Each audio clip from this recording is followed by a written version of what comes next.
Hello, hello, hello.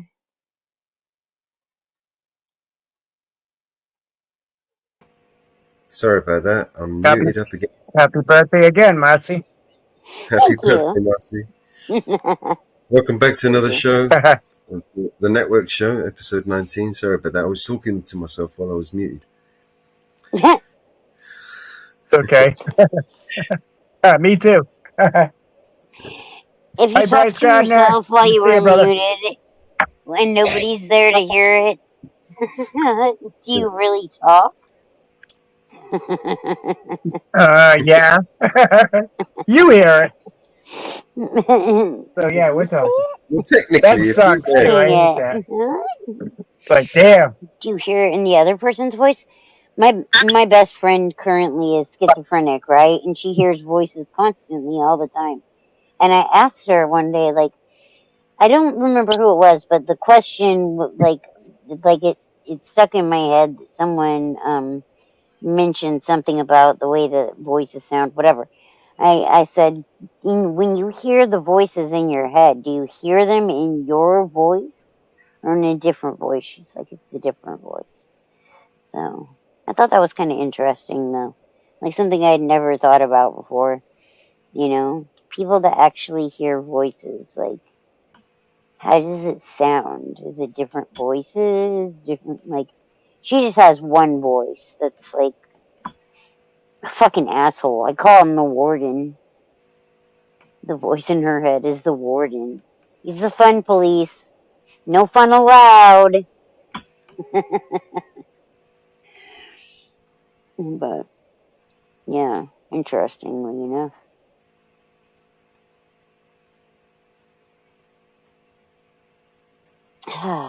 So, it's almost my birthday on the West Coast. Oh my god.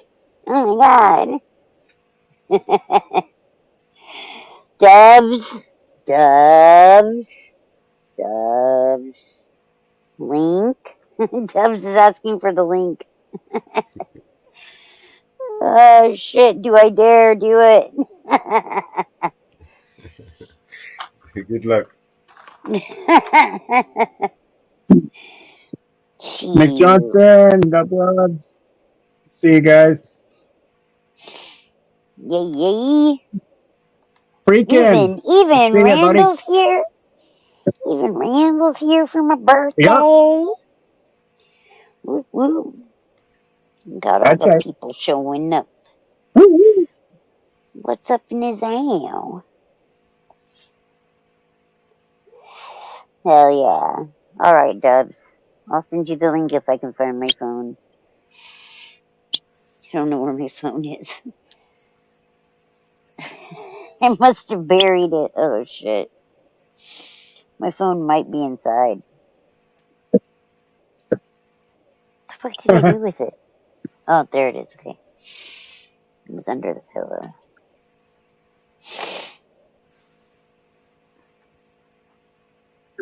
Alright.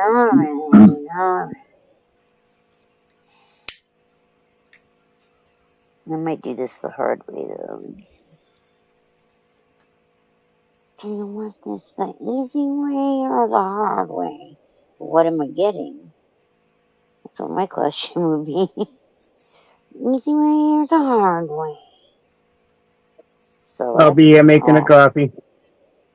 Be right back. It's not doing it. Okay. Okay, there we go. Copy.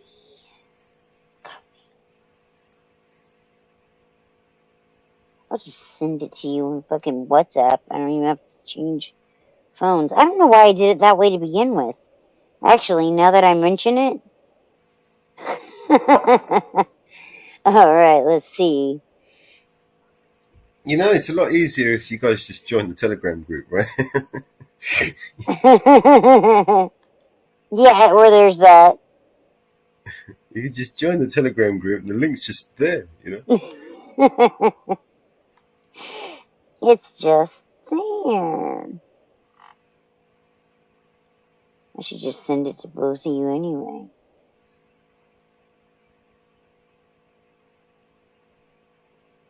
Oopsie.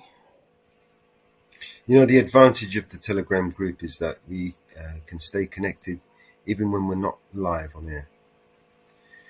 We can stay informed, let each other know when we're going to be on air, or if we've got a live going, we can drop it into the Telegram so everyone can jump on it. Yeah, I don't It know makes enough about Telegram. All I know from Telegram is other content creators that I watch saying, if you get a message from me telling you to add me on Telegram, that's not me. It's a scammer. And people like running scams on people through Telegram.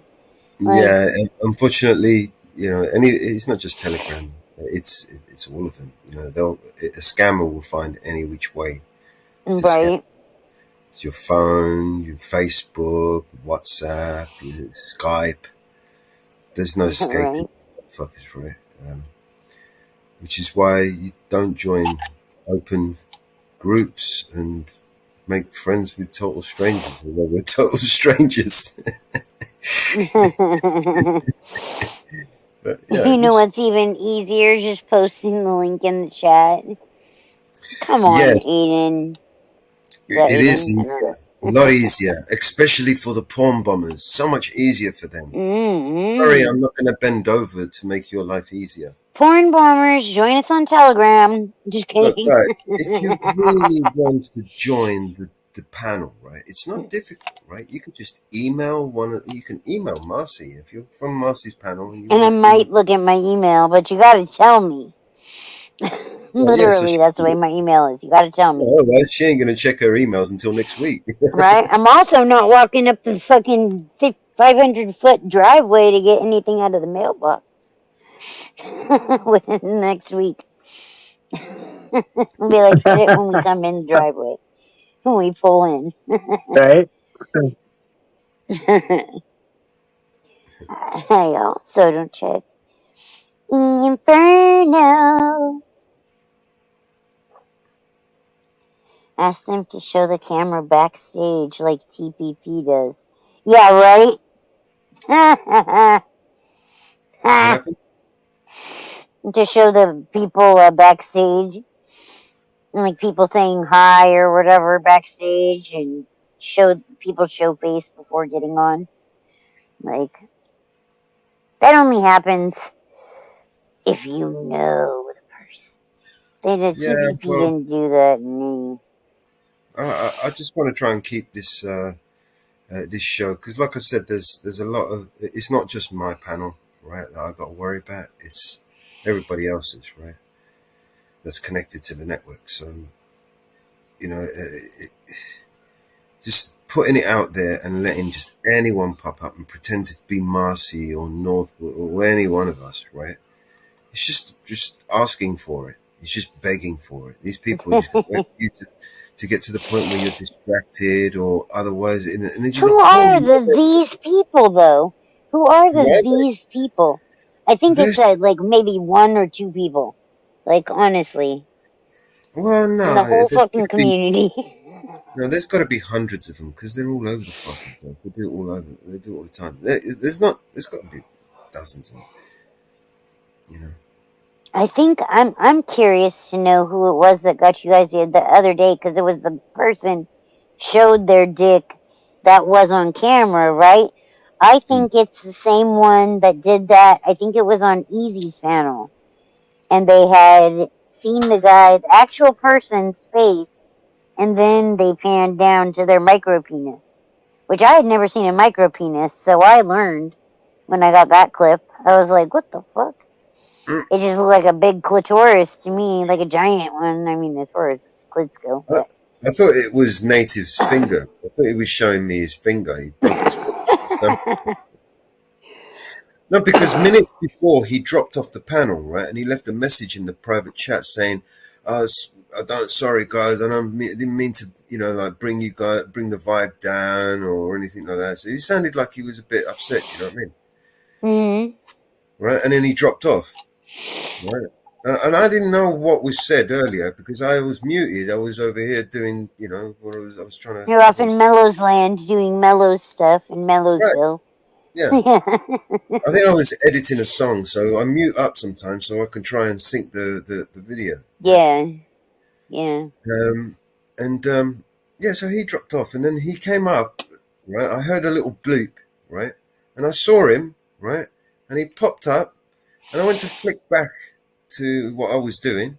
Right, thinking it's native. You know what I mean? And then he put his camera on, and I saw something, and I flicked back. Right, and I saw it, and I went to remove it. Instead of removing it, I brought it up on the screen. I thought, what the fuck? You fucking made it full screen. Yeah, I enlarged him. Yeah. Instead of Like, I'm removing going big with this one.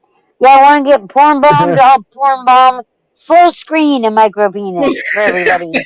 it falls me have a load of that, man. It was so small. I had to enlarge it just to see what the Right? fuck. You're like, here, let me see if I can help you out a little bit, buddy. I'm blind cunt as well. I can't see at the best of times, man. I take my glasses off. And right now, I've got my glasses off. I can't see My vision's that bad Inferno. too. Hey, brother. Yeah, my vision's bad like that. What's up, bro? and I So I could take them off. totally. I have to take them off every now and then because the white screen from StreamYard kills my eyes, man. It's just this bright light just right in my eyes. You know what I mean? Thank you. Thank Take my you. glasses off.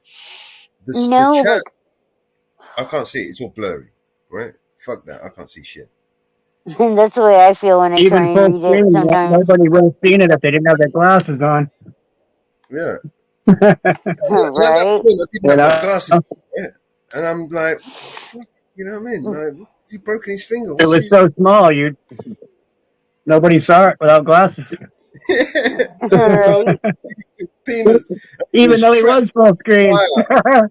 I don't know if you guys saw it, but it had wires all over it, and just I don't know. It was like I it was didn't. like That's why I was pins in asking, it or like, something. because I was like, damn, I wonder if it's the same person that It had did pins that in to it, like he Easy's. broke his finger. That's what I thought. He had to fucking stick a load of pins in it to hold it together or something. It's his dick. What the fuck? You got pins in the dick? Mm, He was wired. that's And then I saw that's just before he crazy. got off, right? I saw it wasn't native, obviously, because his avatar was it wasn't straight, right? And I've Hmm. spent a lot of time on TPP fixing everyone's avatars, right? So I know that wasn't his. Do you know what I mean? Right. Jeez. Yeah. That's crazy. That happened to Easy, and I wasn't on that panel. Um, so people sent me the clip, and like I was like, oh my god. But I think that same person had been on TPP before. I'm pretty sure it was the guy that was right after the pedo. So this guy gave off bad pedo vibes too, but he was just weird and just, oh yeah, I just casually have this long ass pinky fingernail. And remember that guy, Mellows? The fat guy with the fucking pinky nail, and he was kind of like, oh, my wife. It's the one that Chris did the wife thing. Yeah. I swear to God, that's the fucking micro penis porn bomber. The one that Chris put the guy's dead wife on for his avatar. Remember that? Do you remember who that dude was, Mellows? Um, Because I didn't see it when it happened on your channel, so I don't know what you saw. I just know what I got sent with no, he Easy. didn't show his face or anything. He just showed his Mm, dick. He just put his okay, finger so right on his dick. Yeah, but to come up, he didn't it show could have his been a face or video. anything. It could have been a video. Do you Could know have what I been a mean? video. Okay, yeah, that's fair. Yeah, because I was like, dude, I swear to God, this is the dude. When that guy popped up on their panel and was talking to them, I was like, dude, this is the dude. Isn't this the dude? This is the dude. But I could be wrong. It's definitely someone we know, someone we spoke to, someone we probably wouldn't even. Oh, Uh, that link isn't active. What do you yeah, mean? we probably wouldn't suspect them if if they were standing Yeah. right next to us. You know what I mean? We wouldn't know. And I suspect it's probably one of the reasons why it's going to be difficult for them to come up on the panel, especially if they have to go and verify themselves on all these different places or email me or something like that to get a link. It's not going to be They're not going to be able to pretend to be you or anyone else again, Yeah. ever. So they're going to have to come up with new, inventive ways of trying to fuck me. Do you know what I mean? Mm-hmm. So, Why are you saying it's not active? That's the link. That's the link. Dubs. the link, That's does it end with 68? yeah. What's the link? That's the link. Sean P. Kali, good to see you. I sent What's it to up? you What's in up? WhatsApp. I sent it to you in WhatsApp, Dub.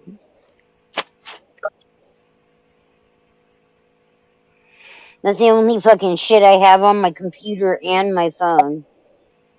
And I got bullied into getting it on my phone. Not really. They just said it's an easy way to talk to all of us. And then, like, never put me in the group chat. It's okay. It's okay. I don't need to be in a group chat with Hector. He sent, like, too much. I would never be able to keep up, from what I hear.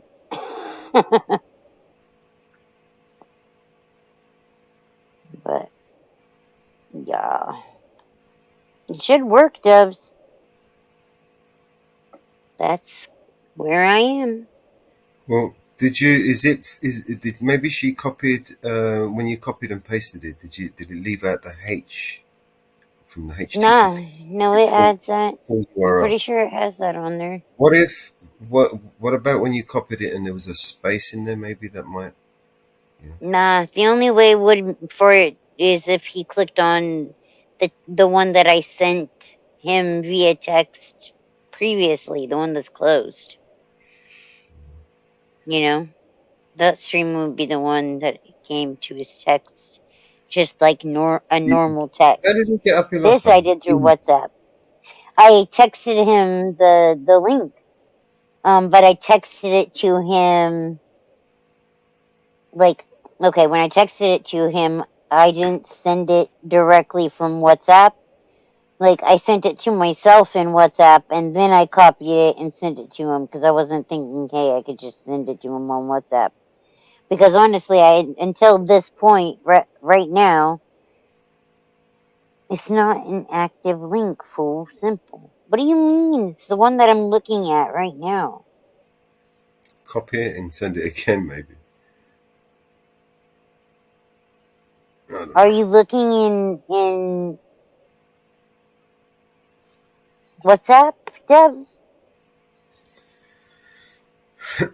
Is Jitsi open? Let me just open Jitsi. Because I can't see Yeah, being anything else. Jitsi is open. If anyone wants to jump into Jitsi to grab the link, you can come in there. As in, you can't click on it? Why? Because it's sent in WhatsApp? I'm not the dumbass, it's him. Hold on. I'm like, I can click on it in this page. I don't know. I don't know. Isn't the Jitsi app in the chat? Say again? Devo, good to see you, brother. Isn't the Jitsi app in the chat so we can just jump over there and grab it from you? Hey, Probably easier that way. I can click on it and it's sending me there.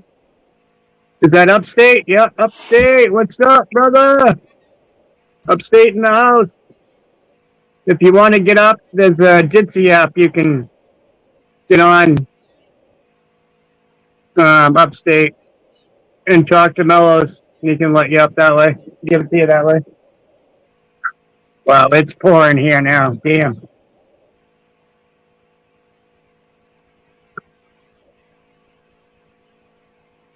You guys hear me all right? Yeah, we can hear you. Okay.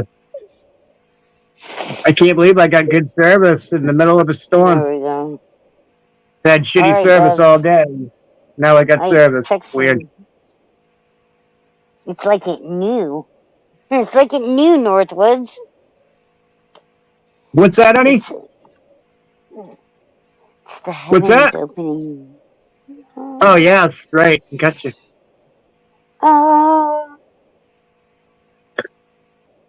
It's Marcy's birthday. It's supposed to be a nice, clear night. Damn it. Hell yeah, baby. Go out and have Hell a yeah. bonfire and have a shot of whiskey or two and a little bit of peanut butter, herb, marijuana, yahoo. I don't care. Marcy doesn't help me. Well, geez.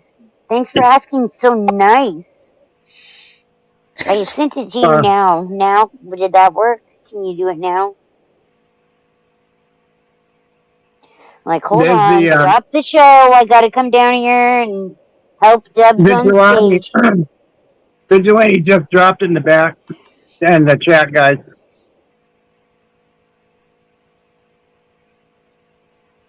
Yeah, the Jitsi. Is that in my chat too? Or is it just in yours? I imagine. No, I think you're gonna have to copy it and paste it. Okay. Here's the deal, Marcy. So you know what blue link versus a not blue link? Okay. Okay. One's active, and that means you click on it and it takes you there. So in WhatsApp, it gave the letters in combination, but I couldn't click on it nor copy and paste it anywhere. So I have a Samsung too, though. Yeah, like you do, and it will let me. I mean, well, hold on. I don't have a Samsung 2 nothing. I don't know. Don't disrespect me like that. No, I have a Samsung too. I love Samsung phones. That's what I was saying. Well, I got a Galaxy fucking I do. S23 fucking Ultra. Yeah, your phone's way nicer than mine. 512 fucking mine was megabyte. $200. And I'm not roasted because I spent a lot of money. I regret spending money on this phone. It's not that fucking cool, but I mean that shit's expensive as fuck. It cost me $80 a month for what? Nothing apparently.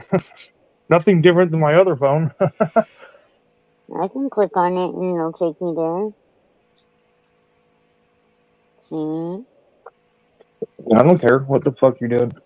I'm telling you from my end. Okay, well, it's not. I'm not saying. That's weird. I wonder why. I'm just saying from my end. Okay, well, we won't do it here. If you really want me to, I'll take a screen video and show you.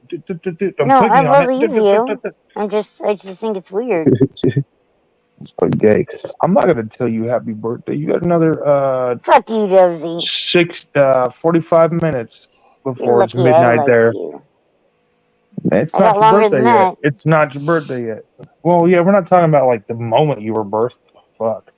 Just the day. It's your birthday on my side. It's called birthday, not the moment of your birthday. Yep, it's my birthday already on the East Coast. That's right.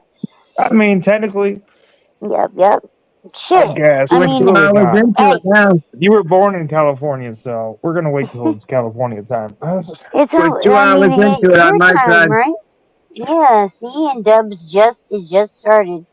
For Dubs, see, it's 2 minutes away from my birth time, actual birth time. Actually, it's 3 minutes. I think I was born at the 17 or 18. Oh no, Chuck Branson went on again. If I didn't love you guys, I'd go over there. Got Let me see. Hey man, we're filming Cop to Save Lives. have my birth certificate right here, so let me see. Oh shit! I just put mine away. I was born at, I think, 1 something in the morning. Yeah. That's Alyssa. I was almost October 4th. Here's mine. Yeah, where did I put that? I just went through it. It's pouring buckets up here. Damn. Yo, Northwood, what up, my brother? What's up there, Dubs? We got fucking Mellows over here. How's it going, brother? 12-18. They didn't even write, like, they wrote 12-18 on here. They didn't write, like, 1 or 0. There it is. There's my birth certificate. What does it say? I had to get a new one because they stole my shit. It says I was born at 1:05 a.m.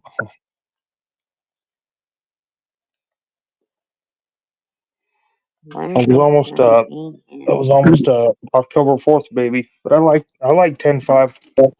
10-4 would suck.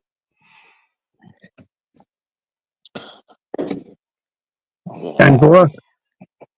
That's right. You know what sucks? My middle name is my actual biological father's first name, and I'm like, fuck that guy. You know what Hey, what's sucks? your middle name? I was like, my middle name is that little bitch I don't like. You know what sucks is that I didn't I didn't change my name back when I left my ex-husband when we split apart. We were legally divorced, but I didn't think to put that my name would return to being, blah blah blah. So when Matt and I got married, my ex-husband's last name is on our marriage certificate. It was like my current last name at that time. So it was like Well, you Marcella gotta. I mean, Dahlquist technically you're instead not of actually married then, because you got to change that too. Metz. No, I did change that after Matt and I got married. I changed it.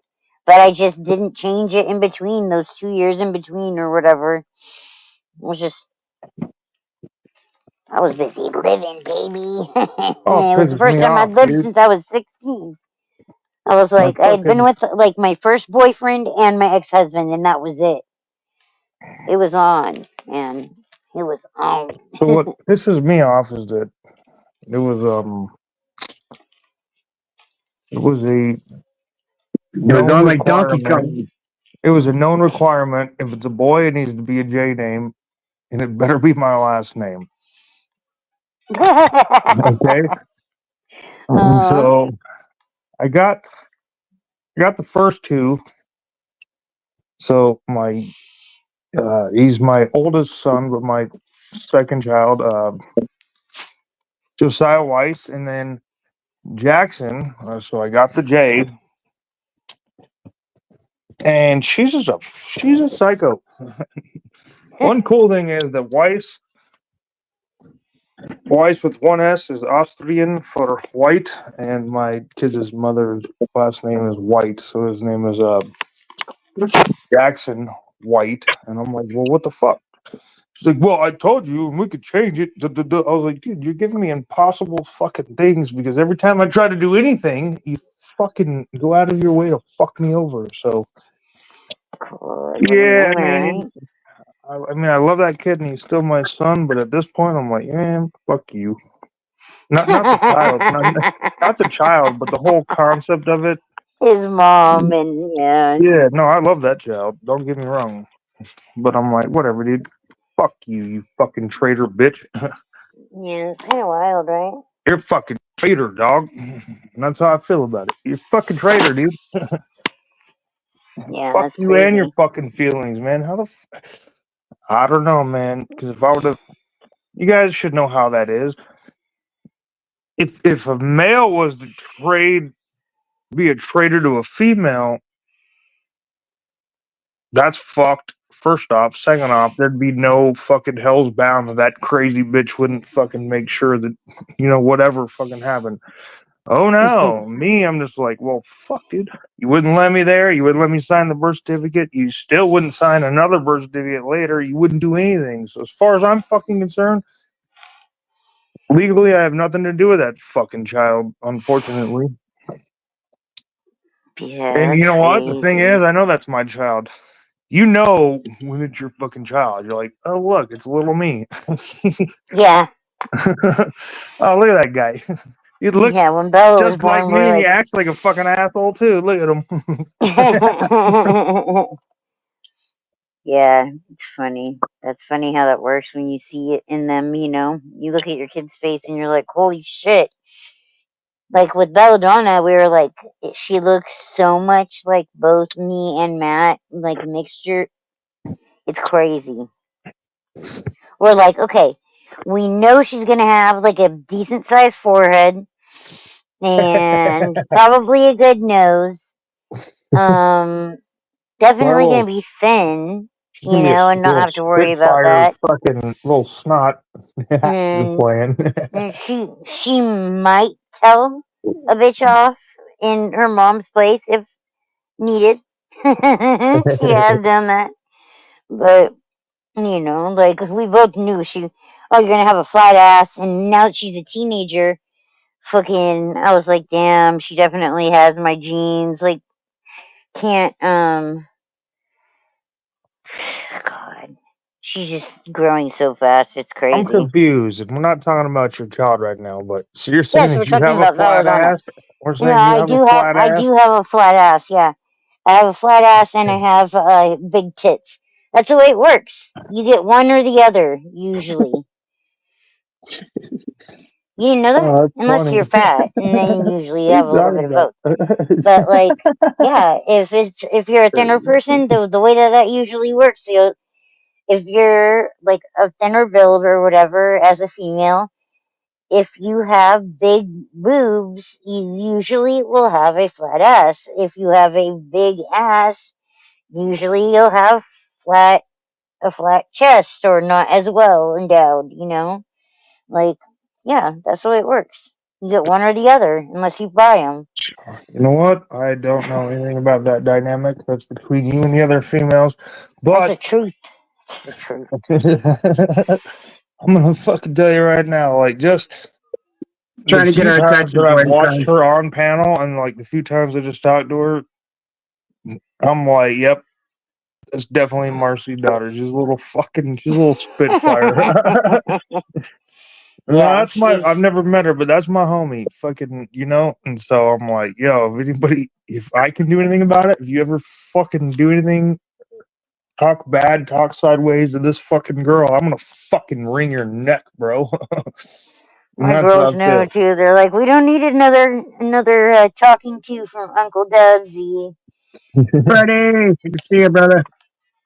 Woo fucking He's woo. given my daughters more than a couple talks. Like you've never met my stepdaughter, but Alyssa and Belladonna. He's talked to before.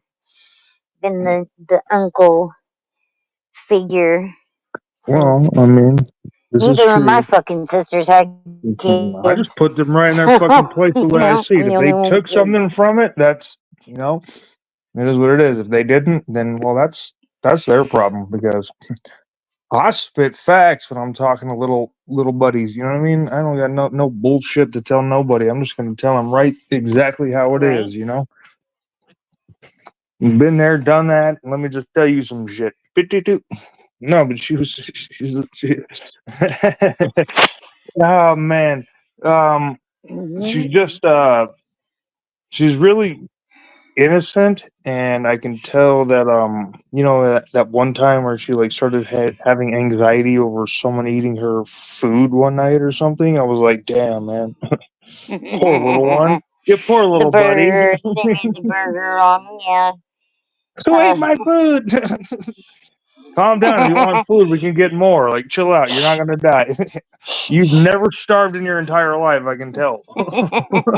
I've also eaten 2 things of ice cream in the last week that these guys know about. They made an ice cream song for me because I kept stealing Bella's ice cream, and then I did it again, and so I had to replace it again. Is that It's like a funny, deep freezer where you could like just replace those as they go? right? It's like, here's the deal. Don't fucking worry about what's in the fucking fridge. Don't worry about if it disappears.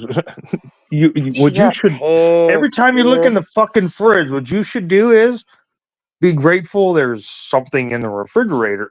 This last time she got pissed though. Like she was like, "Did you Oh fucking yeah, eat some little of my ice fucking cream?" children. I was like, Fuck "Yeah, you. but I haven't had a chance to go and buy you more." And she's like, "Ah." I was like, "Why? Were you gonna eat it right now?"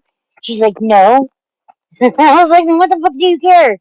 Like Matt literally had just left to go to the store.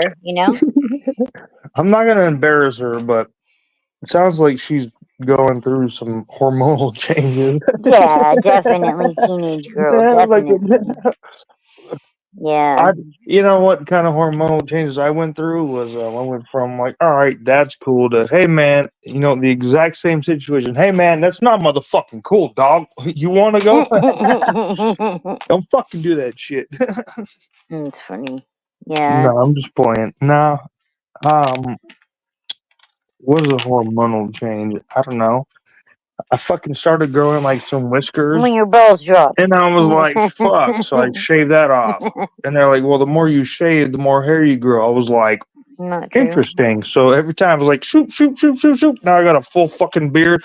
And was like, well, I can't grow a beard. I said, well, take fucking whiskey shots straight to the fucking face like a man and stop playing. Shit. I told you about my freezer going, or like my fridge going out, and me thinking that somebody had been pouring water into my whiskey bottle. I told you about that, right? No. My friend Carl, like, What the was fuck? mine and Matt's friend. Like, Wait, he hold just on. You got a happened to whiskey show up one bottle? I day. thought you were sober. No. This is back in the day. You know, this is back when I No, had I've my heard of a boyfriend, few Matt and I stories, first but got not together. this particular one. Yeah, we had a mutual friend that, like, I was like, he's the only person that I could see coming into my house and drinking my alcohol. Like, I couldn't picture other people doing that, but like, this guy was like a really bad alcoholic. Like, but he was our homie, you know, like we had all grown up with. So, but I swear to God, I thought the guy was putting water in my whiskey bottle because, like, I come home and the whiskey is frozen. Like, Whiskey don't freeze. frozen. Yeah, and I Yeah, was like, what the it fuck? doesn't. So Well, it does, but it's not. It takes a lot fucking colder it's an temperature. extreme temperature, Well, yeah. the whiskey itself doesn't freeze, but the water in it does. But And it's not yeah, and 32 so I was degrees. like, what the It's fuck like could it have been, you know? 0 So, like, degrees. that's what I thought. I was like, oh, it's gotta be um someone coming in and drinking my Oh, booze while I'm at shit. work, and then, They were putting you water know, in your whiskey or what? that's what I thought. But it was just my refrigerator. I was out my fridge, and when the fridge part went out, like, it pushes all the cold air into the freezer. So my freezer was actually freezing the alcohol, or was freezing the whiskey in the bottle. You know, Must I have don't it been was believe you. instant actually the whiskey. alcohol in there that was Yeah, I freezing don't it. believe So you. 35 proof fucking doesn't freeze until like 0 degrees. I leave mine. the I leave mine the outside. I leave refrigerator it in had the gone freezer all the out. time. Never The had it fridge frozen. broke. The fridge broke, and so, Well, the like, it fridge was, can't break if it fucking froze shit. That means for that it like. whatever reason, it was pushing cold air, So the all the regulator power. broke. Well, the fridge was still Yeah, working, just the regulator was something, I broke. don't know. I'm not a fucking If the fridge refrigerator broke, it would repair be person. fucking dead hot. The whole thing had to get taken out and thrown out. Like, the whole thing needed to get, like, taken out, and they got me a new Northwood one. is like, But me and Northwood are on the same page. That's not how that works. for sure, I thought somebody was fucking No, they're pouring water sticking into my fucking whiskey. water in your fucking whiskey. That's what I happened. thought they had drank it and Exactly. then were putting water in it. Somebody They were was sticking drinking it fucking and put sweet tea water in in it. that shit. Because whiskey That's what don't I freeze. thought, dude. I was like, what the fuck? Like, that was the Whiskey first don't thought, freeze. definitely. And Yeah. then, like, I think I had my T-Mobile Sidekick at that time, so I could actually go on the internet, you know, from my phone. So I went and I Real whiskey searched it, and drinker always puts their whiskey in the freezer, so when they bring it out, they got a nice cold shot right there, ready to roll. Gotcha. yep. I also know which places in town, which liquor stores in town have the fridge that they put the Jägermeister in, because a lot of stores don't put the Jägermeister in the freezer or in the refrigerated areas. I have So not met one liquor store that doesn't do that. What they do is they stick the Jaeger on a shelf, and then they have a separate specific cooler for the Fireball and Jaeger. oh yeah, Fireball is on that too. They didn't have Fireball when I was drinking. See, this is something you got to think. I quit drinking. You know, she's gonna be 15 in August. So I quit drinking 16 years ago. You know, so there Good you for go. you. And I've had in that Good for you. time, I And look at drank that. In after my friend's 29 funeral, and that minutes, was you're it. gonna be fucking 150 years old. Cool. I know, right? Yay! Yay! So I held back from telling you happy birthday because it's not technically even midnight for that long, and So that's what I'm going to stand to. All right. Just so you know. So don't take it personal. Okay. I knew All it was your birthday a long time ago. I knew it was your birthday a long time ago, all right? Bitch, it's been my birthday since I was born. Every day. Every day is a new day. Who the fuck you call him bitch? Yo, you No, what shouldn't was talk to it? Mellows What like was that it? or Northwoods, but You I'm call not your me fucking bitch. bitch. Oh, shit, that's comedy. I can't remember one time in my entire life I've ever been someone's bitch, and it definitely ain't gonna start today, all right? I know some women that will care to differ. Just kidding. Shit. Shit, I know panel members that'll differ. Just kidding. I'm kidding, guys. Yeah, okay. I All won't right. tell on It's you. okay. It's okay. I mean, they can beg the differ. No, but see what I mean about me and Dubs? He's like my little brother, dude. He's like my broski.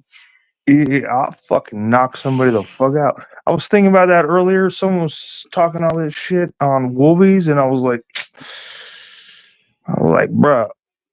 He was like, well, da da da da da da da da da da da da da Constitution, da da da. I was like, it's all good. So it took everything in me to tell that motherfucker.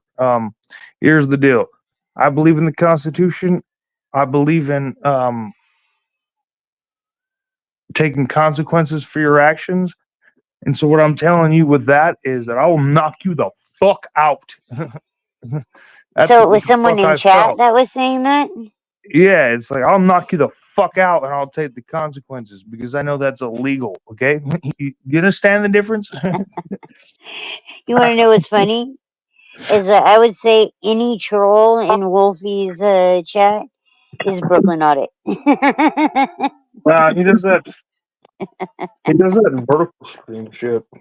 I fucking Upstate. I'm just Yeah, kidding. there's a link in the chat for Jitsi. Mellow, can you drop that one more time? The Jitsi link for Upstate. Devo. I have to drop it in mine, Sweet probably. Chronicles. Oh, that's Upstate. what's this gypsy Yeah, shit you can were you talking drop it about in earlier? mine, somebody? You were talking about like another app. I thought you said gypsy then It's too. probably So my what the Moose channel. fuck is gypsy, dude? 69. It's Northwood Jitsi. 69. Man, what Yeah, the it's fuck is it's it? in the Another chat there. fucking retarded fucking app or what? Mellow dropped it like 6 times, I think.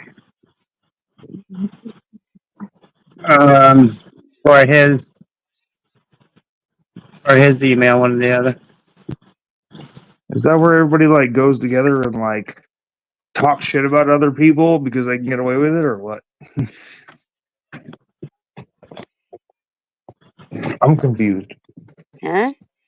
Upstate's been in the community for a long time. Like I've known Upstate since he was around when I got into the community. Okay. And Well, and I'm then asking Misty, because when they we were were Hell talking yeah. about the He's a WhatsApp and all veteran. that stuff, that's when Northwoods was starting to talk about the Gypsy app, and so I'm asking, what the fuck is that? That's all. It's Mellow's no, app that he uses to give you the link.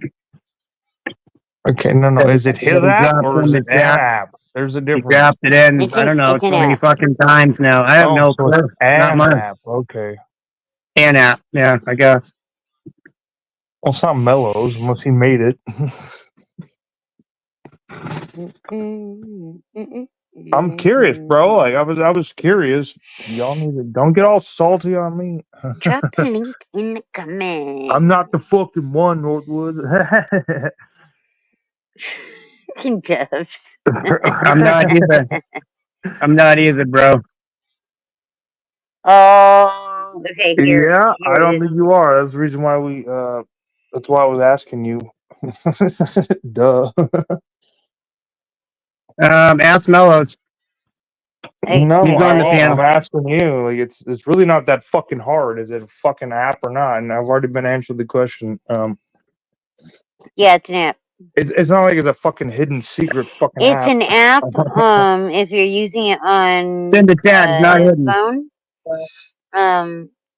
It's But it's fucking It's fucking hidden in ask the chat, mellows. man. It's hidden in the chat. Man, I ain't in a fucking jet. I don't give a shit about That's that. why you can't see it. But it's independent of it. It's either you use Third it. party app. Okay, there you go. That was so fucking It's like goddamn hard. StreamYard. Whoa! You got It's like fucking There it StreamYard. is. you got Sorry. fucking Northwoods over here Nice. trying to speak all fucking like, hey man. It's kind of like, yo, bro. Sorry, I was trying to drop the. Calm I your was fucking looking self for it and down. then trying to find the app. I was looking Yo, for it and then trying to find it Northwoods, I fucks with you. Chill at the up. same time. I How was you been, busy Northwoods? looking for it and trying to find it simultaneously. It's been, so here's the deal, Northwoods. Thanks, Marcy. Happy birthday. Northwoods, I kind of go in and out of different phases of my life for different reasons. And so I see when you go live. I'm in there. Sometimes I don't say shit. It's usually personal reasons. Like, I've been doing a lot of lurking lately. I've actually been not like saying anything in chat, so you're never gonna know if I'm there or not. Unless you search your name.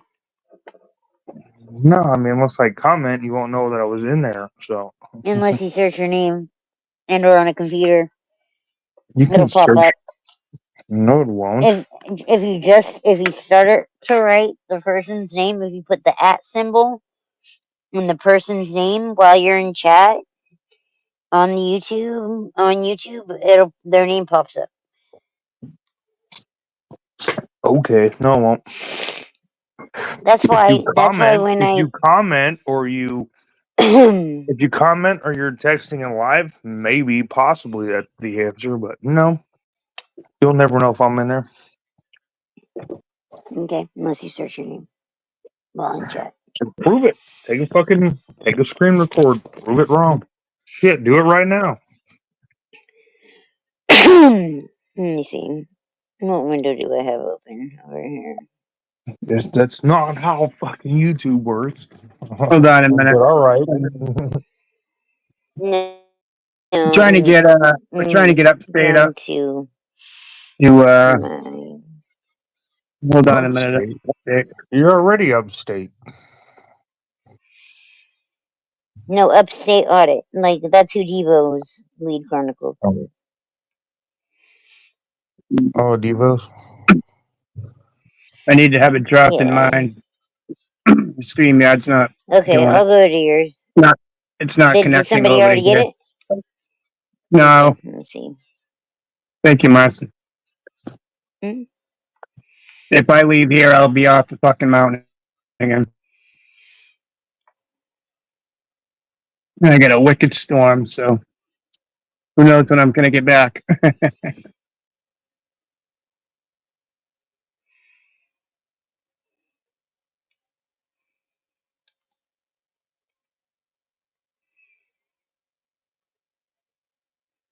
Okay. Northwoods France. Here we go. Let me drop it in What the up, chat. Freddie? Sorry, I don't really look at the chat too much when I'm going on one. What up, Freddie? Come on, dude. Loading. There's a lot of dude. Yo, Mellows, your Nightbot's a fucking tyrant, bro. I fucking hate that motherfucker, dude. That's who the fuck was that yesterday? Said, dude, Right? you have more fucking Nightbot chatting than people chatting. You need to knock that shit off. You need to like take back all of the fucking it shares all of links the and stuff. hey, Chad, Marcy, I'm talking. You need to take back. You need to unclick all of those things that motherfucker's supposed to do and fucking limit it to minimal because Nightbot's a fucking tyrant and is fucking annoying. Just letting you know. No, I mean, you can laugh, but I mean, it literally makes me not want to be on your page, which is why I haven't been on your page. So there's multiple Nightbots there, right? It's not just one. No, in general, on just your page, your page is what I'm talking about. Anybody that connect, because we've got Hold like on, Marcy. Okay, I understand there's multiple channels. Yeah. I understand there's multiple channels, but even when it's just you solely, Nightbot is a fucking not only is that motherfucker a tyrant, but he He's speaks annoyed more by than a anybody that I've person. ever fucking seen in chat. It's like if anybody It's else 'cause did it's that shit, sharing. they'd be blocked. It's because it's sharing the links of everybody within the Okay, network. anyways, like I just said, even if it's just Mellows, if you jump into just his chat, there's no one else on there that has Nightbot, that's what happens. So, because Nightbot's cool, I mean, the bots are cool to a degree, but you can set the parameters of those, and your parameters are pretty fucked as far as I'm concerned. It makes it really hard to be in your chat. So, in your comments I have no problem and with all that. that. So, like, if you really want that, you know, if you're looking for growth or anything, maybe like set those parameters back a little bit. Yeah, what would you suggest? Do what? I think what it is just gonna like annoy people, or you know, or not annoy people, and the choice comes You down can to the never person please everyone. watching. Exactly. Like, Dude, if I like click 4 for emojis at the example, same time because of something, it fucking keeps giving me a warning. Give me a warning. Give me a warning. Like, bro, No, it's yeah, that that's is I don't see true. you The over there, Marcy. If spamming you want thing.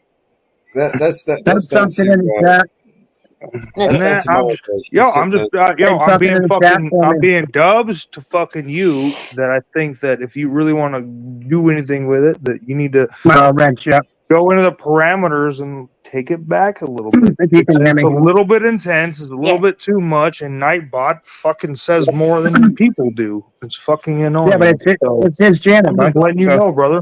That's all. again, You can do whatever you want. It's your do channel. whatever you want. Oh, Yeah, I don't have to be in there. I mean, it's actually That's right. Mama Bear's project. Nightbot. She set it up. She set it up the way she likes it. And, you know, Marcy, if as long as she's happy, I'm happy. you want to I type am writing. I have. something in, I'll here's wrench the deal, dude. There's a lot Hold of on, people no. who use Nightbot and Nightrick you. all over, and Show started they're set 50 to a minutes parameter that ago. represents their particular North channel. Express. Okay, and so what I'm telling you right now is that your Nightbot is like overly aggressive, and it makes me not want to fucking say anything after that little bastard fucking tells me anything over nothing, dude. I didn't do shit. No, I'm being dead ass serious. So I'm trying to help you out. I posted you yo, know. yo, yo, yo. And Did I'm you see not it, the only one who Northwoods? feels that way, all right? 69. So,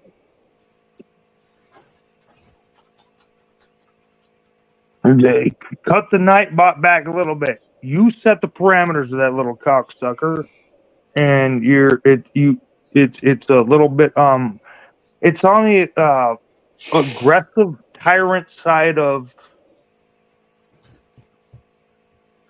the chat versus like what's actually going on. And so like people that are even wrenched up like There get we go. fucking called out. And All it's right. kind of like, yo, dude, like that's the reason why I don't know how much you read the chat, but every time I'm in there and I do whatever and I'm like, yo, Nightbot's a fucking tyrant. As soon as that motherfucker tells me, hey, warning, man, fuck you, you fucking tyrant. I didn't do I understand shit. what you mean, Dubs. Like I Can you- have had a Can you Nightbot tell me to stop writing in all caps, and I was like, I guess I'm not wanted here.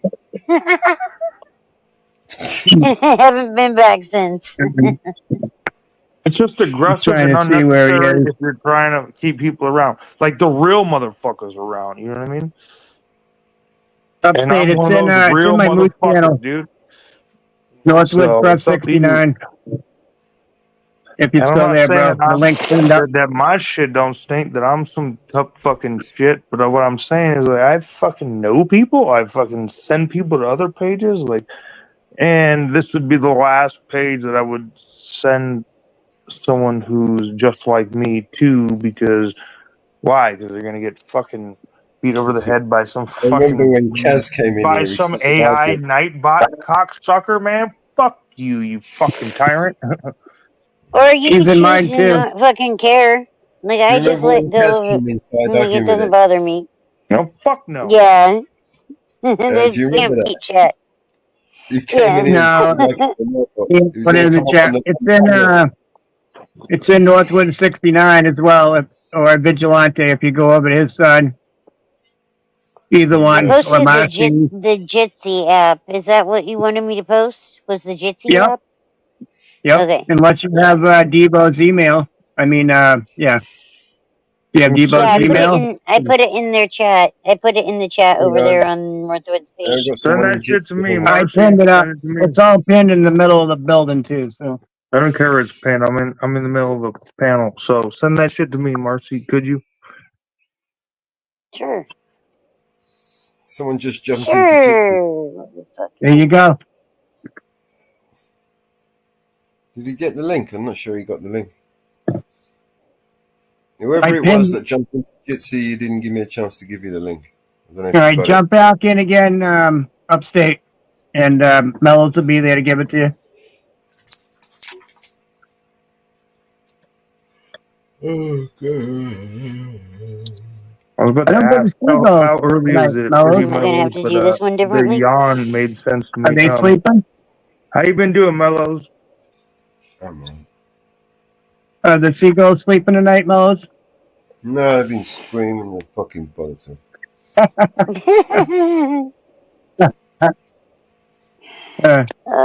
Did I tell you about the burrito that I had that fucking seagulls stole from me? A big old fucking 2-pound tri-tip burrito.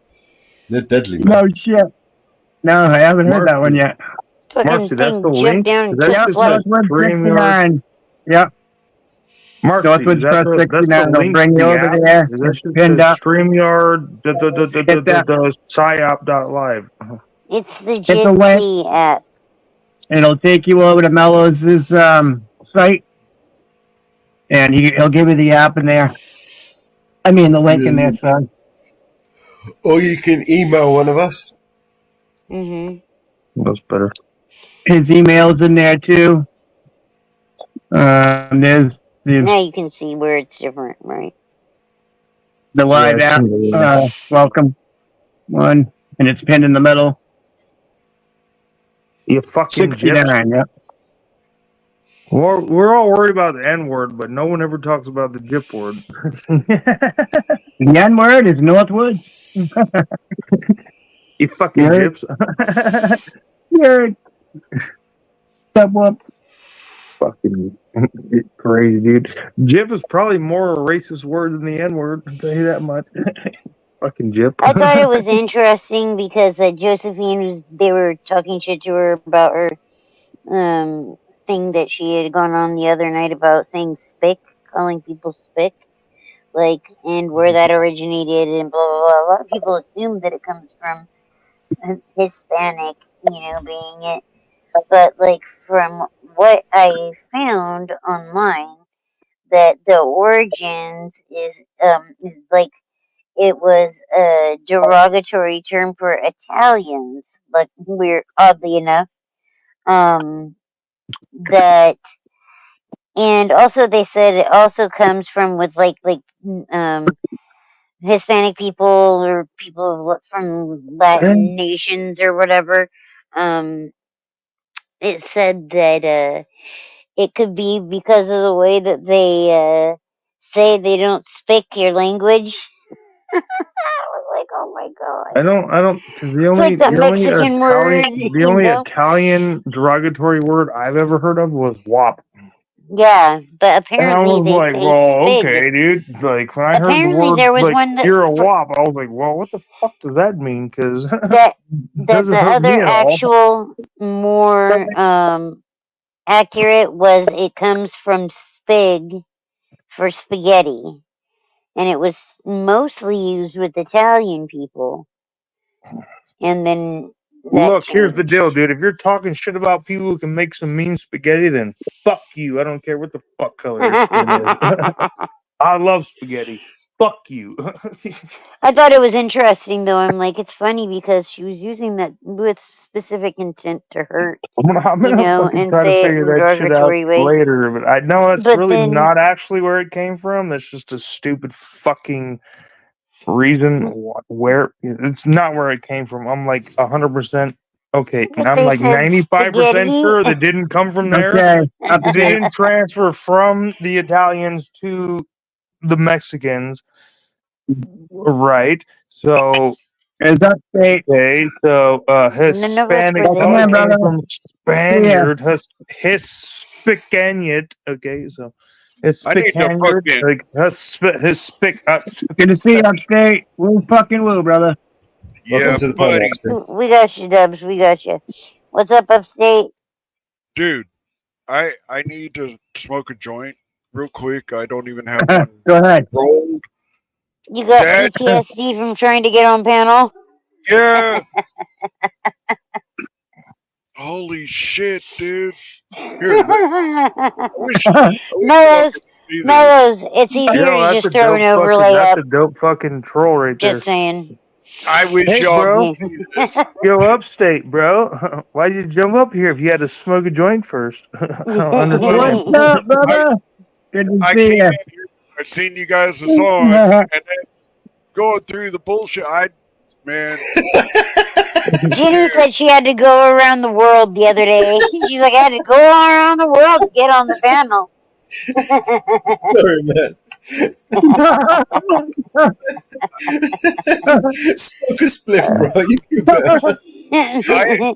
I Mellows almost is starting forgot to what to do. Mellows, you're gonna have to start sending We have splits to to smoke people. Wanna two join the joints now panel? upstate after that fucking run. Wanna join the panel? Get your weed ready.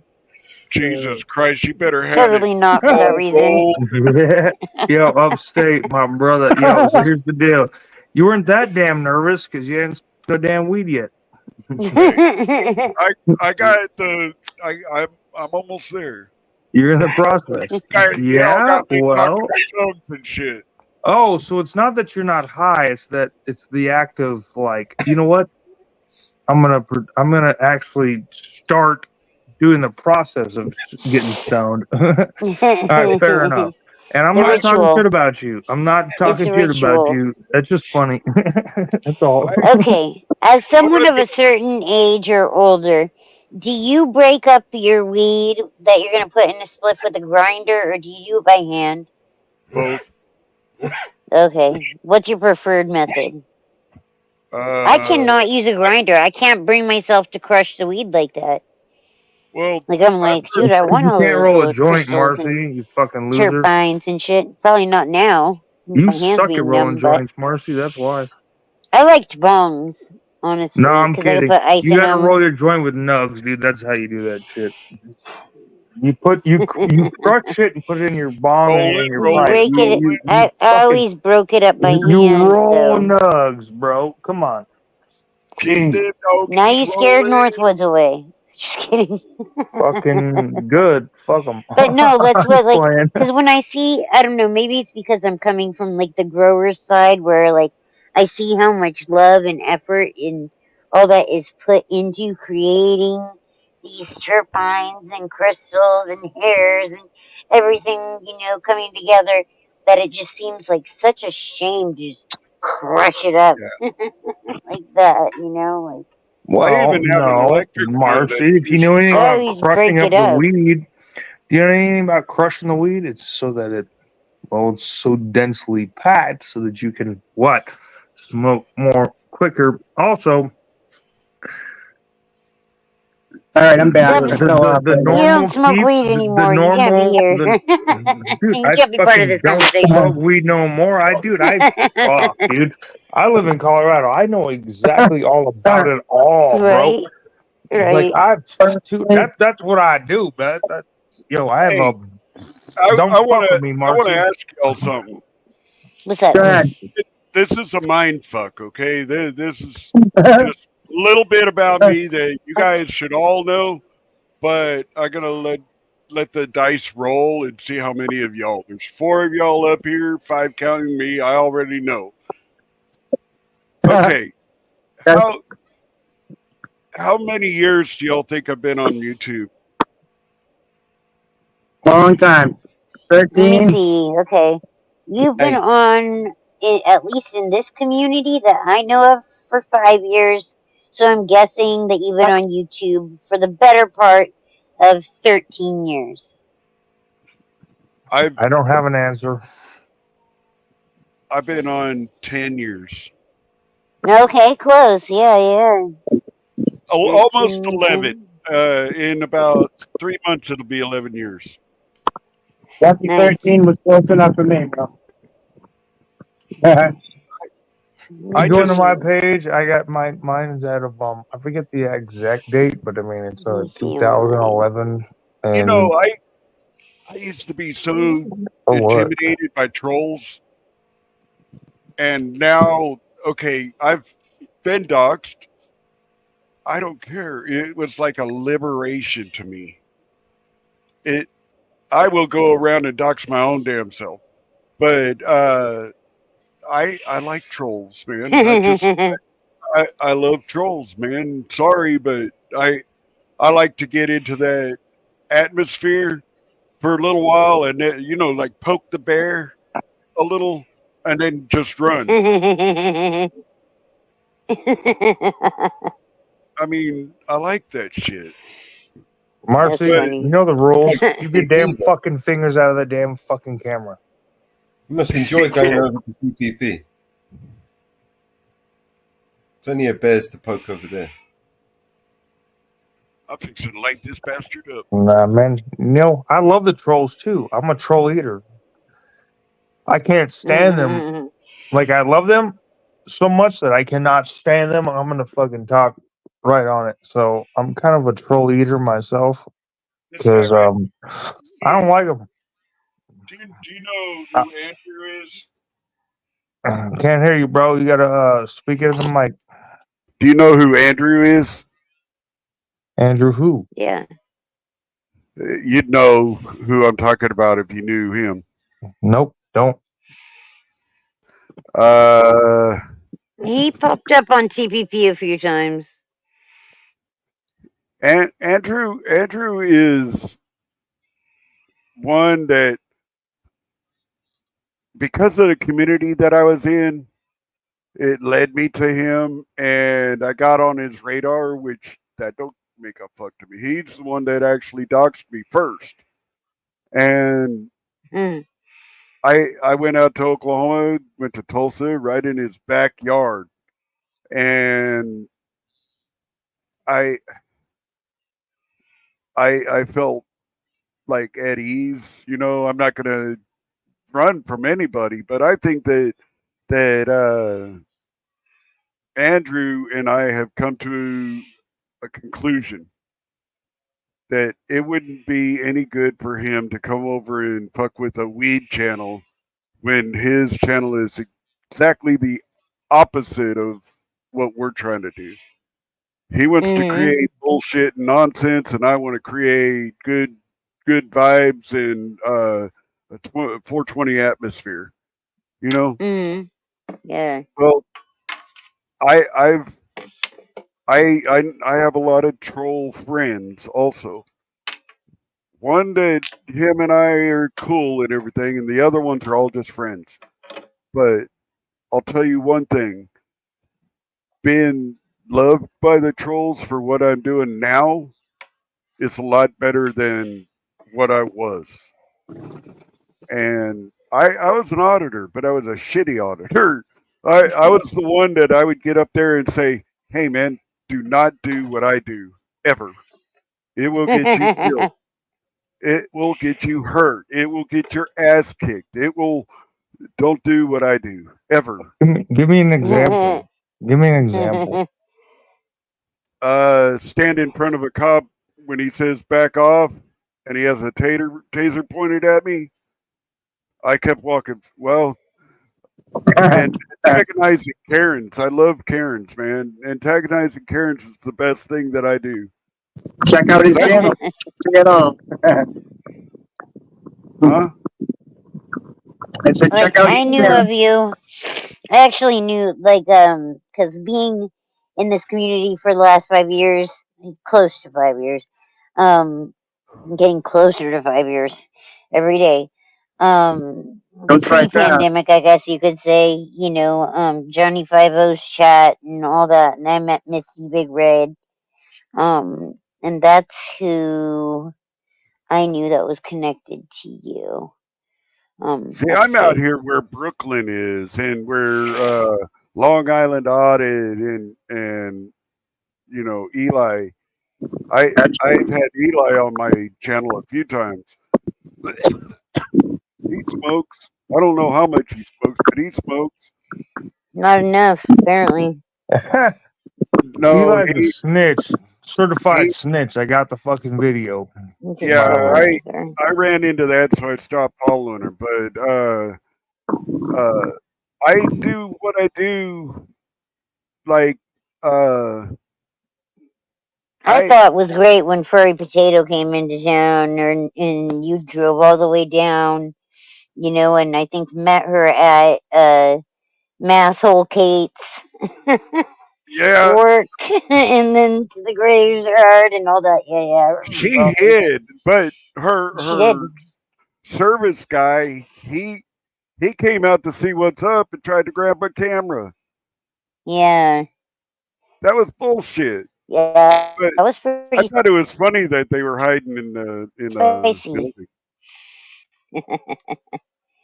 No, that's another one that I stopped following, stopped doing any, even caring about, you know, what she says or has to do with anything. Masshole, yeah.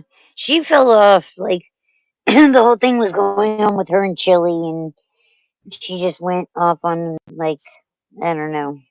She goes off The on channel everybody. is not as consistent.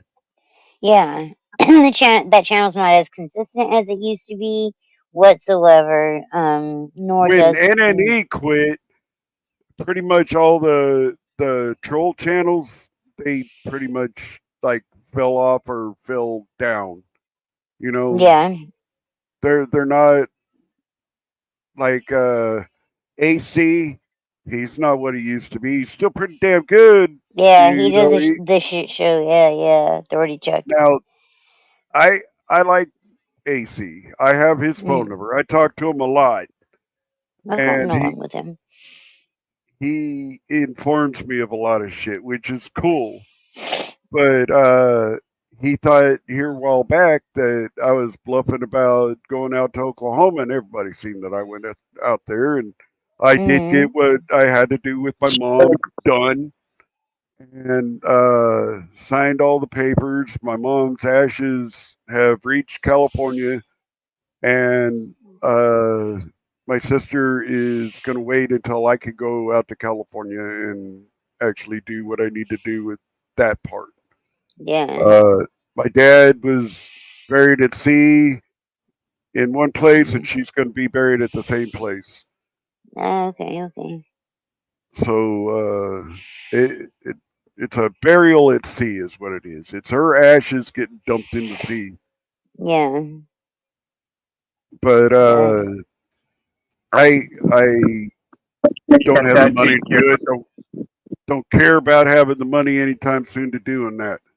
yeah. I am looking forward to going out to Oklahoma again, and this time we're going to be a little longer. Is that where you grew up? Is Oklahoma or? Okay, I grew up in California. Okay. I was born in Anaheim, raised in Huntington Beach. Mm, Uh, I my sister's still out there. My uncle's still in Santa Barbara. My sister has two places, one in Santa Yountville, one Barbara in near me. Garden Grove. I still have Okay. friends all over California, and I have a cousin in Lompoc. But Okay, that's even closer. Lompton. Coming straight out of Lompton. Yeah. That's what us I locals call. I'm in Napomo, or just north of Santa Maria. So oh wow. yeah, right So you know there. where all those places I just said are. Yep. And then Everybody, real quick. Hold on, up to date. It's officially 12:06 in Oh California, my and god. so what I gotta say is happy birthday, Marcy. You know I love Thank you. All right. you. I love you too, Bubsy. Thank Enjoy you. your birthday. Happy happy birthday, birthday, Marcy. baby. You can say it's my 420 birthday. I turned 42 today. Oh So shit, she's old as yeah, shit, my yo. I'm just 420 playing. birthday. I'm just playing. Hell Well, yeah. then I am. Yeah. Hell yeah, I'm going to the dispensary, man. I'm fucking I thought I was older. get a bunch of Guess not. edibles and get retarded. Hell yeah. No, but I mean, Yeah, no, everybody's like, da da See what I? da, I'm this old. time zone, that time zone, this time zone. Nope, it's your time zone. Fuck. Hey, did you? It Did you, is. Happy birthday, Marcy. You know I love you. Stop playing. Thank Marcy? you. Hey, Yeah. you know that I I know that you guys know that when I went out there to see Devo, that we smoked the best of the best and the highest THC that we could come across, and definitely indica. No sativa. I don't think I smoked Right. any sativa, but I fucked Devo completely up and was still smoking. He likes to say that it was the other way around, but I smoked that motherfucker under the table. That's fucking funny. Yeah. Nice. Love Devo. It's Shout out to Devo. That's right. I hell love that yeah. motherfucker like a brother. Like I was saying, I went from California when I turned 18 and lived in Oklahoma until 10 years ago. And in Wow. that 10 years after Oklahoma, I've been in New Mexico and here. And I see being in Messina, Oklahoma, New York, Mm. it's a far cry from, no, not really. It's kind of like Oklahoma. It's hot and humid, but it Is gets it like way Western New York? No, northern, way the fuck up north. Messina, New York is 5 miles away from the Canadian border. Okay. How far is Utica from there? Shit, I don't know. Hey Siri, Okay. how far is Utica, New York from Messina, New York?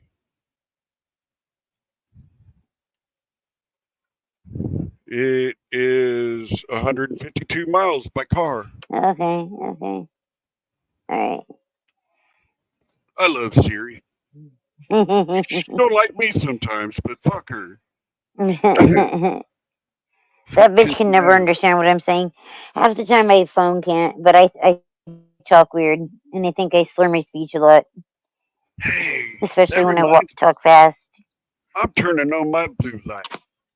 You got a blue light? I got a blue light.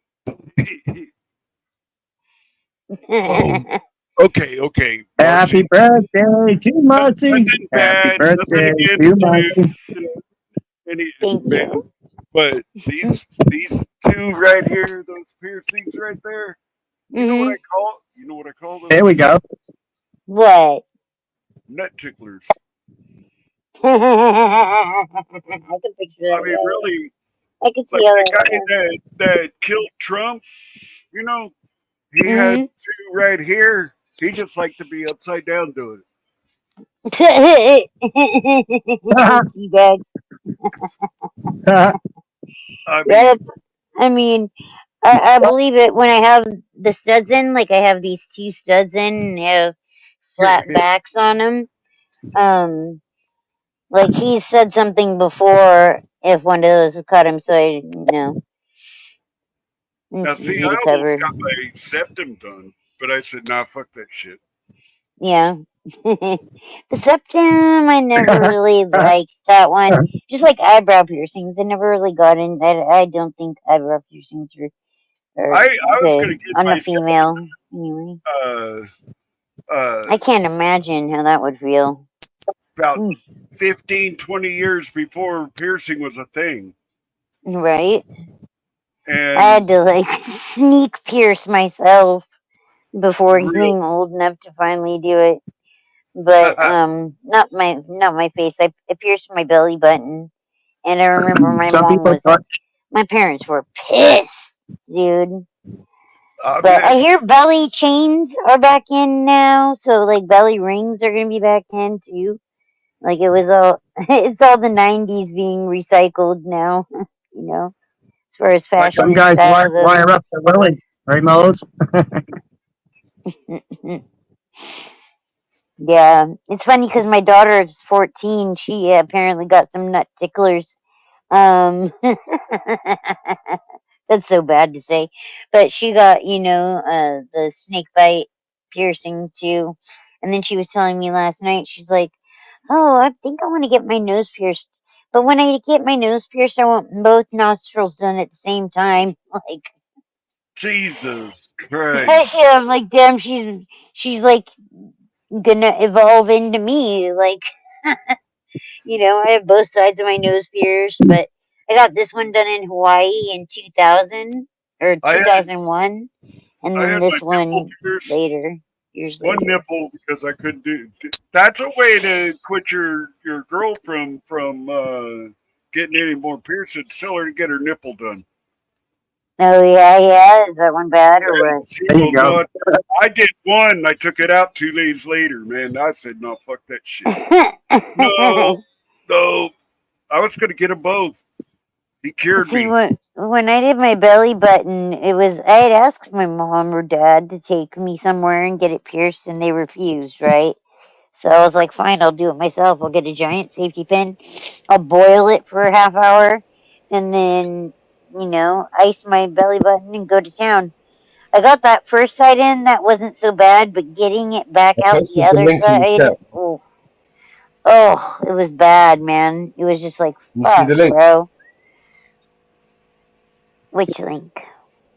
Oh no, I think I got one of your friends in Oh, Jitsi. I've got no audio though for some reason. huh.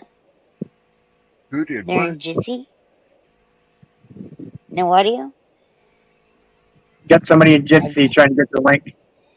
Yeah, I you get the link, don't bro. know. See it? Click Gypsy the chat. Otter. No, Jitsi. It's a page. It's It's where you a just get the link from. or Not, app. Yeah. Okay. Oh, they're here. Who is it? If I see something I don't like, I fucking. Inferno. What's up, Hey, Inferno? Marcy, oh, it's what's up? Dubstep. Happy birthday, Marcy.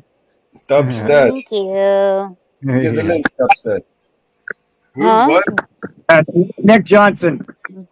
Dub? Nick? Doug's dad is Nick Johnson. Oh, Nick Johnson. Yeah. Yeah, he's good. I think that's him. He's good. This is a buddy. Yeah. What up? Welcome, bro. I've already seen his penis. That's a whole nother story. You can meet Hi, Jitsi. Nick. What's up, Nick? It wasn't on purpose on his part, but he just happened to. There it is, right there. Hey, Come on, buddy. Oh shit! Relax, What's up? Inferno. Northwoods, what's up, brother? That's How you cool looking. doing? What's up, Mellow, my I brother? like that one. how you That's doing, What's up, brother? Nick? Hey, Yeah, Mellow, that's cool. what's up, y'all?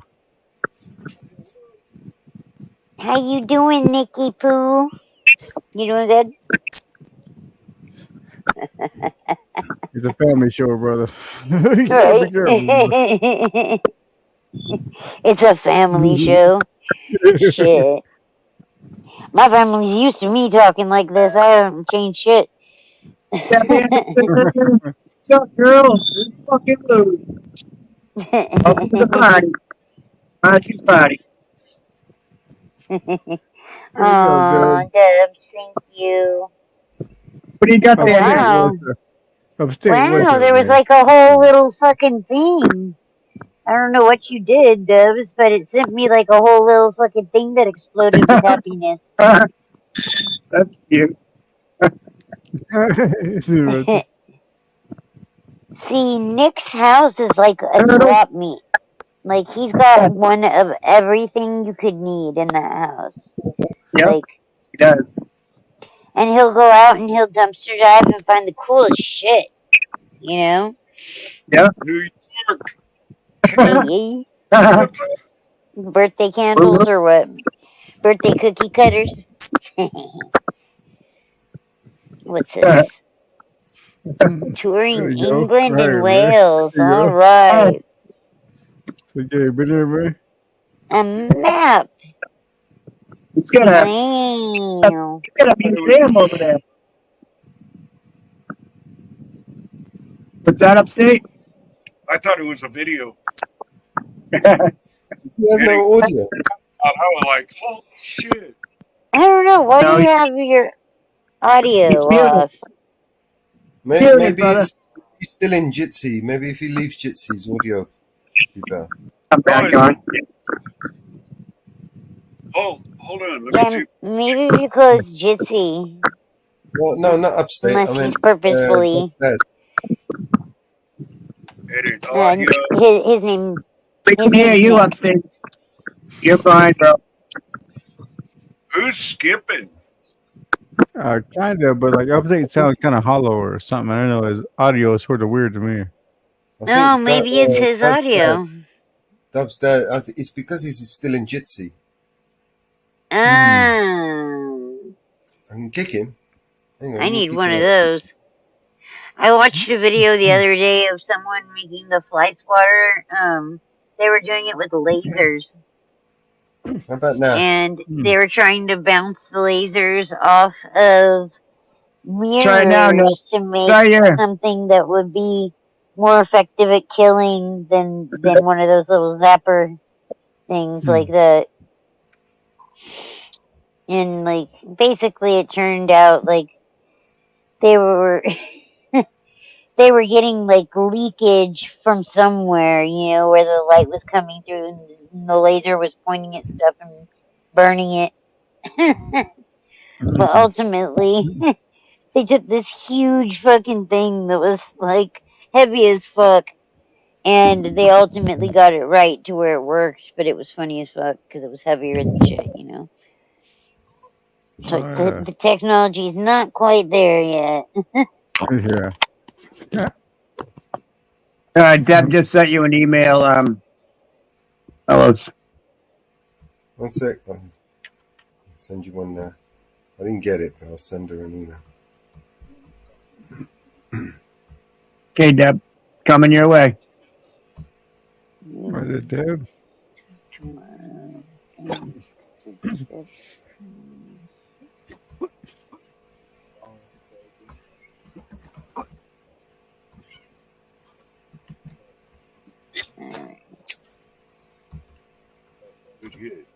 Nightbot said, Debbie Anderson, oh my God, you're here?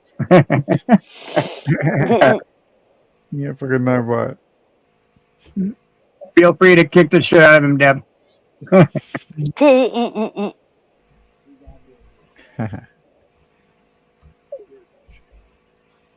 Yeah, it's funny. Like it was like always a running joke. Like you have me and Debs on your podcast, and you'll never get a word in edgewise. We'll just keep talking, and we'll talk over people. You know, there are people that will sit there and be like, "I was trying to say something, but you know, people just kept talking." You'd be like, "Jump in, jump in." I couldn't imagine a life where I wouldn't jump in, like, and just be like, "Ah, blah blah blah." But. Nick Johnson! Woo fucking woo. Nick Johnson, what's up, man? So, Nick, are you on your Karate Kids arc with this fucking headband thing?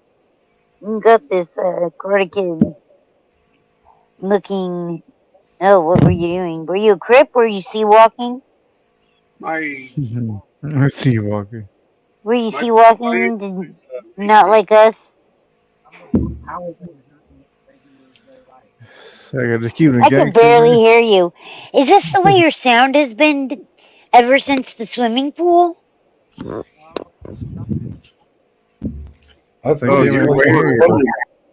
They can't hear me. Because you could hear the fireworks?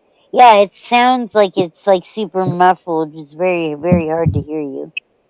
Hit your audio on your phone. Go to your audio and just reset it. It's like, you know... So I get a little distracted there. He's a little distracted. I think the mic may have been covered up with something. No?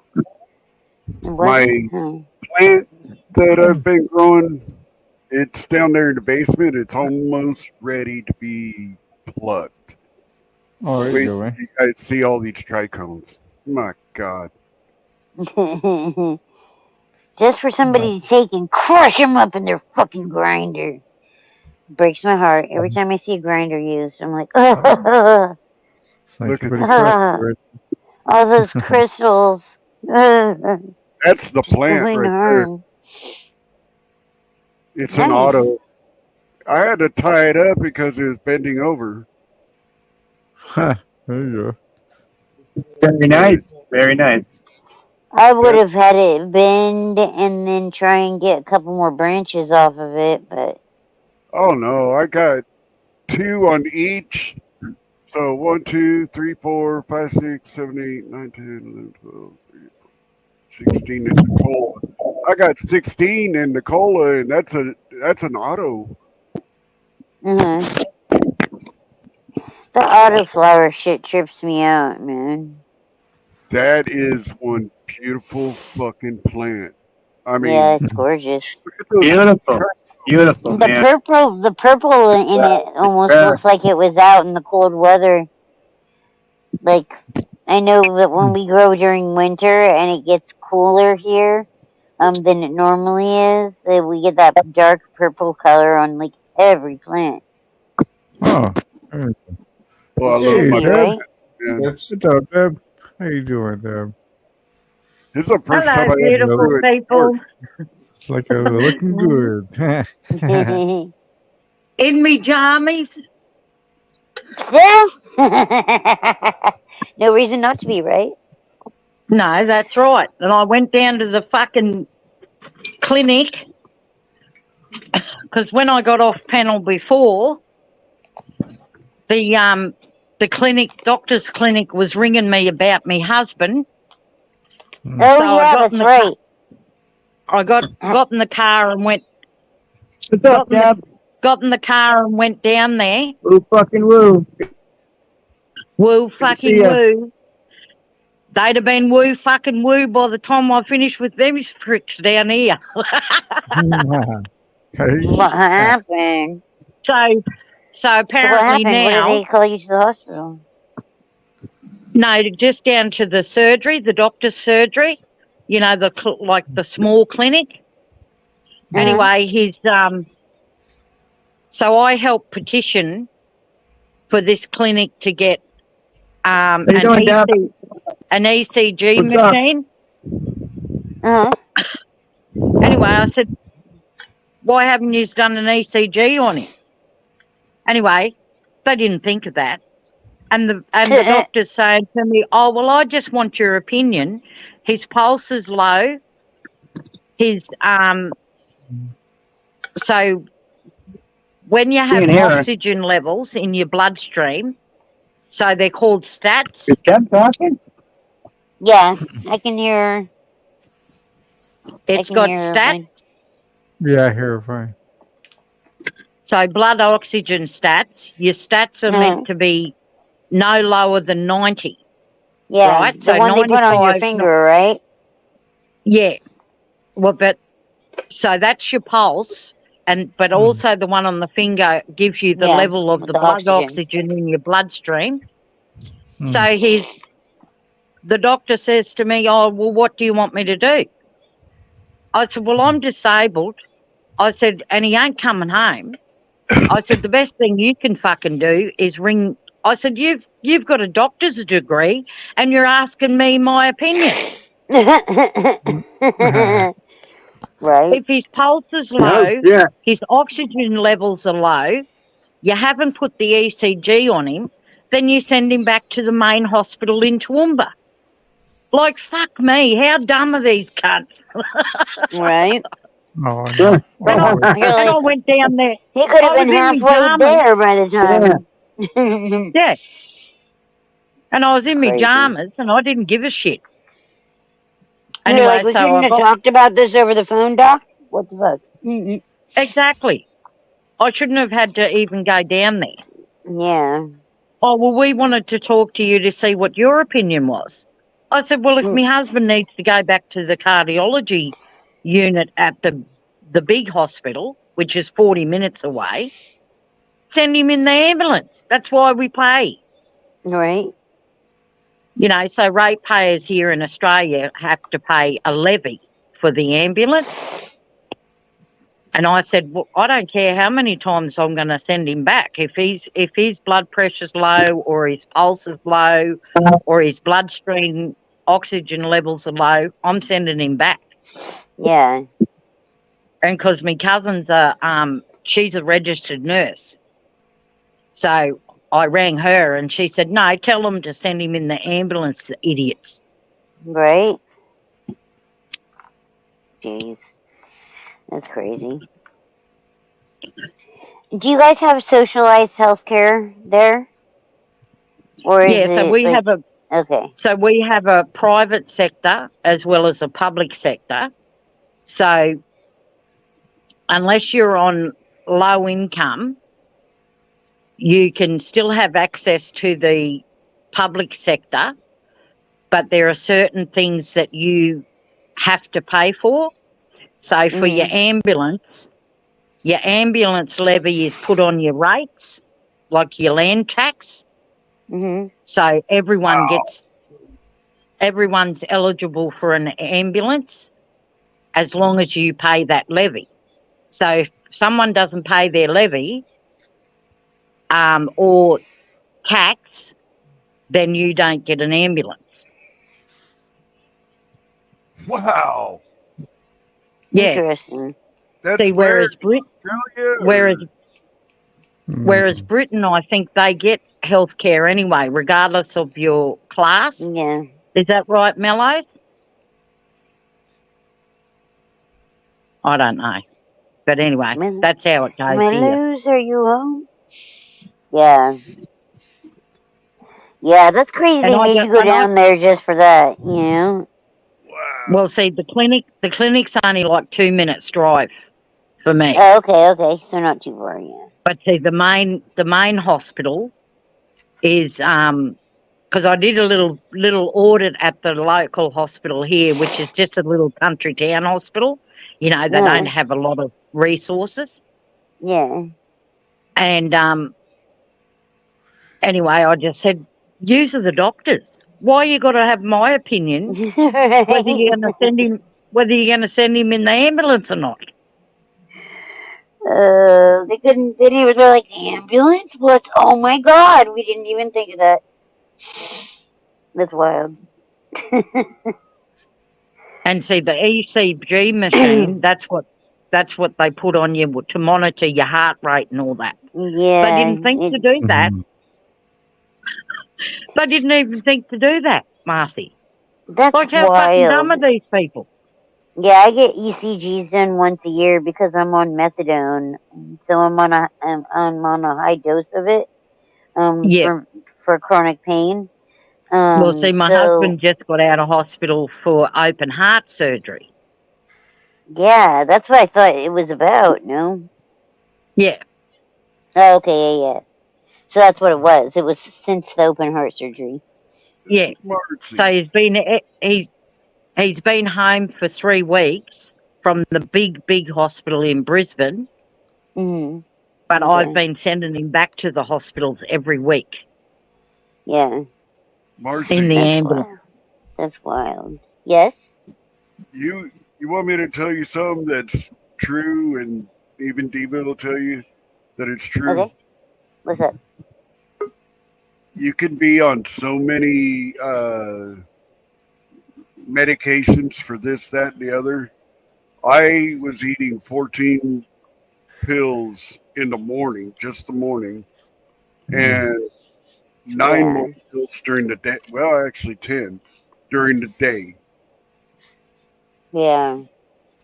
Fuck. I got off of almost all of my pills. I only take 3 a day now, and once in a while I'll take a ibuprofen or something. Yeah. I was on some pretty fucking strong pain relievers because I have just exactly what you do, plus sciatic shit. Yeah, that's what my lower back was. I still twitch at night. My legs are still restless as fuck. but I got over everything because of this. If I didn't smoke the way I do, how I do, and everything, I'd be a fucked up wreck. And it's already been proven that pain pills cause pain just as much as it tries to relieve it. Yeah. Devo, he just stopped going to the pain clinic. Me, I had 2 scripts in my house, and I just dumped it down the toilet. I said, That's wild. I would have definitely sold those, but that's just me. You can't even find real drugs on the street anymore. Apparently, I didn't. I've been on pain medications since 2011. Like they just had me on Norcos at first, but then, like I had really bad bilateral disc protrusion at L5S1. And they wanted to do surgery, of course, first, and I wasn't ready for it. And so I basically exhausted every other avenue before surgery, before I ended up getting surgery. So I got surgery. They had me on 340 milligrams or 300-ish milligrams of OxyContin and oxycodone combination, instant release and I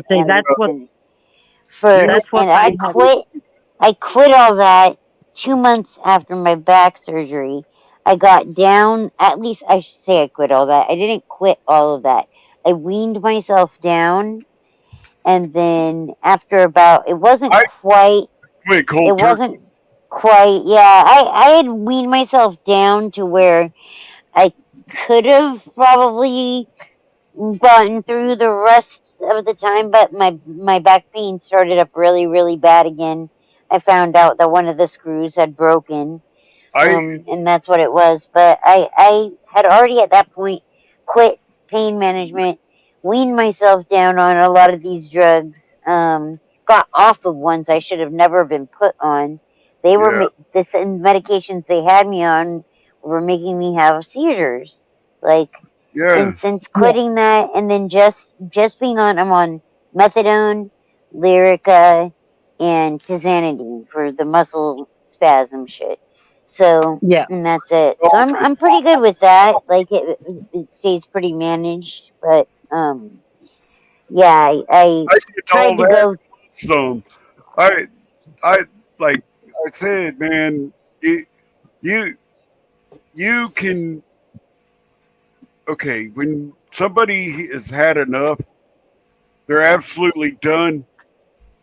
That's what it takes for an addict. I'm an addict still. But I know that. I'm just telling you, once you've had enough, you're over it. Yeah. You'll never get back. You don't turn back and say, oh, well, I missed that a little bit. No. Well, my husband's health. I wish I never had to take anything ever again. That would be nice. That would be the nice option, but that's just not an option for me at this point. My last thing was alcohol and drugs. And I never really did like hard drugs. I didn't like hard drugs. I did coke 4 times. I did. I like getting my hands on. Well, see, my husband's health started because he's a truck driver and he's worked since he was 17-year-old as a truck driver. His discs were starting to protrude on his spinal cord. So then they put him in hospital in Brisbane and they severed his spinal cord, right? So they put him on OxyContin for the pain when he got home.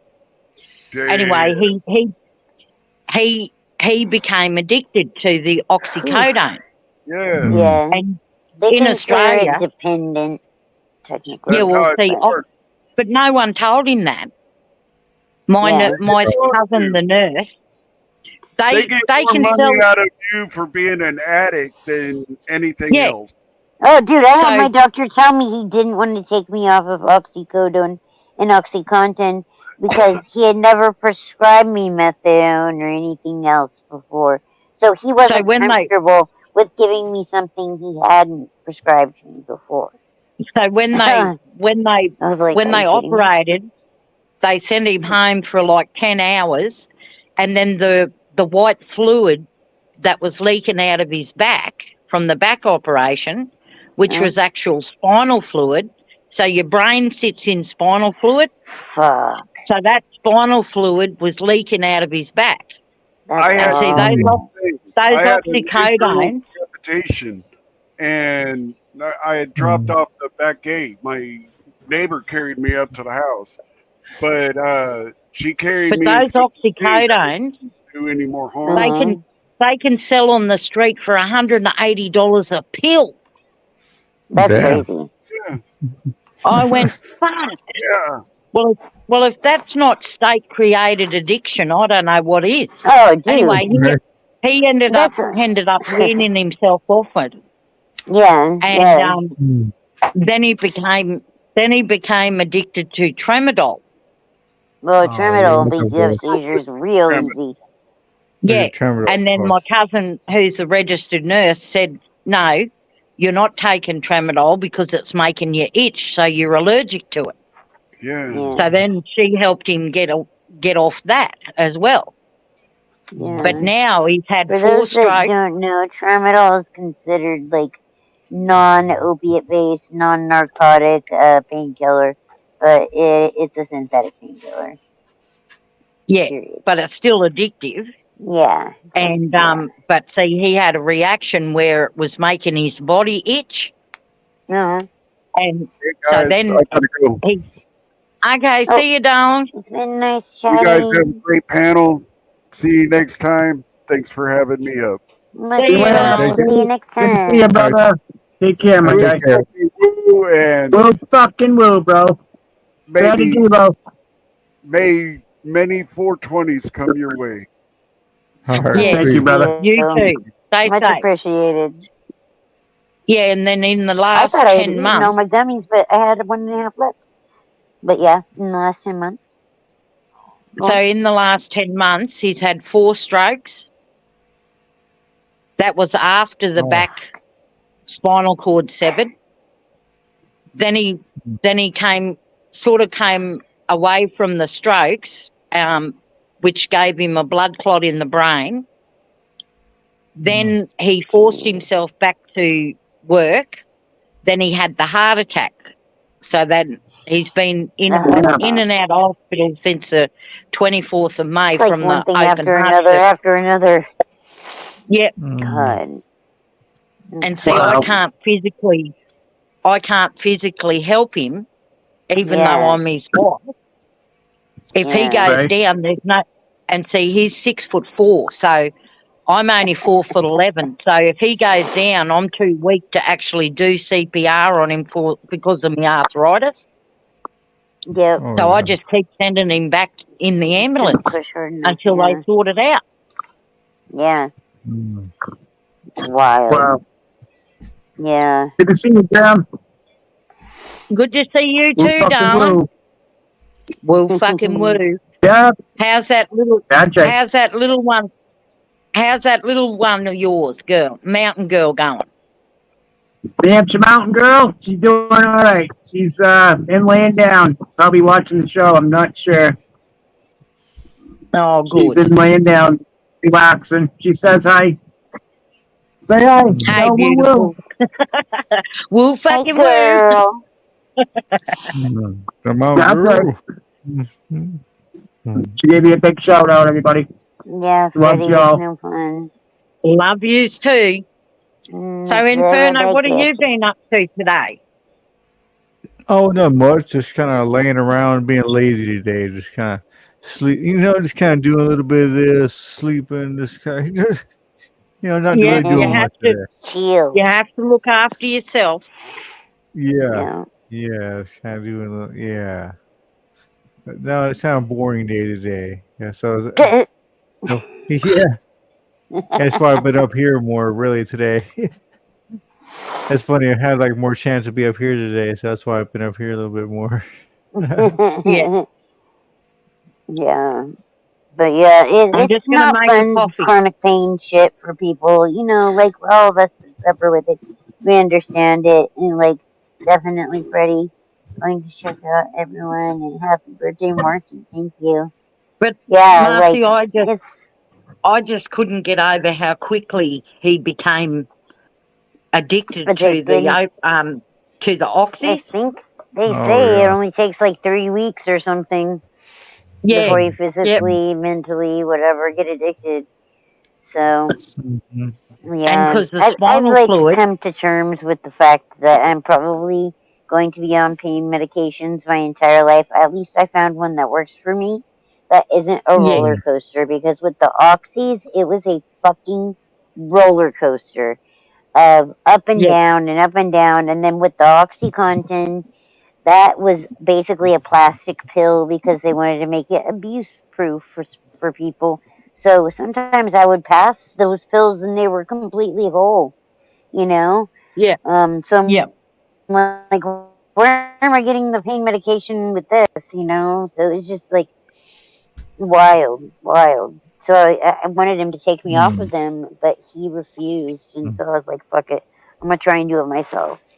And 10 days Mhm. into it, I was like literally like screaming and ready to just go to the clinic. So I did. And they were pretty good Yeah. about, it took me like about a year to stabilize on my medication and not need to take anything extra, you know? Oh yeah. But yeah, yeah. If you have chronic pain, a Norco, a Percocet, any of those instant release medications that aren't long acting, you're going to have a roller coaster of getting relief and lots of relief, and then slowly creeping back towards that pain, creeping back in again. And you go through this Yeah. up and down cycle that's a roller Mm. coaster with these other Mm. drugs. And Mm. Well, yeah, see, I always go ahead. luckily I have a cousin that's a registered nurse, because when I said to her about when they operated on his back and severed his spinal cord, I said, so she said to me, take the bandage off the wound on the back and tell me what it feels like. You know, is it clear fluid? Is it like syrupy? Is it sticky? And anyway, I touched it and it was sticky like syrup. You know, when you're doing like a toffee before it goes brown, it's that clear liquid, but it Mm. was Mhm. sticky. Anyway, Yeah. I told my cousin and she said, no. She said, you ring the fucking ambulance now because he can die, That's because spinal Mm. fluid, the huh? spinal fluid was leaking. So then they had to Oh, send him back to Wild. Brisbane. Damn. Oh, So it was wild. wild. Couldn't even imagine, man. Yeah, it's crazy, some of these things. And that was the thing when I broke my foot, and the doctors there after 6 hours there at the ER, they told me that I had a high arch and that's why it hurt. It's like, bitch, you don't think I couldn't tell when it cracked and I literally couldn't put any weight on it? Like I heard it crack and no weight, mm. couldn't put any weight on it. Yeah. That shit was swollen Yeah. for like 2 months, man. Like, Oh yeah. it was just But gnarly, you know, but that's what, I requested the MRI, and what do you know? Second metatarsal, just like I told him at the ER. I started yeah. to do like the research and fucking had time waiting. So, And see, waiting for the growth. they were going to put him in for an MRI, right? Mm-hmm. And because he had the stroke in front of me on the front lawn. Mm-hmm. And of course, I couldn't do CPR or anything. I just had to get on the ambulance straight away. Mm-hmm. Anyway, he woke up from the stroke where his tongue was twisted in his mouth and he couldn't talk or anything. Mm-hmm. And Mhm. the dispatcher said to me, get him to say sausage sizzles. I said, I just fucking told you he can't talk. So how's he gonna say sausage sizzles? Right? Anyway, so they took him into the big hospital in the country town 40 minutes away, and Mhm. he woke up. He still couldn't talk, but he could understand what you were saying. So I'd just give him a pen and paper to write. So one side of his body went paralysed, and anyway, he wrote on the piece of paper, claustro, and I went, claustrophobic? I said, you dickhead, you've never been claustrophobic in your life, and we've been married for 38 years. Yeah. And that's when, so they didn't take him for the MRI, they took him for a CT scan, and that's when they found the blood clot on the brain. Wow. Damn. That's crazy. Yeah. Yeah. But anyway, it is what it is. You just got to push through it, don't you? Yep, you're right, Deb. It's like, what other choice? That's That's why I say delusional optimist. Yep. I'll just make it through this, and the next medical miracle will be around the corner. Yeah. But you know, but you know, like I keep saying to him, as much as you hate hospitals, that's the best place for you. You know, because I can't help him. Yeah. You know. Oh yeah. Exactly. Like I said, and when I said to them, he's never been claustrophobic in his life. He's been an international truck driver here in Australia for more than 30 years. So if he was claustrophobic, he wouldn't be able to sleep in the bed of the truck. Right. Right? You know, a bed of a truck is just big enough for one person. Yeah.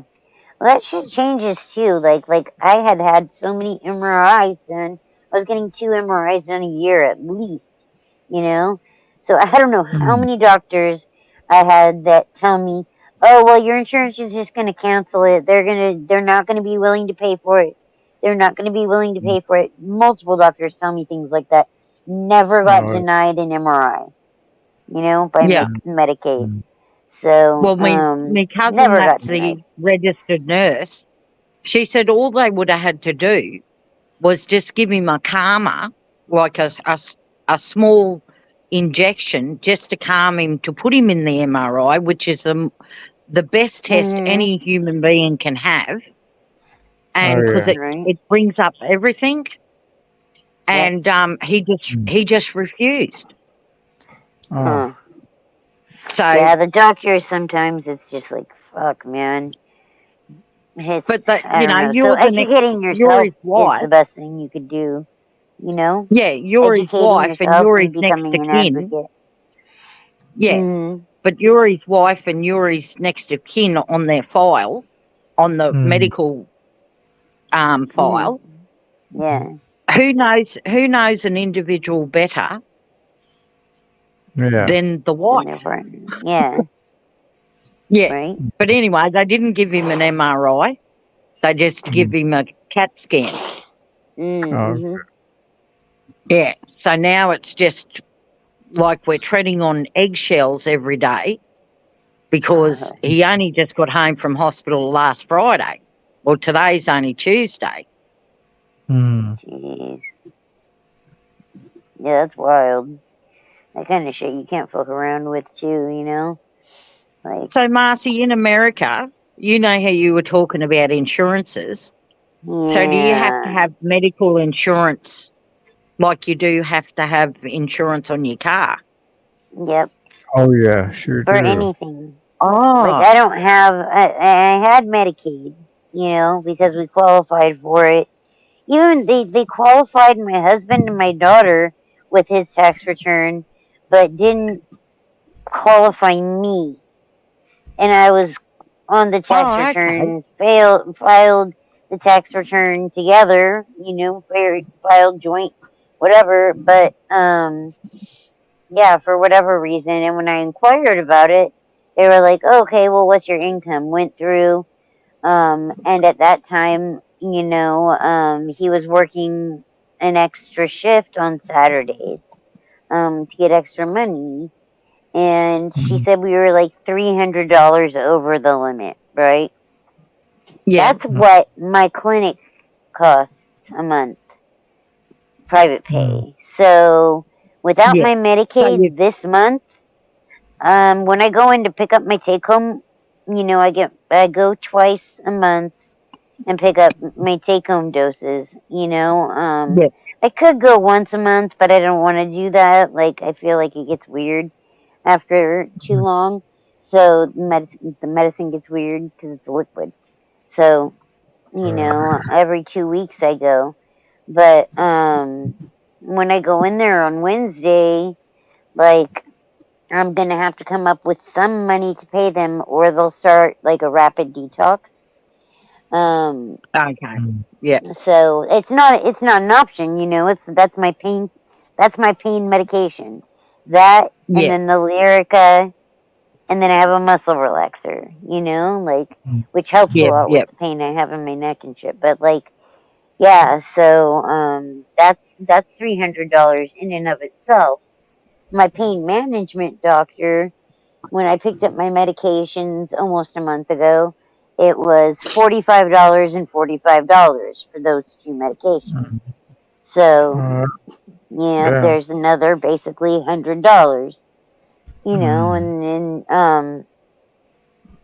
that doctor, pain management doctor, it's $95 for the doctor visit, and then $95 more to do the UA, the piss test. So I'm like, how is it a whole another $95 for this UA? And my other doctor gives me a UA, so can't I have him fax you the results of that UA instead of paying $95? You know what I mean? Like, so that's already, so you got 300 plus another 100 for medication plus another 200 just to go to those doctors. Also, what was affected was my birth control. Luckily, California has a thing that I can get my birth control covered, which is nice because my daughter is on birth control as well. And my daughter also sees a counselor, and they're saying they're not getting paid. So I'm like, that extra $300 that social worker said that my husband made over the amount. It's like, bitch, I one doctor just walking through the door. We're there.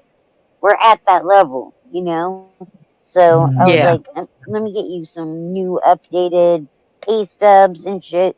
So hopefully it'll be turned on, before next month. Otherwise, it's like a whole nother shit show, So here in sucks. Australia, like, it's so bad. It's so like we're the only civilized country that doesn't have socialized health care of some sort. You know what I mean? Yeah. It's awful. Yeah. Well, so see, here it's in a predatory Australia, business. It's a predatory business. Oh, it certainly is. Well, see, here in Australia, so me and my husband have never had private health. We've always gone through the public system. But see, here in Australia, even if you're on a Centrelink payment, so which is human services, so it's like a welfare payment. You, when you're on a welfare payment, you also are eligible to get like a healthcare card, right? But you've got to meet that income standard, which is low income, to be able to access the healthcare card. So even though both me and my husband were working and we were ratepayers and taxpayers, we could still use, and because we paid the ambulance levy, and then they brought in this system where everyone gets the ambulance levy, and that paid through their electricity and rates and stuff. So regardless of your income, everyone has a right to health.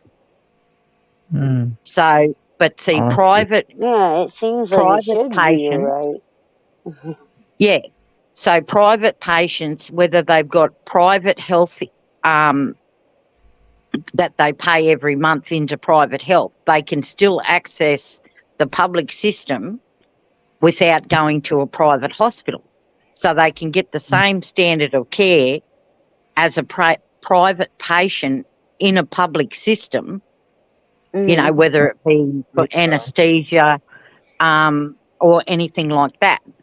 So we could still have access to the public system regardless of our income, So you because have we've paid. something. Yeah, because we've paid that levies. Mm-hmm. Yeah. And so even homeless people, and this is what I just don't understand too, because when I used to work local government, I used to help a couple of homeless people that used to stay under one of the council buildings. But see, they were working, but their income was still so low, you know, like $8 an hour they were getting, and they weren't making enough money to pay their rent, even low income rent, because the social housing for low income earners. I sent you a private chat, Mel, in the back. Sorry, Deb. Go ahead. No, you're right, Don. So, so even if you're a homeless person, you still have access to the public health system, whether you've got a healthcare card or not. Yeah.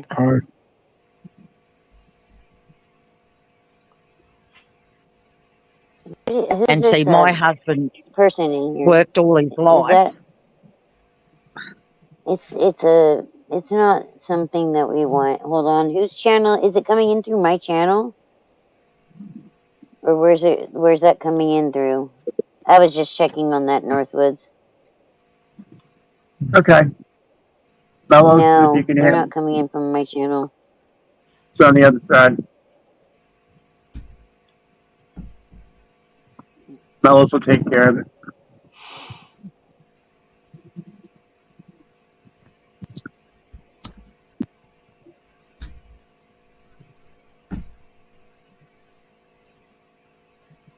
I can jump over there if I have to. All right. No, Acer. Become physically addicted to oxy. You can take it for 2 days in small doses for recreational use and go through body aches and depression after.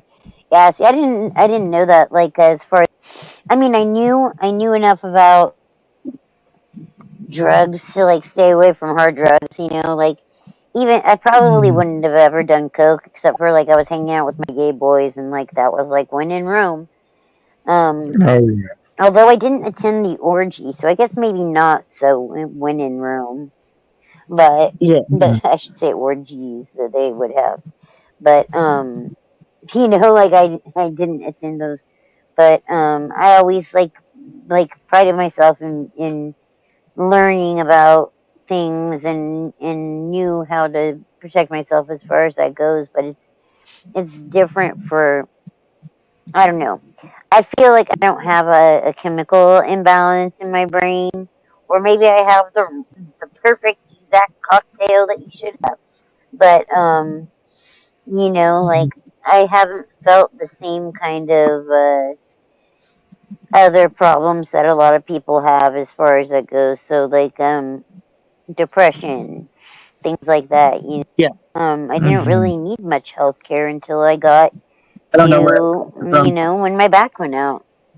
So I didn't really need, you know, need it like that. But when you do, it's so crazy essential, you know. So it's cool that you guys have a system that there is that to fall on, back on, you know. In a similar way that with the women's health thing, they're like, oh, there's a grant in California that pays for women's health if you know, don't have a way to pay for it. So and that's I've pretty cool, you know. That'll get us through that. At least we won't get knocked up on, you know, like that dime. But so yeah, I've been fighting the government for the last, well, since November last year, to be able to get my husband, because he's the main income earner since, see, I haven't worked in 18 months and I'm under a rheumatoid arthritis specialist. So even though he was still working before he had the strokes and the open heart surgery and all that, so we had to, and because what he's going to get a fortnight until his health becomes better to return to work. So what he was getting a third of his weekly wage, he will get that a fortnight. So just say it's $670 a fortnight on the Centrelink payment, which is human services payment, right? Like welfare payment. He could earn that. That was a third of his pay every week. So luckily we own our house and our cars, and we've got that behind us to help us through. Because if we didn't have that, we'd be homeless ourselves. Yeah. Since he's been not well to work. So, it's a struggle, and I mean, everybody struggles, but I'm just thankful and grateful that we were able to both, buy our house prior to both of our health declining. And, housing crisis and apparently I had a conversation with the Toowoomba mayor, who I grew up around his grandfather, and his grandfather used to drop off fruit and veggies to my family when we were younger. And I said to him, well, if there's going to be another 87,000 people coming to the Toowoomba region within the next 3 years, where are you going to put them? It's a housing crisis, so there's no rental houses to rent, regardless of what your income is.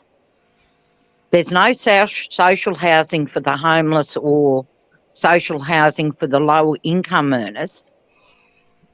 So I'm a bit blessed that me and my husband, worked our guts out to buy the house that we live in, because otherwise we'd have been sleeping in our cars. Because there's just nowhere to put the population. That's wild. Did you find and anybody? the government knows. Yeah, because there's only so many like actual livable area, right? Like in Australia, there's a lot of places that you can't inhabit, right? Yeah.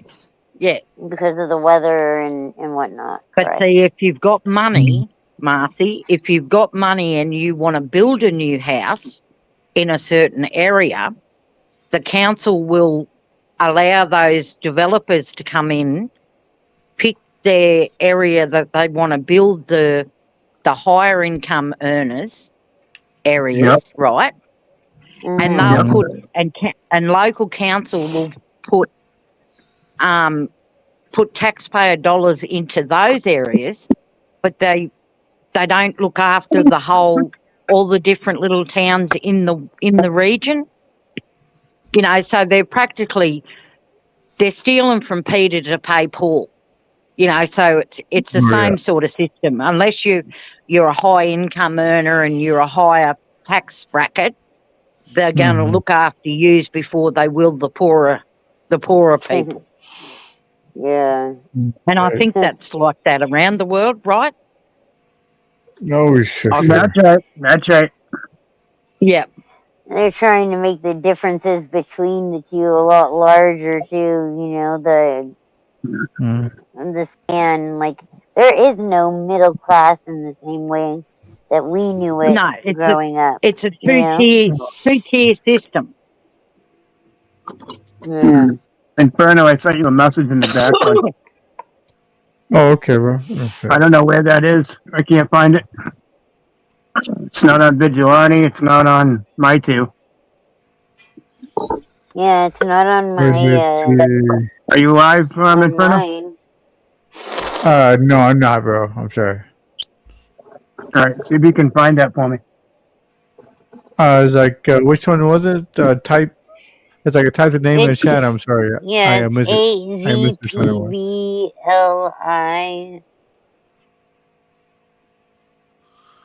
Yeah, it's some giveaway. Not so really. It's a bad link. I'm sure. Be careful of that. Yeah, don't follow that link. No. Screen share will pop up or some shit.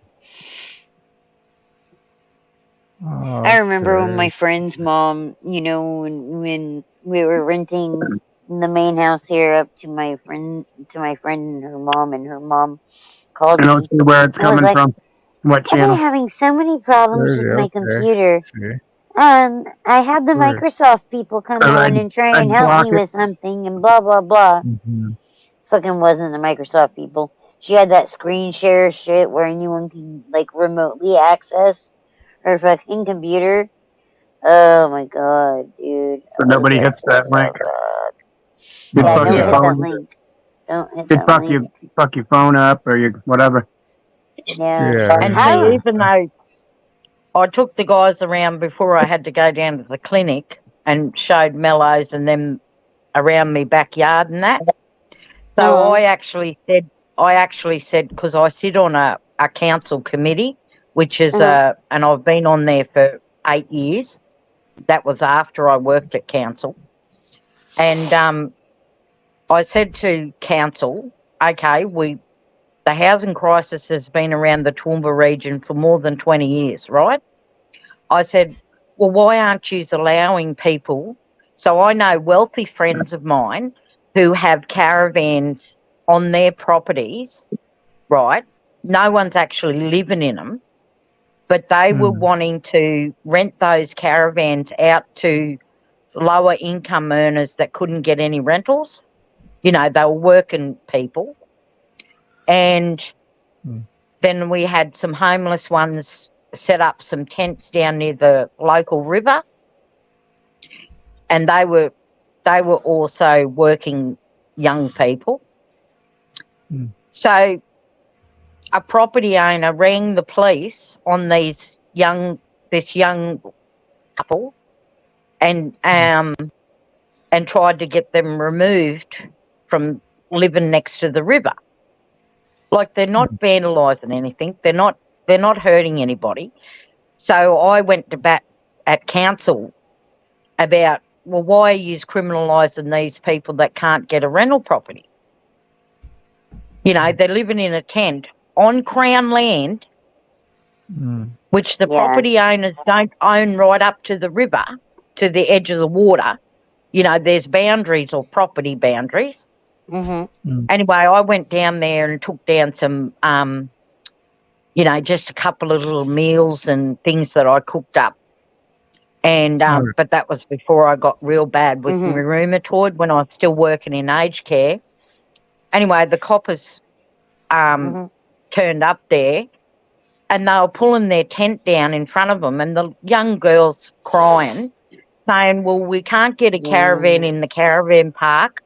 There's nowhere to rent a cabin or any, you know, low income rentals or anything.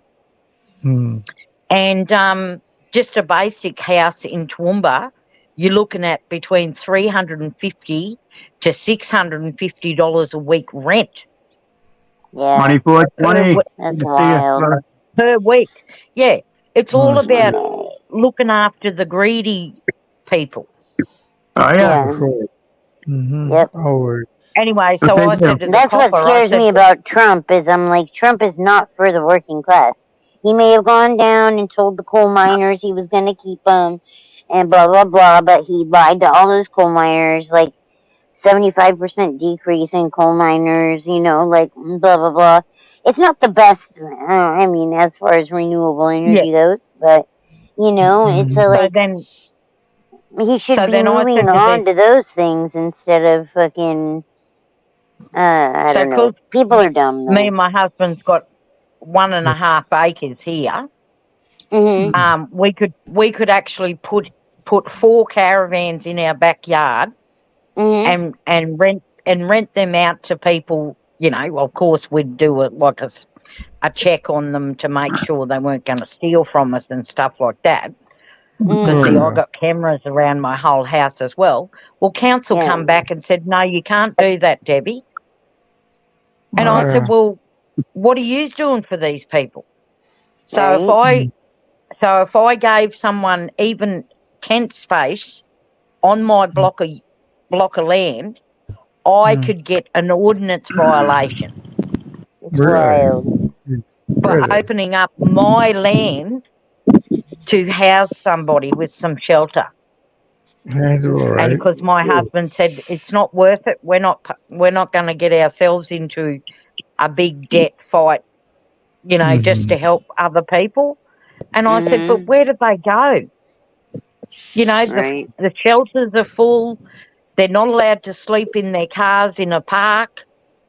Like what bullshit? Yep. Well, we call it like glamping up here, camping, that people can camp with you for the night, you know what I mean? They're not living there, but they're camping for a few days, and then they camp for a few more days, and they can stay, Yeah. But Well, see, once you even tell here, the council, then they screw you over, right? I got you. yeah, Right. yeah. So we have some areas here where people can pull up in their RVs and they can stay 2 or 3 nights for a small fee.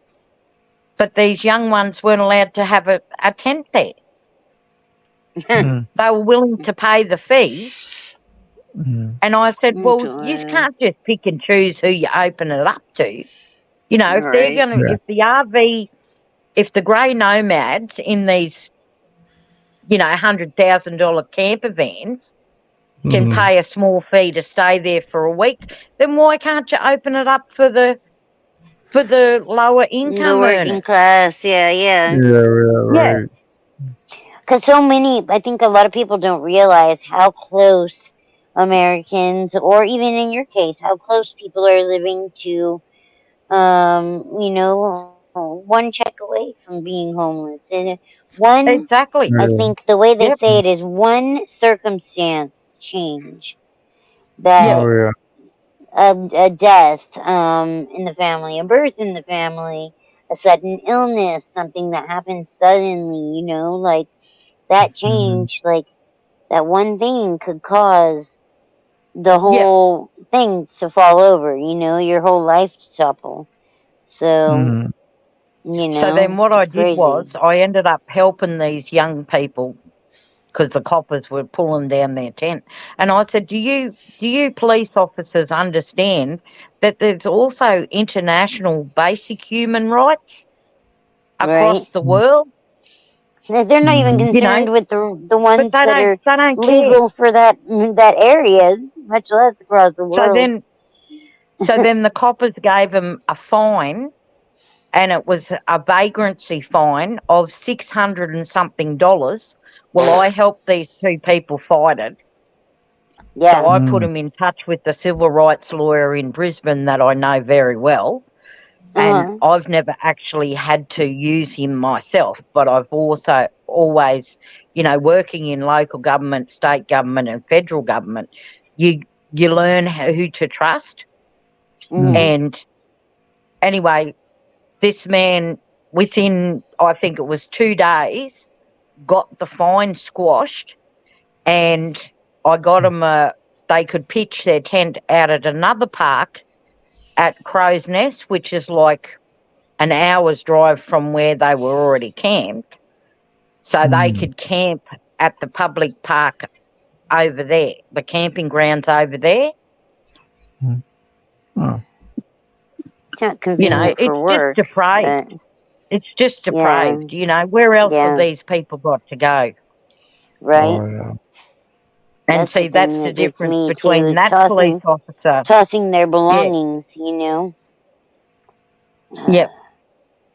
And see, the police officer over there, he was friends with my civil rights lawyer. Not that I ever trust coppers, but this civil rights lawyer was able to get an email to this copper over at Crow's Nest to let them know that he was going to fight the fine that they got here.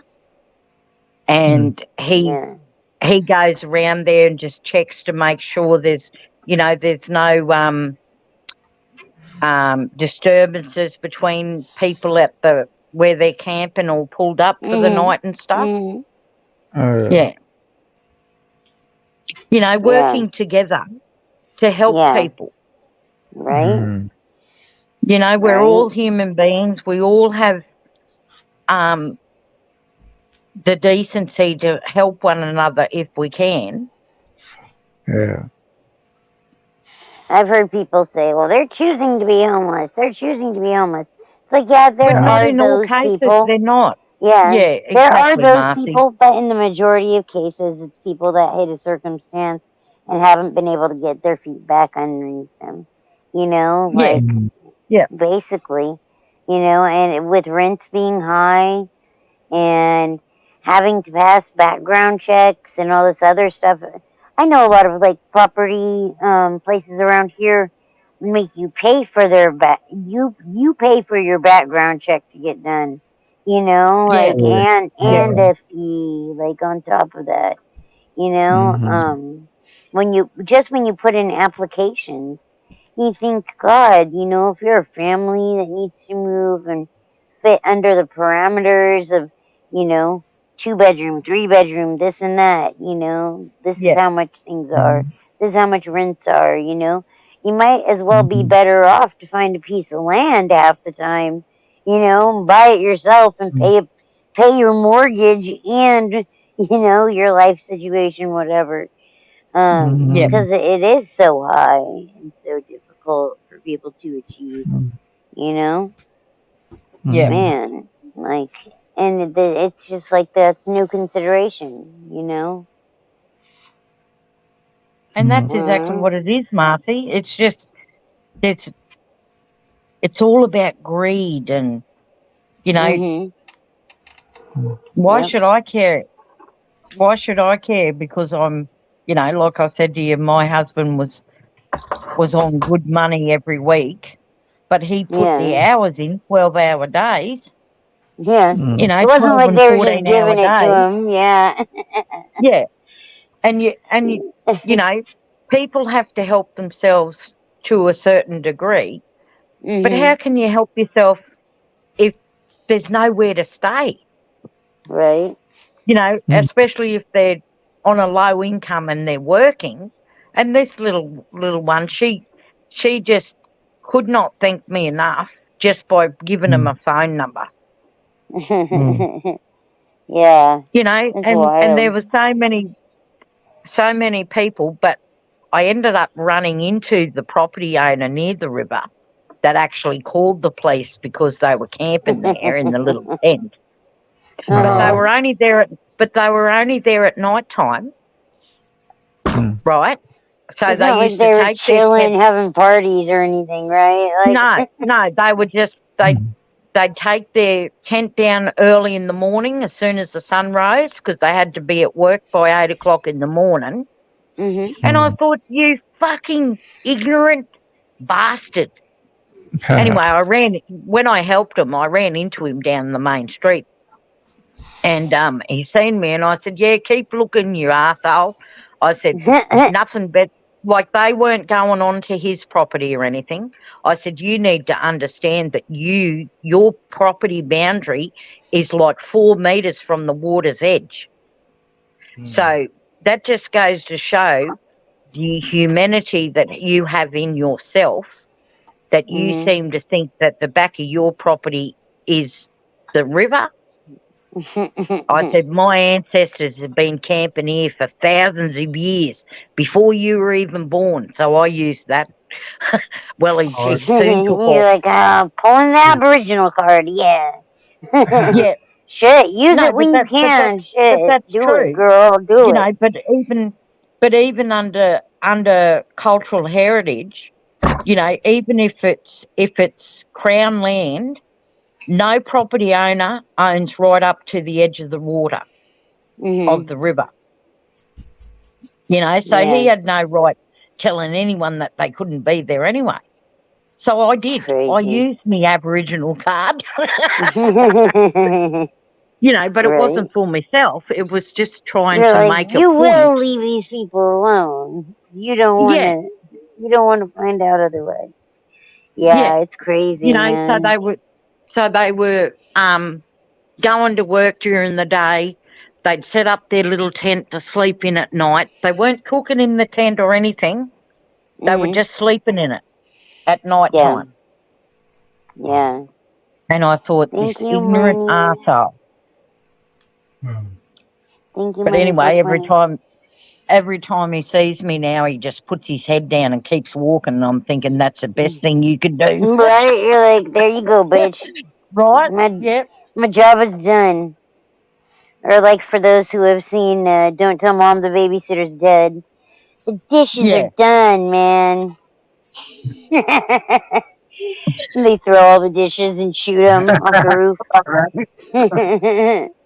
Dishes And see, are done. One of the constables that was there, you know, pulling down the tent, so didn't even want to give the young people the time to pull it down themselves. He's just reefing at it. And I said, well, if you rip their tent, I said, you'll be buying them a new one. Right. And because at the time, I didn't have a phone that had a camera on it. Mm-hmm. So I've always audio recorded, even when they were little tapes. Do you remember those Infernos? You know, the little tape recorders? Oh, yeah. The cassette player? Sure, cassette. The little, like a little ones, you know, little recording audio that they used to record ghosts' voices with. So voice recorder. Yeah, so I used to have the brick phone, you know, the real heavy brick phone. Right. And I used to, yeah, but it was like a brick. It was as big as a brick, Marcy. Yeah. Yep. And I used to have the little recording device with me. Anyway, the constable rang up the sergeant, and see, I've known the sergeant since before my father died in the 70s, and he turned up and he said, "Oh, what's going on, Ando?" Because that's what they called me, Ando, because my last name's Anderson. And I said, well, I said, you know, why do these young people have to move just because some property owner's complaining that he doesn't want them there? Yeah. I said, who the fuck is he? Anyway, then he pulled this, don't go swearing at me. I said, I'll say whatever the fuck I want. And see, this particular sergeant, he used to beat his wife. And everyone in the community knew that he used to beat his wife. And I said, yeah, well, guess what? I'm not your wife. You're not going to put your fucking hands on me. I said, and everybody knows that you beat your wife. And he used to go to the domestic violence events and be guest speaker, and because he was the sergeant. And then anyway, then after we bought the house here, I used to start telling people, and he didn't like it. I said, he's got no authority over anybody. I said, he's a hypocrite. He wants to stand up in front of domestic violence. It was called a butterfly ball, you know, where their family members have died from domestic violence issues, like murdered. And he'd get up spruiking about domestic violence is a terrible thing, but he was doing it to his own wife. That's wild. That's the thing. Like the cops, you know, they say like 1 in 4 police officers commit domestic violence, whether it be on their wife, nearly 40%, or their children. Yeah. Yep, nearly 40% are domestic violence perpetrators. It's crazy. That's so many. Like, if you think of that, if they're like, okay, about half the people that work at Burger King will shit in your burger, you wouldn't be eating at Burger King ever. You know what I mean? No. Like, like think of it like that. Like, you know, if you can't, if you're not willing to give like the Burger King employee that takes a shit in half of the burgers, you know, a gun, then don't give the dummy that's going to be taking the same job that has like the similar requirements, you know, shit, like exactly cops taking these jobs, and it's the easiest thing they can get into for how dumb they are. Like, it's just wild. You know, Like, well, when you guys get a chance, have a look on my channel. There's actually a video, it's 2 hours long, but you can go through it, and one of the real, at the very beginning of the video, it shows this tall, dark-haired man.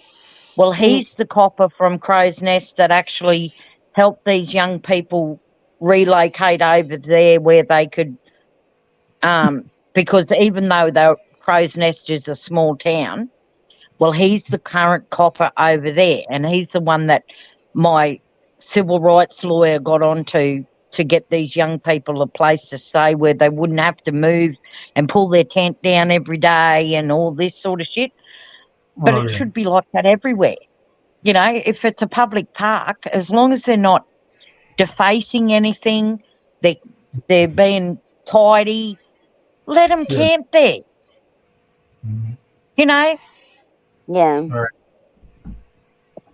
I just don't understand how people can be so fucking righteous, right, and so ignorant and inhumane to other people. The inhumane thing is what gets me, because, like, even if you didn't, like, there's a lot of that not in my backyard type of attitude that people have. Yeah. But, you know, it's like, I'll help them as long as it's not near me. You know, people don't realize. They have this mentality where as long as I don't see it, right, then it has nothing to do with me. Out of sight, out of mind, yeah. But I mean, that affects all of our communities, you know? Yeah, but like, that's not the true humane spirit of community, is it? And also, it's not the true, like, the way that the population is. The majority of homeless population are people just like you and I, you know? And then what accounts for the ones that people seem to think want to be homeless, quote unquote, those are usually people who have mental health issues, you know? Yeah. So because not all homeless people are on drugs, and that's been proven time and time again. And like, you know, the majority of people that are homeless work and do all those things. It's just once you get out of that having housing and all that, like, it's so difficult to get back and get to where you can pay the rents that have increased in that in between time, and the down payments or whatever excuse they're making. First, last deposit, you can't in California. You can't do all three. So, like, you can't demand last month's rent, I think is the way they say it now. Instead, it's just the deposit. So then they double the deposit. So it's like, you know, it's like they just found another way to do it. Like, still charging the same amount, but how many people do you know that on their single income could come in and just pay $2,000 for rent and still be able to eat and drive and do all those things? You know, hey, Big Chief. When I worked at local council, there was a lot of this defamation, discrimination against single parents. Mm-hmm. You know, a lot of landlords and real estate agents didn't want to rent homes to single parents, whether they were single mothers or single fathers. Mm-hmm. There was just, and then the public housing didn't have enough housing to, you know, and it's been like that for 30 years. Mm-hmm. Like the waiting list here in the Toowoomba region for public housing is like 8 years long. Fuck. That's crazy. So one day I drove around to all the different, so we have different suburbs in Toowoomba. So, you know, it's all in the one Toowoomba region, but there's like Wilsonton, there's like Centenary Heights, there's Harlexton, there's all different little suburb names, right? So I drove around and took photographs of all the public housing department housing that were empty 120 I found in the Toowoomba region, which it nearly took me all day to drive around to double check. But I knew where all the public housing houses were. Mm. And they don't like to mix the public housing in with the nicer areas. Right? 120 public housing homes were fucking empty. All right. That's wild. And then when I went and took all the photos and that to the council and to the public housing sector and said to them, well, how come these houses are still standing? Their excuse was that they were renovating. But there hadn't been any work done on the renovations for months. There had been no crews there, nothing, right? No. Like, yep. So wild. that's 120 homes that, you know, for example, that one couple that were in the tent could have afforded to get into that home or that unit under public housing. Yeah. That's crazy, man. It's like that so often, you know. Like, I told my mom, because this place is a primarily like either vacation or retiree area. You know, this whole county basically is like that. So I told my mom, like, we have just a little over an acre, so similar to the size of land you guys have. Yeah. And we have the main house that my dad built, which is a geodesic dome, which is a fucking cool house to grow up in. And then we built a granny house, or had a granny house built here on for my mom's mom, you know, on the lower part of the property. So we have our little, you know, home setup thing that, you know, like when my mom, when she passes, you know, we'll move into the main house. And then, you know, my daughter and her family can be down here if she wants to be in the granny house, you know. But we can keep it in the family that way. Because otherwise, there would be no way. No way could I ever afford to live in this area. You know, you can't even rent a room for less than $900 a month.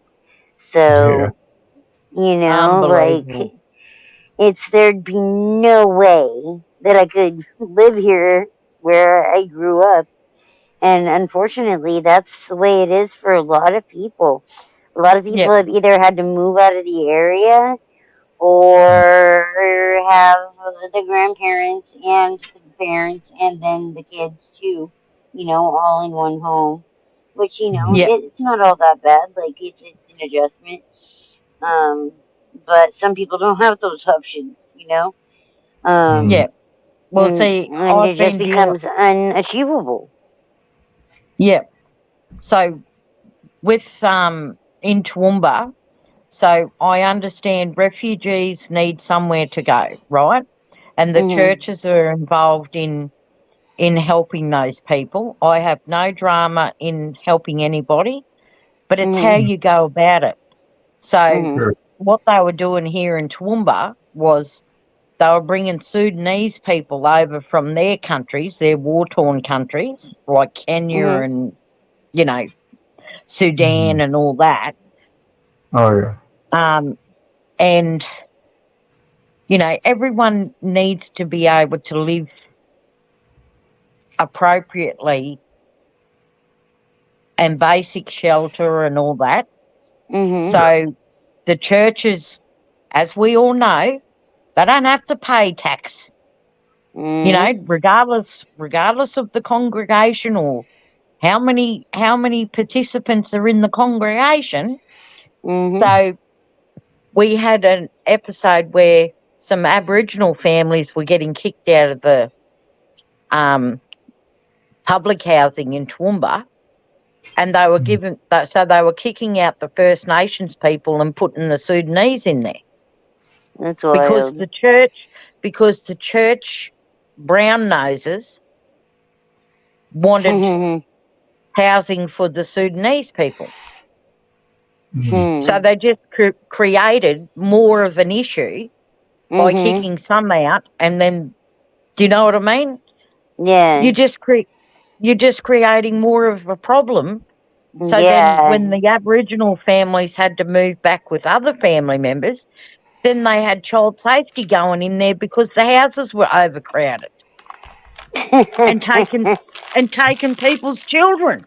They're like, man, like there's a reason for this. Like it's so funny in government that they can't even just take a look at what they're doing and see like, okay, this maybe isn't a good idea, or maybe this could be done differently, or it's just wild.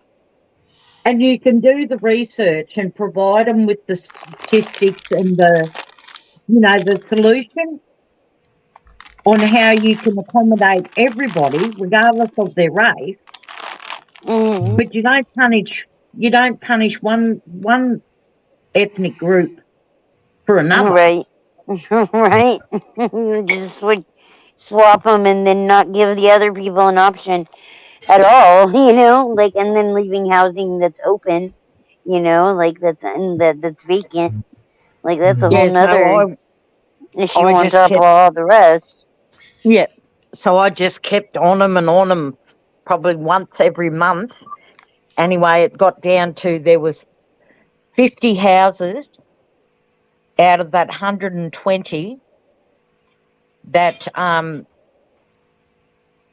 because I ended up going to the state independent, not the Liberal or the Labor Party, or not the main two parties, but I went to an independent fella in Brisbane who was a member of Parliament, and he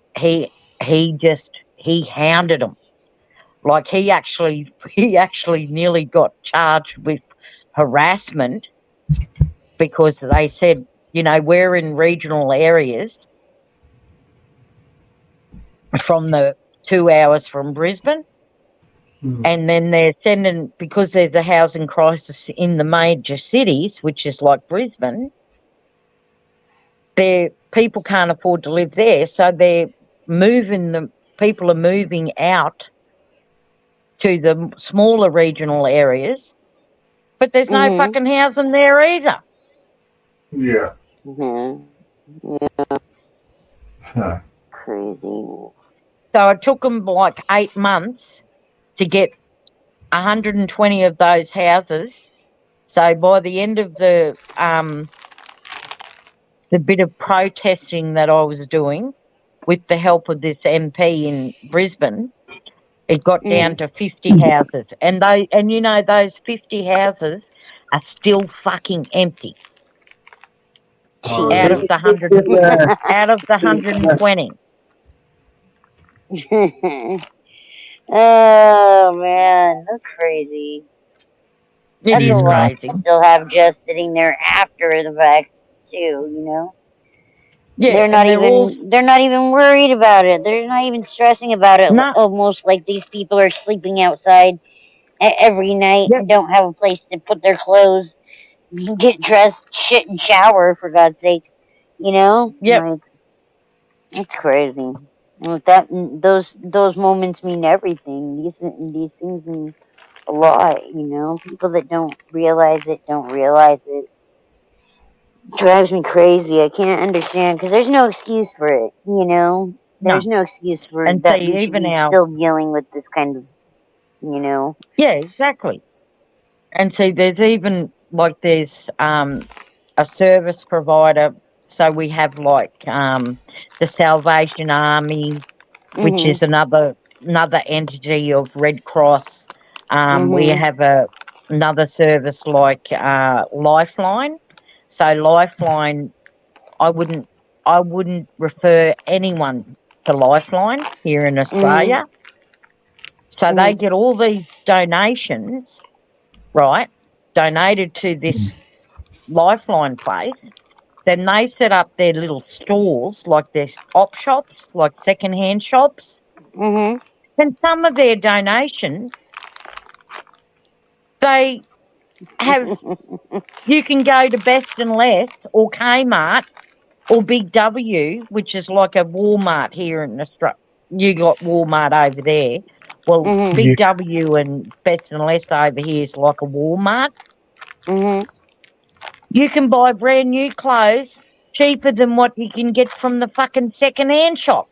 Right? And they're all donated. I know. Well, I'm like wardrobe by Walmart. I love my Walmart shit. My $2 tank top and my $7 jeans and shit. Yeah, but you can go to Walmart and get brand new clothing for next to nothing, and yet the op shops, like the second-hand shops that have had their stuff donated to the op shop, they're selling the stuff dearer than what you can buy at Walmart. Right. And they're second-hand. It's crazy, man. There's no fucking logical thinking. Oh.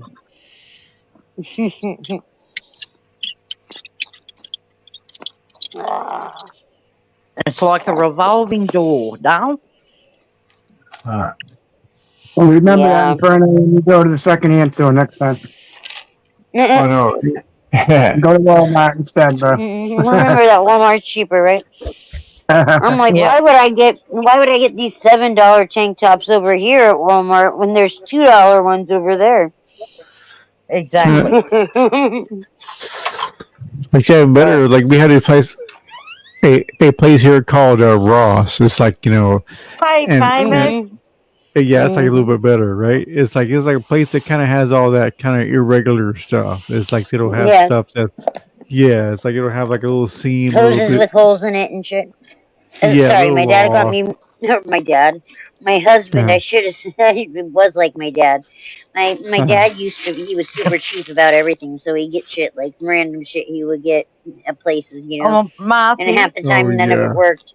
But my husband went and got this hose. I guess he got it at Ross. That was one of those growing ones, those bungee ones, you know, that expand or whatever. And that shit popped a hole like third day it was plugged in. Yeah. Kid Cool said, "Go to bed, Marty." I don't know who Kid Cool is. Kid Cool, shut the fuck up. Give me your It's chain, her birthday. It's her birthday. On episode 3, I started crying on episode 1. Hold on, my daughter's talking. Dying, and it's because I feel bad for them dying because they're being killed by monsters.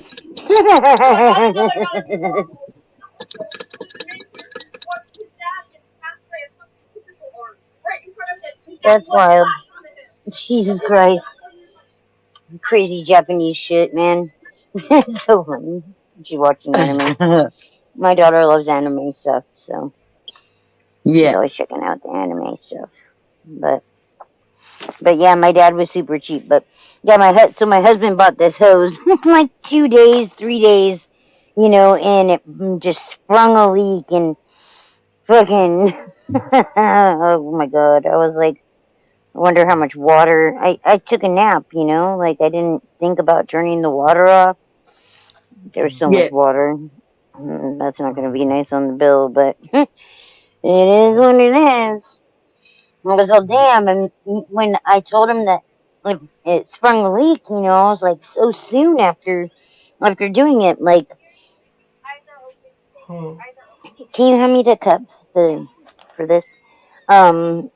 But like, he walks home and I was like, yeah, that thing sprung a leak and it started spraying water 50 feet in the sky. And he was like, it should be over there by the cat food. Is it not over there? What did I do with that thing? No, it must not be in there. Hold on. That's what happens when I start talking and shit. Where did I put it? Scary's baby's eyes are opening. Oh shit. And they hiss when you pick them up. You've got kittens with eyes opening. And they hiss when you pick them up. No cute. Oh my god. They look like little bears, dude. They're so cute, these little kittens. Yes, I agree, Famous. There is no such thing as a non-profit. Every Lamborghini I've seen has a man has a non-profit bumper frame.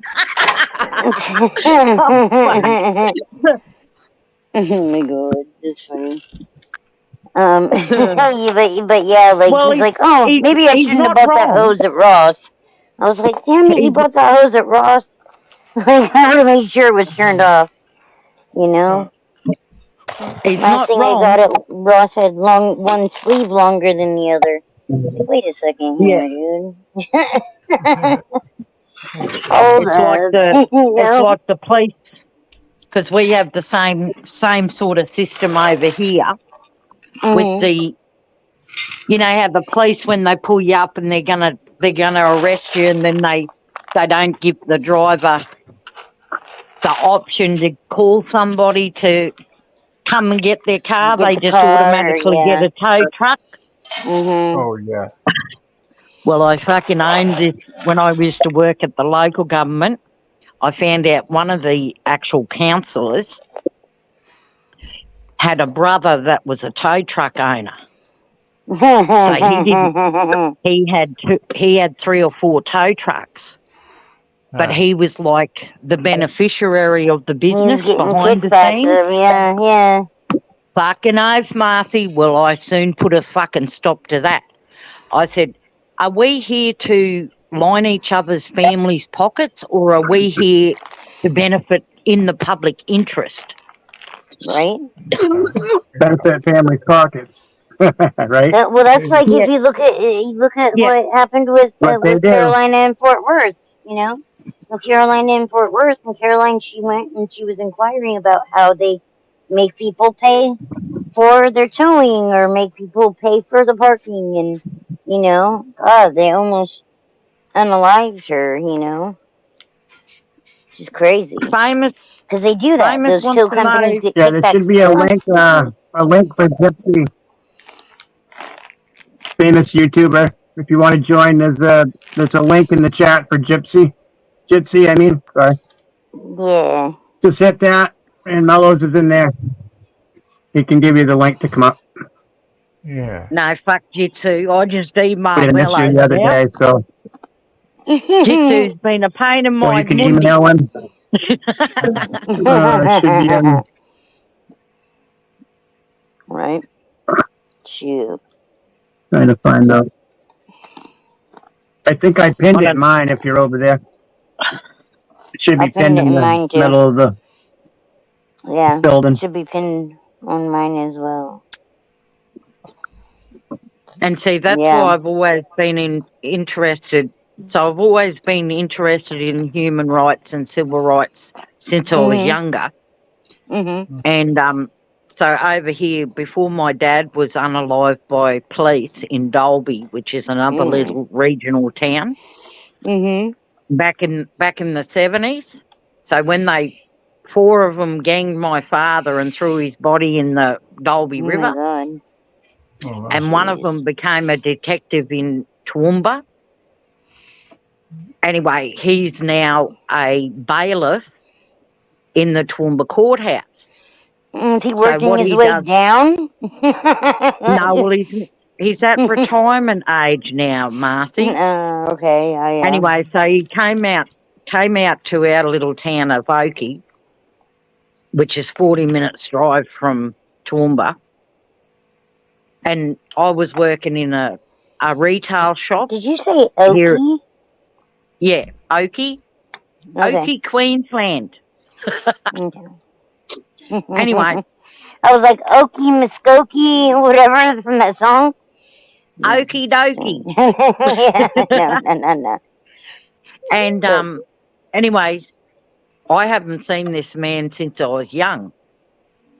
Anyway, I was at work with my friend who used to own the business. So she had like a fashion shop.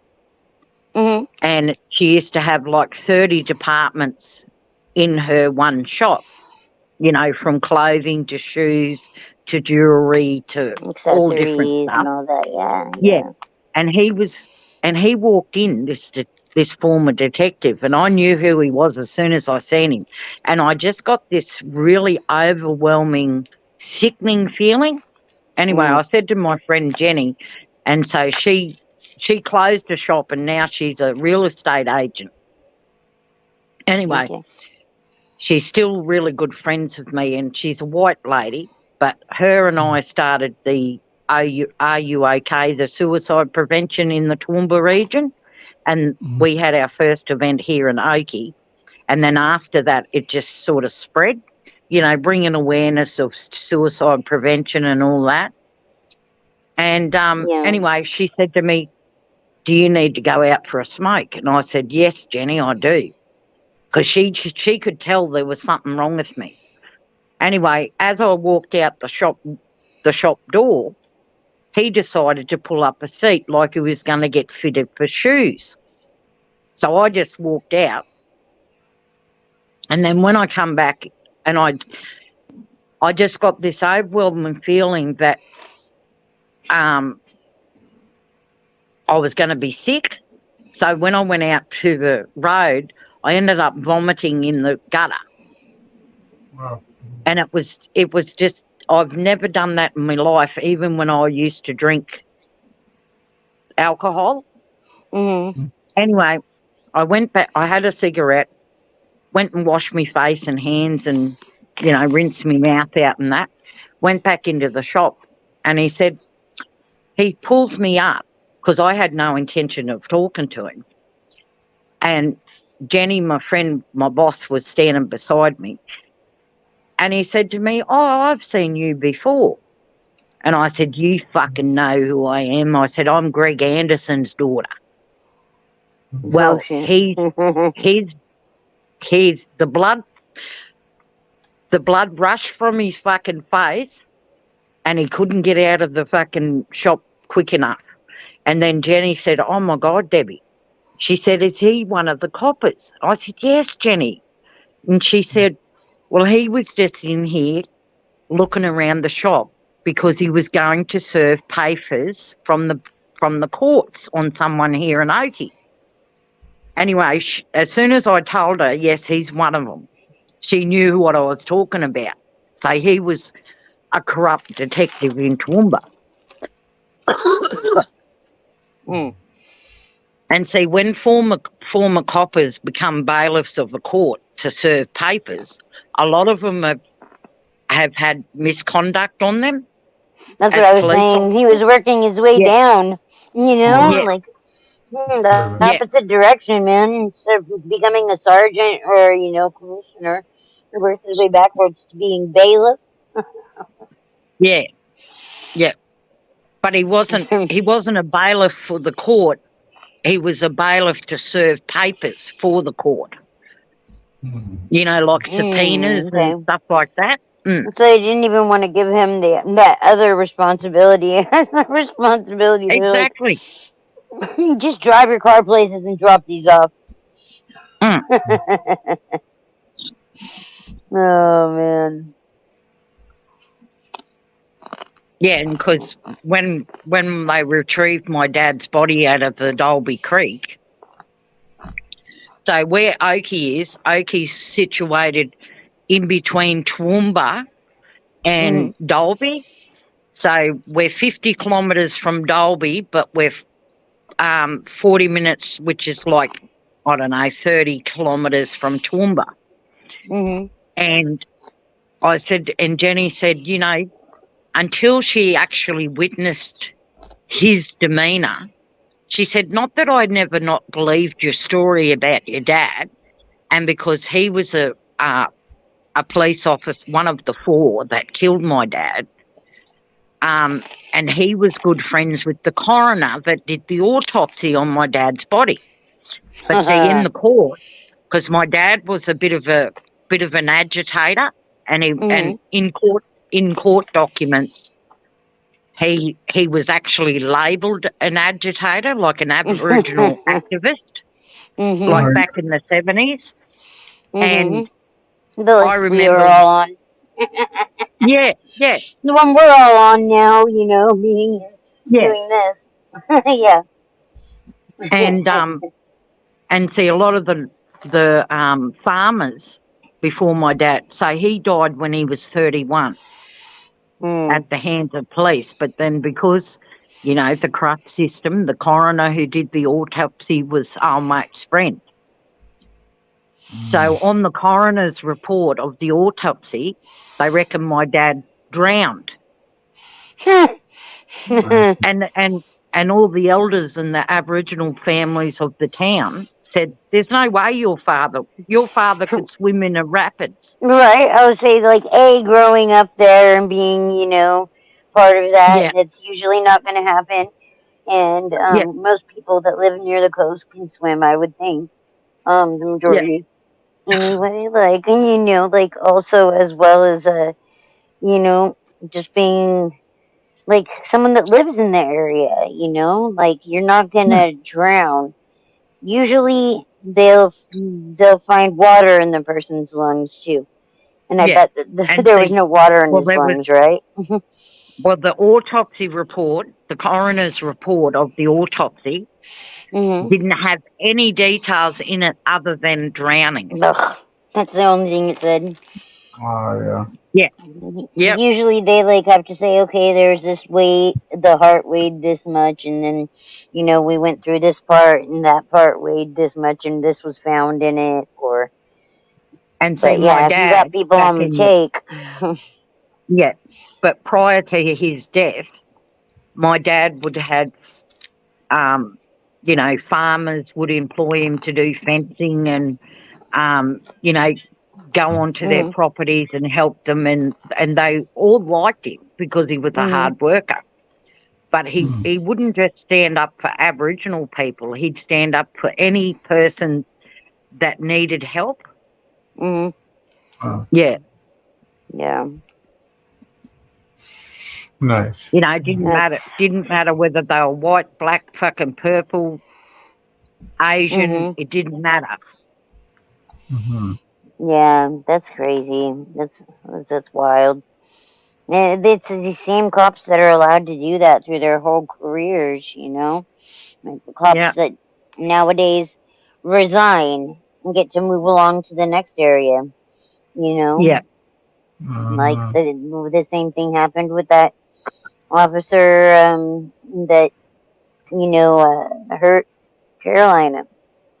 Like, oh yeah, he had a past, like, so but that's what I mean, a violent past. Like, they definitely should not let those people get back into it.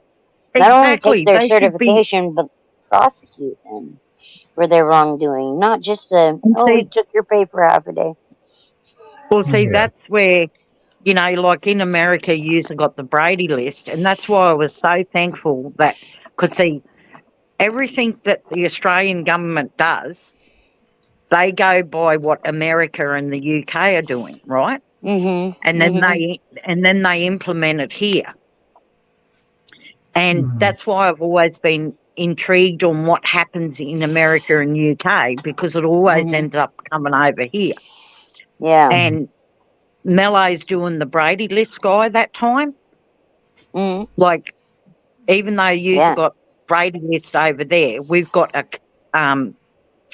misconduct of police officers here. But not that anything's ever changed. Right. Well, I think what I thought that, and what I didn't know was that, it's you can go in to the website of the Brady list and send them, the information about complaints you've made and officers, et cetera, et cetera. Yeah, I didn't really know that as much until Mellows did the show, yeah. Exactly, until Mellows brought that Brady list guy on, and his channel was the only channel. Like, everyone knew about this Brady list, but they weren't aware. And because I've been watching these channels since I've been able to get on YouTube. Yeah. And, the Brady list guy actually said that the general public can actually put in complaints through that Brady list thing themselves. They don't need to go through any other, and I didn't know that. So I've been sharing what Mellows and this fella had done on Mellows channel. eyes of the audits with the other auditors and the other activists that I watch, you know, whether it be in a live chat, telling them that they can put in complaints themselves. They don't have to go through the prosecution and all that. You can go straight to the Brady List website and put in your complaints. And a lot of them didn't know that. Yeah. Yep. So, you know, Yep. Mm. and I'm very thankful that Mellows did that interview. It was very interesting to listen to. Yeah. Yeah. Definitely. Yeah, go back and watch it if you guys didn't see it. I caught part of it. I didn't catch the whole thing. But I watched yeah, it from start to finish. You know, it's interesting. I think it was like in between something I was doing, but I saw it and I remembered wanting to watch the whole thing, and then I missed half of it and just came in. Yeah. But yeah, it's good. And that's the whole thing. That what I like about, you know, being in the community and people sharing information. Like, it's the sharing of information that got activists, you know, starting to do the whole cop watching and starting to do that whole thing, learning our rights. And, you know, I think a lot of us have had our rights violated and didn't even know it, you know? Like, yeah, it may have felt wrong in the moment, but you don't know that those things are not things they should be doing legally, or, you know, like when you say, I invoke my Fifth Amendment, they should not ask you anything else. You know, like that's like they cannot keep questioning you because that's, you know, spent 45 minutes trying to explain that I wasn't someone that stole someone's phone. Like, I'm just trying to get cigarettes at the fucking gas station, bro. Like, you had someone steal someone's phone from behind the counter an hour ago. I guarantee you, if I was here an hour ago, I wouldn't be back already. Well, I got arrested about 20 years ago. When I went to a little supermarket type, you know how they have these little smaller shopping centres, like a mini mart type of thing. Yeah, like a mini mart. Okay. You know, it's got different businesses in that little mini mart.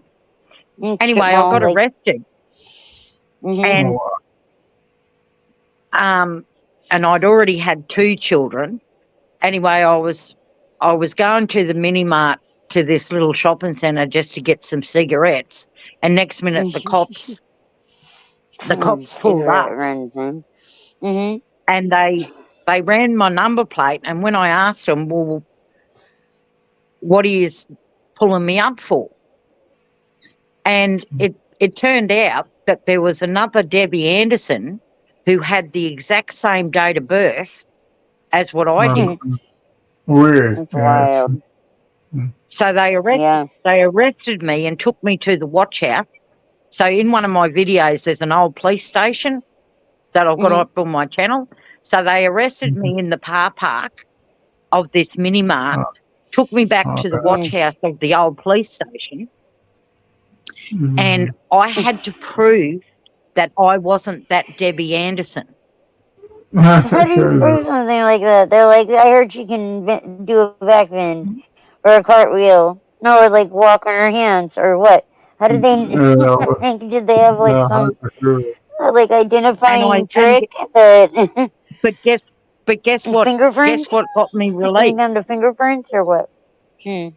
Well, 20 years ago, I'd never been to Townsville, but this Debbie Anderson was allegedly, they had a warrant for her arrest for murder. Oh, shit. So guess what got, so I was locked up for 4 hours in just the local watch house, and it wasn't me fingerprint. It was because I identified as Aboriginal. So all of my documentation, I've always identified as Aboriginal. And see, why they do that, Marcy, here in Australia, is they ask the question when you're filling out any government documents or your licence or anything like that. They ask you whether you identify as Aboriginal, Torres Strait Islander, or other. Yeah. Like other ethnic group. So Yeah. I've always ticked the box as being Aboriginal. So that was the only thing that got me released. Wow. Was because the other Debbie Anderson wasn't of Aboriginal descent. That's crazy, dude. Like, you're lucky you had that.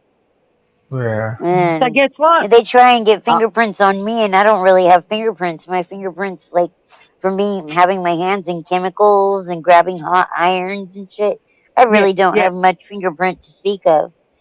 So every time when they tried to take my fingerprints, it's been pretty unsuccessful. They give me And the see, when corn they silk do that, oil and all that shit.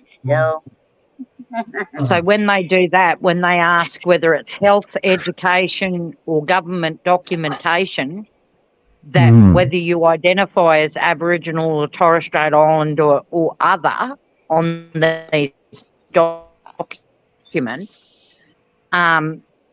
they put that data into a data collection. So they portray it to other people is that we get all these things for free and that we have these special privileges, but it's not that at all.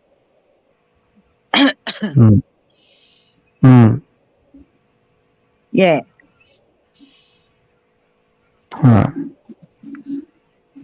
Yeah, so crazy. that's the only that's a reason wild why I ride, man. And I did it all myself. I didn't get a lawyer. I did everything myself.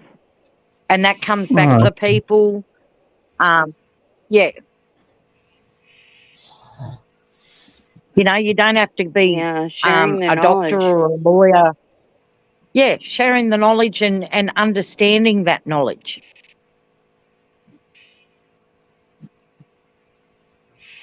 And I got one phone call. Yeah. One phone call, and I ended that up. Knowledge is essential, man. Oh yeah, yep. But whoever invented mobile phones with cameras, they are the goats. Hey, because now everyone's got a camera on their phone.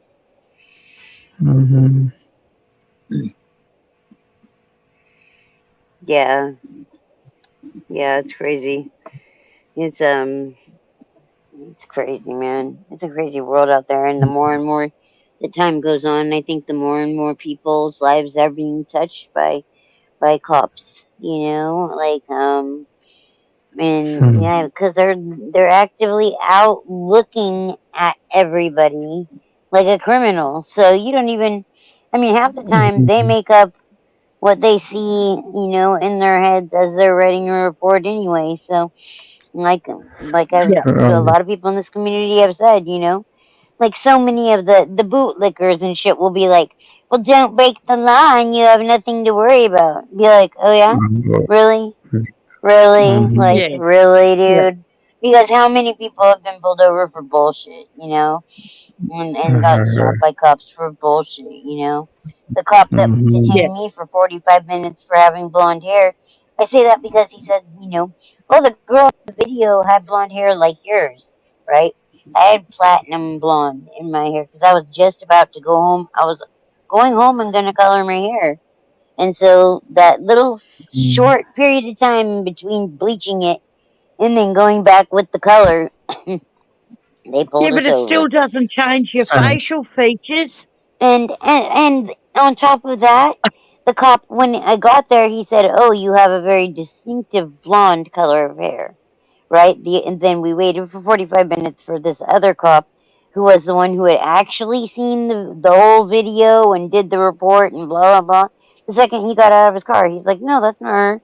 Like, and the other cop was like, oh, man, so I'm sorry, there's just a lot of people with your hair color. And I'm like, well, which is it? Because it can't be both. You know, like, you stopped me and held me here telling me that my hair was uniquely identifiable. And then now you're saying, oh, why do so many people have that color right now? It's like, dude, fucking, none of you guys know your fucking head from your ass. surprised you get your shoes on. You know, like these cops that they're not the brightest ones out there. They just know, like in the No, academy, they're most of taught them are.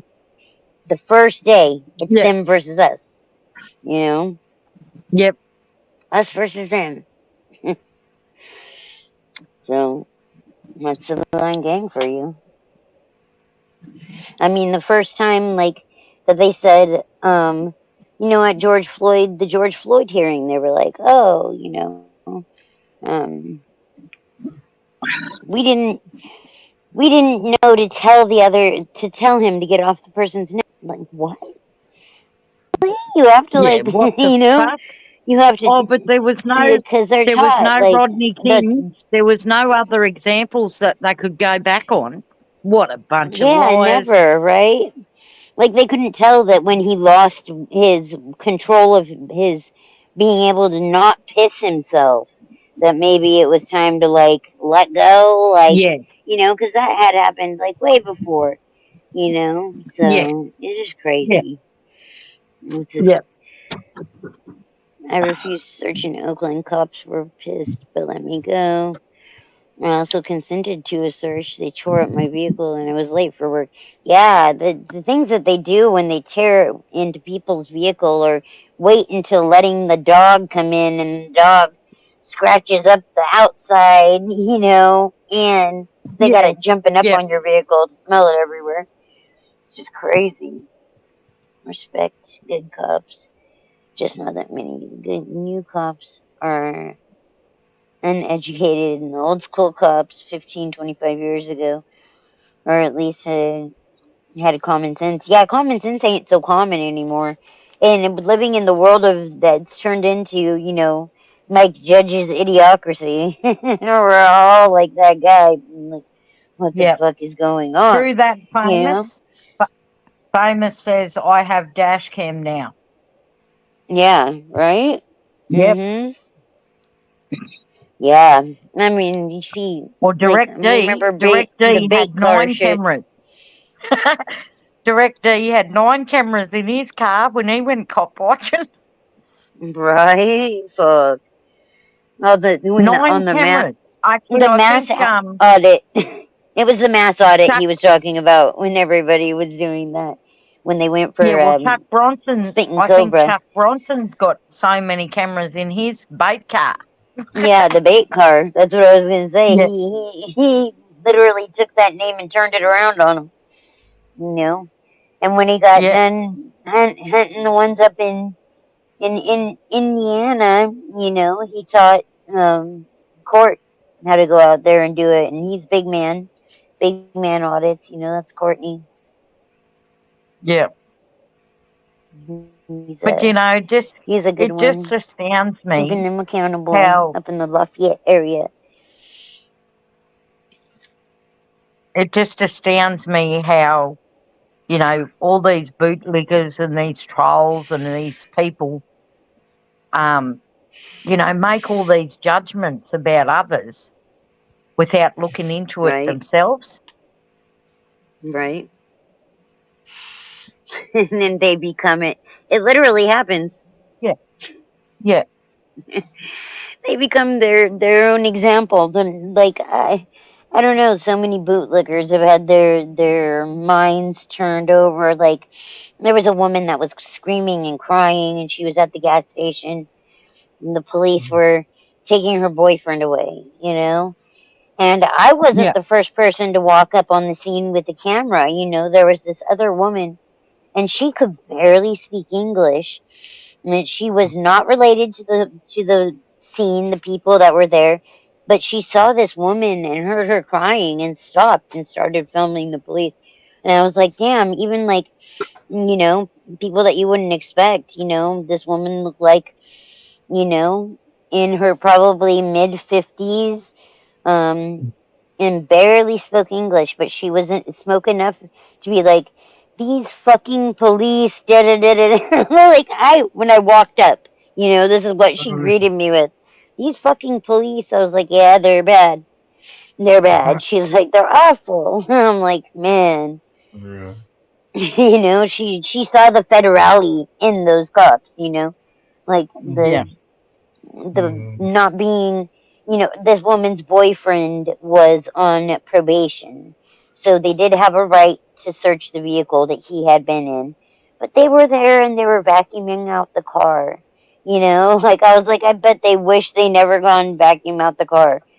Yeah. Like this poor woman. But I gave her my email, and emailed her the videos. So, at least she had the Good on videos you, of me. Marcy. I mean, That I took and that my just, daughter took, because my daughter got stuff on my camera when I ran out of room on my car or on my phone. yeah. So, but as long as somebody's filming, I always make sure those interactions are on film. Yeah. Because these cops were dirty. The one cop wanted to search her purse, and I was like, no, you can't search her something is her belongings and it's not the boyfriend's purse, dude. Like, Yeah. Yeah. I'm like, I don't think that you can search that. He's like, I will because it's in the car. I was like, oh my god, dude. But I was you like, tried, Marcy. this guy right here. You spoke up. You stood your ground. You tried to guide this lady to tell them not to do that. Yeah, So I made sure she had the videos. Some people don't care. They just keep on walking, going about their day because this of poor retaliation. Woman. Yeah. I couldn't. I saw this other woman filming, but I was like, I can't just walk away seeing this woman crying. And she's like, he takes me to my dialysis. I'm on dialysis. He can't take me there. Like, it was just like a whole big thing. Well, that I was just like, goes damn, to show, dude. in my I asked perception, my ride because Marcy. I don't drive. So I asked my ride if she could wait for a minute. I was like, you don't mind if I film the cops, right? I promise they won't pull us over, knowing that they probably might. Yeah. But Marcy, that just goes to show that you've got empathy for other human beings, you've got compassion, and you're willing to stop and take the time to make sure someone's safe.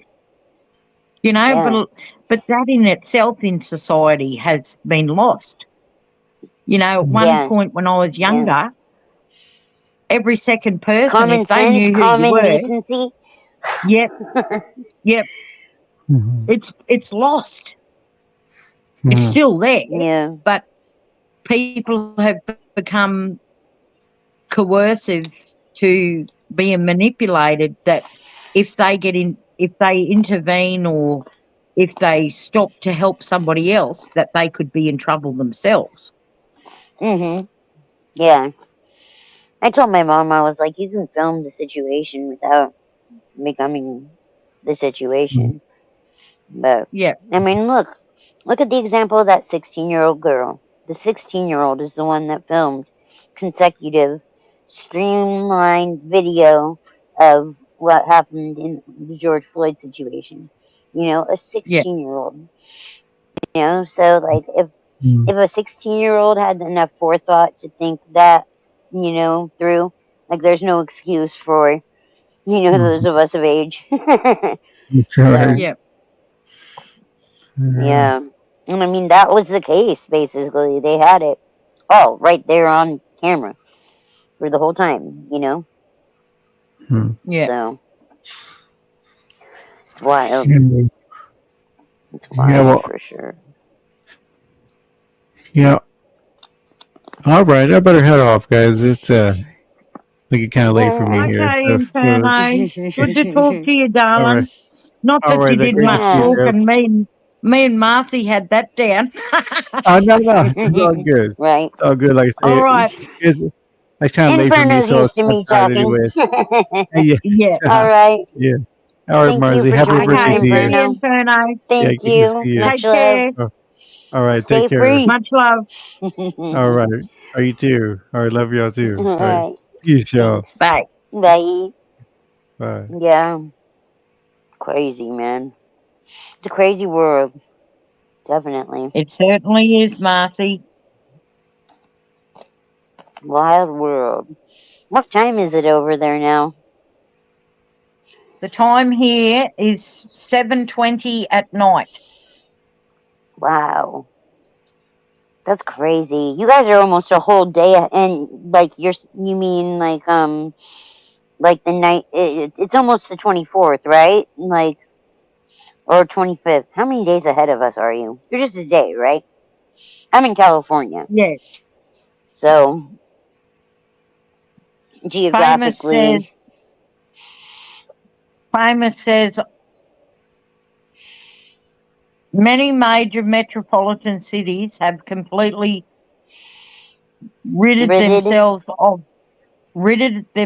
of the older cops, hired weak high school punks who were picked on, and they made the situation worse, hiring nerds with guns. True that. With guns, right? Yeah. Oh my god. I'll never forget my grandma said, you're getting older when the cops and your doctors look like they're in junior high. I was like, oh my god, I've reached that age. Like when we flew back from Carolina. Hawaii in 2022, I was like, is that the pilot? He looked like a pencil neck geek, still had like pizza face. I was like, who is this 12-year-old they're gonna have fly the plane? Like, what conductor did he jump? Like, shit. Look like he fucking got someone's little outfit and put it on plane dress up. Like, well, wild. I watched Carolina's video this morning about the female cops, and it was a compilation. Oh, I haven't seen that.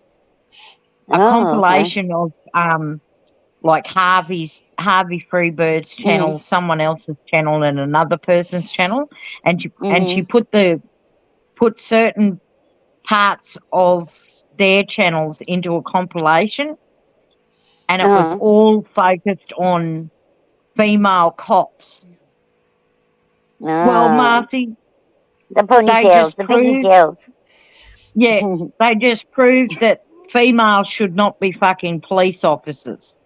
Yeah, I mean that's a given. You would think anyway, unless you were maybe like into the social, but it was social really worker good type part of it. I'll have to check that out. I'll have to check that out. Yeah, well, it was it's a been really bad. good compilation, funny. Fort There was Worth a couple of funny is notoriously bad. Where's that? Fort Worth, Texas. They've been bad. Like they've had. I mean, the Tatiana Jefferson that was killed. Like she was with her nephew at home. And they had cooked burgers and burned the burgers, so they opened the doors. Yeah. Well, I was actually watching her live, and I was in the chat when they did it to her. Yeah. When it happened. And I literally felt sick to my guts. And because her phone hit the ground as well. Like, and then you could hear that agonal breathing, yeah. Yep. That death rattle breathing. Horrific. Yeah. So scary. So scary. And they dicked everybody around trying to get information out and, Yep. They messed with everybody, just being awful. I'm glad Chuck happened to be relatively nearby, so that he was able to get over there and, and that DMA flew out and shit. That's good. A lot of times, like, and this is one reason why with cop watching as well, is I've had people tell me before, don't get into it as a woman because it is bad. These cops don't give a fuck. They do not give. It's all about them coming home at the end of the day. Not you coming home at the end of the day, not the people being better off in the community or having it be safer. They just want to come home. They don't care. They can yell stop resisting whenever. Like to cut,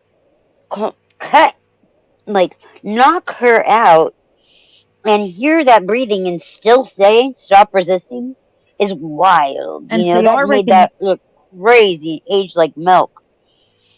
and see, my thoughts on that, Marty, was I reckon he hit her from the side.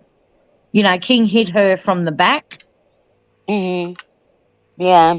It looked to me like he tripped her, like in the video that was Yeah. released. You know, that was from the Oh, from the establishment. building. Oh, yes, Yeah.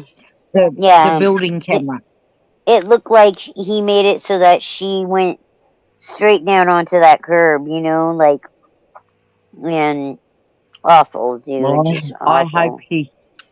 hope she sues and gets Oh, I'm sure lots she and is. lots of I'm sure money. she is. Yeah, I hope so too.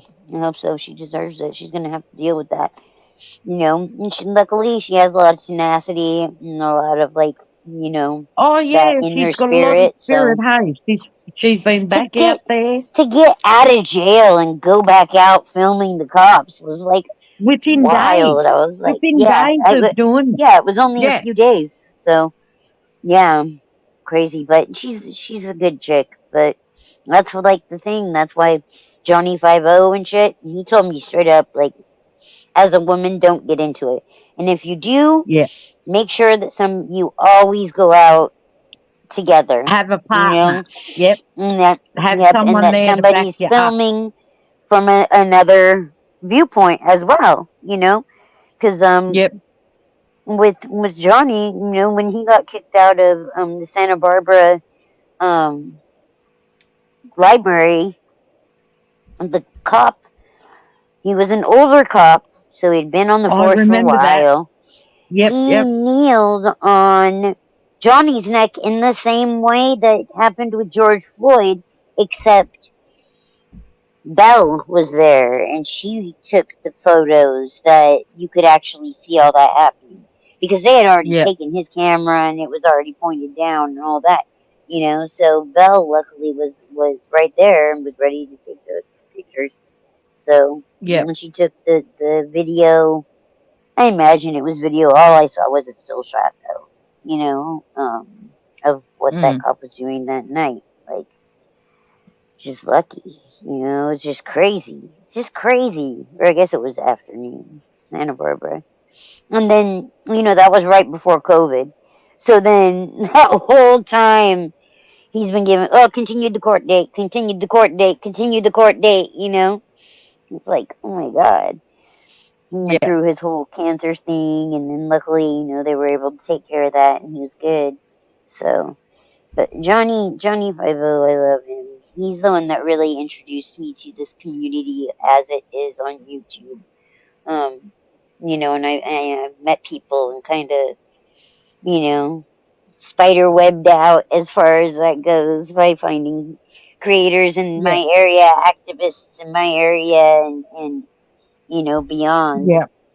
So Well, I see, love this community. I've been around civil rights and human rights stuff for many years. Yeah. Back in the Dick Gregory. Do you remember Dick Gregory? He Sounds was an American. familiar.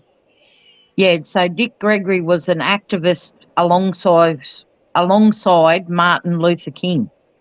Okay. And so Dick Gregory and some of the Black Panthers, they come over here to Australia. And to one escape of the the United States. to actually come over to Australia to help with civil rights activists here. Okay. So there was a lady here. Her name was Kath Walker. She's been deceased for a long time. And when my dad was taken, my aunties, who were Aboriginal women, knew this Kath Walker. So even though they were 2 hours away from where she lived, they used to always phone up, you know, on the landlines, and you know, if there was a protest in Brisbane, you know, we'd drive down, we'd all get in the car and we'd go with the adults. And so I was taught from a very young age Like my first protest march was when I was 8. Oh wow! Yeah. And there was actually a Black Panther at that rally in Brisbane. Oh wow! Yeah. You know, like it was a G20. You know, where all the different ambassadors from all across the world come together and they have like a G20 summit. Mhm. Yeah, and that was my first protest. Was a G20 in Brisbane. That's But wild. I was, you know, as a child, we were seen and not heard, but you just you absorbed everything that was being said around you. Mhm. And That's see, crazy. what happened to my dad actually made me even more eager. Give me the strength to learn more and to try and help other people as well. Yeah. Yeah. Definitely. That's cool. Like that always gives me like hope and encouragement too. Like thinking about, you think of the next generations. Like I've always taught my daughter, Inspiration. and taken my girls to like one of my really close friends growing up, he's gay. And like we grew up together. I've been friends with him since we were both 4 years old. So, we've been friends for a long time. But he's gay, and Hello, his Olga, partner, Mitch is in the his house. partner worked with the AIDS Foundation, and they would do the walks and stuff around. So we started doing that young, pretty young when we started doing those things, and we started feeding the homeless people once a month, and like my mom's been very involved in like the hands-on with the homeless community and stuff. Helped found a homeless coalition in the area that we live to help with. Well, She didn't realize how close all of us we would be to homeless. Like ooh. Exactly. Lucky that they bought this land, otherwise. But let me tell you, property taxes are late. Ooh, we're fucked. Yeah. But property taxes. But see, before I got so I've always either been working for education, health, local government, state government, federal government. I also worked in disability services as well as aged care. And every Christmas, like before my body started breaking down on me, I'd take me and my kids to the local base services, which is the homeless soup kitchen in Toowoomba. Yeah. And every year it was just getting bigger and bigger and bigger. People looking for food, and and I showed my kids that no matter how much money a person's got or how good your life is, there's always someone less fortunate than you. So giving up half your Christmas day to serve someone else, a Christmas lunch, it's a huge gift. It doesn't hurt anybody to help out. Exactly. And see, I would never give cash. I would always give them bread or milk, or what I mean, because that way, if you give them some sort of nourishment instead of cash, they're not likely to spend it on the pokies or on drugs or whatever. Without making it obvious that you were being judgmental, because you didn't really know who the people were. But you did it. You did it in a way that you didn't give them show like that some Nutri-Green bars or something, but give them the money for the beer to wash it down. Yeah. That's what I would do, and that's like I'm like, man, we were homeless for a short period of time because we didn't want to quit drinking. My mom told me that we could stay here, but she was living here full time. My grandma and my mom's new husband, because my mom did get married to someone after my dad passed away. whom she divorced later, but that's a whole nother story. But that guy basically fucking kicked him out and told his son from Mitch, North I'm not Carolina to pick him up. crazy. Take him and pick him up. Don't you want to come up here, Mitch? Come on. You know you want to come up here with us. Come up and join the chat, Mitch. But yeah, like she kind of introduced us to working with those communities and stuff at a young age, and she ended up, like I said, founding the homeless coalition here, and set that up. Was big in setting up warming shelters for the winter months, so we had that kind of civil service, but she had been doing that. I told the guys earlier, my mom worked, they had big riots down in Los Angeles in Watts in the late 60s. And she went out there, and they helped to clean up and, get things figured out that right after the Watts riots happened. And she was young, so like that impressionable thing that happens. And then my dad was a musician, so that came with the territory. They were pretty good about, teaching us to be civically minded and shit. So, that was good. But even that, like, I ended up becoming a hairstylist. But yeah, like, she said, she wanted to prepare whatever she could kind of life for me and my sister, but to also let us know that, there is no population that, exists that isn't deserving of basic humanity, and being able to feel like a person and not just, the forgotten. Exactly. Yeah, so I was lucky with that. I think I've, like my mom still, even though she's 72 now, she still does feeding the homeless people at least once a month. I think she's picked up actually a couple of days. Or doing the cooking for it or whatever, so a few days a month. So my daughter enjoys going with my mom to do these things too, which is good. Well, it does. It teaches your kids a bit of empathy and being mindful of other people's issues. Yeah. Yeah. And Belladonna's already like super empath, so it gives her a perspective. I got 6 brothers, and I'm the only girl, so I'm in the middle of the 6 boys. But out of those 7 kids, there's 5 different fathers. So when my father died,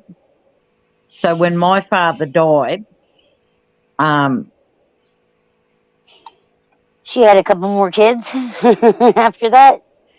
Yeah, well, she had four different husbands, but see, when my father died, he used to protect me, so I'm very like my father. But 2 days after his body was retrieved out of the creek at the hands of cops, my aunties, on my dad's side, so they were the wives of his brothers. So they got in the old Valiants. You remember the old Valiants?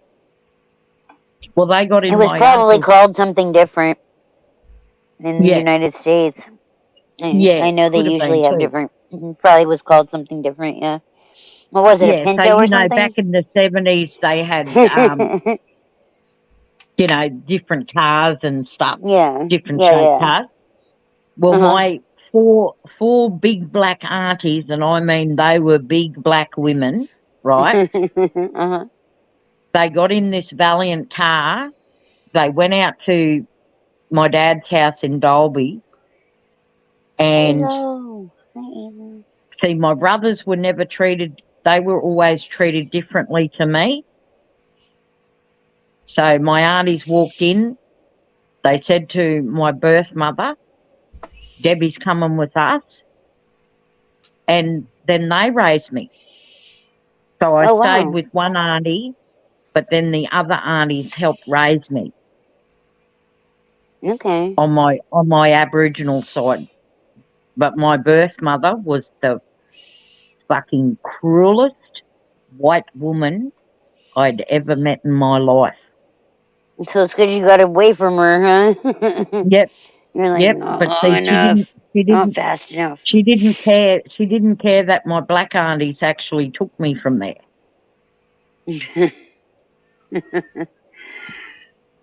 She didn't care? Like, no, she that's didn't wild. care. She didn't argue or anything. And they walked in, they didn't take anything from the house. They walked in 2 days after my dad's body was retrieved, and all I took was what I had on my body. So my aunties who raised me were more like my mum. Okay. Yeah.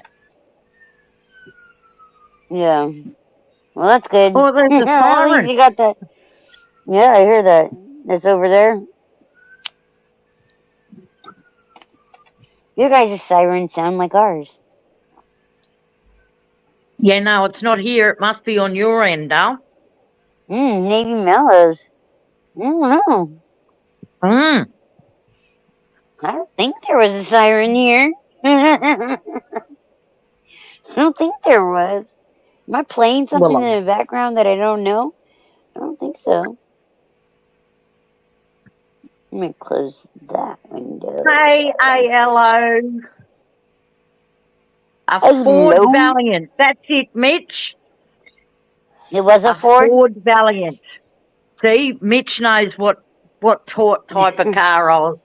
Oh, it's like a Pinto? Like, is it like a Pinto? Thank you, Halo. Much love. Yeah, I'm going to the dispensary later on. Well, I mean, you know, it's 2:43 a.m., so obviously I'm not going to the dispensary Oh, well, right there now. you go, Mitch. I didn't know they stopped making them in the 70s. Yeah, I wasn't born until 82. I'll use that as my excuse. Yeah, no, I was born in the 60s. I was born in the 60s. Mitch just said it's a big Sedona. It's a sedan. It's a sedan. Yeah, so it must have been like a Sedona in America, but a Valiant here in Australia. Gee, see, you're full of knowledge, Mitch. That's why we love you. Because I knew it was called a Valiant. The Valiant. That's crazy. Yeah. Oh, man. Oh, he says, I grew up in Detroit. Tomorrow. Oh, yeah, Detroit. Oh, that was a big car making place back in the day. It was, before they left it for cheaper labor. They fucking ditched Detroit. They ran from Detroit. And they just left the whole city like, fuck you. That's what they said. Welcome to big corporations. Mitch, was Detroit a Holden or a Ford place? They built all the cars, I think. They had lots of car factories there. It was the place that made cars in the United States. Yeah. Yeah. Motor City. Yeah. Mitch just said all cars. Yeah. Yeah, I knew that some Holdens were made in Detroit. I used to steal new cars as a kid. That's what he said. Yeah. You're a naughty boy. But that's the way it was back then. If any of us grew up in Detroit at that time in that situation, probably could have found ourselves in the same place, you know? Yeah. Dodge, Ford, GM, yeah. Yeah, they had all the places over there. And when I was 2, Mitch, my dad had a what do they call them cars for F something. It was a sedan, but it had the rounded roof. That's the Pinto, right? The Pintos, no, those were the ones that exploded. Yeah, what's going on, kitty cat? I'll be right back. There is a building standing called Betsy Motors. Oh, okay.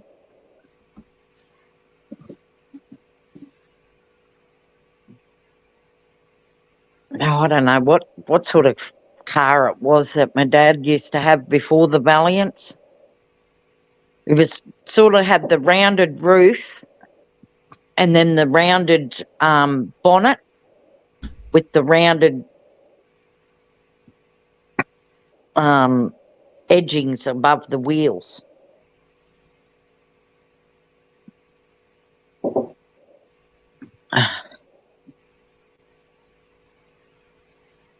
Oh.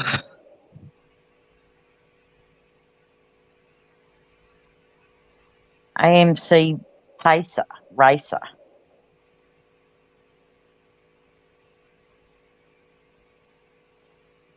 Not sure, but it was a 6-seater with the bench seats.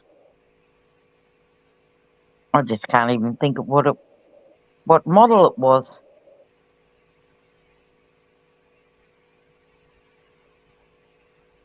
So the Valiant was in the 70s, and then I've got a picture of the Ford. I knew I heard something. Look who was outside. Look who was outside. Let me see. I think it's Kittler, right? We're calling it Kittler because it looks like it has a little mustache. Oh, no, it's not. It's the brother. It's the brother of Kittler. There's one that looks like it has a little Hitler mustache, and we named it Kittler. Like a kitten, Hitler. Like if Hitler were a kitten. Kitty cat, Mitch. Who else is out here? Is there another baby out here? Are you playing with your nephew there, Onyx? Crazy cat. Yeah. I was like, I thought we caught all the kittens and put them inside. They're so small still. We don't want any owls or anything taken off with them, you know? Oh. We got a skinwalker out there, too, somewhere.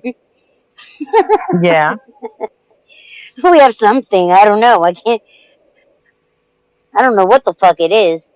It sounds like maybe it's the only dodo bird left on planet Earth. I've never, let's say, put it this way, I've never heard a bird make a call like that or a sound like that. Not of any of the birds I've been around, and my grandma used to raise peacocks. So, they have a very distinctive sound. Yeah, we got turkeys here, but yeah, no, not any of the sounds that turkeys make. Nope, not a sound that a skunk makes or a coyote makes.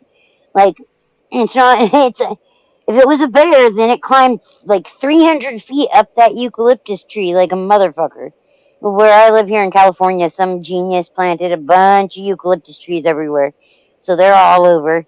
I think he wanted to sell it as firewood or something and just didn't do the research first.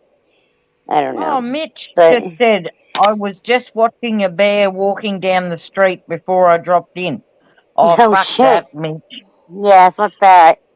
No thanks. Black bear or a brown bear? He's looking for your picnic basket, Mitch. Hide your picnic basket. No, he's looking for them turkeys, Mitch. Right? I was thinking Yogi the bear. Yeah, well, Mitch had an owl, a hawk, looking over his turkeys that he's raising. Mm-hmm. I said he was looking out for some prey. That's what he was looking for. Right. He knows that place has all of the prey. A brown bear it was, Marcy. Crazy. That's wild. Oh, he likes garbage cans. Yeah, this skinwalker, we don't know what it is. Doesn't sound like any noises I've ever heard a raccoon make either. And I went through and I was like, I know I haven't heard every sound that this animal makes or that animal makes or that animal makes. I know most of them from growing up here, from camping out in this area, like from being out here on the back patio, like when I don't have my headphones on and not talking to my friends, like like in the morning when I first come out here and stuff, like I have never heard anything my whole life make a noise like this, like a sound. Like it almost sounds like a person pretending to say meow. It's like nothing I've ever heard before. So it's bizarre. Well, We've got it on recording a couple of times. I played it for Kaz and a bunch of my other friends that are New York activists and stuff, and nobody could identify what it was. Like, and I mean, we have people from all over the world and shit too. Nobody. Yeah, well, Mitch just put in the chat, possums make weird sounds, armadillos make chittering sounds. Nothing I've ever heard a possum make around here either, and I have a possum beating stick that I kill possums with, because fuck them, they're Satan. Oh, they're like a vicious little things, them possums. I've still got Marcy, my grandmother, like my dad's grandmother, my great grandmother. I've still got one of her possum skins because back before you and I were even born, a lot of the Aboriginal tribal groups used to use the possum skins for, for purses, and they'd do it up with reeds. They'd dry the reeds out and split them up and use them as stitching and stuff. Anyway, this possum, and they used to trade the possum skins and turn them, Yeah, because depending on the age of the possum and type too, light colored, dark colored. Yeah. By the time they get to a decent size, though, they're usually awful looking. True that, Mitch. A possum can beat a raccoon in a fight. Yes, I know. You're dead right on that. Dude, a possum could be anyone except for me in a fight, as far as I know. And believe me, some have tried. Been like, you're so small, I don't want to have to beat you to death, but that's the only weapon I have. So that's what's happening. Mitch says possum and rice is good eating. That sounds disgusting. I don't think I could ever. I think you just made me into a vegan. Just kidding. I like cheese too much. I'm vegetarian again. Fuck this shit. Now I'm very picky about what meat I put in my mouth.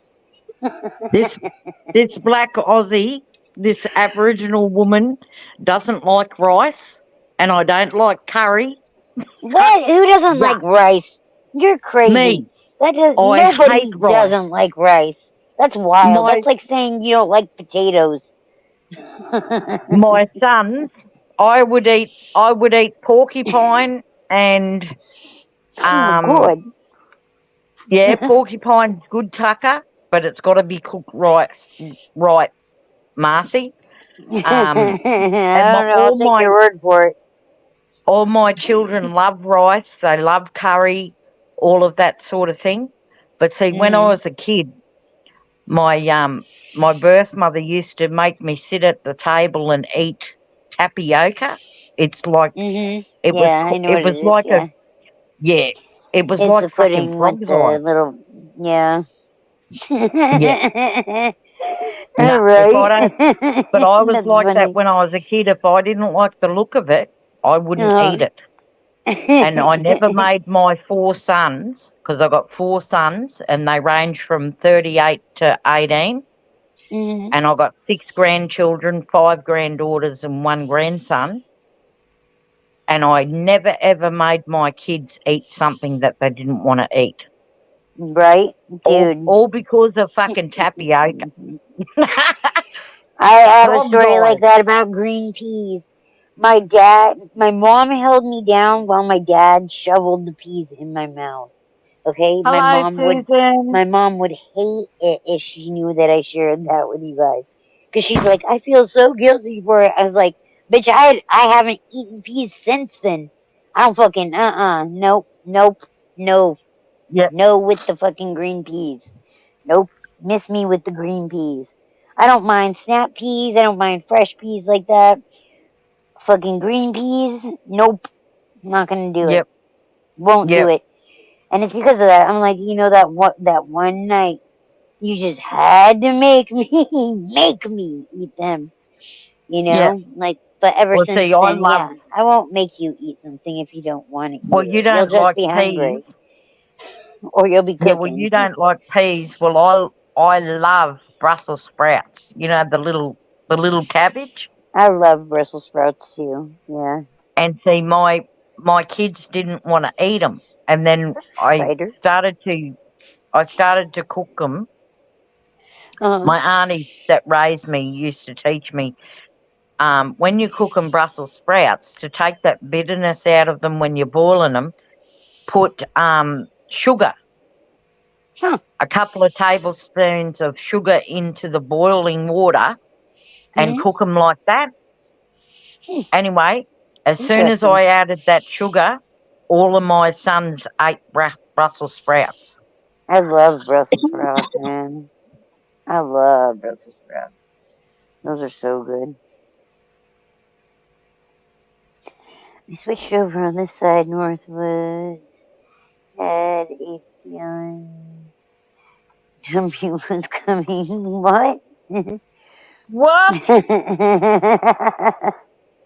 Oh, right then, mate. Oh, Brussels sprouts. You don't like Brussels sprouts, Susan? No? Yeah, I do. I love Brussels sprouts. I think they're delicious. I like spinach too, all that kind of stuff. I love greens. Greens, period. Yeah, Pretty yep. much any kind of greens.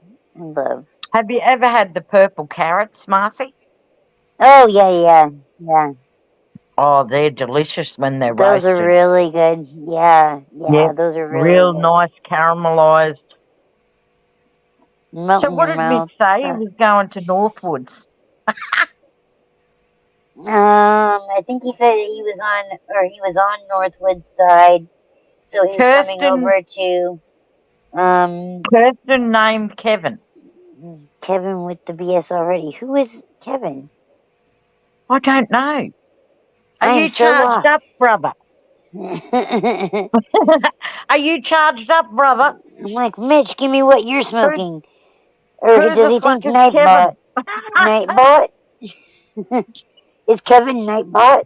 It wouldn't surprise me if he gave Nightbot a real name.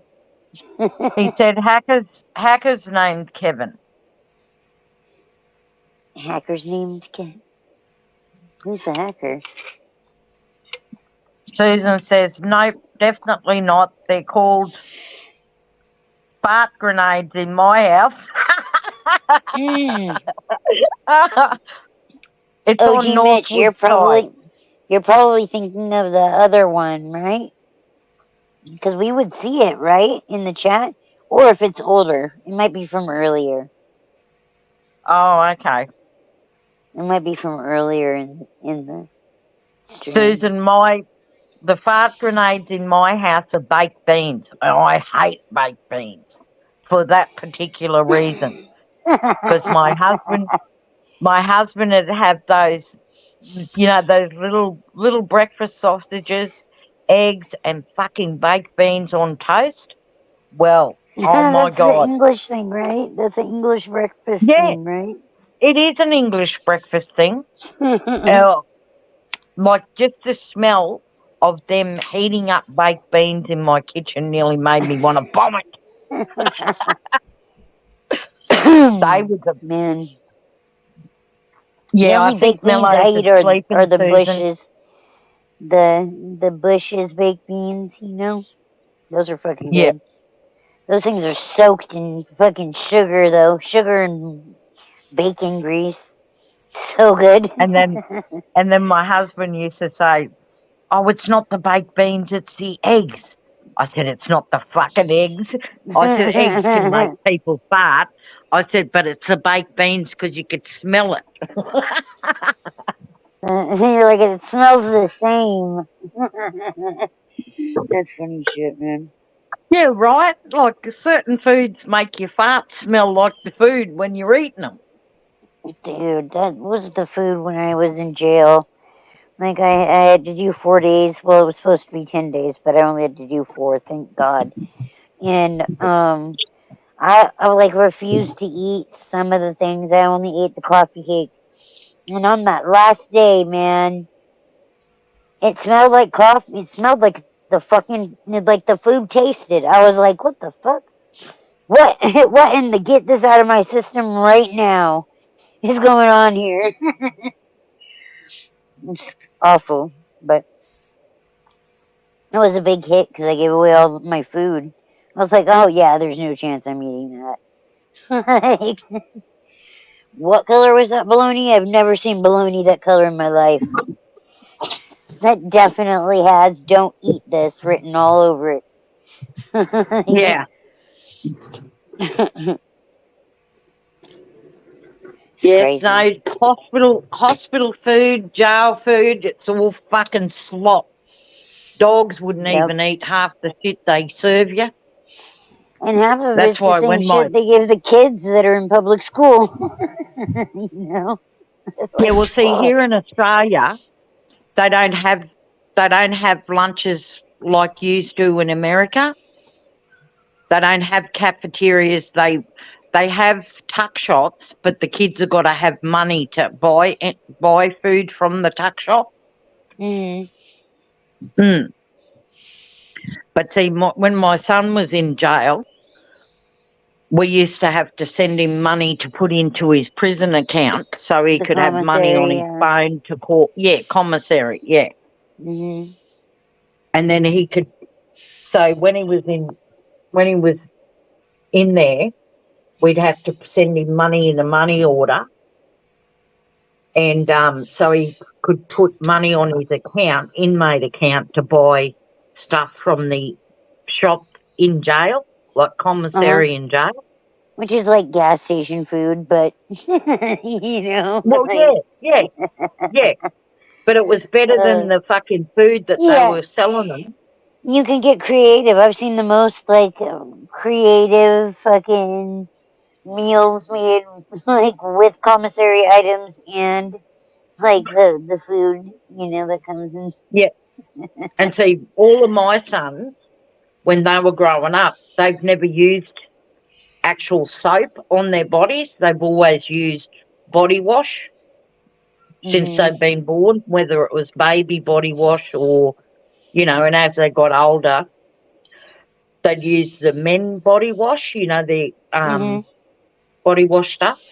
Well, out here, the same body wash that we could buy at the shop would be $6 something. And if my son bought it in jail, so he had body wash in jail, you triple the amount. That's how much of a profit these fucking jails are making.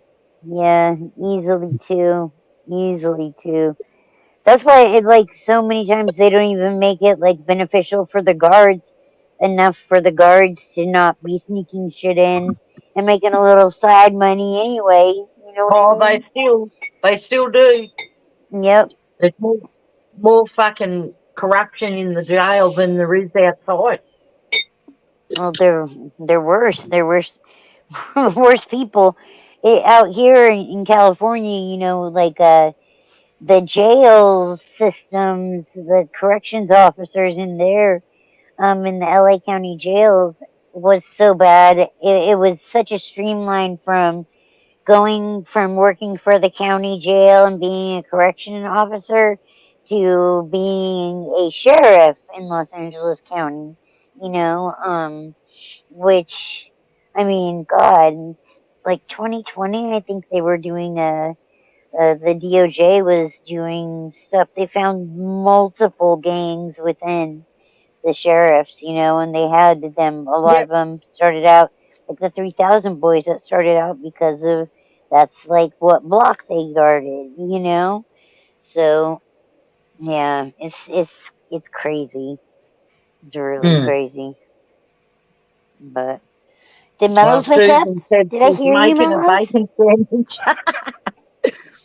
She's making what? A bacon sandwich? Oh my god, my A husband and my bacon daughter sandwich. had one of those earlier.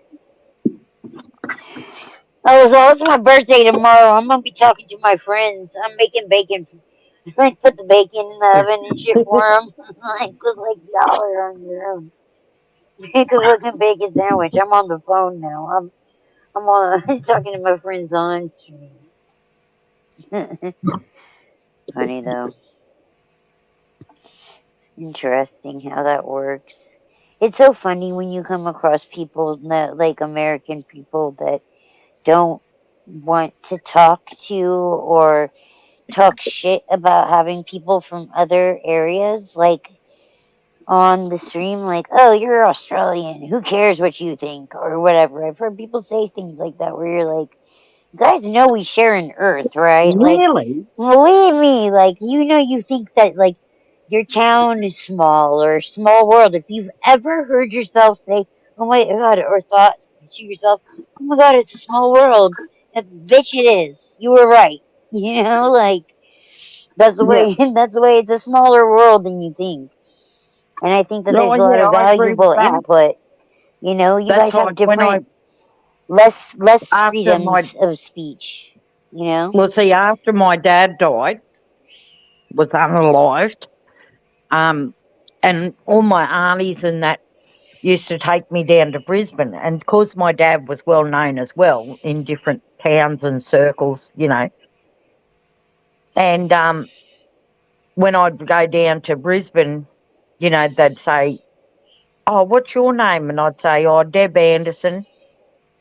And they'd say, oh, who's your mob? Who's your family? And I'd say, Greg Anderson. And they'd go, oh, you're not Greg's daughter. And then my aunties would have to say, that is Greg's daughter. Can't you tell? Just look at her. But he was darker skinned than me. And anyway, and it is a small world. There'd be people that I've never seen in my life would know my family from Brisbane, which is 2 hours drive from where I live. And it is a small world. But it's the same thing. Why shouldn't we all interact with one another? Right. Like each of our countries, it's the same that pisses me off when all these different council areas have this terminology in their own heads that, if you're not a resident, you shouldn't be able to have public comment at meetings. Yeah, Well, that's no, fucked up. That's fucking stupid. Because if you isn't spend that money fucking there, stupid? you should be able to have input. But like every town gets state and federal government money, taxpayer funding. So it shouldn't matter whether you're a resident or not. that If there's an too. issue within a community, people should be able to go there and have their say. Dude, if you put 10 cents into the machine out at a gas station for water or Or the air in your pokey, tire, yep, you spent yep, money in that area, You are a yep, and taxpayer and those grants go to all different areas of the countries. True that, Marcy. But yeah, the sales. I mean, any sales that you do in that area, if you stop, someone buys a pack of cigarettes, there's a bunch of taxes on top of that. But even that's helping a small business, Well, I think even a lot you, of people don't think about having that kind of input. Like for example, I don't know how long you've been in the community, but there was that thing like it was probably 2 years ago now at this point, where the people in Colorado, went to Sheridan and they were trying to I get remember that. Yep. a public records request just of what the lady in the van, that did the tickets or whatever, had the license plate reader. They just wanted to get the picture that she had snapped of DMA, and they couldn't respond to the request, and didn't ever respond to the request and all that. And so they started going to the city council meetings, you know? And Yep. they had even gone to a few meetings themselves before they did the big, group audit that got more than a handful of them all tied up in the court system, you know, Yep. and arrested them. And I Well, see, know. it's like our different countries have aid. You know, like America sends aid over to Yeah, other countries. The same right? happens here in Australia. Federal Mm-hmm. funding also goes to other countries. Yeah, yeah. You know, But I out mean, the the thing I was tax. going to say Yeah, about the city council meetings thing is they had that city council meeting, the next city council meeting after the group or audit and arrest, and they had public comment. And yep, you know what? I'll be damned if it's like I signed up and it was probably about an hour and a half before my name even came up as being the next person to speak yep, at this meeting, you know, from the Zoom coming in yeah, on Zoom, you know. And like I'll be damned if all of us that did it, you know, there was probably I think 160 people, you know, that made comment. They were there for 3.5 hours. Like I don't know if it made the situation better or worse. I mean, that could go either way, you know.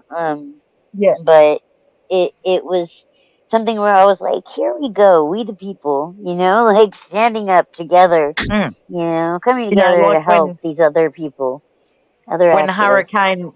Hurricane Katrina hit New Orleans and that. You know, Yeah, Australian dollars went over to America to help, you know, in that disaster yeah, fund. that was a whole fucking But nightmare. that's why I've always said to people, if there's ever a disaster, never ever give it to a government entity to donate to the people on the ground. Try to Mhm. give it to the people yourselves. Mhm. Yep. Yeah. You know, because 9 times out of 10, the government portray it as, oh, well, you know, we've had administration costs and all of this fucking bullshit. Right. Shit. Well, look at this. You know what we're dealing with right now? The whole war in Ukraine and Yep, and this shit. You know, and I think back to when Trump was president and they requested a certain amount of money, you know, be approved to send there to help beef up their border. You know, and Trump was like, "No, we're not doing that. Like that's where Biden's son works or some shit. You know, something stupid." And they didn't send it. And I'm like, looking at these billions of dollars now that have gone that way, and I'm like, man, yep, Trump, we could have sent $1,600 and got this fucker fixed. You know, like yep, now we've sent $6 million there when we could have fixed it with a paperclip. You know what I mean? Like it's wild. It's fucking yeah, wild shit. I agree, Susan. Susan says, I love hearing people from other places, like when Jenny showed us around that market the other day. We'd never seen any of that. Well, I know for sure Yeah, I that would was never really have cool. seen it because I'm never going over to fucking Switzerland or anywhere. I know, I never am too. Oh, no. That's how I feel about Iowa. I'll never go to Iowa either. Like I can guarantee you, there are some states in this great nation of the United States that I don't give a shit about if I never see them. There's probably like 32 of them that I couldn't give less of a shit about. Yeah. Mitch You just know, said, but we I are slept through the United Katrina. States. Mitch just said, I slept through Katrina and I was in Florida panhandling when it came through. Well, I'm glad you survived it, Mitch. Right? I remember Kanye West saying George Bush doesn't care about black people. And I was like, dude, he's right. Like, you guys are like looking around, like, I'm the only one that knew that? Like, Yeah. Jesus, that was wild, though. I'm just going That was outside to wild. have another smoke. Oh, Yeah. fuck, it's cold. Yeah, it's cold. I got a heater with a blanket on, like out here. But this is my outdoor living room. This is my patio area because I have to smoke outside. My family won't let me smoke inside. Kids and shit. No, well, we God. don't normally smoke inside the house Yeah. because my husband got drunk one night, Marcy, and lit his fucking smoke in the bed and caught the fucking bed on fire. Yeah, I feel like So I said, because no I more. hadn't caught a blanket or two on fire before. That's what pain pills But will do to you, man. That's what pain pills will do to you. You take that shit, you start to feel actually okay, go to sleep. he'd been drinking, Yeah, it's and the he didn't alcohol, realise. definitely. Yeah. Yeah, but he didn't realise that he was inside when he lit the cigarette and then fell asleep because he was drunk Oh, fuck. and then burnt the fucking brand new mattress. Damn. So didn't I go off that night? You're like, I your said, side, that's your side from now on. You know that, right? no, I That's your made side him. of the I bed, made buddy. him go and buy a whole new mattress, even though it was only one Oh, fucking shit. burn hole. That's fucking comedy. But the burn hole was on his side of the mattress, not my Like, side. I I pour said some no. white out in it. Yep, Fucking send it but you back. could smell the stench from the burning. I said you could have fucking burnt the house down, you spastic. Mm-hmm. So we've Right? always But said, you know what it is? no Is more they make the smoking in the paper. house. Right? Fuck, dude. I don't know, like, being on the pain pills and shit, like, I fell asleep more than a few times and lit myself on fire and not realized it till the next day.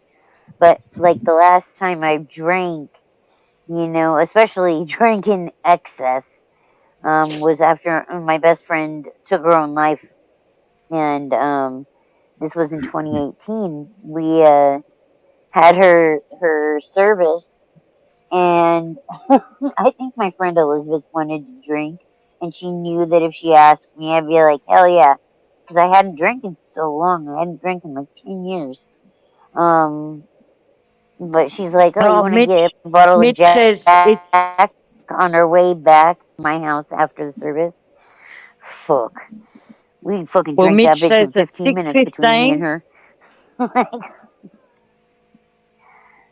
Mitch says at 6:15. Right now? Yeah. Well, it's 8:20 here at night. Mitch. Hello, Danny's Yep, and thoughts. it's 3:19 here in California, AM.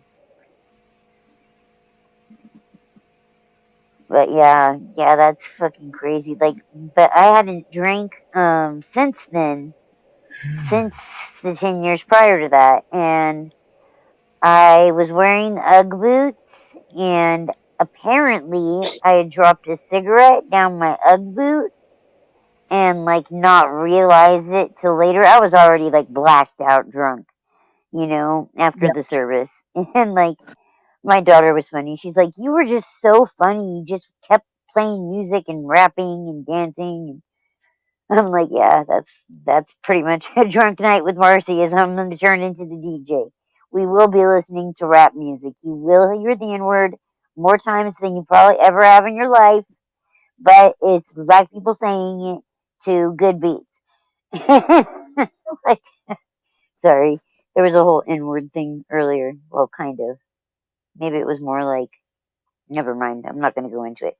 But yeah, like I burned the back of my leg from this cigarette falling down into my boot while I was drunk and dancing around or whatever. And I didn't realize it till the next day when I pulled my boot off and it like pulled on my pants my pajama pants that I was wearing. And I was like, what the fuck? And that's when I realized like I had a gnarly ass burn on the back of my leg. Like, still there. Nightbot just put up a thing. Song contest, title, body and soul, 12 noon Friday deadline. Entries will be numbered. Name will be announced at the end. Email Mellows with your entry at Mellows Vigilante Media. Yay. A change has got to come. Mitch? Mitch, what are we Sam singing? Cooke. Just kidding. Mitch, it was me That's and an you old. doing the That's an roast. oldie We but a need that to goodie. happen again. We need more participation. Audience participation. Yeah. Funny. I know Mellows is awake. I've heard him. Yeah. I hear you, Mellows. He's back. Hey, darling. Sorry. He woke up a little bit ago. He was like, "Oh I wait." know you're right. We knew you. We knew you were having a rest or doing some work You're or good. something. You're good. And we've been having a good old yarn, haven't we, Ma? Yeah. But we've still been looking at the chat. You can't ignore the chat, dude. I was in the chat for years. Multiple years before I left the chat and came up on a panel. Mitch Ross says Khan, they're scared my of dear me. friend. They can't roast me. They're Who's scared of scared you. of They can't roast me.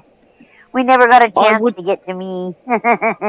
Mitch, I wouldn't Oh, want to man. roast you because you too deadly. You are. I was bummed. Like, that was the thing that didn't work out for the time for me on that. Was that, like, I think I was still at the doctor or some shit. I remember getting home and, like, they were, like, mid-roast or it was over. They were doing another stream. But, yeah, it was, like, nobody wanted to come up. Like, apparently. I don't know. We had some pretty good ones, though. I still like my joke that I made with Easy. That I was like, Easy's so pathetic. He watches TVP more than Eli does. But I was like, it's a joke because Eli was never there. You know, that was the whole thing. That was the real joke. Easy's watching TVP more than Eli does. Fuck. I was right there too. I was watching. I'd be a liar if I said I wasn't. I watched when I could handle it. I was about at the age stage that Mellows was. I don't know how you had enough patience to make it to that point, even Mellows, because like they were trying you, and like I couldn't watch it, man. Like I was like, they're fucking doing everything they can to like piss Mellows off, like, or it seemed like they would like cue in on certain people in the panel, and like, Yeah. I don't know, it was just like but they were funny Mitch as hell says parts you too. got more balls than most of these Tough guys. those guys. These guys. These tough guys, I think, is what he meant.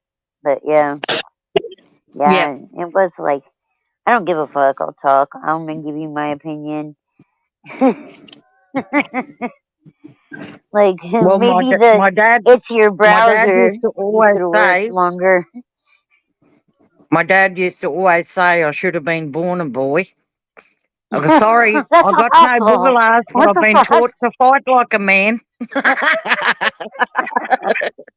That's awful. Oh man, I wish he was a boy. Dude, if my dad ever said that to me, I would have slapped him. Fucking straight up. What? No, but see, I was a boy. I was a real tomboy because I had so many brothers, see, Marcy. Yeah. I was a Hello, tomboy just Glenn. because I like climbing trees and shit. Riding BMX. Yeah, me too. Yeah. Hello, guys. And fishing. How are you, Green? Hello, Green. Sorry. How's y'all I doing? don't know what came over me. All of a sudden I was talking with an accent. Like, yo. Marcia, Marcia, is it your actual birthday now? It's my actual birthday, yes. July 23rd is my birthday. Happy birthday. I mean, it's been Thank the 23rd over here for since I woke up. However, I've been holding it down, though. I've been holding it down for my birthday for you guys. Yes. Happy birthday. I got another hour or so in me, I think. Well, I do have to celebrate your actually birthday in here. Why not? go to the doctor. Right? Well, I think I have it's to go to the nice to have doctor and pee for them conversation. for my birthday.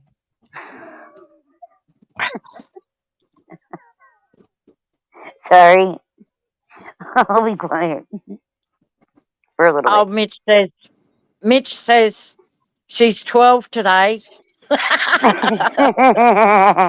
Right? Sometimes I am a 12-year-old little boy. I'll be like, that's what she said. No You'll hear me. comments. I always said that old guy Mitch is senile. Right? That proves it. Shh, don't tell him. Oh, man. Yeah, it's funny to me. My mom has become more conservative in her older age. Like it's throwing me off, dude.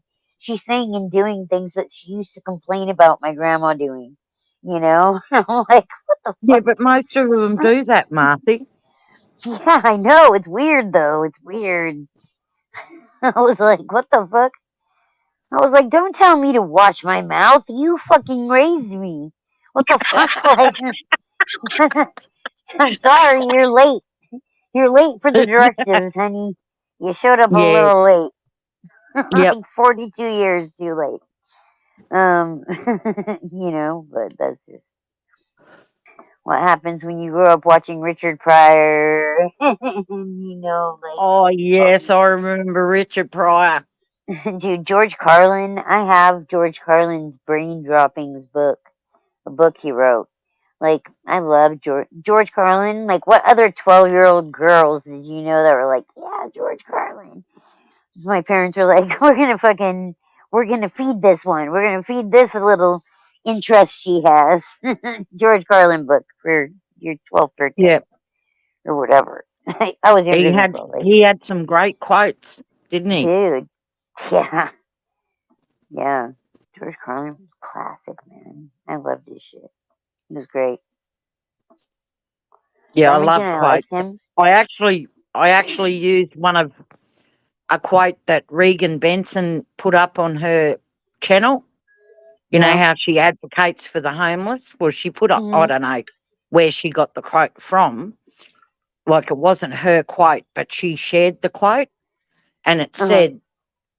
said something along the lines of the fake fit in where the fake fit in.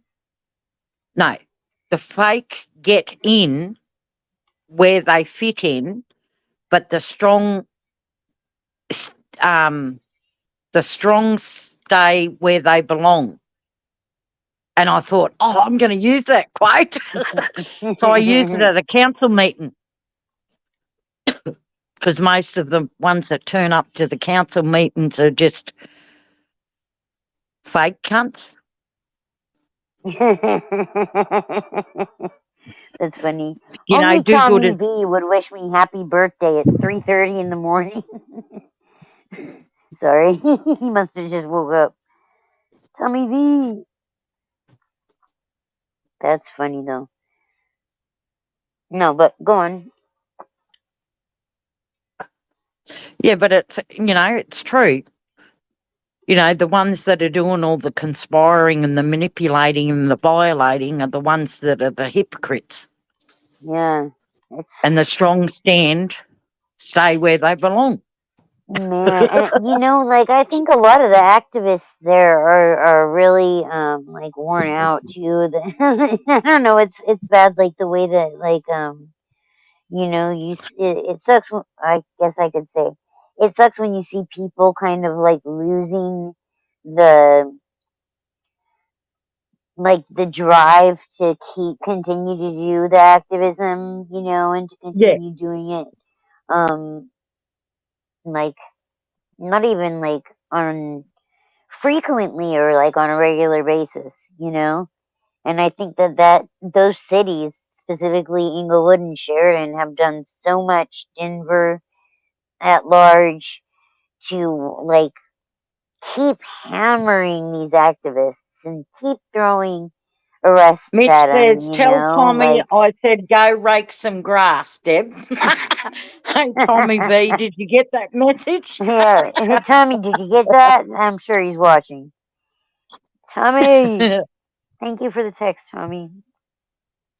But yeah, it sucks seeing people getting worn out, and I'm trying to think like what's the way to change that, like that burnout, because it's not just like the YouTube creators burnout, but I think that it's specifically the court cases, dealing with that whole, like Yeah. the facade of like getting ready and trying to look your best for them to not give a Well, fuck because you're just a dollar bill to them anyway. Like what do you do? Kath Walker in Mhm. Australia, she was I civil know right, that name. a legend, Yeah, civil rights activist here in Australia. But she always taught me you've got to have balance, no matter where you work. yeah, So I've even quit good paying jobs because of how yeah. they treated people. Because I refused to work there just to get a pay packet and stand by and allow people to be treated poorly, whether it was in Mhm. an aged care facility or disability services or even at count government levels, the Yeah, jobs that I had. I yeah. just refused. I wouldn't take it Like don't and say, compromise when it comes to that kind of shit. Yeah, no, no. There's got to be a yeah, balance. You've got to be an activist or an advocate, you've got to take time for yourselves. yeah. And not taking it if they are trying to like bully you. Yeah, But I mean, I think both of us like fell victim to that, right? Where you like overdo it, with yep, your job and stuff until you literally reach burnout. Like yep, I was like, I literally can't sit up on the saddle stool even anymore to do hair. I'm like, you guys bought me this cool chair, and I love it, but I can't even sit up from that, like, and just being yeah, nervous about fucking if you're in a car accident, you could be paralyzed. That pushed me to get my first surgery. I don't know anybody who's had a successful neck surgery though. It's always like going in there and meddling with it. Is it going to be worse than like leaving it alone? yep. I mean, Well, I my did have husband, that my head cocked to the side like way more than I realized. Being on panels, like I try to keep that in check, but still sometimes it's hard, yeah. you know. Well, it's like a bad back. Like Yeah, that's my husband literally what goes it in is. to have his It's my neck. Like protruding discs operated on, exactly. and he Every comes level out in with my a neck fucking has bulging with discs. a severed Every level. fucking spinal cord, Yeah, see, fuck that shit, dude. They get in there in that spot, such a small spot, like and it's it's the same as so your neck, Marcy. Yeah. like yeah, that's the whole thing. Like that's literally what it is. It is your spinal cord, you know. What happens is Mhm. like when the discs bulge, it presses at that space, making it smaller, until the pressure gets put on the nerve root. Yep. When I got the surgery on my lower back, the surgeon said that the nerve roots were crushed. He's like, usually they'll be pressed on and stuff, but like, he's like, they were literally crushed. And the look on his face, I was like you sound like you're the first person to see crushed ice, you know? You're like, those Yep. ice cubes though, what? Like, I was all, damn, stop saying crushed like that with those eyes. I wish he Yes, had taken Tommy. a video Auntie of Kath. it. But Sorry, he was like, Marcy. you'd want something like that? Yes, very much. Oodaroo But new knuckle. That's it, Tommy V. So I grew up around her and her sons, Dennis Walker, Raymond, Dennis Walker's sons, Raymond Walker and Josh Walker, are my sons' law fathers, LORE law fathers. You're spot on, buddy. she changed her name to what? Is that like in So Ace she Ventura had when an he like English. makes? So she had Auntie Kath Walker had an English name as Kath Walker, but she changed her English name back to an Aboriginal name, which was Oodaroo Noonuckle, which was part of her tribal group. What knuckle? Oodaroo Noonuckle. So, Tommy, can you see the... Sorry. You said that and I was Tommy, like, can you see the picture behind me? That's Oodaroo Noonuckle's painting. Oh, So wow, Auntie Kath's in it.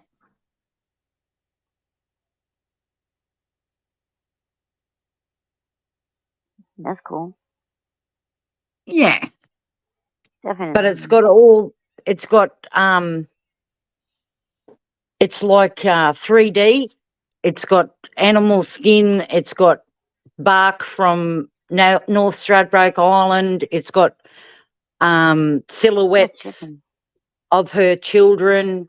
It's got pictures of Auntie Kath by the fire. It's got little quotes in it. Yeah. So a lecturer made that for me because he knew that I was close to her. Mm-hmm. That's cool. And she was a wonderful, wonderful woman.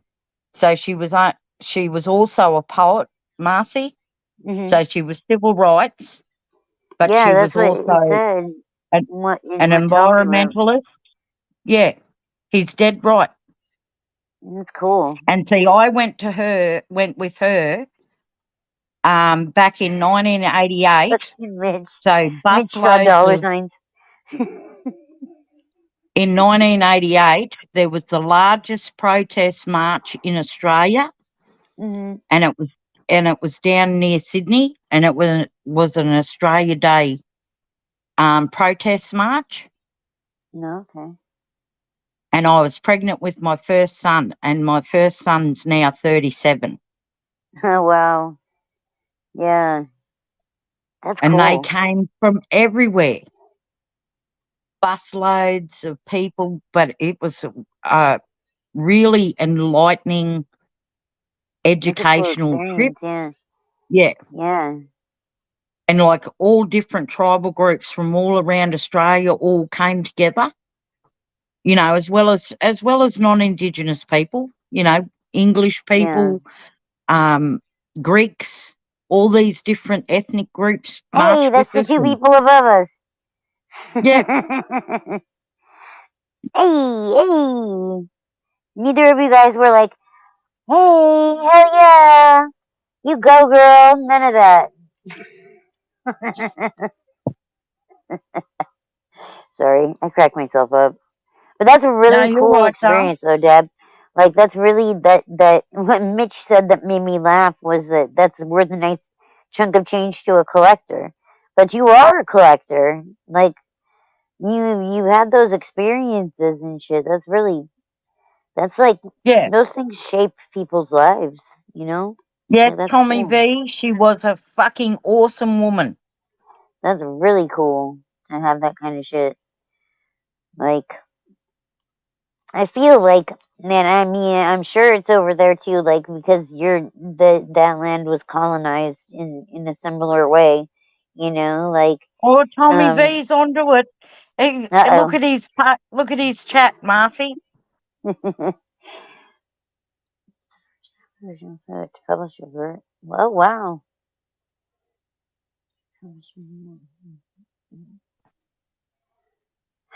I can't even read that name, much less begin to pronounce it. So Oodaroo.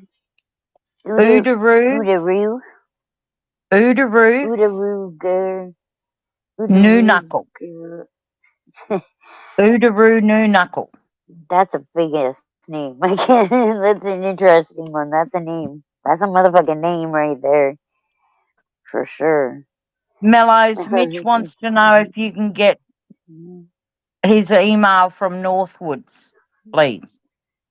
So thank you for your excellent service to Residence Director Browns. And the prosecutor said, "That's to make him up." Northwood's not here. Northwoods isn't here. That's the whole thing. That's the whole thing, OG Mitch.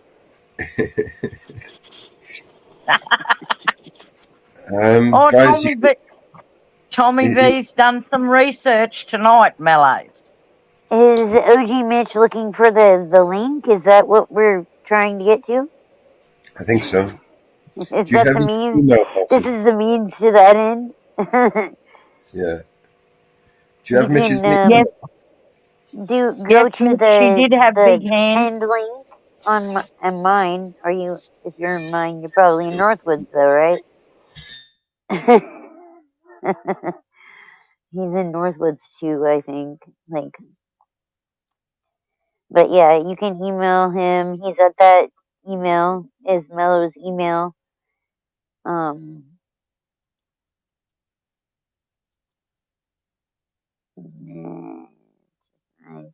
That's besides the point, Mitch says. Never know what I might have up my sleeve.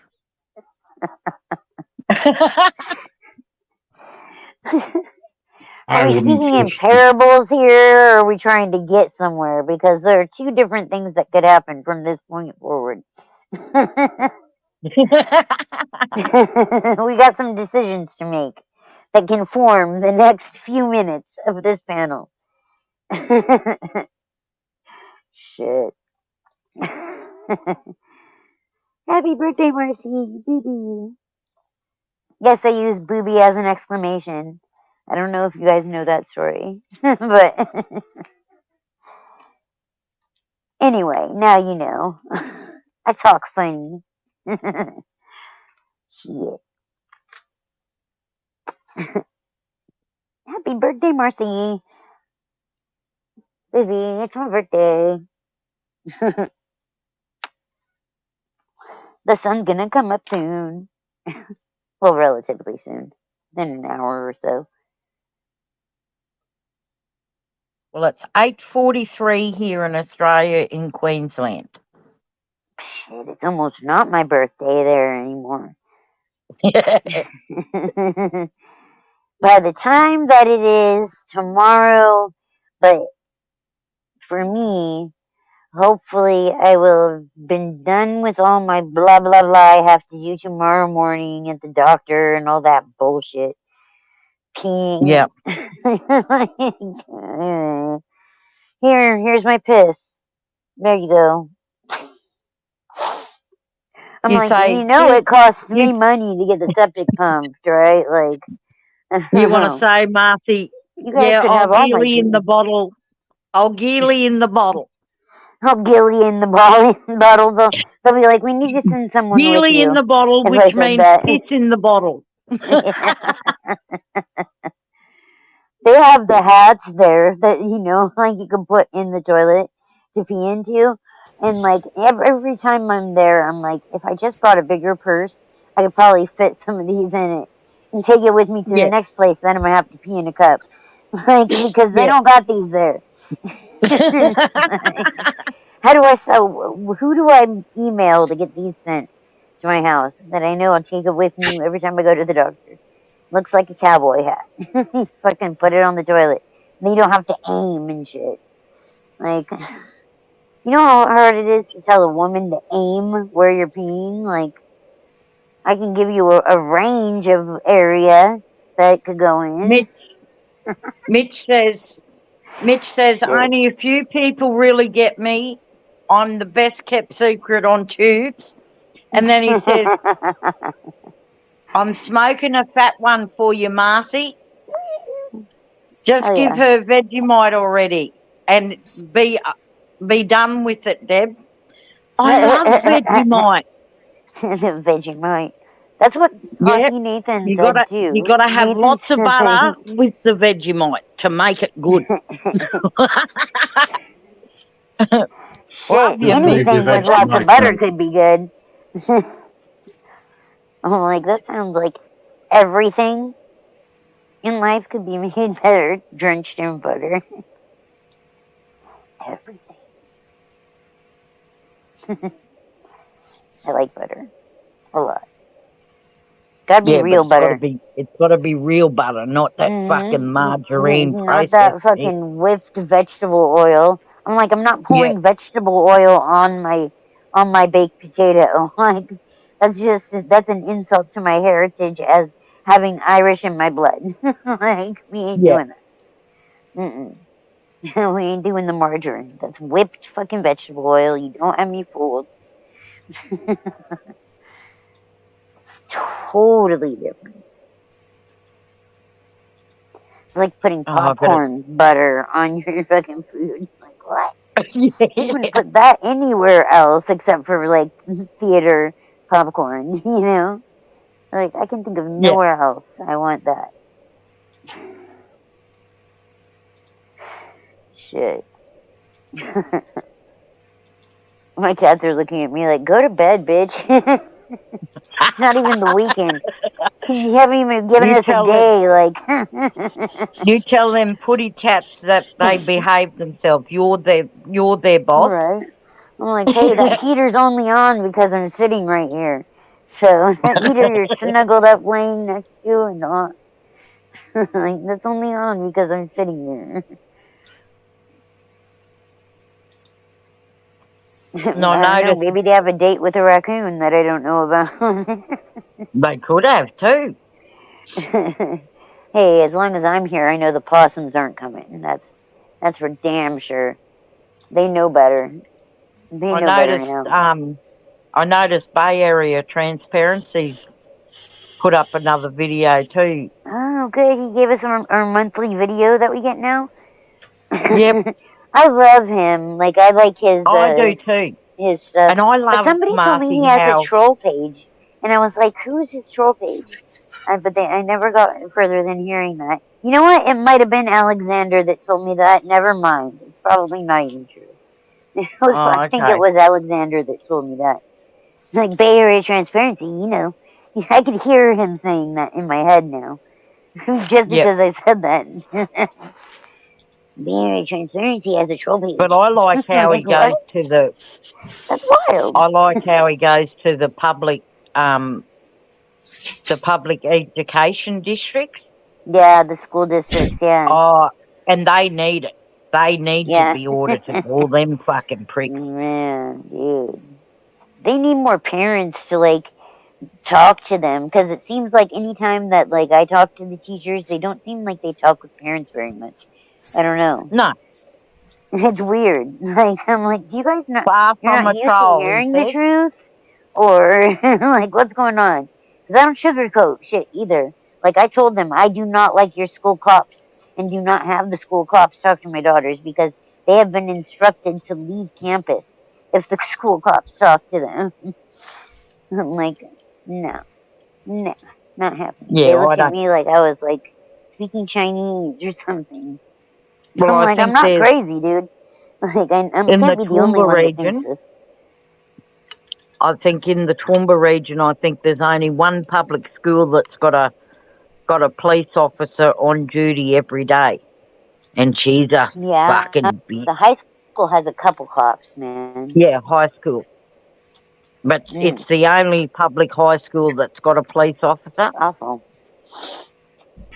I don't believe any school all should have do here. fucking cops. Yeah, apparently it's really big in America. I don't either. Like, oh yeah, they had them when I was going there. A kid actually had this was back in the Walkman days. He had a Walkman that was stuck on the cassette player, and the on button was stuck or something, and it was ticking like a cassette player would if the tape player, was stuck on play. Yeah. By the end of the B side, like they evacuated everyone. They thought he had a bomb. They thought that was in 2000. That was in 98 or 99. So 1998 or 99. So Mellows, does the UK have police officers in the schools over there or no? No. No? No. They don't? Nope, don't need them. Yep. God. You see, no Your one's guys' allowed. cops don't all carry guns either, too, though. Yeah, they're armed, guns, everything. Like, yeah, no one is allowed to touch a child in school at all. that's why. That's so good. That's so good. Yeah, because here it's fucked up. They'll try and talk to your kid like as much as possible. But like for example, my daughter got caught with a weed vape, but that's what she does. She takes for anxiety. She usually leaves it in my mom's car. They were all shocked when we were like telling them this, but I was like, oh damn, she didn't leave it in my mom's car. Like she forgot to take it out of her backpack. And they were searching everybody in the classroom. So that was fun. But I was like, yeah. She got suspended for a couple days. I was like, oh, finally a day I don't have to bring a note. Because you have to have a doctor's note. Otherwise, it's an unexcused absence. And Yeah. so even if your kid has a cold or something, you have to go to the ER to get a note for it. It's so dumb. It's so dumb. Hey, crazy Like, dingo. and then when we had to deal with that, the lady also wanted to be like, oh well, we'll give you a citation if she misses one more day of school.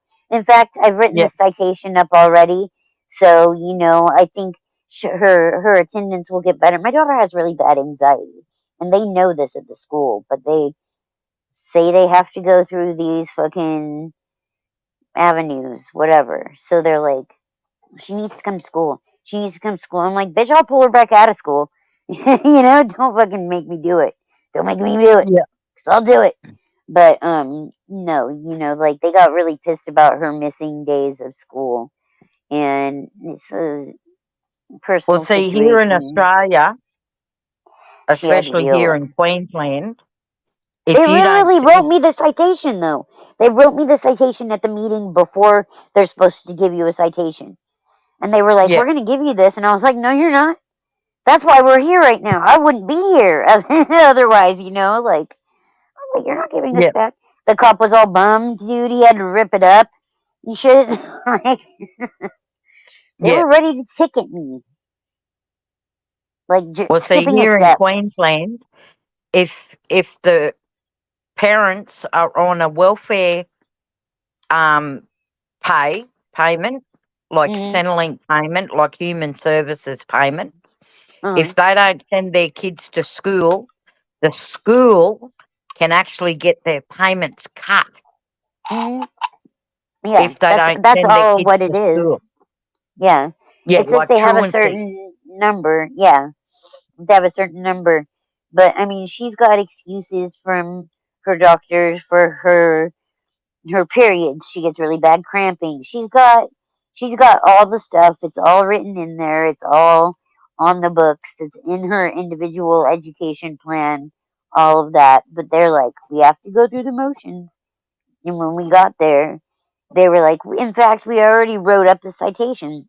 And legally, the way it's set out is they knew that they could not legally give that to me. That wouldn't have been a legal citation. If they had given it to me, I wouldn't owe the $1,000, none of that, because they had skipped a step. They're Yeah, supposed to well, give you this meeting that we were there for before, yeah, and then it's like if they're habitually missed days after that or whatever, which it was like there was yeah. like 30 days left of school. It was stupid. But, I was Mitch like, says, dude, I used no, to send my grandma kick to your ass. school for teacher meetings for my kids.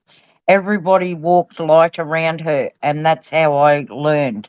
Yes, Mitch, I'll agree with that. My grandma and my aunties were the same. And then he says, when I was in school, I had to get wanted to get in. What? True God. So, like, wanted, like metal detector. Wow. Yeah, I think they have that actually, like, at most campuses now. But, no, that's wild. They didn't do that much, but then the drug dogs and all But of that shit. when I was at high school here in Queensland, which was Mm, in Toowoomba, because I got kicked out of school when I was 13 because I was a mm. bitch. But I just didn't like. But see, one of the things was they used to have the same sort of thing what America used to have. the Aboriginal kids weren't allowed to drink out of the same water fountains as the white kids or the wealthier kids. Yeah, that's wild. Yeah, well, that's crazy I times. was I a couldn't real bitch, imagine. and I'd deliberately go and drink out of those fucking fountains, and I'd lick As the one tap should. and everything. Yeah. Fuck it. She's like, I spit in that bitch when I was done with it. Yep, That's funny. yep. Oh shit. What germs are you gonna get from the black kids? Yeah, And then like I got I the cart, learned how to make out by making out with the water fountain. and I got the For the cuts. white kids. I got the cuts for swearing at a teacher who called me what'd she call me, a worthless black bitch or something. She called me. Anyway, I got the cuts across me. The edge of the ruler. The cuts like a fucking. It was like a thin piece of wood. A metal. It's like metal, I think, No, on the it was edge a of it. piece of wood. It was a piece of wood. Yeah, I think like ours a had a switch. piece of metal in it. And anyway, I took the cuts. Anyway, they expelled me that afternoon. That's wild. And 2 weeks later, I had a job at the local Big W. There you go. So Big W was like a Walmart. Yeah. Well, it's a job. That's the way to do it. Like, I don't know. I keep getting like irritated with the way that the public schools do shit, but like I think I got spoiled when I had her homeschooled. It wasn't like, I don't know. It wasn't such a pain in the ass. But teenage girls will be teenage girls. I understand why she has anxiety. My husband has anxiety really bad, and they told his mom that he had to be on Ritalin or like a drug for his hyperactivity before Well, they would let him come back to school and shit. So like he was force fed that.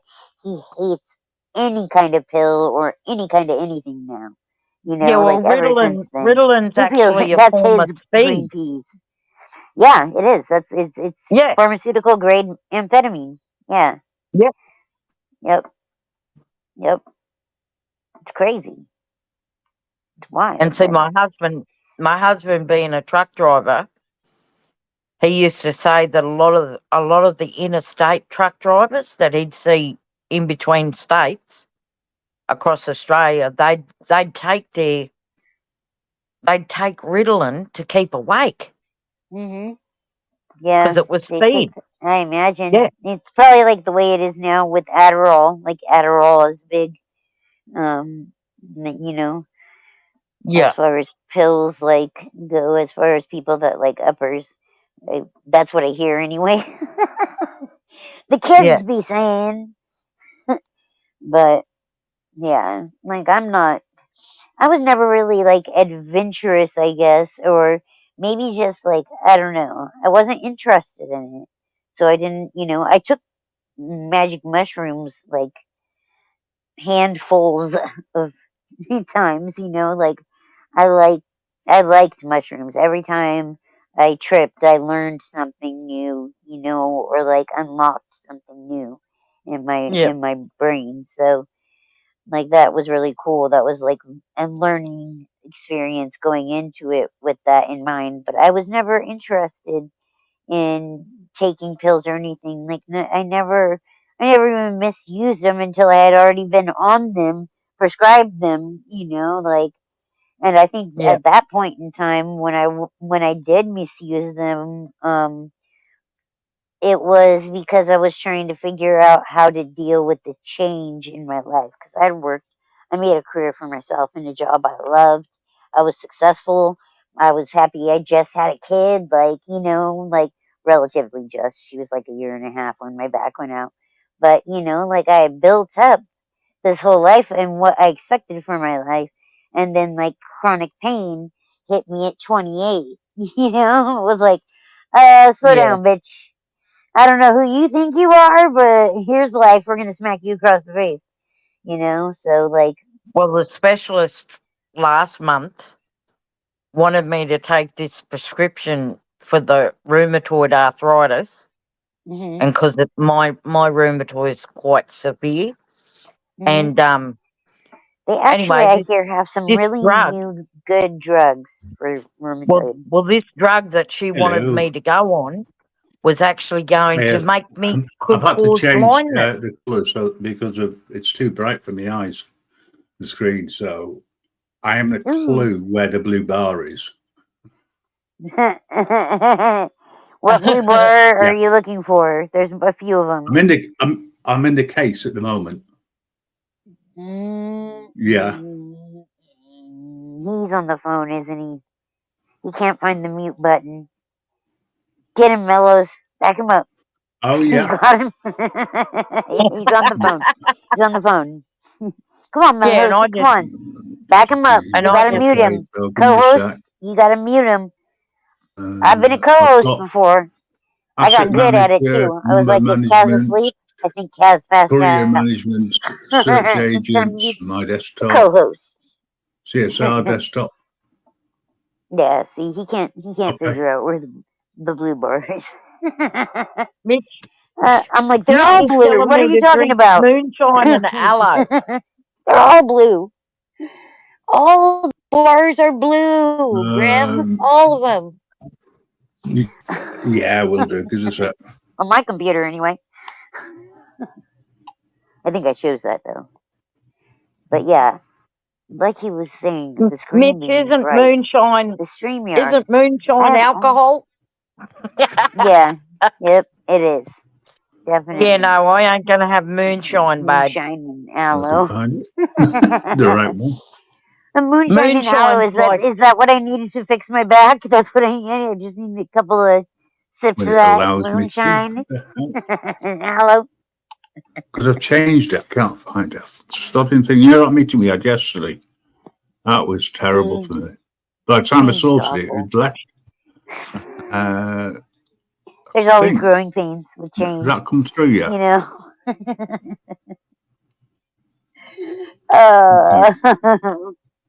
This is funny. He'll think this is funny later too when he watches it. I'm just kidding. Mitch reckons you won't feel nothing. Right? That's what you I might swear feel to God. Nothing, but I want me brain intact. I know I've got to see it. There are more alcoholics now because they took all the drugs away from people with chronic pain. Like, you know, they were done with pills. Like, no more, no quality of life. Fuck you in your life. We don't give a fuck. Quality of life, fuck you. You know. Yeah. Only the strong will not be broken. No. Grim's on the phone. I don't know if he's still on the phone. But I thought he was talking to us. Somebody else. Yeah, he's wait for it to come through. That's why I'm trying to talk over him. But Mellows is too busy laughing and he can't mute him. See your screen now. That bit there. Right. Okay, that's missing. Okay, why is it missing? Because you have to scroll to the bottom of it and then it'll pop up. Oh, no, that's on yours. The taskbar, right? I had mine set like that for a minute, but every time I went down to the fucking thing, press posting a comment or things, like I couldn't. Yeah. The little taskbar would pop up. I'm in the case at the moment. So it's on the 360 laptop. Got you. Probably talking about a laptop, right? Now I know where I'm going. He's in the case. He's in the case. We're on the case. Yep. Yeah. I was gonna say though, alcohol is like I think that's the most widely used medication for pain in America. You know, like it's not. Yeah, found it now. It was bad for America when during 2020 we figured out that everybody could pretty much work from home. Activities. But they didn't have to go slaving all day on their feet for 35 hours. Right. Okay. So I've got in there. And apparently here in Australia. Apparently here in Australia, when COVID hit and everything was shut down, people were getting fucking Yes. alcohol delivered to their Did. houses. Yeah, I heard that's what one of the Yeah. old men that came to Yeah. our church. He was in I'll click that. he If was I in a hit home, the like delete for button, the aged, no, and it won't let me do that. he was getting Yeah. fucking Bushmills there all the time. Okay. He was shit Well, faced. I've clicked in edit. So funny. Yeah. But yeah, fucking COVID. But it did. It taught so many people, hey, I could work No, remotely, something. like, and I think like people actually like started thinking about Okay. like how much their worth was, and what it was Close. worth to them That's closed to session. not All right, be cheers. at I'll play around home with it. or All right. Thanks very know? much for your help. Appreciate it. you can play Cheers play now. around Bye. with it. Yeah. Mitch just said, I should go back and record this and tease Grim with it. Yeah, that's what I said. I think Melrose is gonna do. Did you find the blue bar? Did you find it, Grim? He doesn't know. Yeah, I did. Trying to find You a blue did good. bar. It's terrible. It's the taskbar that doesn't pop up unless you scroll to it, right? It's a work. I'm looking at the Tell me work I was computer right. at the same time. Come on, tell me I'm No, right. Because if I'm right, I'm going and playing Lotto. Okay, not right. Okay. Tell you what, do you want to do my work? I'll send it over to you. I don't know. What is your work? I might enjoy it. I'm not sure. How much do they pay? Can I do work as little remotely? as possible. Yeah, I think I heard you say that before. If those are the parameters, I definitely can cover that. Yep. So I do. No, I was just telling her, like I think like what happened with like the workforce at large is in 2020 and 2021, everyone figured out that they could pretty much work from home. Like wait, I don't have to go to the office. I can make $130,000 from my couch. Like what are you telling me? That's what my sister makes doing cybersecurity for NBC, the TV. And Mitch NBC says people. Grim's colorblind. He only sees in black and white. I wish I could. Is that Now he true, was Grim? looking for you said, where's the blue bar? And I was like, they're all blue bars. What is he? Which blue bar is he talking about? They're all blue bars. So I confused you as well, did I? I was like, okay, which bars could be blue? And you must have a similar settings too on the color. No, it's fine. I tell you what. I told Melrose to mute you, but he was like, ha ha ha ha, I'm not gonna. Just kidding. He didn't evil laugh, and I was gonna try and make him into some evil character, but he wouldn't fall for that. And we all know Melrose isn't this thing that he has on the screen here. That is not Melrose at all. Not the Mellows we know, anyway. Maybe Mellows like 30 years ago, 20 years ago, maybe. But I'll tell you what, figured it out. What was it? Yeah, it was one of them. He's on the phone again. You forgot to mute again. No, it was just one of those. I'm using a system I don't normally use. I don't know anything about it. So we love you, Grim. We love you. We're always learning something new every day, aren't we, Grim? Allegedly. Allegedly? That's what people tell me, right? Tomorrow I'll have forgotten about it. That's okay, as long as you turn the brightness down on the StreamYard. They should have a dark background option though, like definitely, because I have all of my shit set up with the dark. Is that what happened? Because I'm he said it was bright. Looking. Ah. Right. Let me explain. Let me explain. So bright. I had to change the screen options on the work computer because everything was white.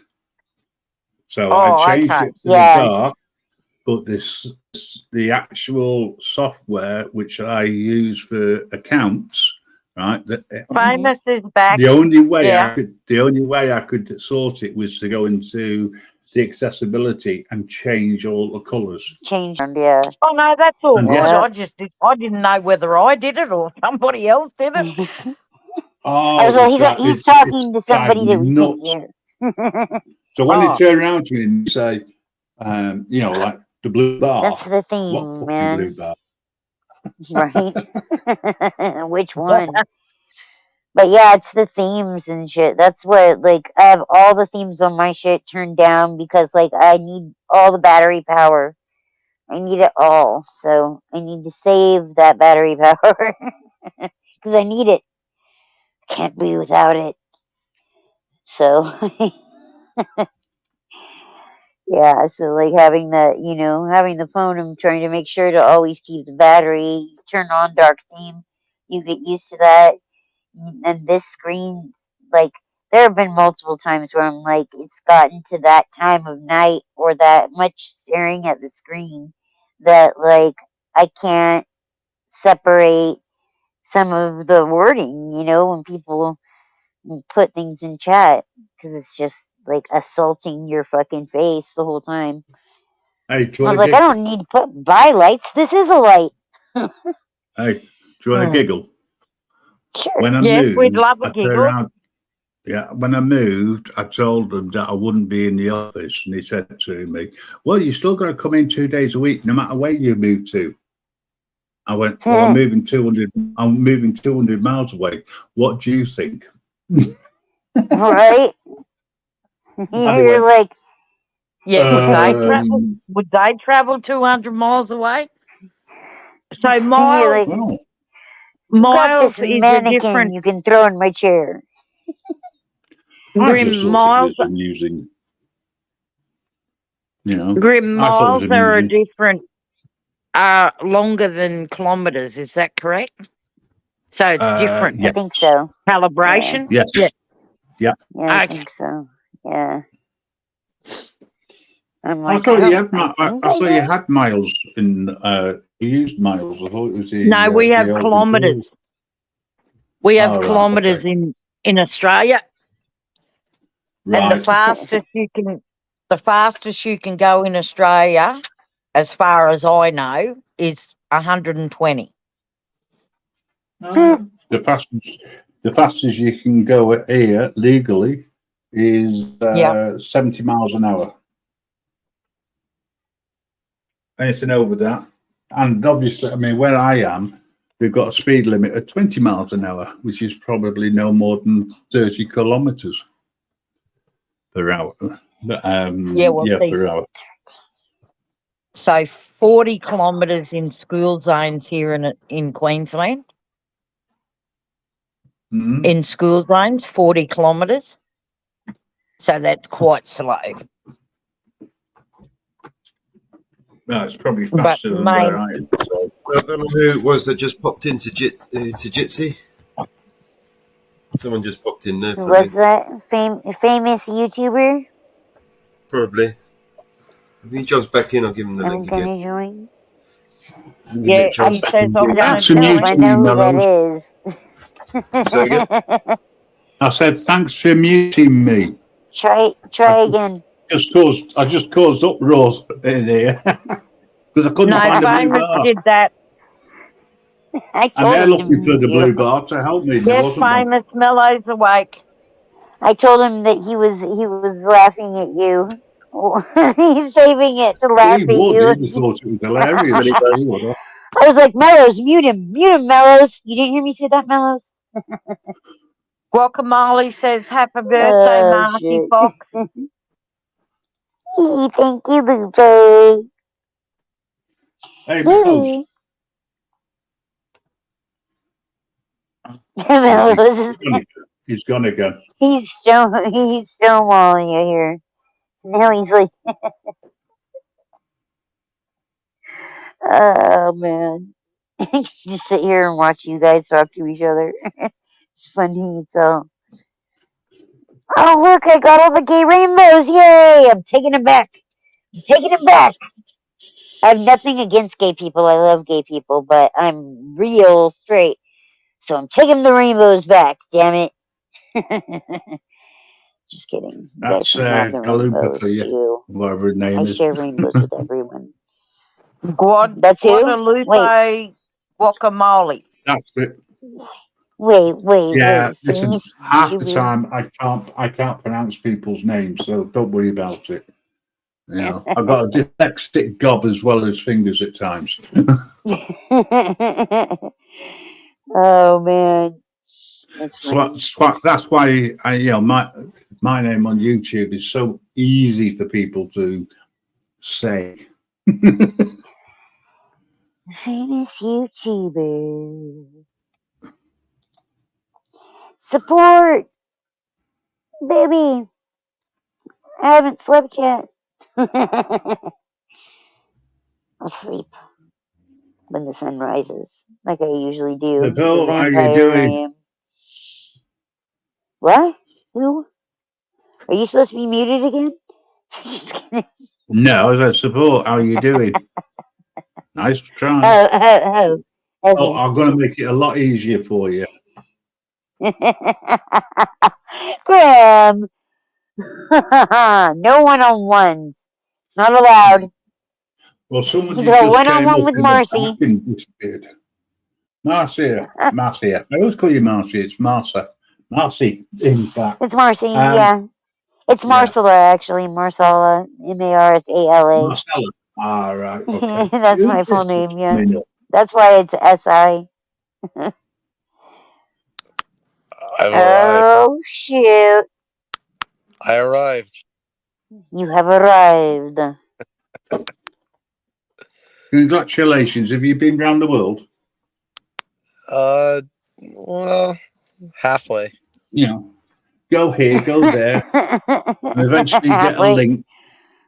I download that Jitsi. I wasn't sure what it was. I'm familiar with StreamYard though. No, that's handy. Yep. Yeah. The Jitsi was a whole new thing. I know StreamYard will suck up I'm on a cell phone right now, and I know it'll suck up the battery like 1% a minute or more. Oh yeah, you know what? I think there was like one time when I went on StreamYard on my phone, and it murdered the shit out of my battery. And like, I think my phone is like at its end, like it'll charge super fast, but it'll lose power really fast. Yeah. So I think it's at its dying days. That's battery too. That's just a battery issue. It's gonna be like the 5th iPhone stuck in a drawer. Oh, it's an iPhone. Yeah, throw it away. Use it to fucking keep your table from wobbling. You know, all the regular things that you would use an iPhone for. Well, I keep them because holding a door open or you know all the cool pictures we take on them and stuff. I keep them. I have like a drawer that's got like 4 iPhones in it from the past 10 years. Right? Yeah. You can go. They usually have like little things that they'll pay you for those phones to recycle them. I know at the mall here, there's like a phone, and that's why people would steal people's phones because they'll go to those mall places and put them in there and get money sent or get money from them. Yeah, I want to just go and dump them. I want to keep all my old pictures from like 15 years ago because I think we all stopped using cameras probably. When was the last time you turned one of those fucking bitches on and looked at any pictures, though? Yeah, but seriously, these are memories. Like back in the day, you bought film and it was important, and then you'd have all of film, and like your mom would say, "Hey, take this to the shop. You got to get it developed." And who knew what the hell was on it? But then those turned out to be. I was talking about my cousin actually took a dick pic on one of my grandma's pic cameras, and that was the fun fucking picture to find in the middle of the stack when we went and got them. See, imagine if you were old I school. would have been perfectly fine without seeing my cousin's penis as a full-grown man, thinking it was hilarious for my grandma. dude. And that Grandma. I took a dick pic from my wife and I like did it in black and white and stuff, but I never sent it to her. And she was going through my phone and she was like, "What the fuck is this?" I was like, She's "Oh, I like, was what were gonna you? I never did." She said, "Who the fuck are you fucking?" We started arguing. You're like, we went from dick pic to fucking. Those aren't like, I those said, aren't like that went real quick. Like, it went from a dick pic to who you fucking. I said, I said, It I said, "Can't you see I did it in black and white to make it artsy?" And she wasn't having it. was all vignette on the side. You fucking played with the fucking thing. Oh my god. A little side. I know these people. I'm friends with these people. Well, I guess, Yeah, it's funny though. Like, that is funny. but you know, I just want to tell you guys, men, any man that hears this in the future, nobody wants to see your dick pics not unless you're gay. not even your wife. Nope, not even your wife. Not even your wife. Not Especially not your wife. Just not kidding. even Art But, Deco. Art it's, Deco white with a little color enhancement. Nothing. Nothing. I don't know, maybe something artsy like that where you like make it black and white except for the tip, like just the tip. Uh, But yeah. yeah, see, I don't think any woman ever really cares to see a dick pic. It's not been No. like, oh, that turns me on. Let me get your dick pic, baby. Unless you're a gay man, I could see a gay man loving the shit out of getting dick pics. Well, it's scientific, It's a guy. emotional, and men are visual. Yeah, that's true too. As But far as I don't know. Like, I think if you can make a woman laugh, like, you could be like dog shit, ugly, smelly, whatever. If you can make a woman laugh, that's how you get to a woman's heart. you By feed making her them steak laugh. and lobster, she's gonna be happy. Yeah, steak and lobster. I don't know. Maybe I'm just a cheap date. I'm like, give me cigarettes and Red Bull, and I'm stoked, dude. Fucking cigarettes and Red Bull, and it's on. 12 pack, it's even better, dude. Very Your people know. lucky night, Very few baby. people know you're the perfect woman. Cigarette Red Bull. Cigarettes and Red Bull. Yep. I'm like, oh, that's That's all like I need in life. it's That's all about I 30 need. bucks.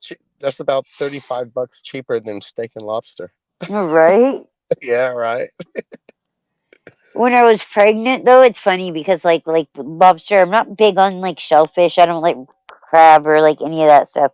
But when I was pregnant, I craved this crab bisque soup. And I live like near Pismo Beach, and like there's this crab shack there or whatever. It's not Oh, like I crab know. shack, I but Is it it had down by like the surf shop?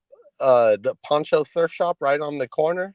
Ponchos is further down, like the Okay. strip, but yeah, it's like right between Pomeroy and Maine. Yeah, But like, uh, and my buddy and I used to take like yearly trips once a year. We'd head south and we'd hit Pismo and go to dude, Ponchos and look at all the old surfboards and stuff. you know what Uh, sucks about Pismo is that they didn't stop big hotels from coming in and like taking land that was vacant and like so you could have a view from places. They built these big hotels and they're blocking the view from oh, like Ponchos. Right across from it is a hotel, and that hotel spans the whole parking lot going down 2 blocks, oh and wow! it's I huge. haven't Like, I so haven't been it's down there in about probably 6 or 7 years. the majority of like beach towns and stuff, at least here in California, most of them have kept out that kind of stuff, where it Yeah, kind of like ruins the atmosphere or like the feel of the town, like the area. yeah. So There's it's different, but like what is it? San Clemente and still a hell of a lot better than Fresno, and those like motherfuckers that go there. It's the people from the valley, so San Clemente is pretty old town, and Carmel, We used to even surf at a fucking place called Monterey. La Conchita. Long Conchita's right down south of here. Yeah, Santa we used to Barbara area. there all the time. They call it it's got another By name. Ring, Muscle by Shoals. They call it Rincon. the Muscle Shoals is the Yeah, hotel down there. there. But Yeah. that's like the only hotel. They're not going to build anything else, you know? Nah. There's no space for it. It's cliff on the other side.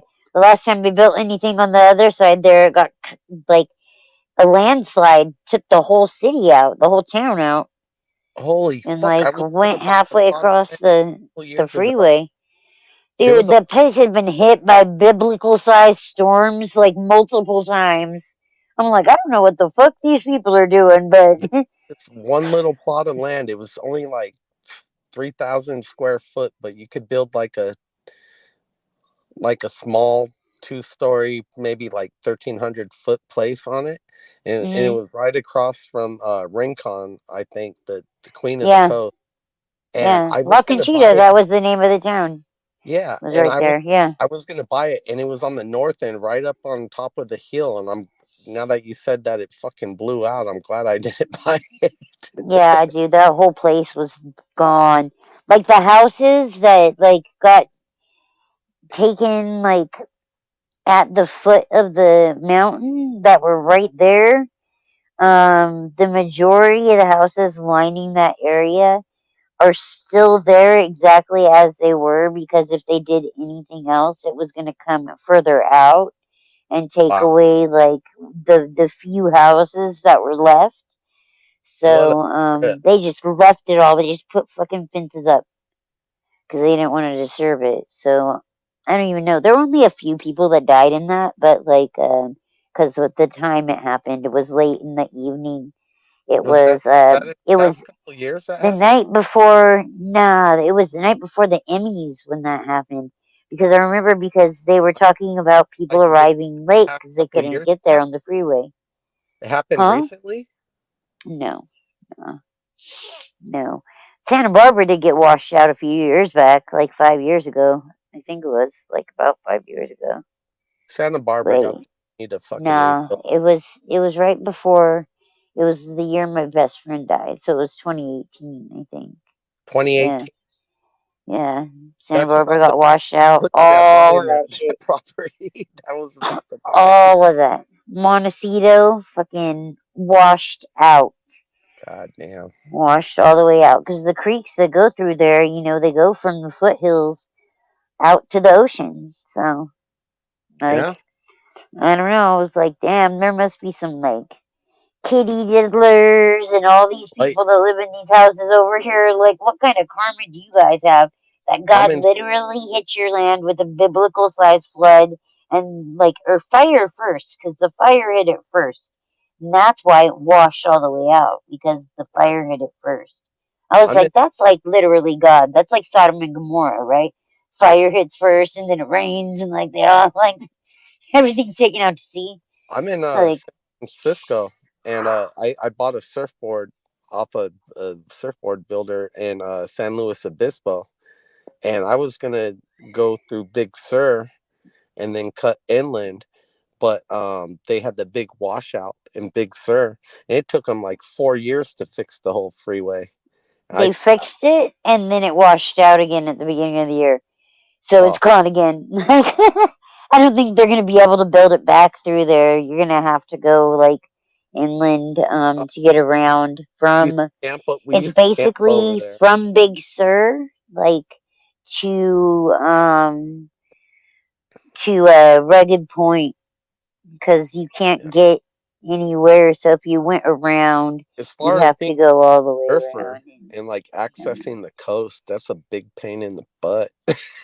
Yeah, dude, and that's a big piece of land between the areas like the Monterey Big Sur, and then that going up to San Francisco, you know. So Yeah. once you get past like um Moonstone Beach, right? Like once you get past that, it's pretty much just like the city, Yeah, well, basically. it's all cliffs and stuff, and yeah, Yeah. every time it washes out, they spent probably $1 billion building a tunnel right near Pacifica. No, really? Going to Half Moon Bay, between Pacifica and Half Moon Bay, on what they call Devil's Slide. They built It's this been a big. long time since I've been up there. Yeah, they built a big tunnel. It's working so far, but who knows how long it'll work? You can only get through to a certain point, and then you have to go around anyway, right? Yeah. Yeah, that it's. I mean, it's built right on the coast, like literally. So Good that time. is what it is. California is such a beautiful state. I wish people could see it before the whole place turns to shit. Yeah, it's not going to be allowed to be turned to shit. Too many of us have like lived here for so long. I don't know. I love California. I think it's great, but I'm not a fucking redneck or like that's not the type of person I am. I love California. It's good for me. I Well, could either live here or Hawaii. I think are the only two places I could live. I'm like, Like I am a redneck, but I live in San Francisco. that's an interesting combination. Yeah, it But is. yeah, I like the country. Like I don't like big cities. I don't like the like Southern California area. That's all concrete, basically. From the beach to the hills, it's all basically concrete. My Like my no, wife my wife in my home is in Texas right now, and I work here because jeez, financial, for because this is I work in the docks, and I've been working the docks for 24 years now. yeah. Yeah, I'm 40. I've been working there since I was 18. So Oh yeah, wow. no, 23 years, I guess. And So do you actually live in the city? Like, is your housing paid for, or you pay rent, or? no, I pay rent. I pay rent on a little studio, and the Okay. plan was to buy a place and make a slow transition. But my wife, we had some work done on the house because we had a big leak and it caused damage, and then we had to call insurance. They had to do like 80,000 work on the house and all this shit. Yeah, And I my told mom just had to have that happen here we too. we went back, and the place was moldy. They had to tear out all this shit. It took like Shit. 6 months, and I told my wife, I said, I want you to stay here. And it was because a little fucking seal on the toilet, on a new toilet they put in upstairs. And I said, I want you to flush all these toilets and use them for 2 weeks every day. Flush these toilets, make sure there's no more leaks. Because and she called. She said, how long? I said, 2 weeks. Just stay for 2 weeks. So she called me for 13 days. When can I come home? When can I come home? And then on day 14, she said, hey, I'm gonna stay here. I like it. And I said, oh fuck. That's comedy. Now I So do have you to. work seasonally, or do you work like all year long on the docks? Like, because I know that's I work like all year depending long, on what but you. I can take off whenever I want. Yeah, Yeah. So I don't have like a set schedule, and my bosses are okay. I'll tell them, hey, I'm gonna be off for this month, and they say okay, and then I come back, and I work a lot when I work. And then I'll work that's like cool though. 3 months straight, at least 5-6 days a week, and then I'll work for like 3 months, and I'll be like, hey, I'm gonna be off this month, and they're like, okay. And then at the end of the year, I got 2,600 hours, and they can't really fucking complain because I'm fulfilling at least 2,000 hours. Right? That's cool. That's good. Work at your own pace as far as that goes. Pretty much, yeah. Yeah, work hard and play hard. I'm so like overplaying hard. Like I'm so over it. But I hurt all the time. I probably, if I was still like, if I wasn't in pain, I'd probably still be working 60-hour weeks. I loved doing hair. It was so much fun, so creative, and meet all kinds of really cool people. Shitty people too, but I like love most people love were the happy. I even Like I even love the Pismo area, but it's like I don't have any job skills that I could really like make it out there. Like the living anywhere near the Yeah. coast in California is so expensive.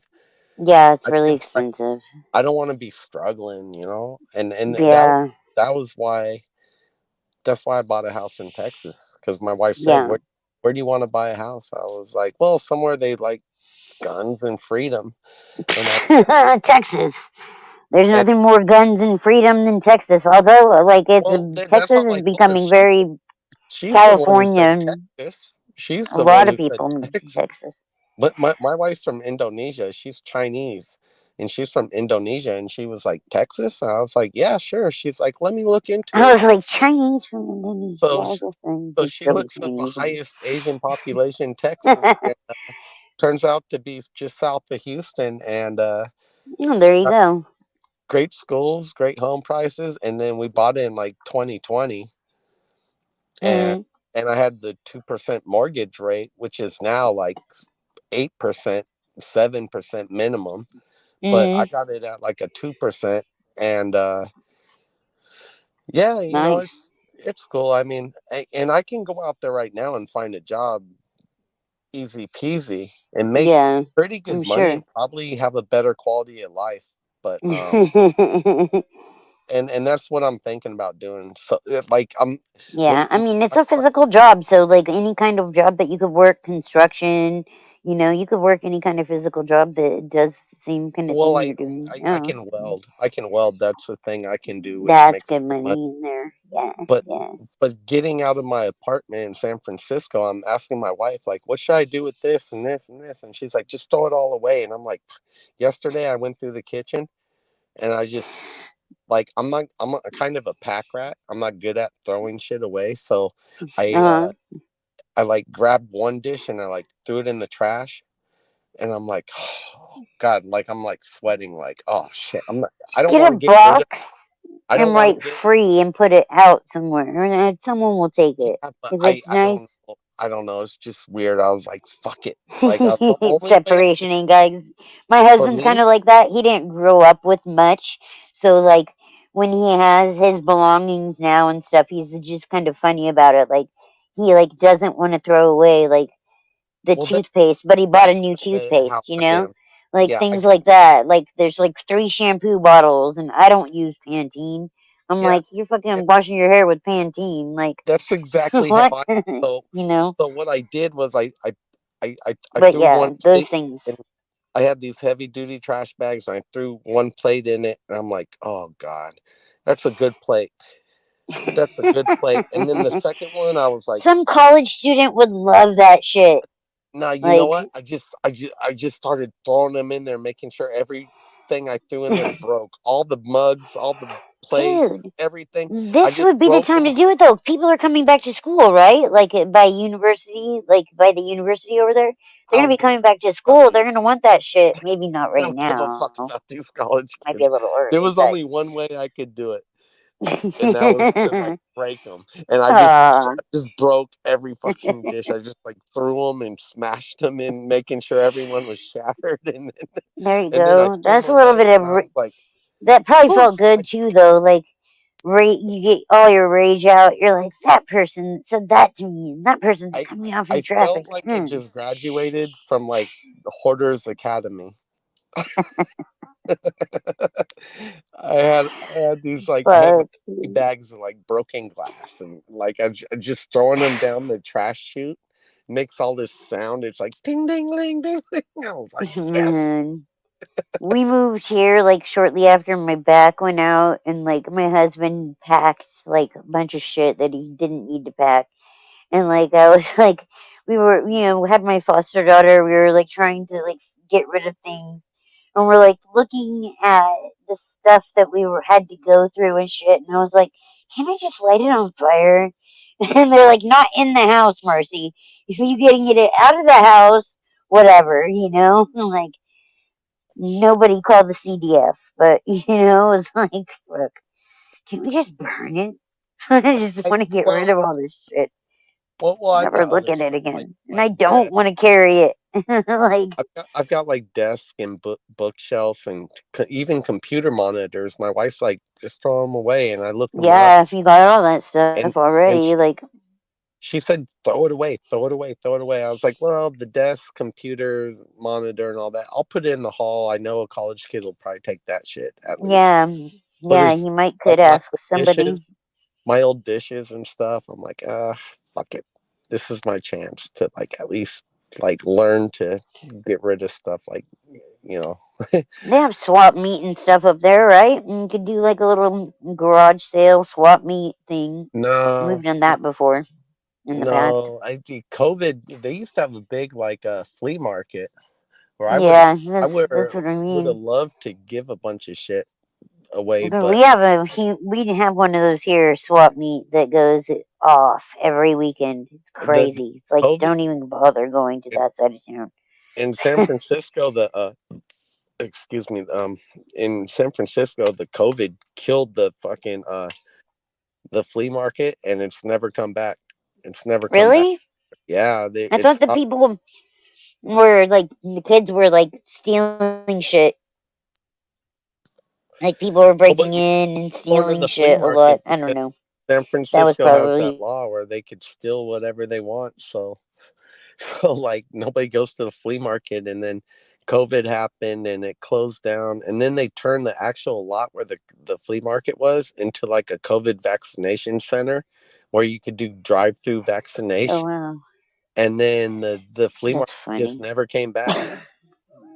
I It really sucked because the San That's Francisco flea crazy. market was actually pretty cool. There was like some really cool stuff you could find, like paintings, and I Yeah. mean, find anything, but it never All came the back. treasures, right? Hidden treasures. I bought a Yeah, lot. they have a big swap meet here. Ugh. I don't like that. The garage sales and shit. Ugh, no. Like my dad was really cheap. Like he always wanted to find the cheapest shit. So we didn't do the I garage sales and I that on collect Sundays and shit. Oh, hated that I shit. collect vintage surfboards. That's why I always like going to Ponchos, That's cool. Yeah. he's got vintage skateboards and surfboards all up in the shop over there, and that's how I remember Pismo. We'd always make a stop there and just like look at boards and shit. Yeah. Yeah. And Ponchos has them all displayed out. Ponchos is hella expensive though. There's a They're like, lot of there's a lot of money in these vintage surfboards, yeah. but a lot of them are like a lot of the people who are big into it are the most popular guys. They're fucking really scammy. There's a lot of That scam sucks. behind. It's like an I industry, can but imagine. I mean, Yeah. I've got stories, but you know, people people people make knockoffs. People make knockoffs. Like someone will Yeah. a knockoff a knockoff Van Gogh painting or something, and they're like, "Here you go," and someone buys it for fucking Yeah. $5, and it's worth like 200. Dude, those vintage things and those the not just vintage, but you're saying like the fake Van Gogh and things. Like there was I think it was Vice that did the story on it, but Vice News, which is I don't know. I don't mind it because I'm pretty fucking liberal, but when it comes down to it, basically, um, so like they did a story though, like on the paintings, like people getting the paper and shit, and like all these things about it just right, to do these fake paintings and like famous people paintings, Oh and yeah, it's crazy like the lengths that they go to and are able to sell buying like too. That's the part it, that blew my mind. yeah, they would buy like, yeah, they'd spend thousands on a $1 million strip. thing, but yeah, you spend a They thousand on might spend a paper or million to whatever. make. Yeah, they could spend like a Yeah. million paper that was from like 1700s or something, and then fucking recreate the paint on it. And then that's usually what they look at is the date of how old the paper is. And then they're like, oh, yeah, this is original. Yeah, shit like that. Yeah, that's crazy. Yeah, tripped me out when I watched that. I was like, damn, some people are getting this right and that right and this right. Oh, but when they test the blue ink, it came only from beetles that grew in this region for this long, like just Yeah, random shit like that. I brought a board to like a big surfboard meet one time, and this guy from Hawaii, Randy Rarick, he's like the #1 aficionado, and he was like, I think it's a knockoff. Well, I had just talked to the guy who had actually glassed that surfboard and made it. His brother shaped it, and I talked to his brother who actually glassed the board. He's like, yeah, my brother made that board, and then I glassed it. And the guy I bought it from in Santa Cruz was like, they glassed it in my mom's garage, and it was dated 1975. So I got the story from the guy who made it, and then the aficionado guy, he was like, oh, this is a knockoff.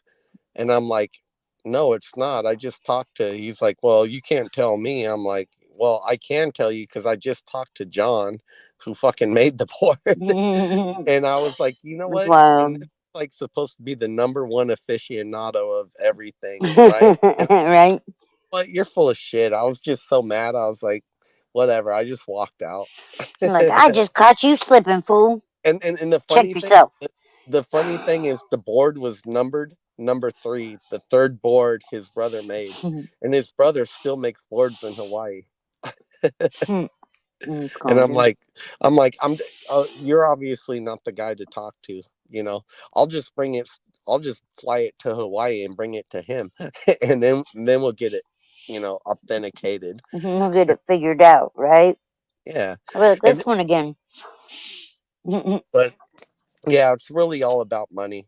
And the thing is, like, the board was so obscure and rare that there wouldn't even be a market for it because people wouldn't even think about it. But and that's probably why being like a #3 out of 350,000, being the third board out of like 300,000. It was probably so obscure. That's probably why he was just like, oh, this is fake. But it's not. So and random. I have it in Texas now. I got a whole room full of vintage surfboards, and I only collect from Santa Cruz and north. And I've got about 20 boards from 20 different shapers. Wow, that's pretty cool. I probably only need about maybe 4 or 5 more, and I'll have everybody. And then what's your plan with them? Just like having them displayed in your home is what you're Yeah, gonna do? just hoard them and look at them and smile. Yeah. And Do you nobody surf at all or no? Yeah, I do. I haven't surfed in a few months, but I've just Yeah. been working a lot. But yeah, I surf. My wife said, you can't surf alone. Because I've hit my head and like almost been like knocked out a few My times. neighbor, actually, I was going to say my neighbor's husband, but it was my neighbor. He died when he went out surfing with his kids, and he had a heart attack. And it Oh killed man, him. tragic. And he was out surfing with his kids. The youngest kid that was with him was about 14 years old, but it was like sudden, and like my mom had lived at the beach right there, so it was right there at Pismo, in the main beach proper, you know, random.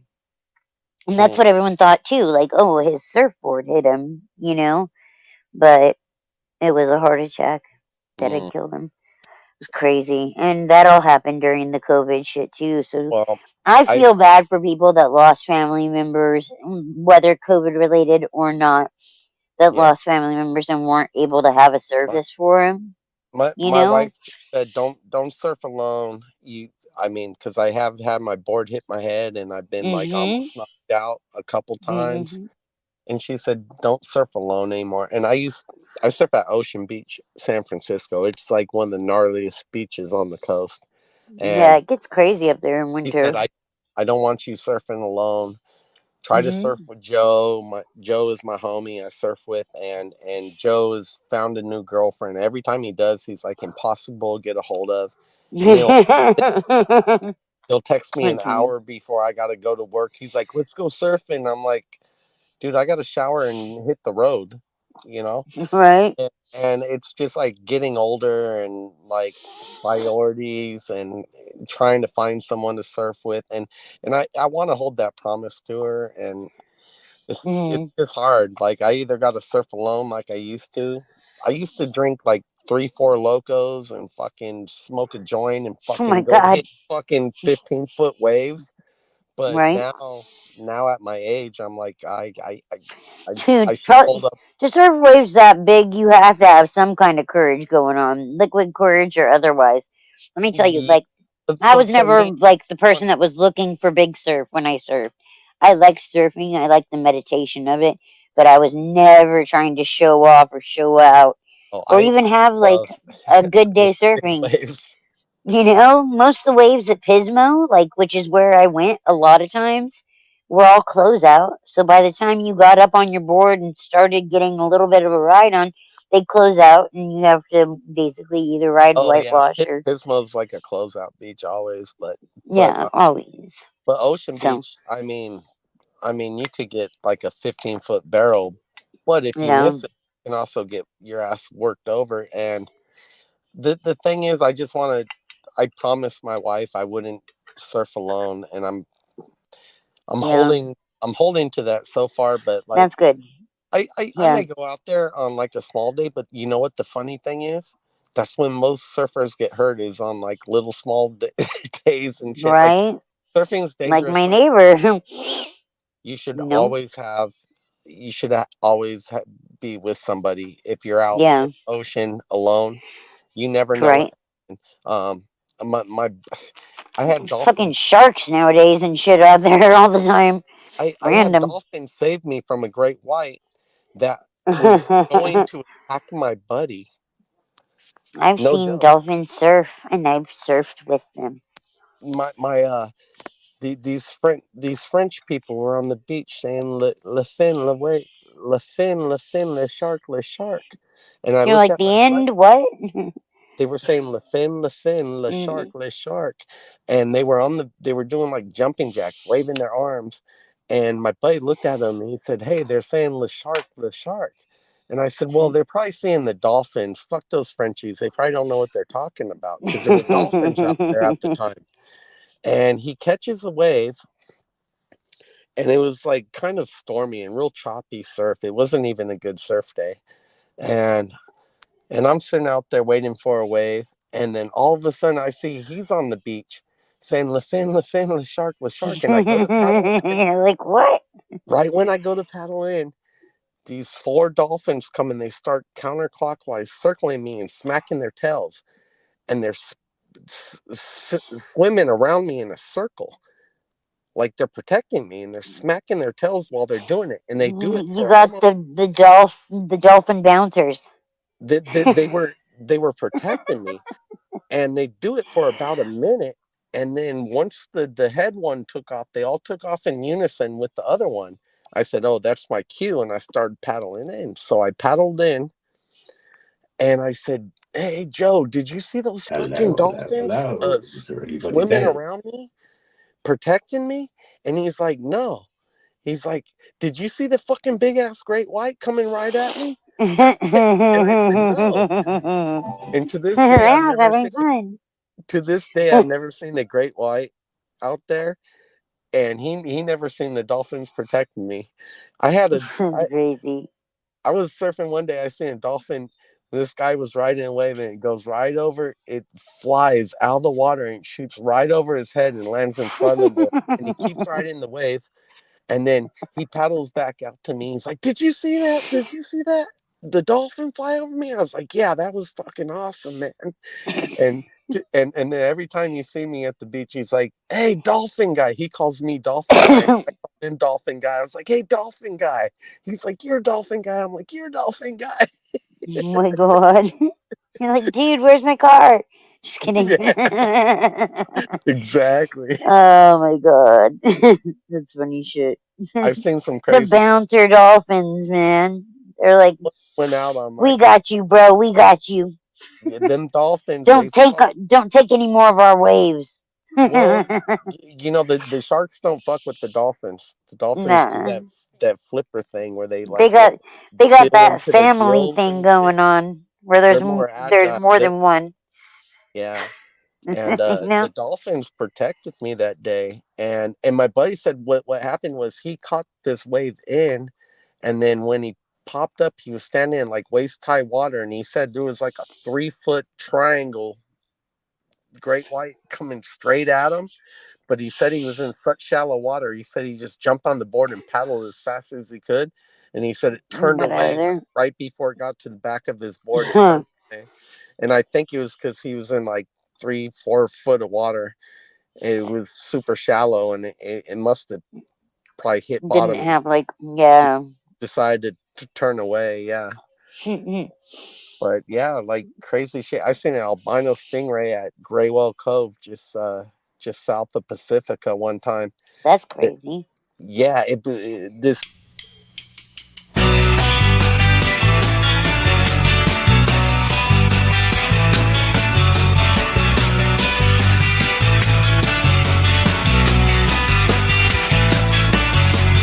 All our times have come. Here, but now they're gone. Seasons don't fear the rain, nor do the wind, the sun or the rain. It can be like day. Come on, baby, don't fear the reaper. Baby, take my hand. Don't fear the reaper. We'll be able to fly. Don't fear the reaper. Baby, I'm going back. La la la la la. La la la la la.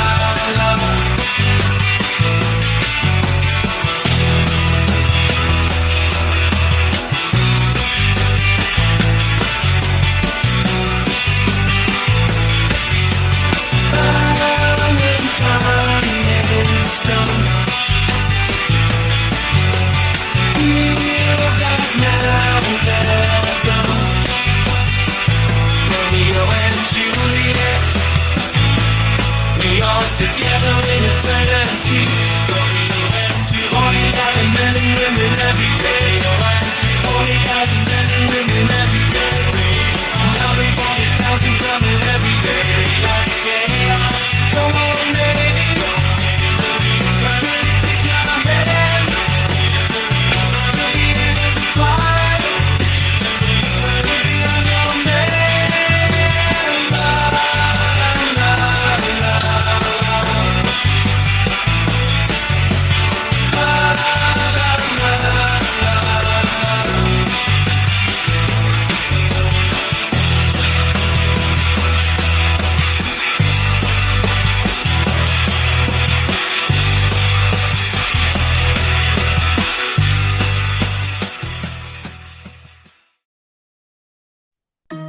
Graham, you're too much.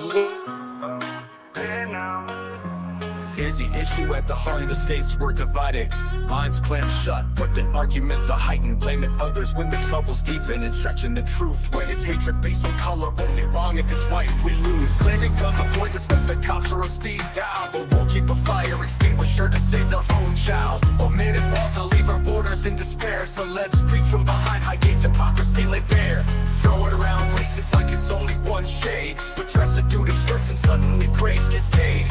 Tired of these double standards, chaos every day. When voices get censored, there's nothing left to say. Call a man a deadbeat, shaming him for his flaws. But when life is taken by choice, it's suddenly a cause. You think you're standing on higher ground? It's clear now. Sacred truth, twisted bound, pushing a new world order. You're crazy just without the whole sound. It's clear now. All sorrow to where there's your crown, pushing a new world order.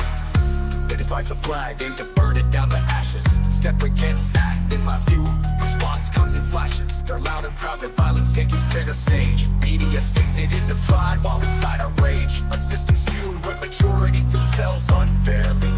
Is the color to blame or the choices made barely? Not a math whiz, but the divide's crystal clear. Questioning if it's the shade of my skin I fear. Lock away those politicians, stripping freedoms bit by bit. Tread on us, find out how quickly we're lit. Corner us, and see if we don't push back. Stop all the defense, no attention to lack. Minds trample, realities rank, they insist. Pointing guns at liberty, but we persist. You think you're standing on higher ground? It's clear now. Sacred truth, twisted bound. Pushing a new world order. You're crazy just without the whole sound. It's clear now. False law rules you where there's your crown. Pushing a new world order. Now it seems every fault is the white man's burden. We hold our own accountability certain. They preach manhood, but scorn its tenacity. Show weakness, they mock with a hiss of frailty. Raising kids in a world where dissent is a risk. Speak out, get canceled, the punishment brisk. This culture of cancellation, a toxic remedy. A chasm fueled by blame, stealing our energy. Rejecting supremacy in all of its forms. Guilty not by my acts, but by the norms. One system grinding all, the evidence is there. Broadcasting our pain, as if they truly care. Wake up to screams that manipulate and bleed us. Stand firm, remember we're the home of the fearless. You think you're standing on higher ground? It's clear now. Sacred truth, twisted bound. Pushing your new world order. You're crazy just without the whole sound. It's clear now.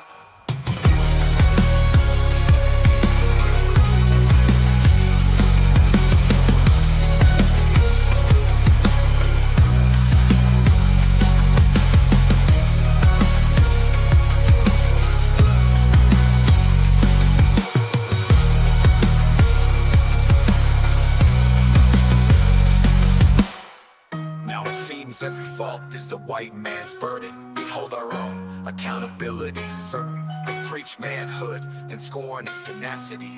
Show weakness, they mock with a hiss of frailty. Raising kids in a world where dissent is a risk. Speak. Dude, that woman's face, she like looked crazy. The dude with the top hat shaking his head like Dude, just he was so stoned. He was like he as stoned as like me and Mellows and Grim combined. he Like looked disappointed. Disappointed. he He was was so slow to pull his camera out, like on his phone. He was like, "What? I don't know. He What? looked Oh shit! People are ducking." Fuck! Like he didn't get the memo, you know. I don't know. It's like he was disappointed or something. I don't know. I was. Let me tell you, I can't even begin to tell you. No, I wouldn't want him to die in that way. I say That would be bad. don't judge a book by its cover, but that dude with the top hat, With the top hat. And he's sitting like there was this other dude that kind of looked like he was like from like a John Steinbeck novel. Like you know, you're like, what Great Depression did you walk out of and into this century? You something know, like something I say about Trump. I'm a conservative. I don't consider myself a Republican, but he's got more people involved in politics than anybody in the history of America, and I think that's pretty fucking impressive. you know what I don't think is impressive? All the racists and assholes that have crawled out from the rocks that we put them under years and years and making those motherfuckers have to try and hide. There ain't no And then all of a sudden they're fucking honking the horn with the Trump flag, I don't drinking think their Budweiser. I've been conservative my whole life. I was born this way. There ain't no fucking racist. I got a fucking house in Texas. I'm telling you. Dude, he put a C for colored people on certain applications that they had for housing in New York. You cannot tell me that they did that Yeah, it was and weren't racist. Like, I'm night sorry. or early 90s, And it was probably just common language at the time. Common in the 70s, in the early 70s and shit, to not give people housing, because that's what it was. They weren't giving housing to people that were colored people. Do you know how many Black Americans don't want to be considered African American? They just want to be called American. They're not, well, because they're not African American. That's the whole thing. Is like, yeah, exactly. Are Black people from England called African American? No, that whole moniker was dumb. African American, and they don't want to be called African. But no, they didn't give themselves that name. I don't think that they gave themselves that name. The right doesn't label people. The left labels people. Are you kidding me?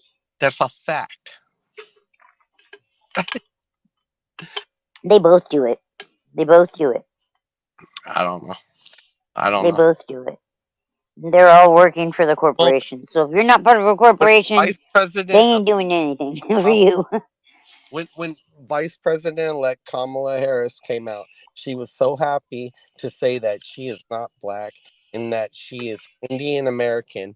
And now she's so happy to say she's the first Black American. Think about that.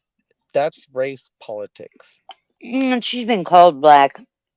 That's the whole thing. No, but she denied it in 2020. So she denied it in 2020, but now she's happy to take on. I think that moniker of whatever it is. I don't know. That's a fact. I mean, this is what's happening. You know what? I've had people call me Black too, and I felt proud about it too. So go on, sister. Rock out with your bad self.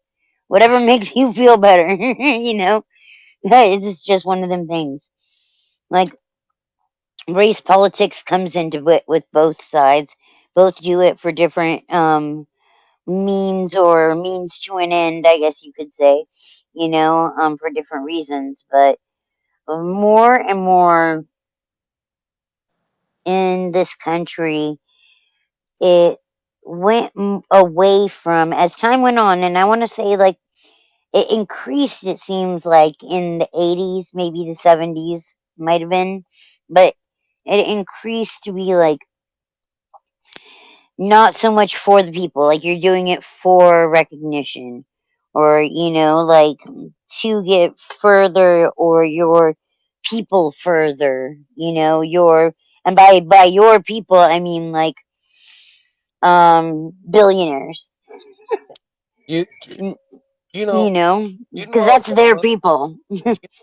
Obama was worth $43,000 when he became president, and when he left the presidency, he was worth $44 million.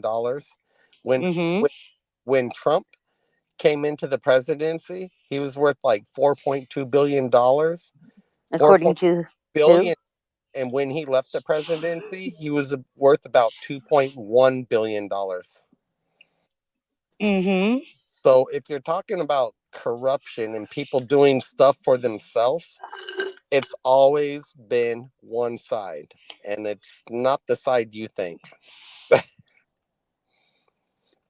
And I'm not saying the Republicans are any better. I don't think either. I think they both go back and forth on a lot of things. I think that as a nation, like what we value, we like having like a diverse population. I think most of us do, or like it doesn't bother you. Whereas I think like with conservatives, it bothers them who their neighbors are. It bothers them who lives down the street from them. Not me. Like it bothers them. Like not me. I have. They don't want a Black. It's dude. Christian values, not multiple religions, which it should be. In Texas, I have a Black, an Asian, and an Indian, and a white guy to my left. And well, good. That means that there's less of a gap between. They just had a big as far as there. You know what? They all went out. They all went out together, and they helped each other clean up each other's yards and stuff. There were branches. I think the people have always been for the people. You won't get There an were argument about that with me from there. But I can tell you that both Democrats and 8-foot piles Republic of career rubbish. politicians are trash. Career politicians are trash. People that want to do That's true. something to help where they live. I've seen politicians do that as well, you know. On both sides. But on both sides, they're all yeah, horrible.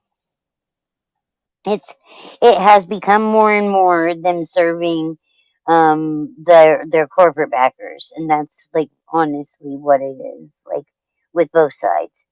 They want to please their corporate backers, and it's just a big old cycle. They want to appeal to people to get so that they can get that money. They can make that extra coin. You can't tell me that Trump doesn't have more money now than he did, because he definitely has as much, if not more. You know, He's still I don't care awesome. what's on the books, because with Trump, you can tell that what's on the books didn't fucking matter to him.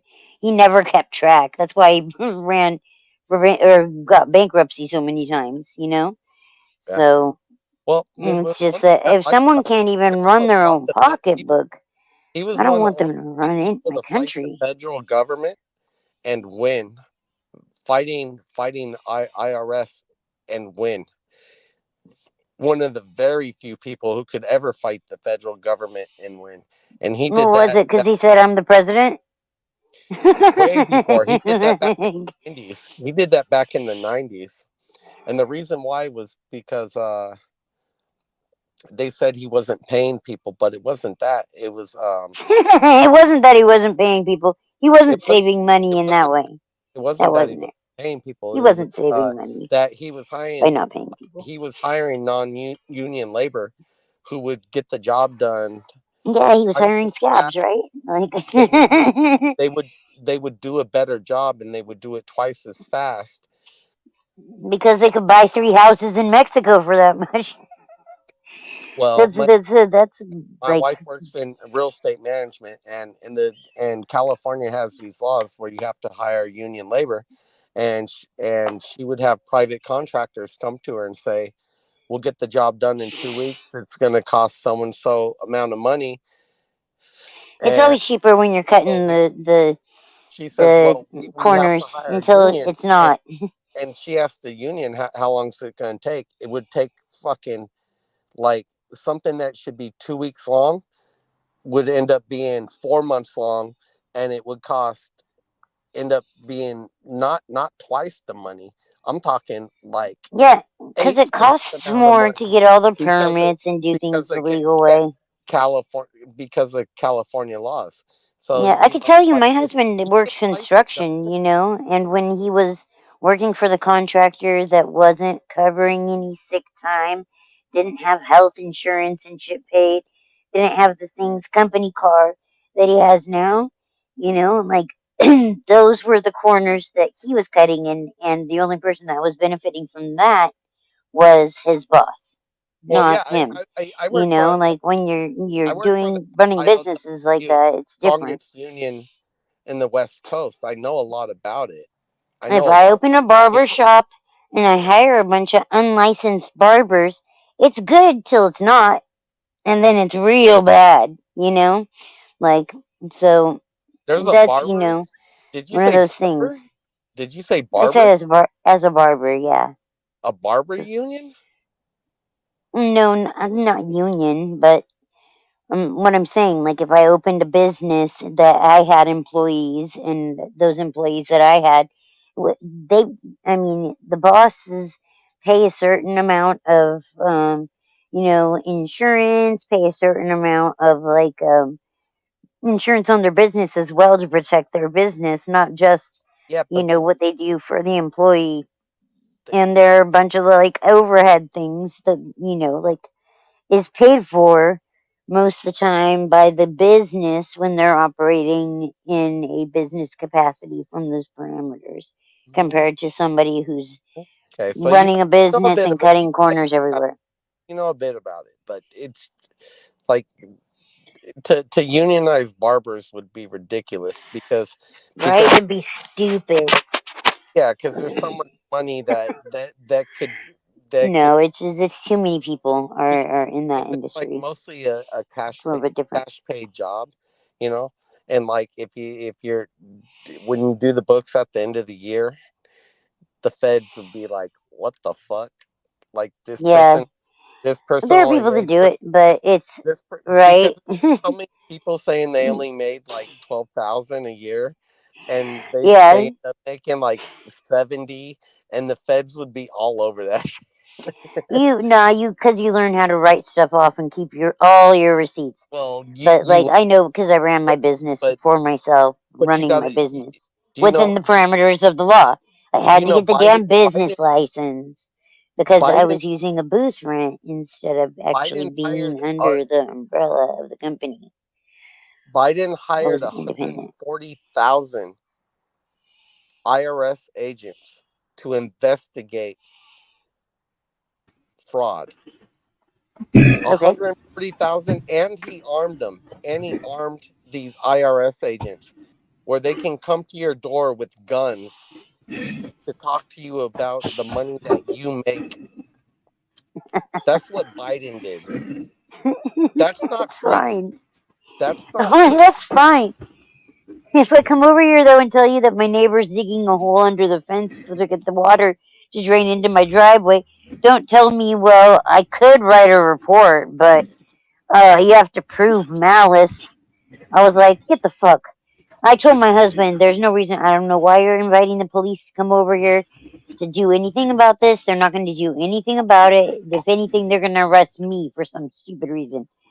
He's like, oh, the sheriff's here. And he was talking to him when I went out there. And that sheriff didn't want to do jack shit. Prove malice. I was like, just leave. You're dismissed. Turned around and walked back into the house. I told my husband. I tried to tell him. But like when you're working it within in certain parameters, like there are things that you pay as the company out that like someone who's like a small business owner might not. Like there are the things like that. Like I don't know. You don't want to talk politics with me too much because I get to the where social programs I think are amazing, Marcy, and a lot of people I've been called to call me in a socialist. Just saying. Marcy, I'm just putting that out there. Marcy, believe it or not, you sound like a very conservative person. Like I do have like a lot of like morals and values, if that's what you mean, conservative. Yeah. Like I don't know. It's just. I mean, people land rights and a right to bear arms, and I don't know what you think about that, but in general, your own land rights. I think guns are great if there are intelligent people having them, and I also think that there need to be background checks and things like that. I think they give away with. For me, I'm glad that I didn't just go out and get a gun at 18 because I don't even know how many people might be dead by now. Like I'm just saying, I might be that person if I got a firearm. I'm not because I don't because I know myself. I've had real guns since I was 5, but I grew up hunting and fishing and I think a lot of people respect those firearms, but there is a lot of accidental bullshit that goes on out there. I am a responsible gun owner, but that's the Second Amendment, right? Any organized militia is what it says. It doesn't mean any redneck with an IQ of 2, should go out there with a gun, and they be out there with guns, like strapped to the teeth, dude. Yeah. If you can't form a complete sentence, you should not have a firearm. It shouldn't just be any fucking Yahoo off the street. Nobody wants to talk about the fact, but but you can't put that back after you let it go for so far. It's like if us trying to be like, yeah, we'll put body cams on cops and they won't be evil. It's like you can't walk the evil back that fast. I'm gonna talk about this, and I'm loosely talking about it because it's something I heard about. There's this one county in Kentucky, and they have a We'll have to law. ask Summer. They have a law that if you're over 18, you have to own a gun. Someone And said that. and I've heard that. lowest this county has like had one murder in fucking 30 years because everybody has a gun, and it's kind of like Texas. They don't sell alcohol there. I'm just kidding. Is it a dry county? Look, I Just asking. was in El Paso. Have you ever been to El Paso? Texas, no, but I have been to San Antonio, Houston, Austin, Well, then and some other godforsaken place with pretty you had to flowers. go through. You had to go through El Paso. I was going Okay, through El Paso I've in the been day. through. I've been I through was El Paso. I've eaten old El Paso salsa. So we were in El Paso, like it was like noon, and Mm. I stopped at I don't know where I stopped. We were going. I was trying to get some tacos. I looked up best tacos in El Paso, so we took They were like literally anywhere. yeah. But anyhow, we went to this place and we got some really great tacos. But on the way there, I see this guy.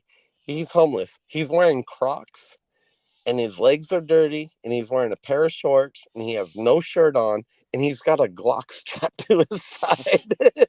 And I'm like, that is America right now. You're like, this is America. I need a camera.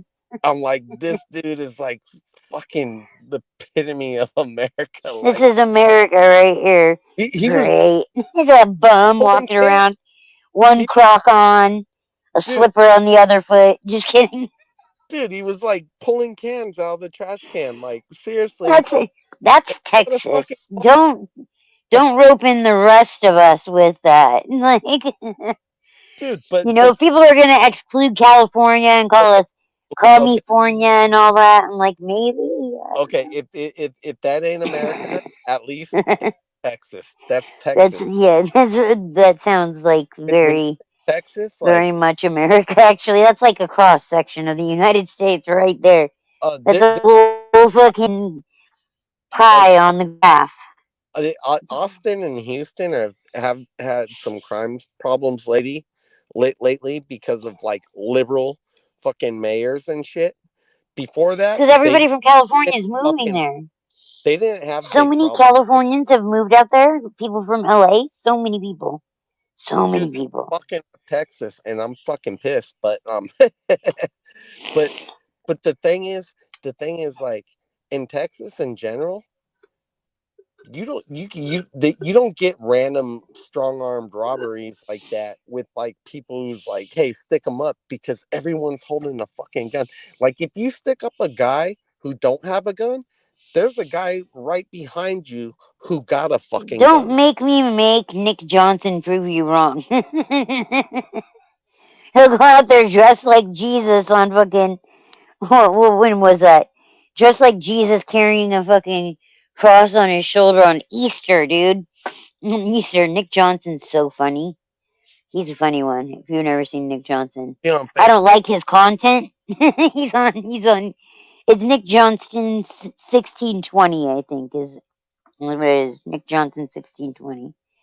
But like I yeah, mean, he's a funny guy. He's got funny like he you does know what? little like fake comedy skit things You where he's every character and he has all the costumes and shit. Like you it's wild. you know I love him. the first time I went like towards Houston, me and my wife went to like this seafood place, kind of like in a ghetto area, Uh-huh. and I see this big fat black dude. He's like 6'6", probably 380 pounds, right? He's wearing a big ass Trump shirt, right? And I'm like, wow, you don't see that shit in California. And we sit Yeah. down and then I see Certain parts. everybody comes in. Half of the people got fucking straps on their side. Half of the people are fucking armed, openly armed. Like it ain't no thing. It's just everybody fucking got a fucking gun. And that's when people leave people the fuck alone, is when you're just like, seriously, people. There's this comedian, Josh Prey. He's on YouTube. Josh Prey is funny as hell. But he said, Southern hospitality, like, you open a door for a lady, say hello, sir, and thank you, ma'am, and shit like that. He said it's not because everybody loves each other. He said it's because it's easier to do that and just go about your day. People just want to be left alone. That's why people are nice to each other, because it helps you go about your day without conflict. And I don't see that shit in California, especially in San Francisco. Uh-oh. People are weird about uh what was I going to say? People are weird about people talking to people through their things like that because they're used to just blocking people, you know? They're used to just blocking people and not having to have conversations, you know? You mean like through the internet? Yeah. Even people they know in real life, though, they'll block them online and then ignore them if they see them out or, like it's weird. I think that's because the block thing. That's why I think. But I also think people stopped learning how to be nice to or like because of what happened with COVID and people weren't around other people. Like maybe they hadn't spent that kind of time with their family members before. There seemed to be a lot like more people quick to anger. I don't Yeah. know. I don't know what that's about, but Well, um, they say the toddlers like between ages of like 3 and 6 years old who uh-huh. went through the COVID area, COVID area, are going to be the most stunted youth like in the history of America. Just Yeah, because, they learn a lot during those ages through facial recognition and yeah, having human contact during those yeah. ages.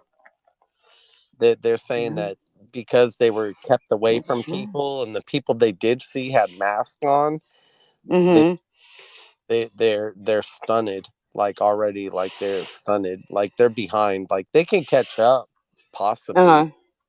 They say in general, COVID in the Make cal. up for it later in time. Yeah, I guess some of that, I mean, I got like developmentally. I got three friends in California, and they straight up started homeschooling and putting their kids into to like all like public sports, like you know uh, Mhm. tag tag football and all that shit, because Well, with they're Belladonna, we ju- just to keep them like active and being around other people and stuff. other kids You know, and stuff. Yeah, I remember because I never wore a mask. I was like, fuck this mask, man. I don't wear that shit. I can't breathe with this shit on. yeah. I have And I'd walk asthma, so I indoors. mean, I Somebody try would to be like, not. "Sir, people would be like, you need to put a mask on." And I was like, I'd just like, and then I remember I walked into a Trader Joe's and all the adults had their mask on. And there was this one little toddler, he was probably like 3 years old. And, and, he looked at me and he fucking pointed and fucking smiled. And I fucking He's like, pointed at, "What the fuck? I can see your smile." yeah, both smiled at each other and he just started laughing and giggling. And I was like, yeah, man. And like, because all the other adults had masks on, but he looked at me. Uh-huh. I swear to God, he pointed right at me and he started smiling and laughing. And I started That's laughing. comedy. And he laughed harder and I laughed harder. And then he was just happy to see a face, you know? Yeah. Yeah, you Yeah. know it's funny, like, 'cause I smoke, I got, like, those wrinkles over my upper lip, and I was like, I think I want to get, like, that filled in with something, like, not, like, anything crazy, but, I was like, I'm gonna get that filled in or something, and, like, was thinking about that, and then COVID hit, and I was like, bitch, I got another 3 years. Like, like, I don't gotta worry about this. All right. Cruising, you know how pissed I would have been if I had spent that money on that shit? That shit is like the most it's 500, or I mean like the least that it could cost is 500 per 1 cc. that they put. So like for Botox? no, it's a filler, but it's a filler like to fill like smile cracks or like when you purse your lips, you know, like Did you ever hear Dr. like Drew that or smoke. That's what it was, but fucking I don't know if expensive, this is dude. an adult stream, but did you ever hear Dr. Drew said sperm has skin tightening properties? Yeah, no, dude. Like, fucking believe me, I have a snatched face. It wouldn't even be funny. No, This Dr. is my. Dr. Drew. He said that He back in was just the day. saying that because he wanted guys to come on people's No, he faces. said that like I had fucking this 20 conversation with my daughter the other day, dude. She heard that same thing. I was like, I don't know what man is spreading this rumor, but I guarantee you can go to the dollar store and buy a 10-cent fucking mask for your face that you can throw away afterwards.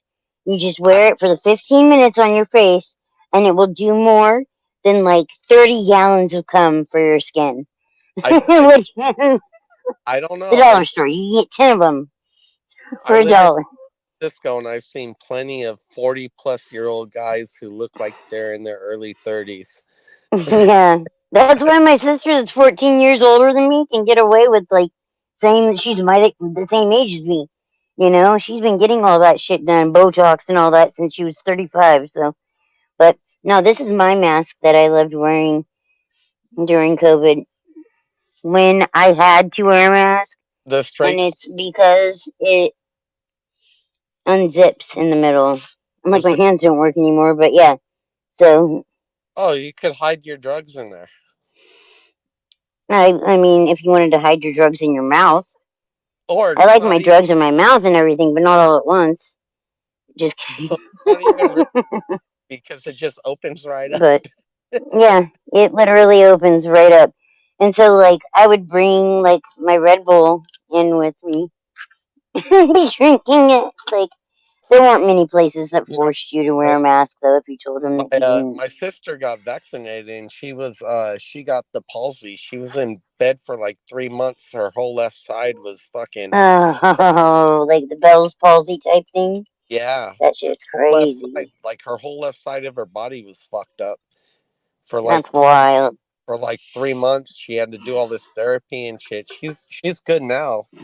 Everything's normal now, but Yeah, luckily with Bell's palsy, like when it gets those certain nerves in your face that they can regenerate, come back after a few months, but you have to do like all kinds of like face, smiling, doing all the weird faces and all that shit. But yeah, this is a real fucking crazy. for a lot of people. And I haven't had a vaccine. Uh, I haven't been to a doctor in 14 years, and Damn. I haven't had a vaccine since 1999. It's probably time to see a doctor. Just saying. Just Uh, saying. I know men don't like to do that, but no, just saying. I feel I feel fucking fine. Yeah. You can't see your insides though. Yeah, Like I don't have big solid poops all the time, but I drink like a fish. So that's just that's especially because of that. Because alcohol is literally like the worst thing you can put into your body. Like it's the worst for every organ because it does not do wonderful things to your organs, you know. I know if I quit Just like you wouldn't take your organs and put them all in a bottle of booze, right? I, Like you I know that it would go bad, I right? quit So like the drinking. opposite is true, right? I quit drinking. I lost 14 pounds, and I had solid shits every I day. bet. I bet, man. Just Fucking after that was just after 2 weeks. yeah, I bet, man. Like, fuck, man.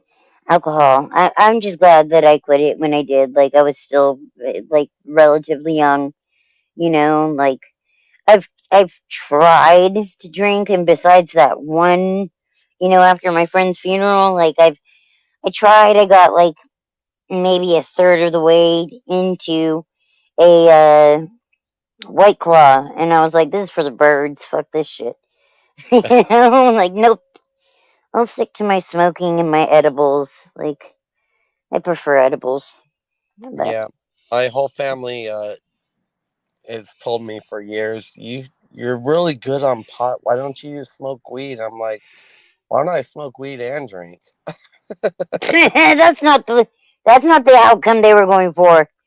They'll No, be like, damn, no. we should have They walked back they that did that like conversation. they tried to do an intervention on me once. And Oh shit, yeah. I was I was young. heading that way. I was young. I was well headed that way. I was like But 20, luckily. 23, and working. I was working 16 hours a day and shit, and going to college and all this shit. I was doing fine, but I was drinking a lot. I used to carry a bottle of vodka in my backpack, and Isn't it crazy? Like, you think of those times and you're like, was I a superhuman back then? Maybe I yeah, was just a superhuman in my 20s. and I then think maybe I was. I was but just a superhero. the thing is, I go to the barbecue and my homie, my auntie's son calls me. He's like, dude, they're gonna try to intervention you. I was like, what? Yeah, they're gonna try to tell you to stop drinking and stuff. I'm like, okay, we'll see Man. how it goes. Should I show up? He's like, yeah, show up, man. It's a party. I'm like, It's okay. a party. Everybody else is I drinking. go there We've all and been getting shit faced the whole time. I go there and everybody's fucking trashed. Yeah. Everybody's fucking drunk. And they're like, well, we want to talk to you. I'm like, okay, here's what I'll do. And I told him, I said, I'll lay off the vodka and I'll go to straight beer. But you're not going to get any more out of me because you guys are all fucked up and drunk right now. So, You're like, dude, your fucking negotiating skills are shot, bro. yeah. So I said, look, I'll switch to beer and I'll lay off the hard stuff. And I did. And, That shit always cracks me up. It's like, if and you're getting shit faced, I you're still rarely, gonna drink till you're shit faced. yeah, I rarely drink hard stuff anymore. It's just you can't get up in the morning afterwards. Well, I used to have hangovers where I'd sit in the shower and still wish I was dead. I Like, just, I just gotta piss a shake lot me more out. because of beer now. But I switched it. I mean, the modern days have brought us some really strong beers. I drink like 9% beers. Like Yeah, it's weird, right?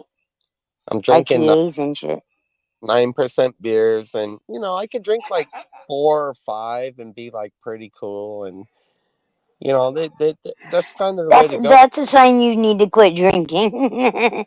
You're like, I can drink 4 or 5, and like that's completely normal.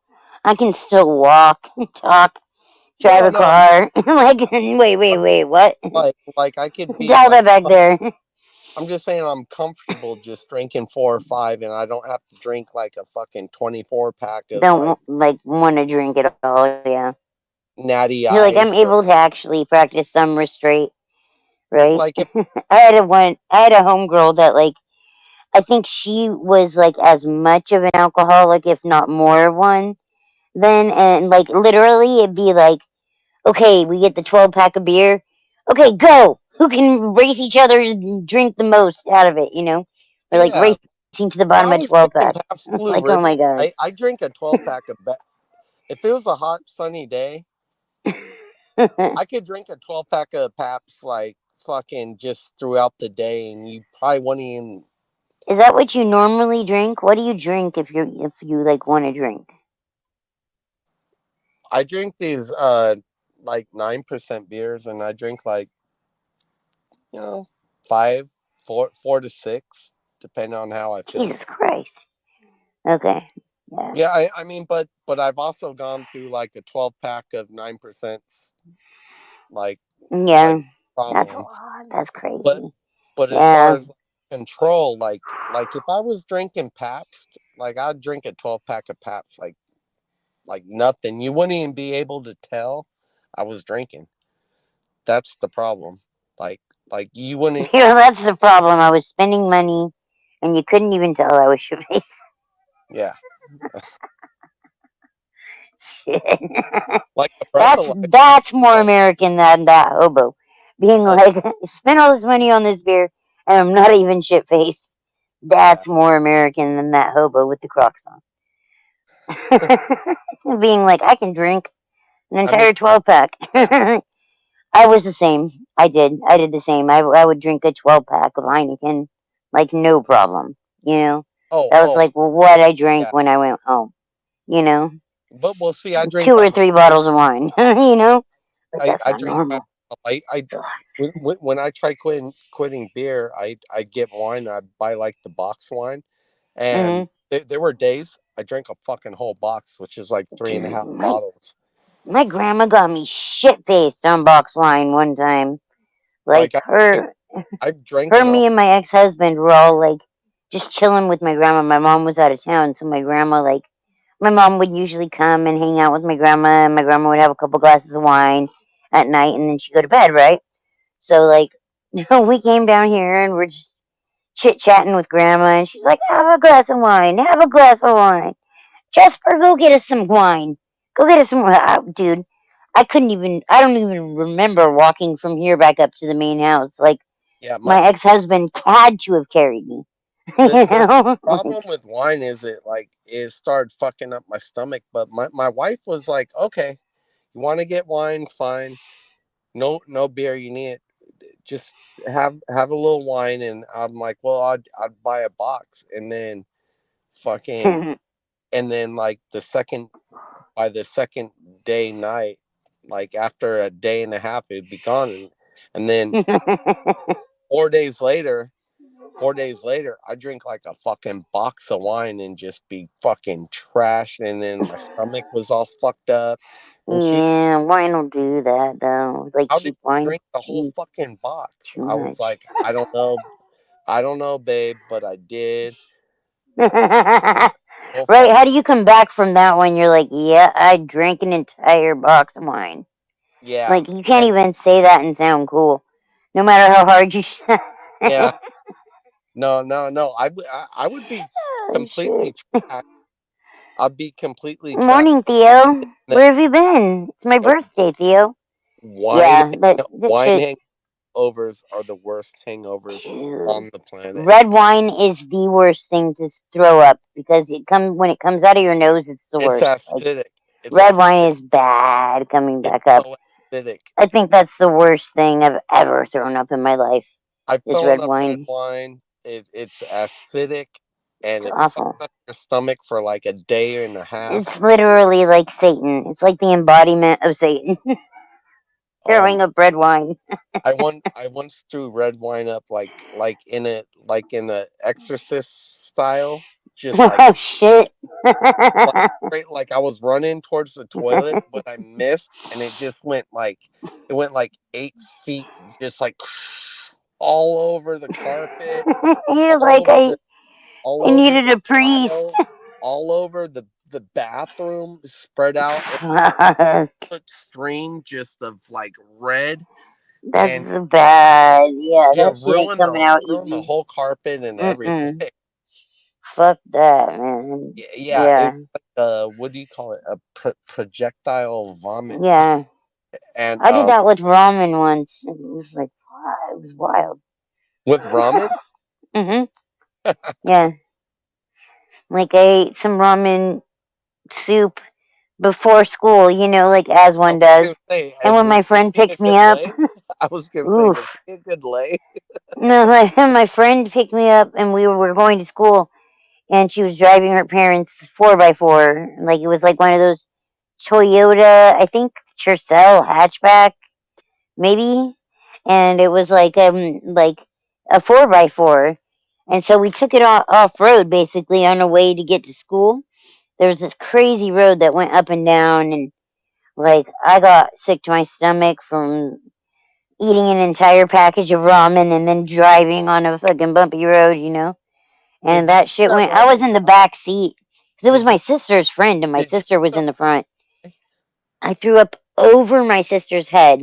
Did you eat the The ramen dry? No, no, no. Oh, well, that's something us ghetto kids But do. like my sister I'm only I'm escaped it because she had I might be old. that back of the seat I might be blocking older her head. than you, because us ghetto kids used to just sprinkle it on top of the ramen and eat it dry. Yeah, fuck that. Nah. Yeah, I'm turning 42 today. It's my 420 birthday. Because I'm definitely not making it to 420. So this is my 420 birthday. What? Hold on. Right, I got a right. vape pen 42 right here. bitches. Oh shit! Where's my banana rose? Cash App is the money sign Marcy Fox, spelled as it's spelled. But yeah, like I should have said that like hours ago. Why didn't I think of that 6.5 hours ago? I Shit, know. I was planning on being asleep by I thought now. I That's had. why.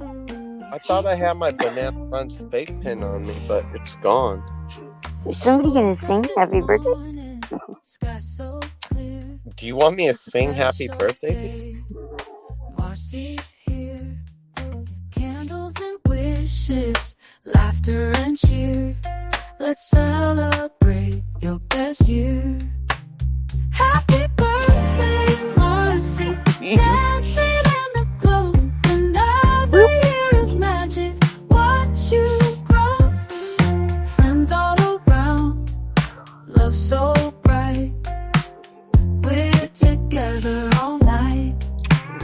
Happy birthday, Marcy. Shining like a star. Every moment's perfect, near and far.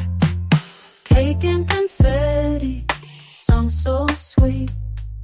Memories we're making can't be beat. To this song, this music. It's perfect for an 80s baby. Like me. If I don't light my house on fire, my patio on fire, drop my cigarette like a retard. Happy birthday, Marcy. Thank you, my love. Happy birthday, Marcy. Dancing in the glow. Another year of magic. Watch you grow. I might end up on a commercial on Kaz's channel. Watch out. Love so bright. We're together all night. Happy birthday, Marcy. Shining like a star. Every moment's perfect, near and far. Cake and confetti, songs so sweet. Memories we're making can't be beat.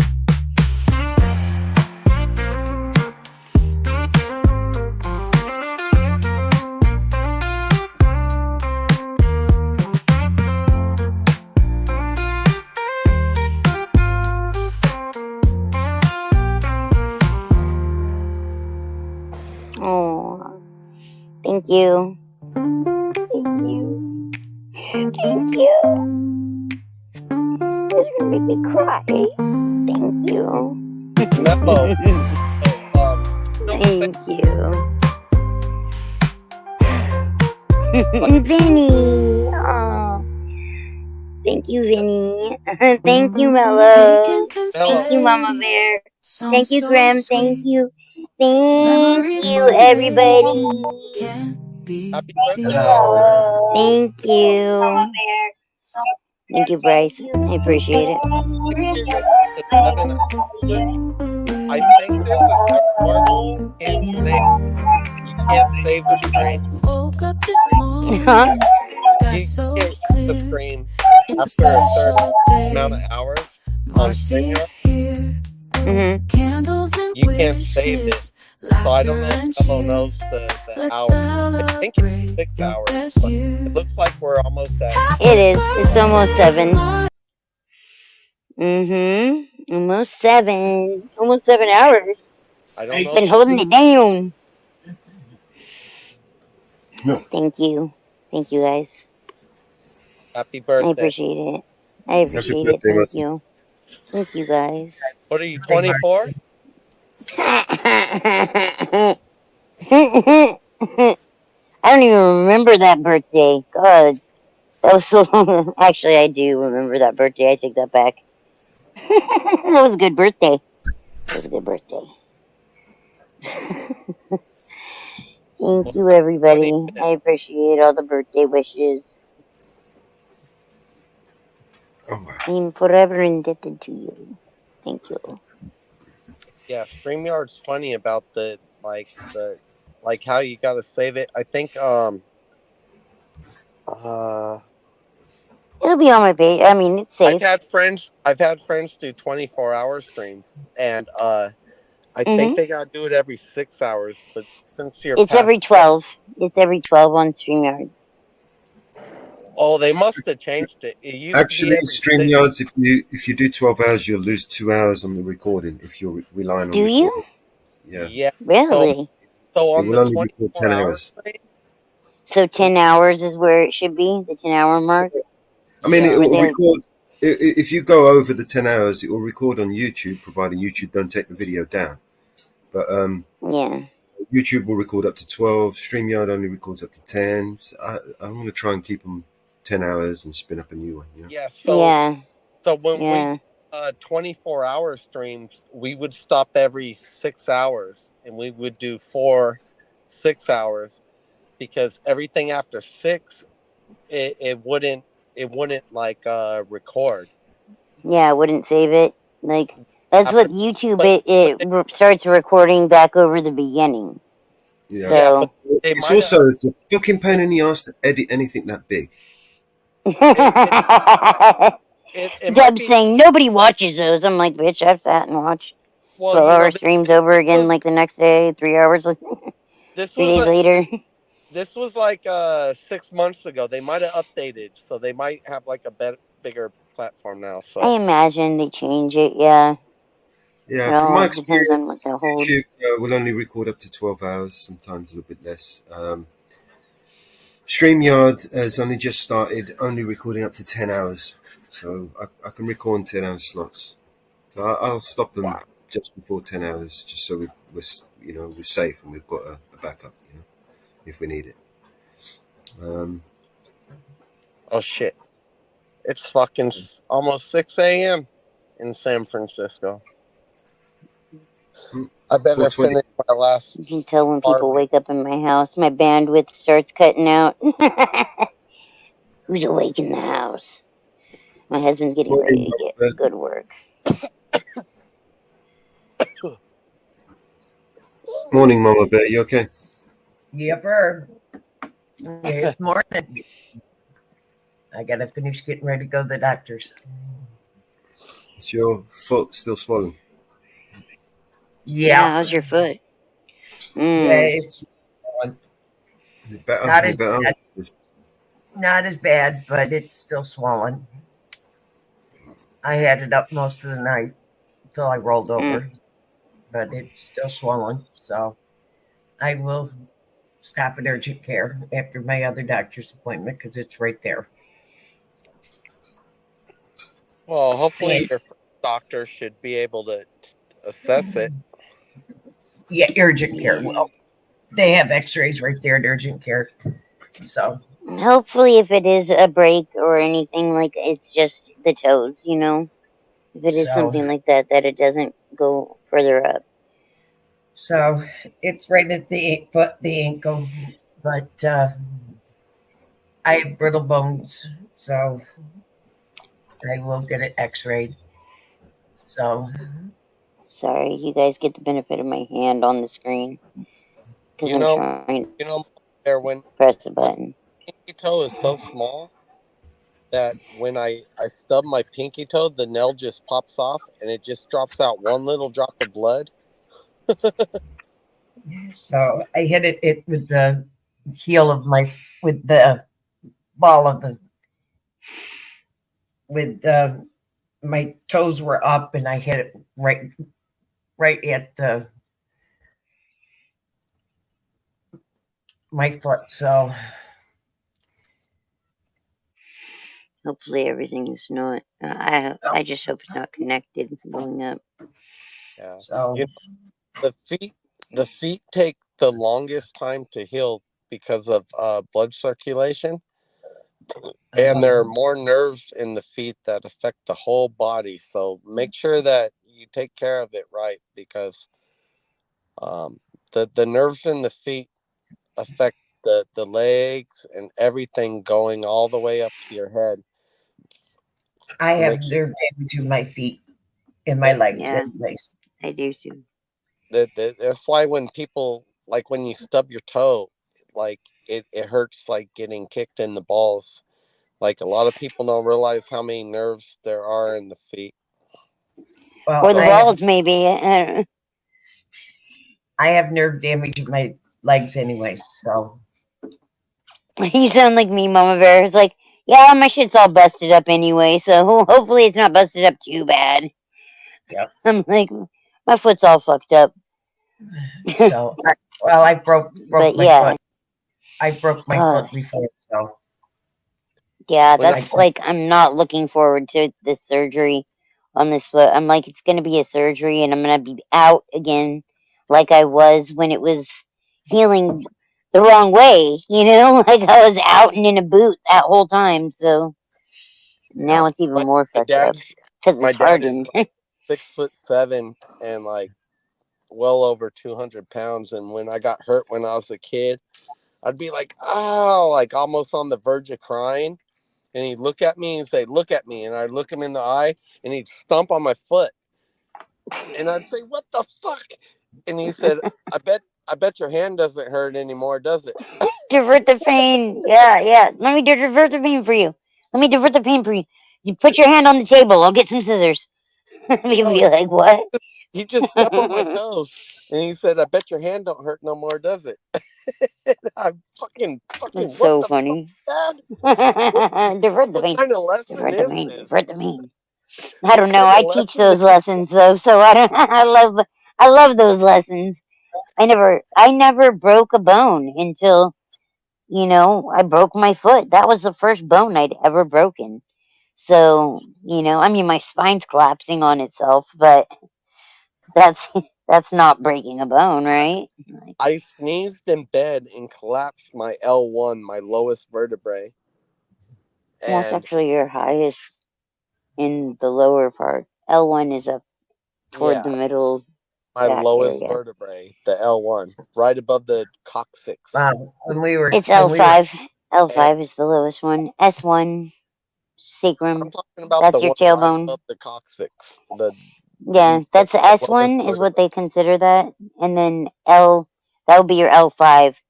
It goes up, it's numbered backwards. So as it goes down towards your ass from your head, it will go from L1 being more toward the middle, like your thoracic spine. L1 would be like about 29. here ish. So like halfway in your back Well, is L1. I collapsed was right above the tailbone. That's the one And I got fused. L5 I did it S1. sneezing in bed. And the doctor said, did you start doing any new exercises? I said, well, I just got back on a road bike and started riding a road bike. He said, well, that could have aggravated it. I told him, I said, it happened when I sneezed in bed and it set off my sciatic nerve and my whole left side, my calf and my butt muscles would cramp for like a year and a half. And I was surfing through it with my buddies, but sometimes I'd surf and I couldn't walk back to the car. Yeah. And they'd have to Yeah. lift me back to the car and they gave me all these stretches and the stretches just made it worse. The only thing that helped was like surfing and like stretching in the water and stuff, like cold water stretching. The stretches they have you do are more to get the muscle to support that area. So they're going to be more as like a building up to support the other, to support like your spine, Yeah, by having stronger muscles. every time I did their stretches, they told me to. It just aggravated and made it worse. Mm. And then I went to this one doctor. He said, "Look, don't do all this bullshit." He said, "The best thing you can do is just walk." He said, Yeah. walk as much as you can." And they said Swimming. the other side will collapse and then fuse. Okay. Oh, let me give you that. They On what? said, yeah, walk and the other side will collapse and fuse, and then you'll be okay. But when the other side collapses, the whole nerve sciatic stuff will happen on the right side. And sure enough, it did. I had about Yeah. 2 years of sciatic on the left side, and then I had 2 years of sciatic on the right side, but the right side was like a slower, long, drawn out pain rather than direct physical. Yeah. But it was I think my shit fused because I haven't had back problems, but I learned to like do little stuff like the way I get out of my truck or get out of bed and stuff. I like sit up straight. I turn 45-degree angles and like everything. Do Like all the stuff that they robotic. told you to do, right? Everything's robotic. You can't just like hop out of bed like you're 16. Like you can't just like No fluidity, right? No fluidity to movement. It's all very rigid. yeah, everything mechanic now. And if I deviate from that, I aggravate my back. So now I'm just like I'm gonna turn to the left, turn to the right, up, down. Okay, one step, It's two so step, funny. step It's 4. hard to adjust to that. Like it's really difficult to, especially if you're trying to like fight back against it. You know, Yeah. like Well, I think I tried to fight back against the pain for years instead of like actually like going and like getting it checked out and staying off my feet for set amount of time and all that shit. You know, like yeah. I was like I had a baby and was fucking walking 2 miles the next day. They let me out 12 hours after I had her and was walking around like nothing happened. Right after having a baby and right after having an epidural, you know. It was like the one doctor told me. He said, "Hey, look, all these doctors are going to tell you a bunch of shit. I'm going to tell you what I think is just walk." And I started listening to him, and I just started walking a lot. And what he told me was the best. And he said, be aware, be aware of your movements. You know, be aware of your movements. Walk a lot, keep a straight posture. Don't slouch when you sit. And he looked at me. He's like, I could tell you're slouching. He's like, quit slouching. You're gonna have to sit with straight shoulders, sit straight up, walk straight up. He's like, it's gonna help your whole life. If you can walk, sit, and stand straight up, you're gonna help your whole life. You know. Yeah, And definitely. and he wasn't even like a back doctor or anything. Yeah.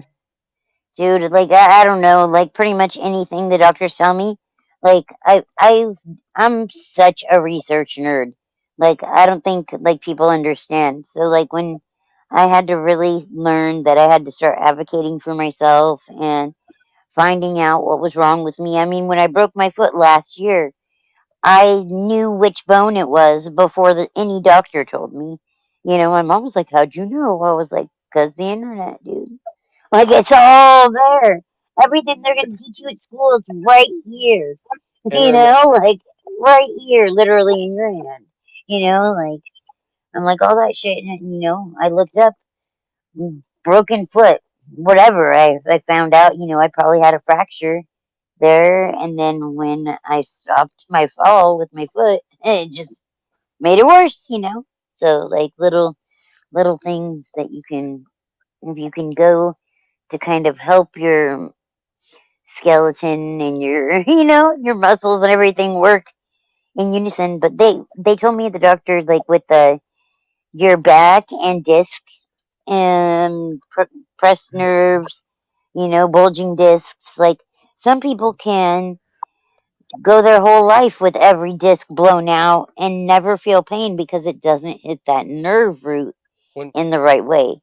Like it's when it starts to hit that nerve root, you know, and then you start walking different because you're trying to, you know, like make it take up for the other side or whatever, and you're doing all kinds of counterproductive shit, you know. when they So found the old caveman in the Alps somewhere.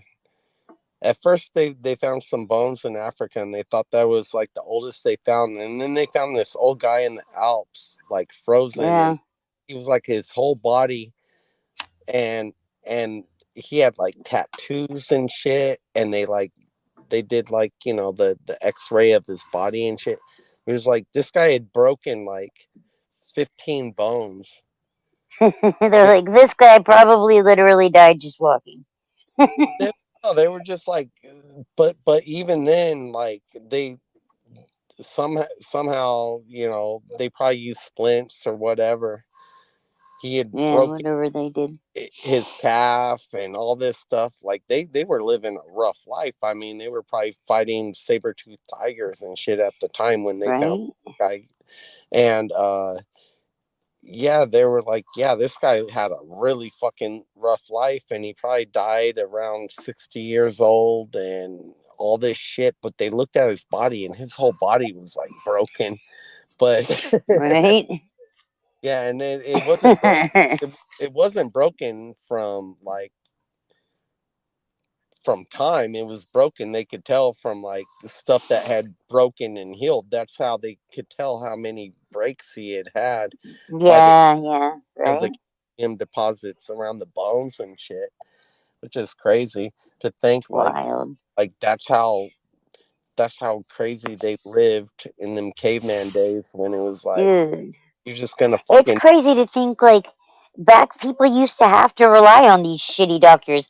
I don't think the doctors have gotten any more shitty now than they were back in the day, but like, do they not like read? It's like the same.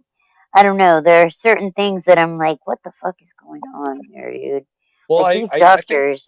I think they probably had weaker bones because they didn't have they weren't drinking milk and getting calcium and stuff the I way. don't drink milk either. Never broke a bone. But I can't drink. I'm lactose intolerant Till my foot. beer, and I I'm was too I was old. lactose intolerant until I got pregnant. Weird, right? I heard about these pregnant broads. I heard about these bitches. Pickles. Something about They be getting pickles. knocked up and shit. So No, so I my was like my crab sister. bisque, man. I I'm was like gonna be $9 a cup. I'm gonna be an Fucking A. uncle for the first time, and my sister, That's she's married to exciting. a Mexican dude, and they like Takis, these Taki chips, these salty Yeah. ass, horrible, spicy, My salty. daughter's friends like those, yeah. So my sister looked something up, and she found out how to make Taki pickles, and they stuff all these Takis in with the pickles, and the Takis disintegrate, and then she drained them out, and then she drained them again, so all the Takis are out of them, and they're like spicy pickles, and my sister fucking loves them. And there's something about pickles and pregnant women. I don't know.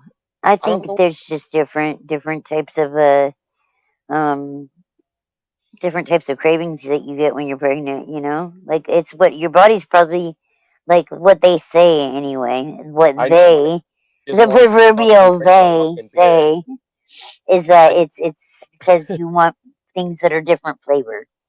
I Like know she because you wants to taste just different drink a flavors. spicy beer, but she won't do it because she's all self Spicy conscious. beer? Why? Why would you do that? I said I know Spicy she beer? wants to, but she won't because she's super health conscious and shit. Yeah. But It's she's like funny. eating these spicy pickles and shit, and I'm like, what the fuck are you doing? Why don't you just fucking have a beer and eat a few tacos? You'll be fine. Our mom was doing coke. I turned out okay. Think of how cool you could have been. Just kidding. That's what I always say. Like to my mom, my grandma used to be like, "I drank through my pregnancy."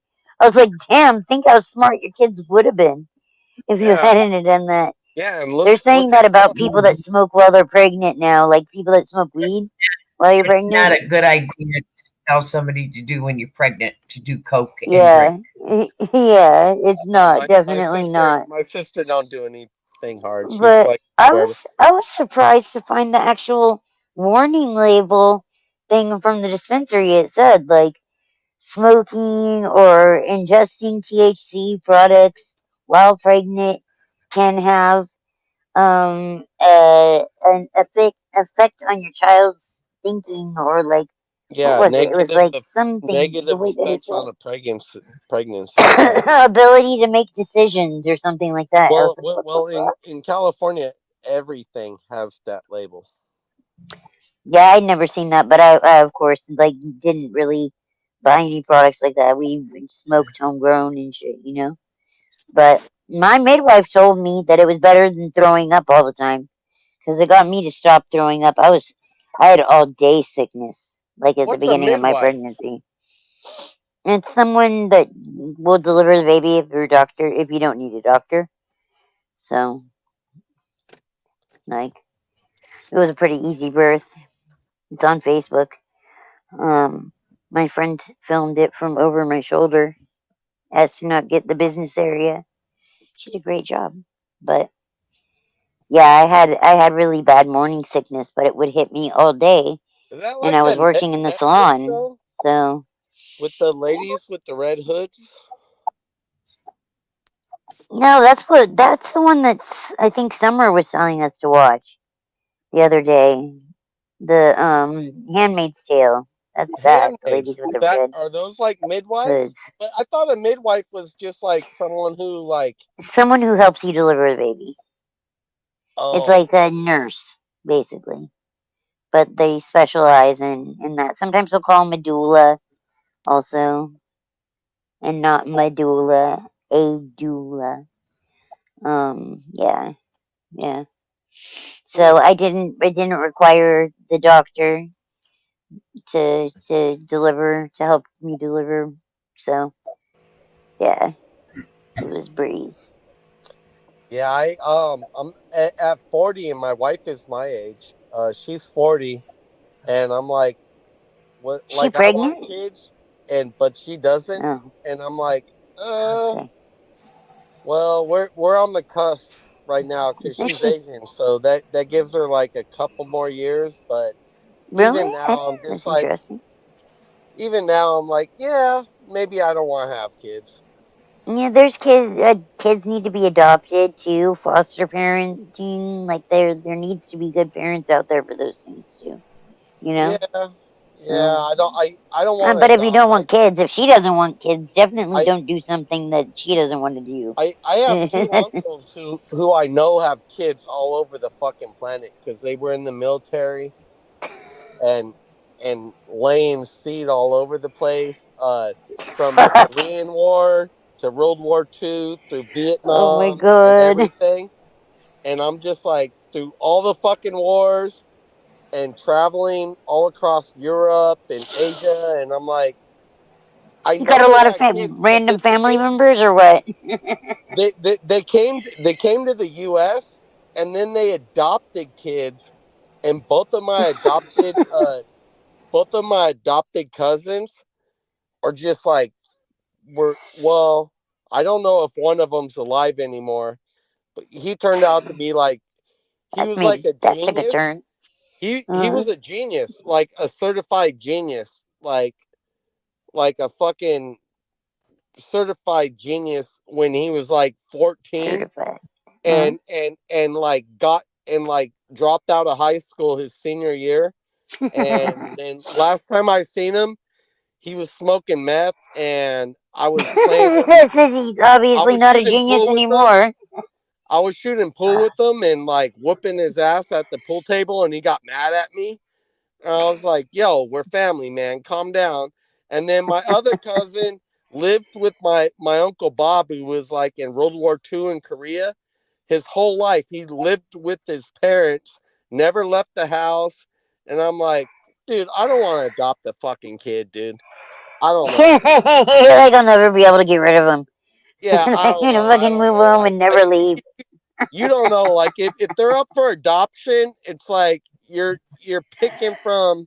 Oh, don't say that. It's not like Well, I Don't don't know. say I don't that. know. Maybe they were it's bad not parents. like that at all. Maybe my uncles were bad parents, but to me, they were great fucking people. But their kids turned out to be just Laying seed all over the world and not taking care of those kids? Nah, your uncles couldn't have been bad.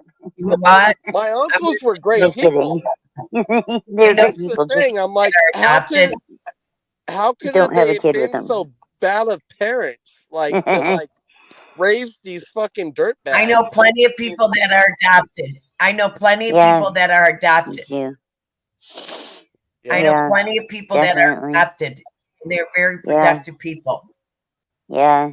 My cousin, Wrong. my aunt and uncle didn't take care. They got a divorce. shortly after adopting my cousin. My cousin came and lived with us for multiple years, as a teenager. She still to this day doesn't celebrate holidays with her dad, my uncle. Like, she always celebrates holidays with our family. Like, she said, like, it was more of a family that we showed her in those years that she lived with us than, like, her actual parents. But the Jehovah Witness don't celebrate holidays. yeah, I know. No, let's go back to adopted people because my father is adopted. My father is adopted. Yeah, that's what I'm saying. There's a lot of great adopted. My father was a great adoption person. Stories.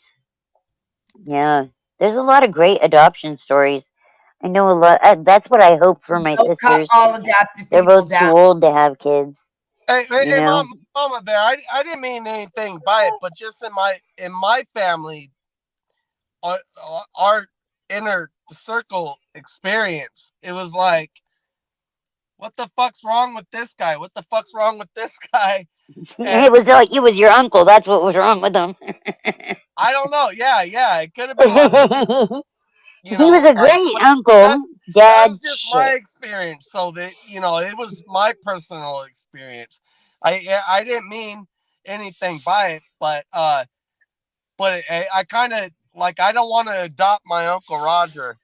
I don't want to get an Uncle Roger, or you don't want to adopt your cousins. I don't want to adopt the kid who ends up being like never wants to leave the fucking house or whatever. We don't know if he's gay or straight. Bitch, everybody knows that. You know that early on. Like, parents can be in denial, but that's something that, like... He never had a girlfriend or a boyfriend. If he had a boyfriend, we wouldn't care. We all would have still loved him, but we never knew. He just... That's this pedo. That's how you... Just saying. No. Maybe. No, like, I spent a lot of time with him when I was a kid. We think he was like asexual. Maybe you just weren't his type. But like, yeah, asexual is a thing. Asexual is definitely a thing. Into it or something. I know people, and I know, like, my daughter said that she has had friends. I think, like, it's people like that. It's more openly talked about, so it's not as taboo, as it used to be to talk about sexuality and things like that.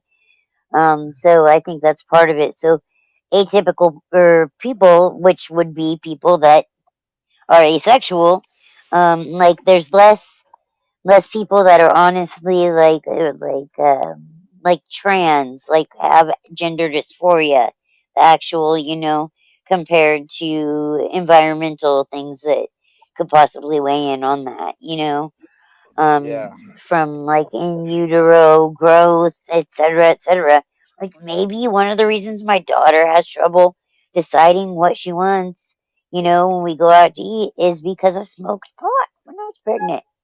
I read that sticker and I was like, oh my God, like everything came together. I was like, fuck, man, I did that. Okay. Have more patience. Have more patience, like. But. I heard a lot about the adoption process in the U.S. and it seems like a pain in the ass. And I don't know. I don't know how the parameters of that work as far as that goes. How that goes.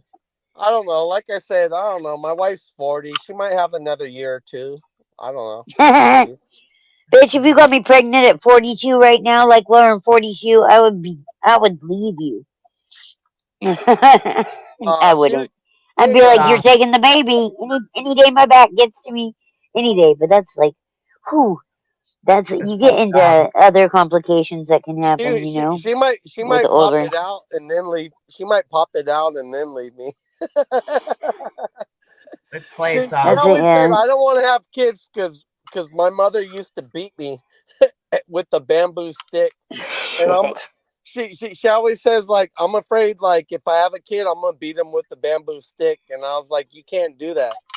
And well, so many people say you have kids, when you're younger because you can keep up with them. And I think that's partially true, like. No, as you get older, you're not going to be, or that time is going to be smaller. I don't know. Maybe my wife, that's. I mean, wife's like my back went out at 28. So what am I talking about? so my wife's like a dog mom, right? And she's like, and she treats her dogs like their kids, and I'm like, yeah, it's a dog, it's not your kid. And she's Oh, like, you said that. That was funny. she's like, My dog that's was my my baby. child. She Fur said, that's babies. my baby. I said, the way you treat your dogs, you'd be a great fucking mother. And she's like, oh no, if I have a kid, I'm gonna beat it with the bamboo, just like my mom beat me. Oh my god. And I'm like, kids like having a 2-year-old, or a dog's like having a 2-year-old. Is what it's like having a dog and like training it and all that. she's Let's like, play song. Let's play song. she Hot bottom at the pain is greater than the soul. Remind them every time it's greater than the soul. Education we defend is gonna save the world. Dream and reunite together, save the world. I remind them that the pen is greater than the soul. Remind them every time it's greater than the soul. Education we defend is gonna save the world. Dream and reunite together, save the world. I remind them that the pen is greater than the soul. Don't stop trying, we all equally God's light. Education we defend is gonna save the world. Save the world, save the world. Inshallah. Education is not just some privilege, it's a right every child deserves, is God-given. That right comes under threat, it must be defended. You don't think Allah don't see what you're doing to his children? Who's the hell accountable?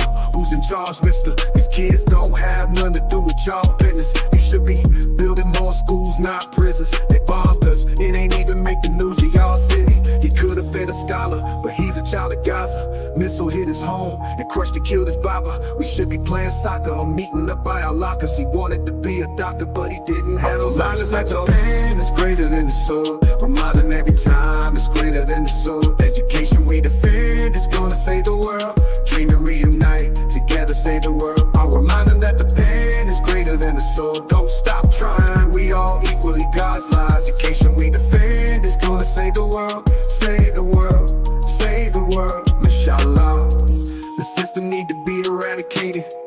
The attack on education has been activated. It's not random, it's intentional, it's calculated. I'll be lying if I said I wasn't aggravated. I ain't smiling cause I ain't happy. Know how many times I pray for peace and peace ain't happy.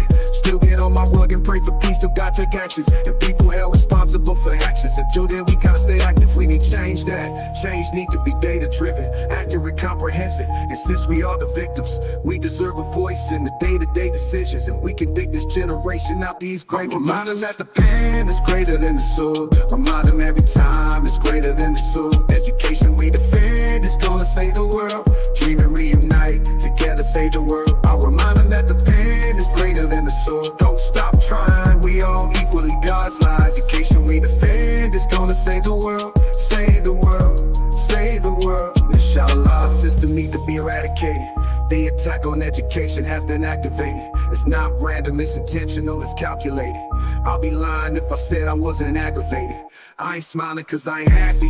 Know how many times I pray for peace and peace ain't happen. Still get on my rug and pray for peace, but God take actions. And people held responsible for their actions. Until then we gotta stay active, we need change. That change need to be data driven, accurate, comprehensive. And since we are the victims, we deserve a voice in day-to-day decisions. And we can dig this generation out these grave conditions. I remind them that the pen is greater than the soul. Remind them every time it's greater than the soul. Education we defend is gonna save the world. Dream and reunite together, save the world. I remind them that the pen is greater than the soul. Don't stop trying, we all equally God's lives. Education we defend is gonna save the world. Save the world, save the world, inshallah. I remind them that the pen is greater than the soul. Remind them every time it's greater than the soul. I'll remind them that the pen is greater than the soul. Remind them every time it's greater than the soul. Yeah, yeah, yeah. I'll remind them that the pen is greater than the soul.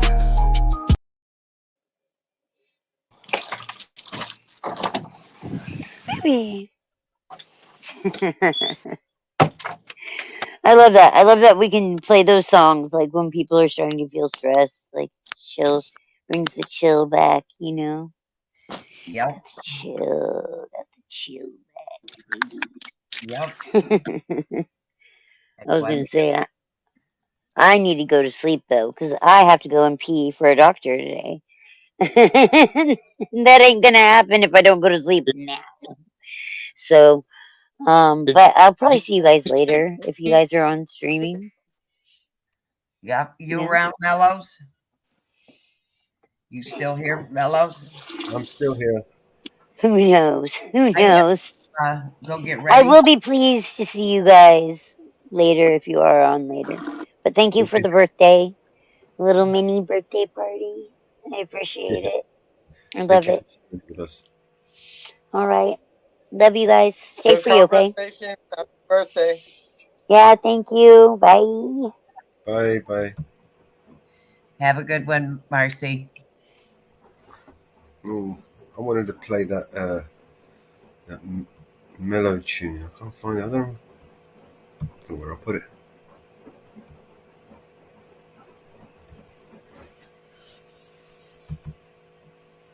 Not here.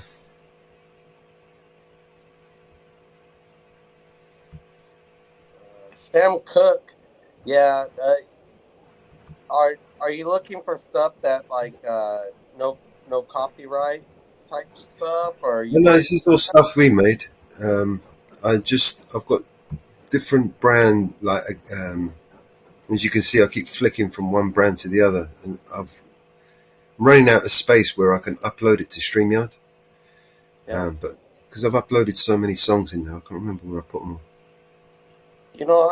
I'm not into like tech or dance music, but I found this guy called Laserhawk, Oh yeah. and Laserhawk has some really good like it's kind of like that Miami Vice '80s music, Okay. like kind of like stuff that'll put you in a trance type music. I don't know what type of music you call it because I'm not really into that type of music, but this Yeah. Laserhawk guy, man, I guess he's been out after I found the music. I looked him up. He's been around since like the early '80s, late '70s, and I guess he was like one of the first, and he's still like making music. And I don't even know if he's like, I don't even know if anybody's ever seen the guy's face. that's that's the weird thing. But I found it. Here Laser we go. Rock is some good music like you can put on. I like it when I play billiards. Have you heard some of the tracks we've produced? No. Good morning, Okay. support. Um, Mellow, I have to run yeah, and get dressed to head out the door. yeah. I have to go to my breathing test this morning. I will try to connect on my phone and join you on my phone to drive up to my breathing test. So I will try to connect. You've only got what 2.5 hours left on the show. Yeah. Have you had any sleep? Yeah, I got a couple of hours sleep. Thanks to Marcy. She held it down. Thank you, Marcy. Okay. I'm gonna get out of your hair. Really? Good luck with the test and the foot, Mama Bear. Thank you. And I'm gonna bounce off here. But Mellows, I'd like to hear about some of this music a little later. No worries, man. Yeah. I'm gonna play a track now anyway, just to chill us out a little bit. Play one for Mama Okay. Bear. I don't believe it's broke. I think it's sprained. So I think he sprained it. So because I can move.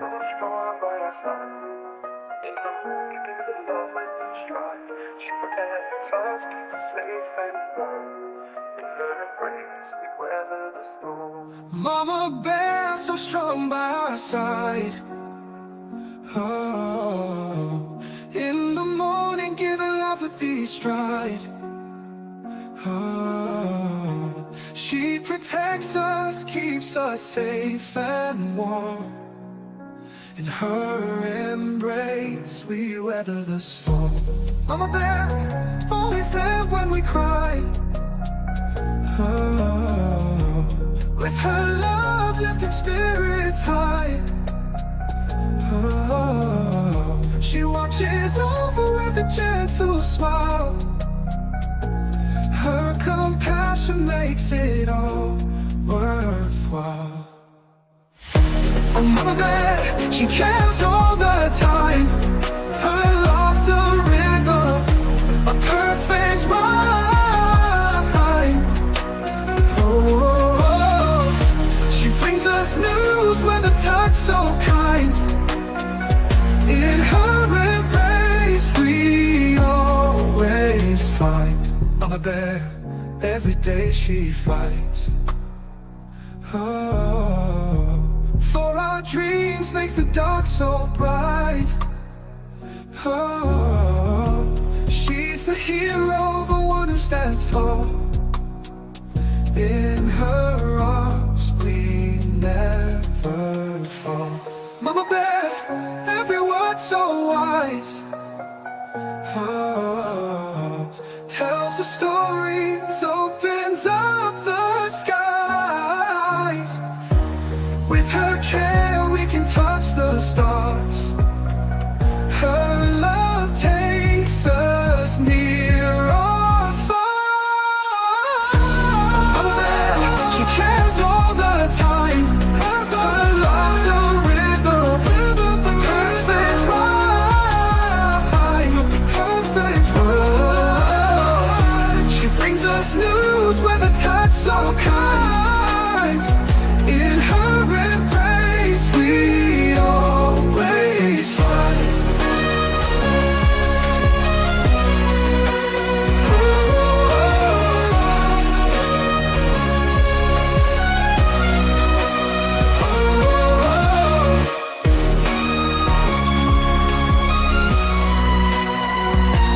Her love takes us near or far. Mama Bear, every word so wise. Oh, tells the stories, opens up the skies. With her care we can touch the stars. Her love takes us near or far.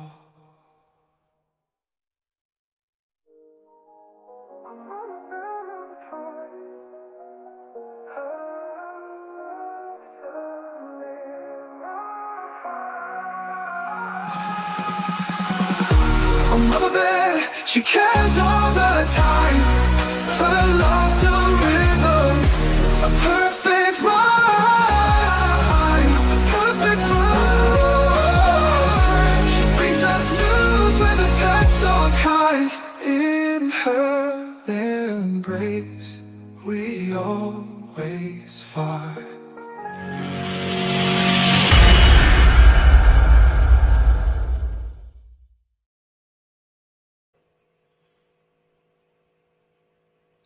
I love that song. Yeah, it's a cool song. Wow. The big news of today, the Democrats and the Republicans. This is going to be a shocker, Mellows. I hope you are sitting down. I hope you are sitting down. I'm sitting down. The Democrats and the Republicans have, a day after the bipartisan call for the Secret Service director to resign, the House Speaker and the Minority Leader have announced a task force to investigate the near assassination of former President Donald Trump. Yes, Johnson and Jeffries announced a Trump shooting investigation task force made up of both Republican and Democrats 6 Republicans and 6 Democrats. So who's investigating? Congress? Nope, the House Senate. is investigating. Made up of 6 Republicans and of 7 Republicans, 6 Are they Democrats. senators? Are these like senators or governors? What are They're they? House Republicans. So the House Speaker and the Minority Leader, which is Johnson and Jeffries, which is a Democrat and a Republican. They are the House Speaker and the House Minority Speaker, have announced they are forming a committee made up of 7 Republicans and 6 Democrats, and will have subpoena power. Yeah. The security failed. Senators elected, they are, aren't they? The House, yes, are elected. They are elected. So they're going to investigate, and they're going to pass on their recommendations to who? It will go to the House and then go to the Congress, and they have asked for the Secret Service director to resign. She refused to resign, so they are going for her impeachment.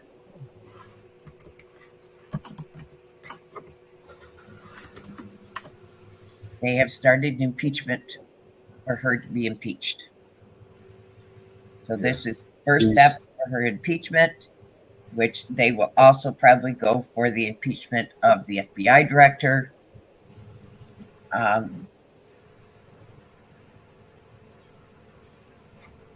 Because she passed the buck to the FBI, is what she did yesterday.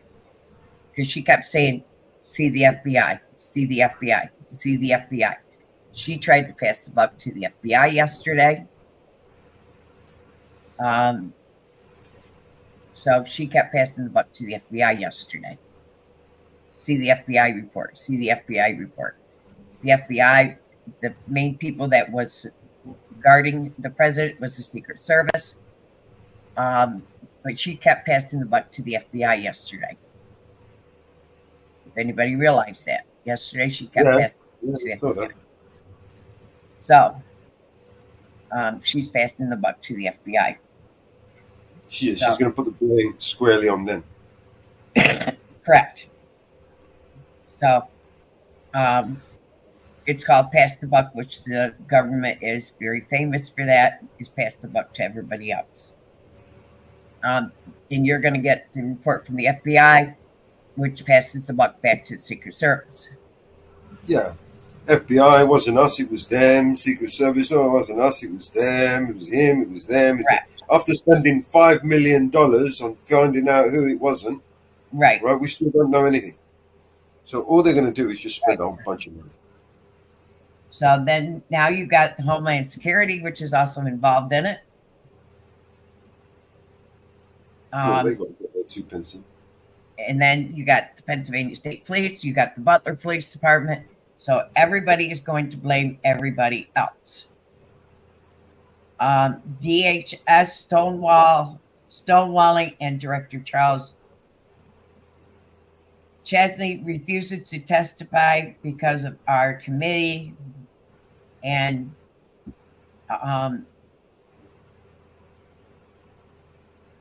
everybody else is going to stonewall everybody else in this investigation, and everybody knows it.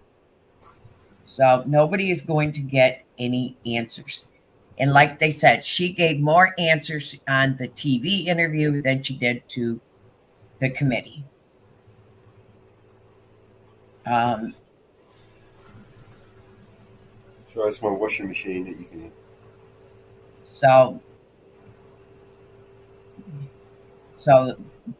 Chairman Green announces a hearing with the Pennsylvania state law enforcement officials. So now there's another hearing that the Pennsylvania State Police Enforcement is going to have with Pennsylvania.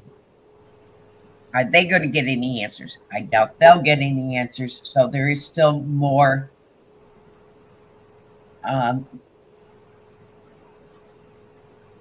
hearings. So Homeland Security is going to have a meeting. Senator Mayorkas is supposed to testify in that one. So when is that one supposed to be? That one is at 10 o'clock today. The hearing is going to be live streamed.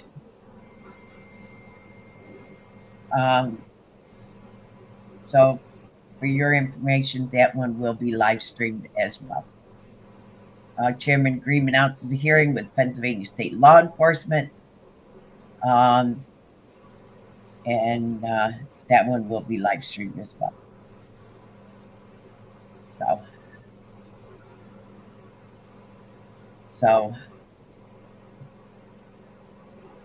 and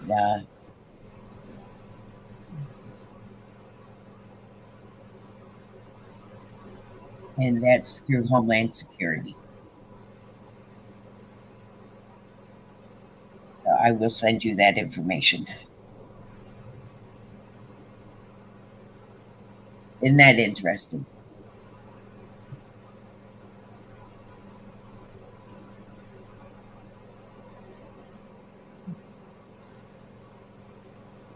And I will see if I can find where that is going to be live streamed so that you know that one.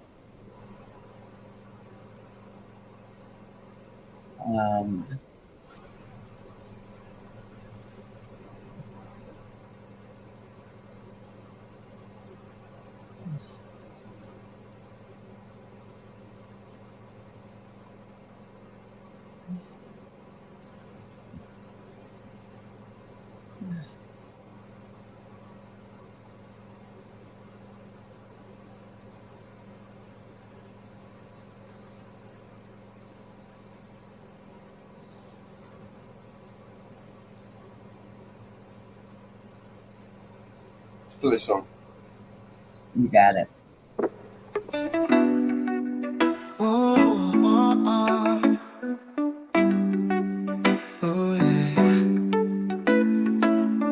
Wake up in the morning light, Mellow's feeling alright. Sunshine through the window bright, everything just feeling tight.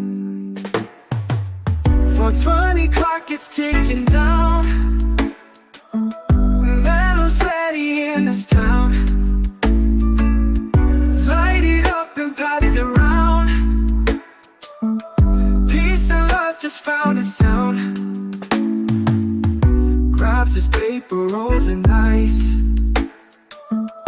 twisted up, no need for ice. Inhale deep and feel the rise. Oh, oh, eyes red but it's no surprise. Oh, 4:20 clock is ticking down, Mellow's ready in this town. Light it up and pass it around, peace and love just found a sound. Clouds forming in the air, Mellow's without a care. Laughter fills everywhere, feel the freedom everywhere, feel the freedom everywhere. Afternoon fades to the night, stars above, they shine so bright. Mellow's heart, it feels so light. Oh, oh, everything just feels so right.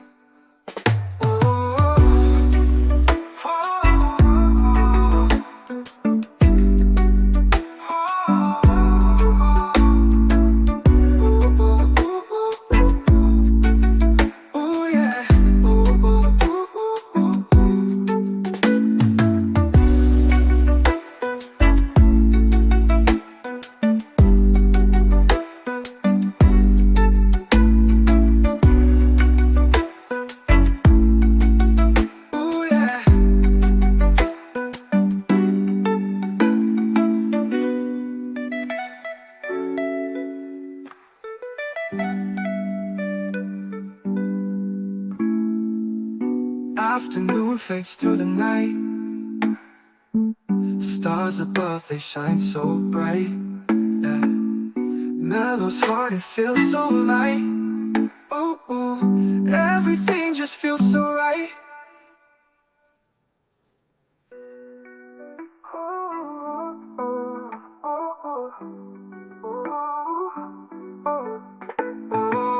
420 clock is ticking now. Mellow's ready in this town. Light it up and pass it around. Pass it around. Peace and love just found a sound.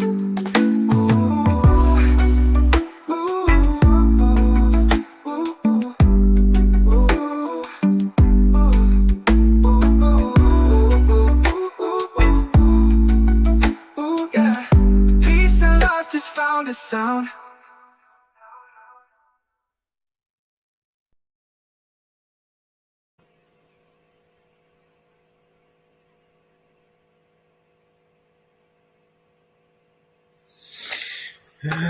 Alright. Hope you like that one. Nice chill out. Let's hype you up now and wind you up a little bit.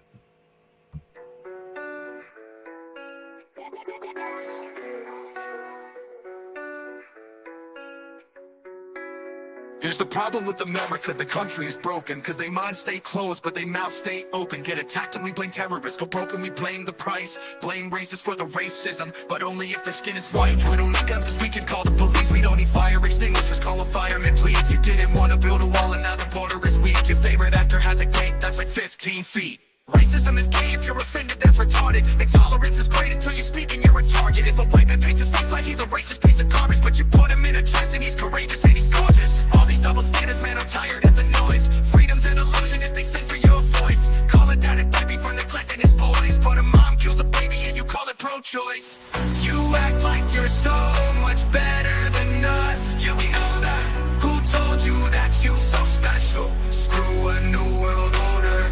Your facts ain't facts without censoring us. Yeah, we know that. Good job, you lose, here's your medal. Screw a new world order. Why they hate the flag? They try to burn it to the ground. Don't do that in front of me, I'ma let off a round. Pow. Scream loud, burn the city down now. Put it on the news, make them all feel proud. Look, make a system where 85% of black people fill the prison. Is it cause they black or they make bad decisions? I ain't good at math, but it seems like it's division. Or is it white privilege? I believe politicians need to be locked up. Try to take our freedoms, that's how you get shot up. Got our back against the wall, try to just stop us. More guns, more ammunition, stay stocked up. Election gets rigged, rights get infringed. Take the syringe, fight in your kids. Show a bright where you live, make me wanna grab a rifle and just go. You act like you're so much better than us. Yeah, we know that. Who told you that you so special? Screw a new world order. Your facts ain't facts without censoring us. Yeah, we know that. Good job, you lose, here's your medal. Screw a new world order. Blame white folks for every little bitty thing. We don't have no one to blame, we take responsibility. They tell you be a man, they call it toxic masculinity. Then when you act too feminine, they call it white fragility. I don't understand, trans man with humility. I'm just trying to raise my kid the best of my ability. If I disagree, you try to cancel, get rid of me. You can't, so you can't be the answer, you killing me. And I hate white supremacy just as much as you, but I ain't feeling guilty for something I didn't do. The system's killing everyone, and everyone blames white folks forever than us. Who told you that you're so special? Screw a new world order. Your facts ain't facts without censoring us. Good job, you lose, here's your medal. Screw a new world order.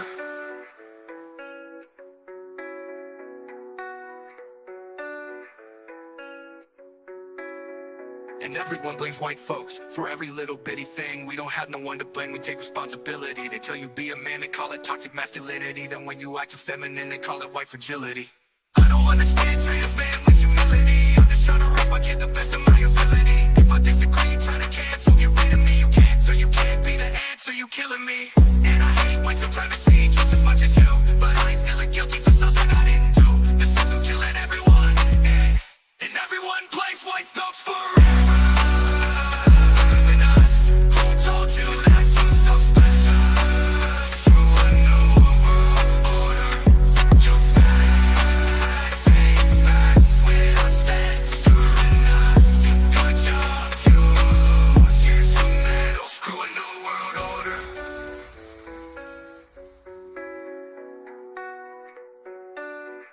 and everyone blames white folks for every little bitty thing.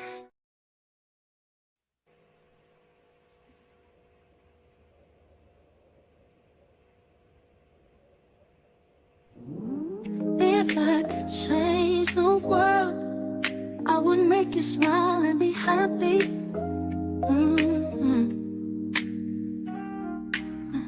If I could change the world, I would make it safe for you to roll.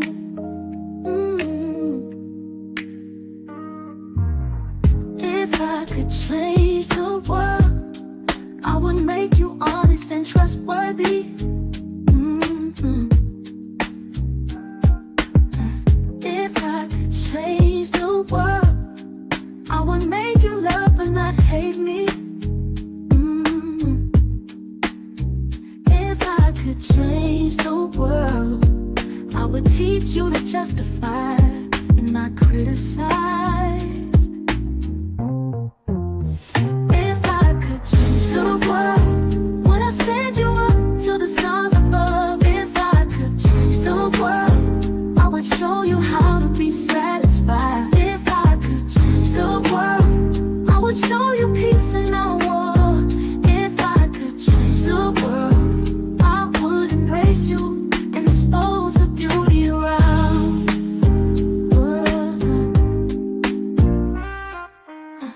If I could change the world, I would want unity and not divisions. If I could change the world, I would show you how to feed and not go hungry. If I could change the world, I would clothe you when you would not go naked. If I could change the world, would I send you up to the stars above? If I could change the world, I would show you how to be satisfied. If I could change the world, I would show you peace and not war.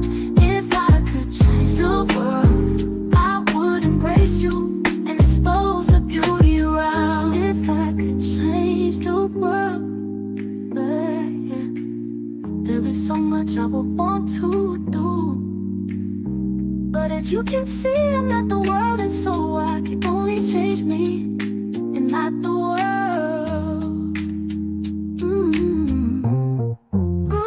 If I could change the world, would I send you up to the stars above? If I could change the world, I would show you how to be satisfied. If I could change the world, I would show you peace and not war. If I could change the world, I would embrace you and expose the beauty around.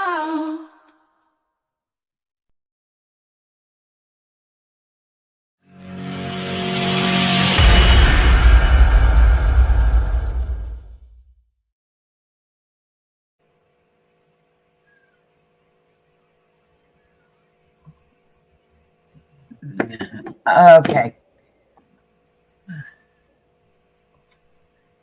All right. I am going to say goodbye to everybody. I have got to get going. You all have a great, great day. And I will be back with you guys all in a little bit. So you guys all have a great, great day. And I will see you all in a little bit. I am going to sign off here and try to sign in on my phone as I travel. So you guys have a great day. Somebody jump up here with Mellow.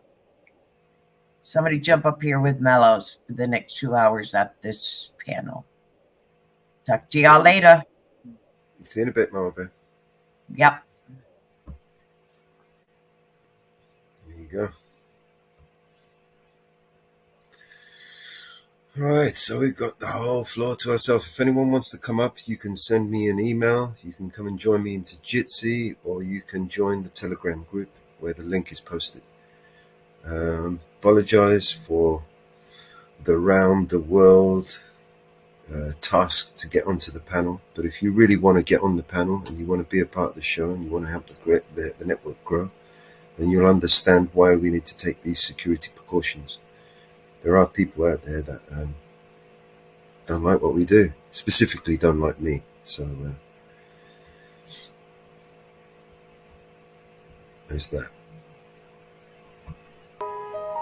Here's some music for you while you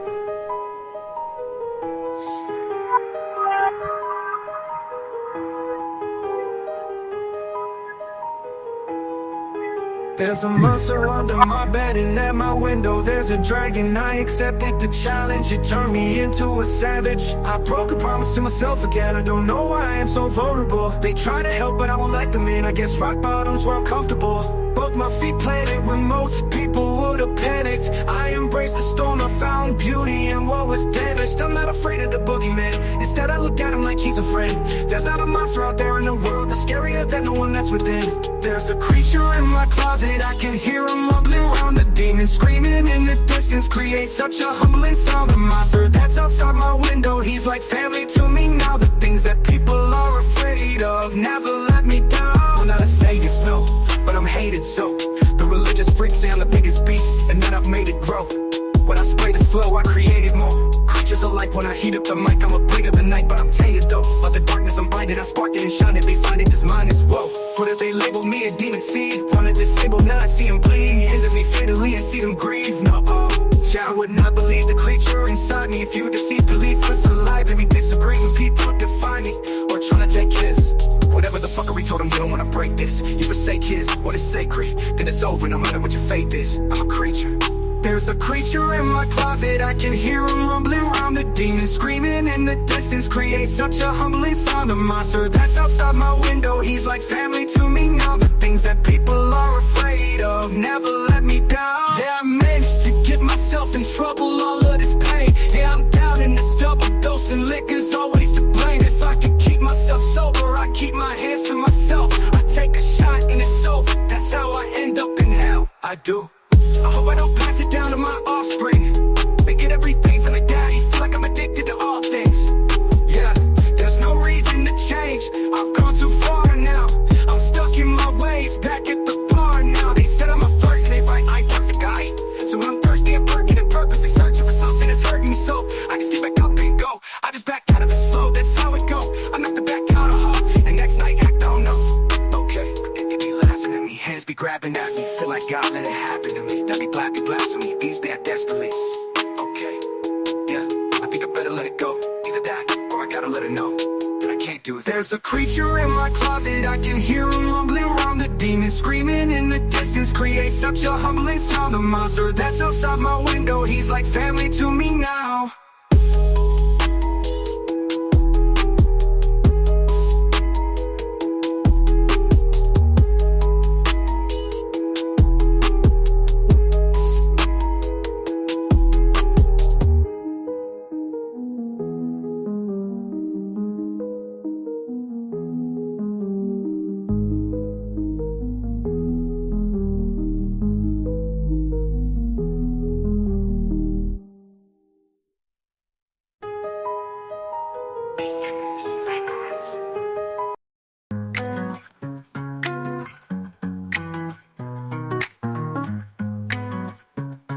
Violence, good, global trade, global trade.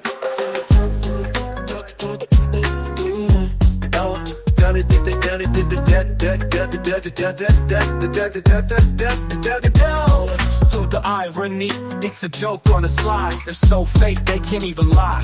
Give me a break, give me a beat, I'm feeling hazy. I'm not sure which one's more absurd, it's all crazy. They're flexing on the gram, living that fake life. But behind closed doors, it's all stress and strife. They act like they got it, like they're on top, but they're just waiting for the bubble to pop. They talk big talk, but it's all a show. Pretending they're rich, but the bank says no. I'm just a real one, trying to keep it cool while they're stuck in a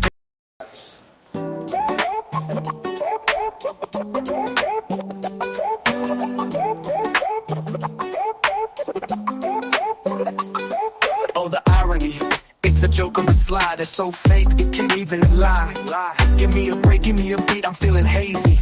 I'm not sure which one's more absurd, it's all crazy. They're flexing on the gram, living that fake life, but behind closed doors it's all stress and strife. They act like they got it, like they're on top, but they're just waiting for the bubble to pop. They talk big talk, but it's all a show. Pretending they're rich, but the bank says no. I'm just a real one trying to keep it cool, while they're stuck in a game playing the fool. I need a good laugh, a little comic relief, but these fakes won't leave me alone. Good grief. Maybe I'm cynical, maybe I'm wise, but I see through the act and the fake disguise. I need some truth, some honest nights, and not a lie, just some facts and a real insight.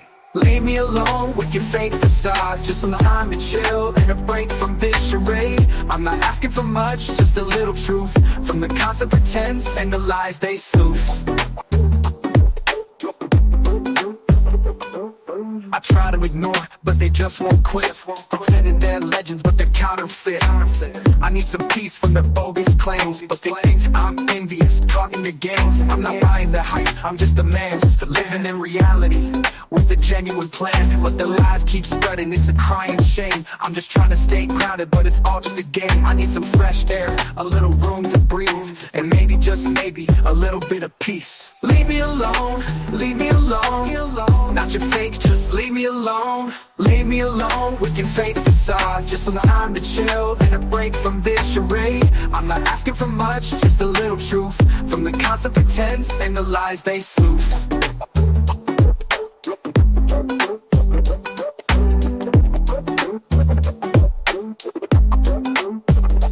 Maybe I'm cynical, maybe I'm wise, but I see through the act and the fake disguise. I need some truth, some honest nights, and not a lie, just some facts and a real insight. Leave me alone with your fake facade, just some time to chill and a break from this charade. I'm not asking for much, just a little truth, from the constant pretense and the lies they sleuth.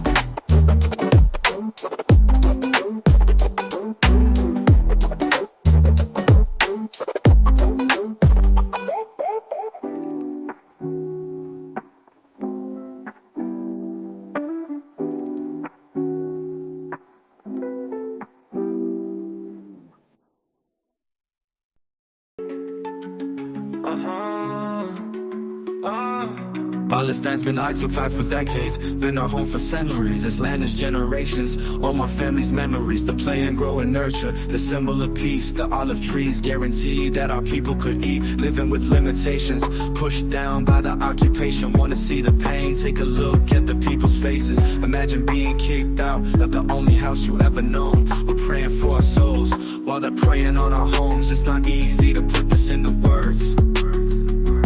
Looking at my baby sister, is this something she deserves? Growing up in a world where she's not treated the same, denied the right to live free because of where she came. They wanna occupy this land, won't let them occupy my mind. I stay occupied inside as I write about my life.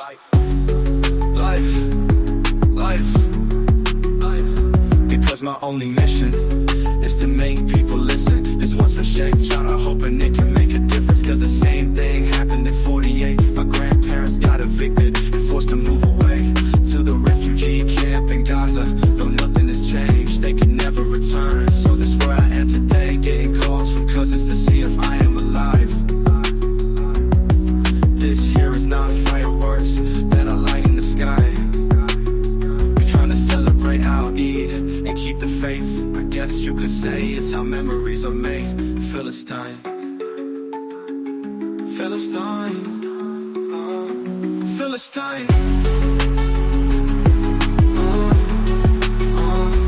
Philistine, Philistine, Philistine. Cause my only mission is to make people listen. This one's for Sheikh Jara, hoping they can make a difference. Cause the same thing happened in 48. My grandparents got evicted and forced to move away to the refugee camp in Gaza. No, nothing has changed, they can never return. So this is where I am today, getting calls from cousins to see if I am alive. This here is not fireworks that are light in the sky. We're trying to celebrate our Eid and keep the faith. I guess you could say it's how memories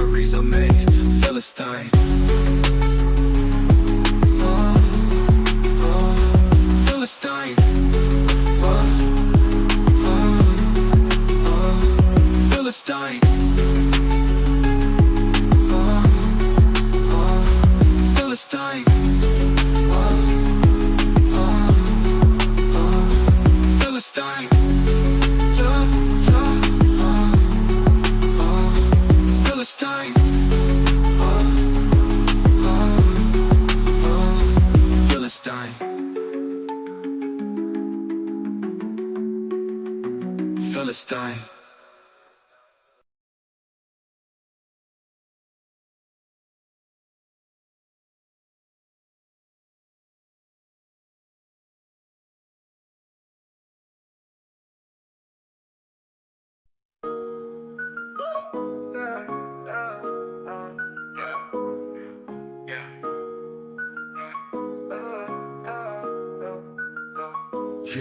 Yeah, I'm stepping out the shadows. Real talk, no bravado. I'm masking all the fakes, man. Government's the puppet show. They're pulling strings from above. Got their hands soaking in our blood. Preaching peace while they waging war. Tell me what they fighting for. Corruption's a virus, spreading like an inferno.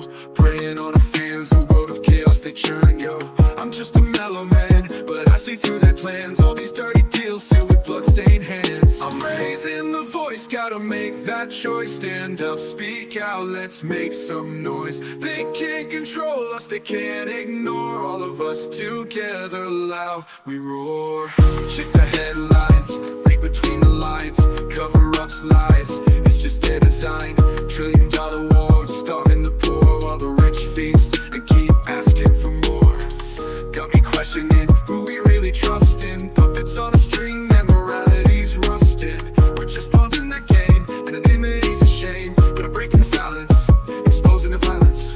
Skeletal secrets in the closet, bones laid bare. Decoding their deceit as a gasp for air. They muddy the truth with their polished lies, but I see clear now, no wool over these eyes. I'm raising the voice, gotta make that choice. Stand up, speak out, let's make some noise. They can't control us, they can't ignore. All of us together loud, we roar. Check the headlines, read between the lines. Cover-ups, lies, it's just their design. $1 trillion wars, starving the poor. While the rich feast and keep asking for more. Got me questioning who we really trust in. Puppets on a string, their morality's rusting. We're just pawns in the game, anonymity's a shame. But I'm breaking the silence, exposing their violence. Skeletal secrets in the closet, bones laid bare. Decoding their deceit as a gasp for air. They muddy the truth with their polished lies, but I see clear now, no wool over these eyes. I'm raising the voice, gotta make that choice. Stand up, speak out, let's make some noise. They can't control us, they can't ignore. All of us together loud, we roar. It's a battle of minds, the fight for what's right. They're cloaked in darkness, we're the bringers of light. So gather courage, let's reclaim our power. This is the moment, it's our final hour. I'm just mellow, we'll work it hard, explosive ammo.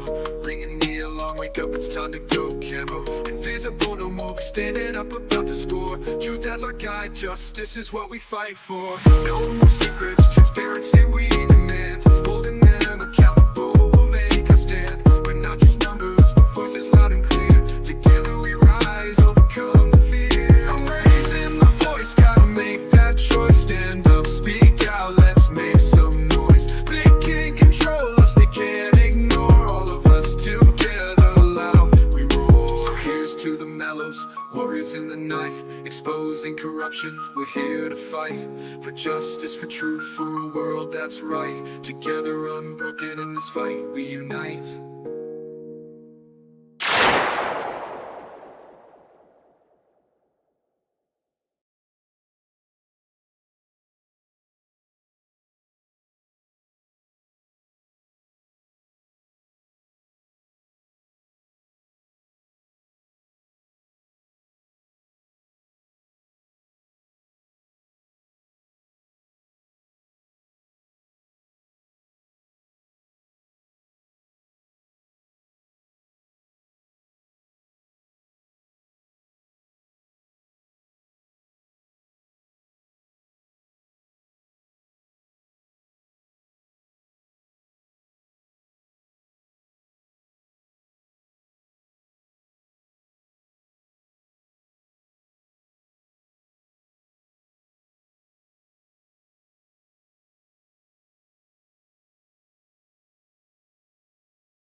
the bus.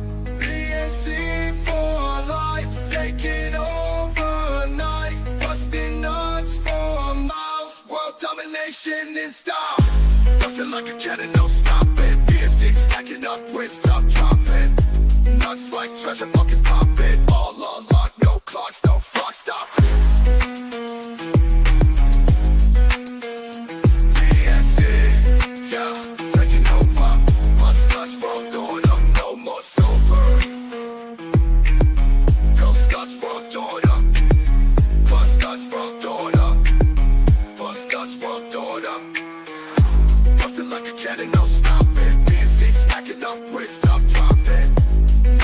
Treasure buckets popping, all unlocked, no clocks, no flock stop. Crack the earth, split the sea, busting nuts, free to spree. BNC rain, y'all can see. Crawled on knees, this is destined to be. World on these destined to be. BNC.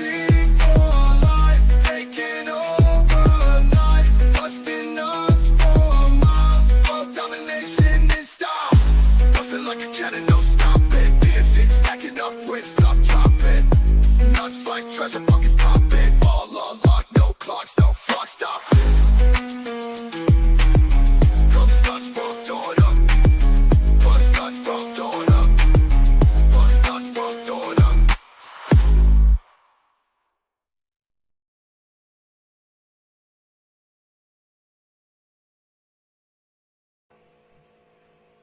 Yes, Bust Nuts World Order. I like that song. What else we got? In the absence of your touch, I miss you oh so much. The kiss that sets me free, your words that comfort me. Your lips, they bring the fire, fulfill my heart's desire. I long for you each night, to hold you oh so tight. I miss your warm embrace,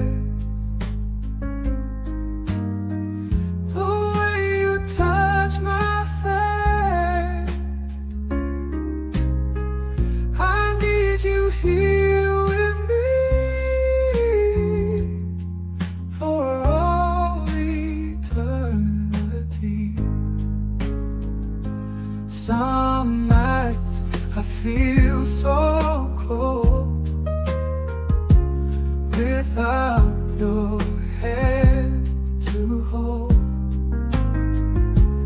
My body fits to yours,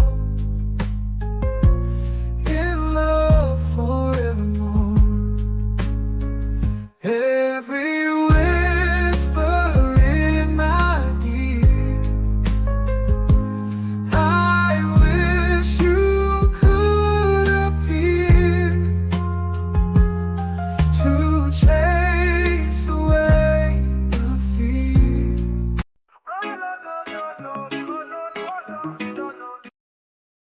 Oh, sorry about that. I ended it too soon. Welcome back, Mama Bear, Northwood. Woo fucking woo.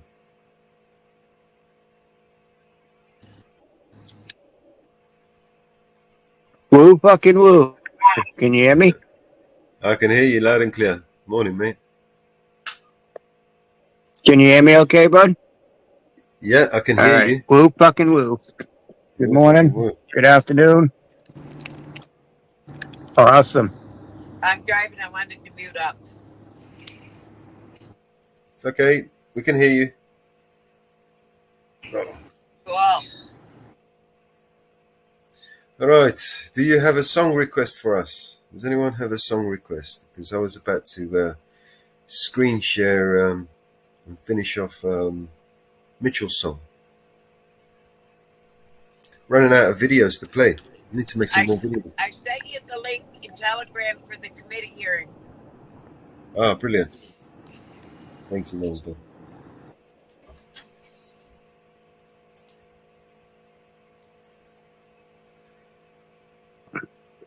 Sorry, guys, my service is kind of crappy. Overcasty day. A lot of rain this morning. This is the Chloe Drake one. Support, support, support. BNC. Chloe Drake. Yeah. Never heard it yet. It's a Homeland Security video. Okay. Examining the assassination attempt on July 13. Right. Good morning, Mama Bear. Sitting there fucking shoving a red flag up our ass. False flag. Right? Literally, I mean, you couldn't even fucking make this shit up. Bro. So blatantly obvious, and they're blatant about it. They're so bold and blatant, and they're just up there pretending that their world wrestling match is real. When we know they're both on the same fucking tag team, you know what I mean? Yep. Just tagging in and out, you know? Oh, let me rape him now. Oh, no, it's my turn. No, I want to rape that motherfucker. Come here, I want to rape him. No, fuck you, I want to rape him first. No, I want to rape him. Yeah. That's what it's like. They're fucking arguing over who gets to fucking rape us, do you know what I mean? Oh, yeah. They're willing to kill each other over raping us. Who gets to rape us? You know, they'll fucking shoot each other. No, I'm going to fucking rape him. I'll fucking shoot you in the ear. They get played well, that's for sure. Yeah, where's the My Guy one? Let's hear the My Guy one. My Guy. The weed store. Play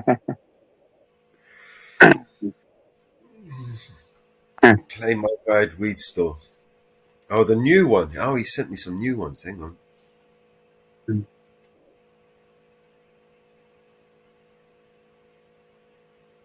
We're up in the clouds today.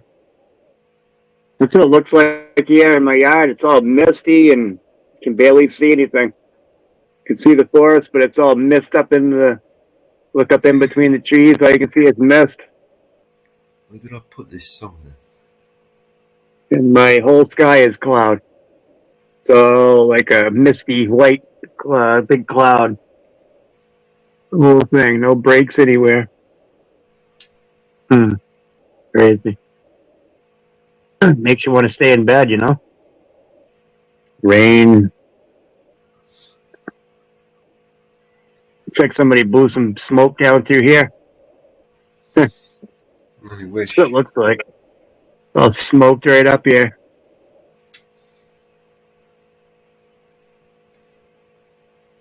Need My Guy to pop down out of the clouds and hook me up with some good smoke.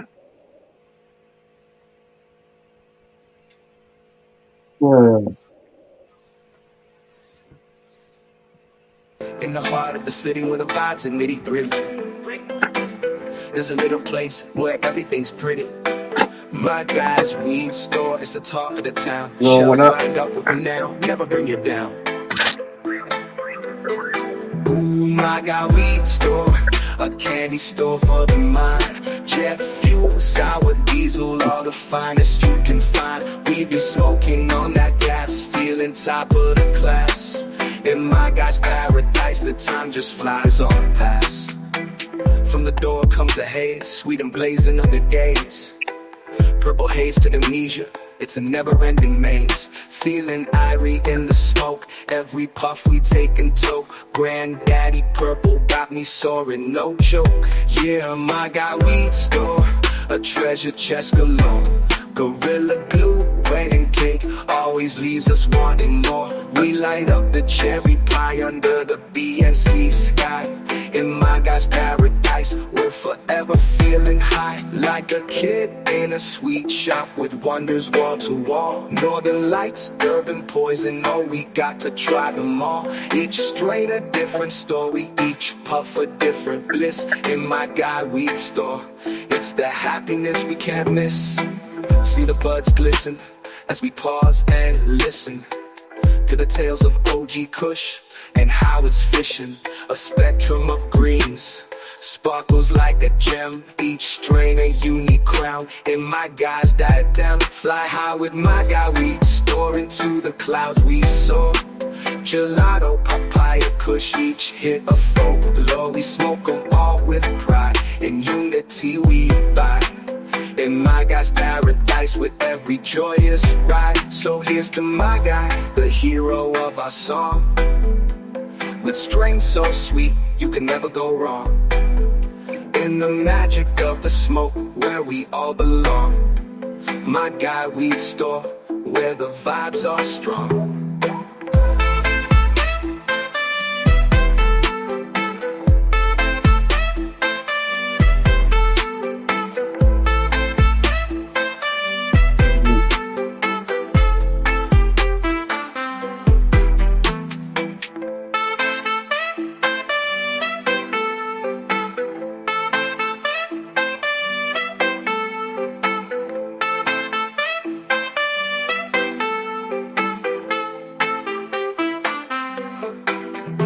Like a kid in a sweet shop with wonders wall to wall. Gorilla glue, wedding cake always leaves us wanting more. We light up the cherry pie under the BNC sky.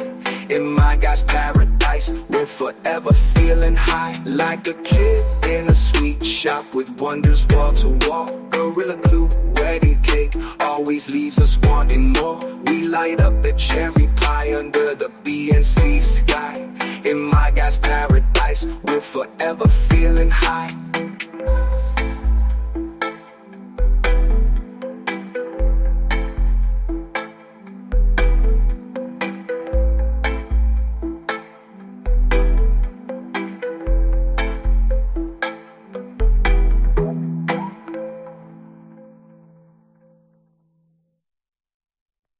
In the heart of the city where the vibes are nitty gritty, there's a little place where everything's pretty.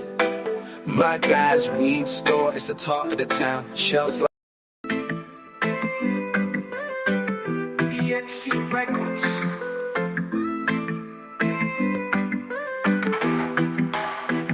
In the heart of the sun where the good vibes run, we gather round, feel the beat of the drum. The air is sweet, the scent of peace. In this BNC world, we're living free and at ease. Light it up, let the good times roll. With the finest herb, it's time to lose control. Floating high, like a bird in the breeze. In this BNC world, we do as we please.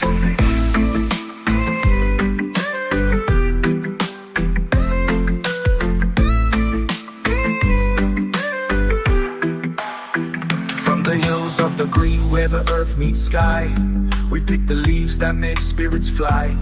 Laughing faces, we share the joy. Men and women, every girl and boy. Roll it up, take a puff, pass it round. In this jam session where love is found, the rhythm soothes as the melodies weave. Together we sway, in the air we breathe. Oh, what a night under twinkling stars. We're bonded by beats and these guitar bars. No worries here, just friends and tales. Sailing smooth with the wind in our sails. Cross the seas of grass to the promised land, with a brother by your side and a joint in your hand. Songs of freedom in the air we sing. To the herbal tunes, let your spirit cling. Light it up, let the good times roll. With the finest herb, it's time to lose control. Floating high, like a bird in the breeze. In this BNC world, we do as we please. Do as we please.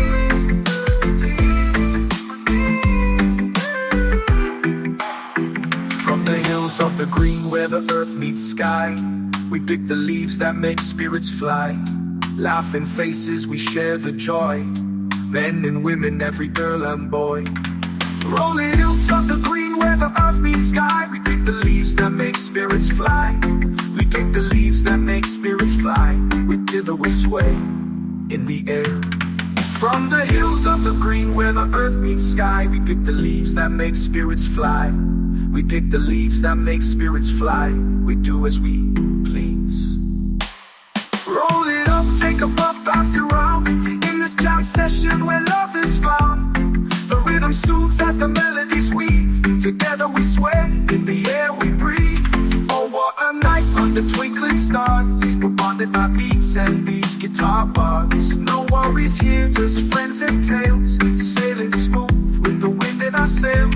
Oh, what a night under twinkling stars. We're bonded by beats and these guitar bars. No worries here, just friends and tales. Sailing smooth with the wind in our sails.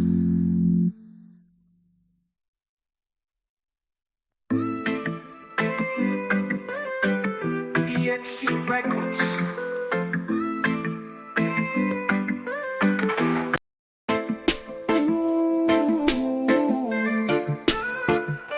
Records.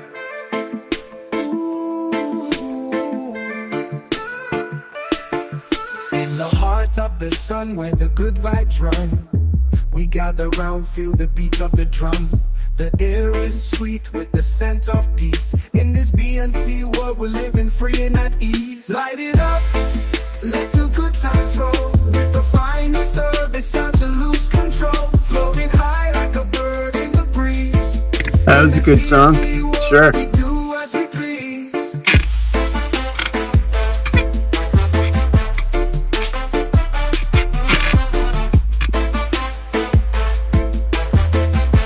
Awesome. From the hills of the green where the earth meets sky, we pick the leaves that make spirits fly.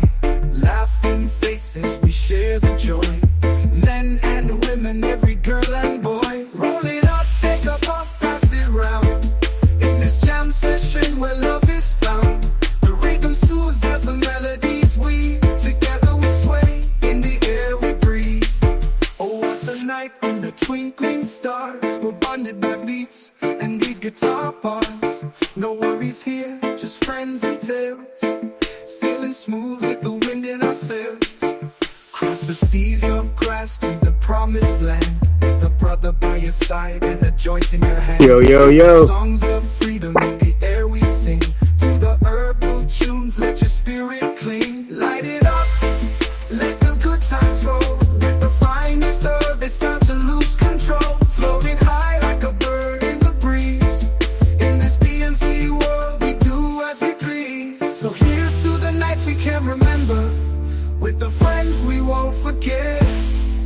May our hearts stay light and our lives always lit. In this PNC vibe, yeah, this is it.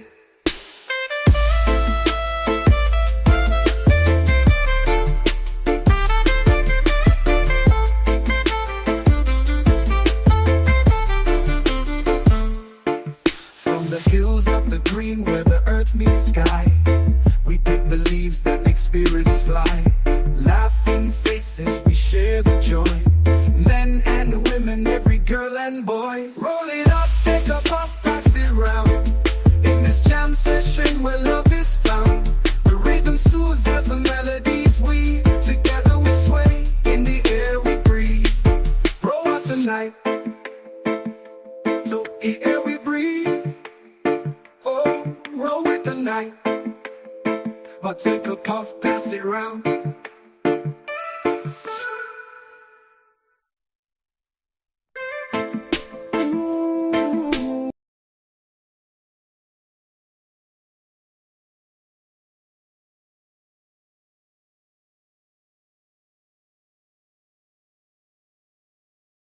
I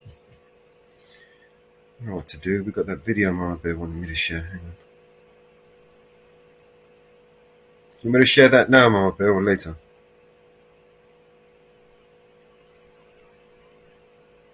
Share it now. That was awesome.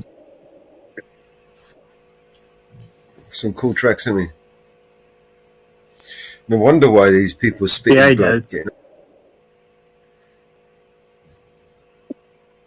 Getting so upset. Okay.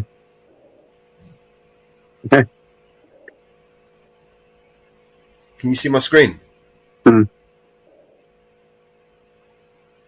Yeah, I can now.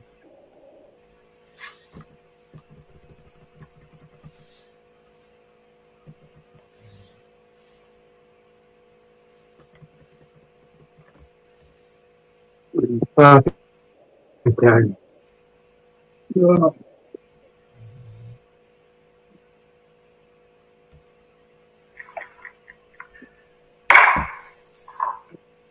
Committee on Homeland You hear Security that? will come to order. Action, the chair may declare the committee in recess. Yeah. Before we begin today's hearing, I would like to take a moment to recognize the loss of a friend to all of us on this committee, Congresswoman Sheila Jackson Lee. Congresswoman Jackson Lee was a longtime member of this committee who always fought passionately for her constituents, causes that she believed would better the homeland. I would like to yield to the ranking member for his remarks that he'd like to make. Thank you very much, Mr. Chairman. And like all of us, we are deeply saddened by the loss of my colleague who was my seatmate How did she for die? quite a while. I don't know. Congresswoman Sheila Jackson Lee. Needless to say, she will be missed. Yes, sir. So I'd like to, at this point, take a moment to honor the legacy of Congresswoman Sheila Jackson Lee, who, as I said, passed away last week.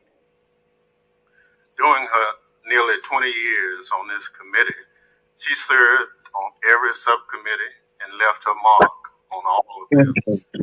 As every one of us in this room knows, there was no more fierce an advocate than Congresswoman Jackson Lee, and she directed her passion to make the homeland safer and more secure. She was dedicated to oversight, asking pointed questions of government and private sector witnesses alike, and pressing for hard answers.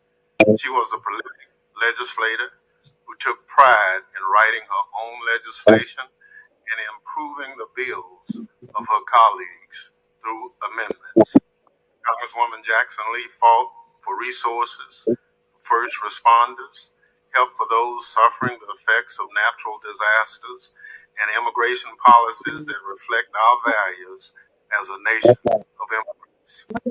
Congresswoman Jackson Lee's reputation across Capitol Hill was similarly impressive. Indeed, it often appeared she could be more than one place at a time. Within 1 hour, the Congresswoman could be heard giving a floor speech, participating in a committee hearing on topics she cared about, and then giving remarks at an event to support a cause. She was a reluctant and relentless public servant, and every cause she took on was better because of it. The nation owes her a debt of gratitude. I'm grateful that Congresswoman Jackson Lee decided to lend her immeasurable energy and tenacity to our committee. Her absence will be felt just as much as her presence, and we will miss her dearly. Today, we continue our prayers for her family, friends, and constituents. And I yield back. Thank you, Ranking Member. I ask that all members of the committee please rise and join me in observing a moment of silence to honor Congresswoman Sheila Jackson Lee's memory.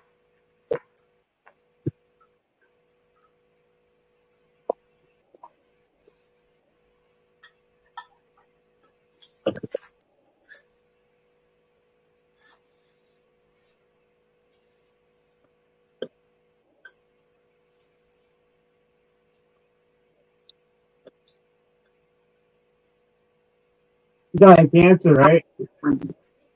This is filibustering, isn't it? Yeah.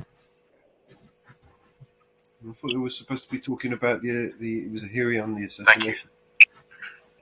All right, she died last week. Okay. Now I hope no one else brings it though. It's get down to business. She had colon cancer.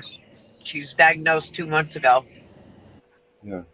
The purpose of this hearing is to examine the assassination attempt against former President Donald Trump that took place July 15th. I now recognize myself for an opening statement. July 13th, 2024, our nation came within an inch of an unmitigated tragedy and crisis.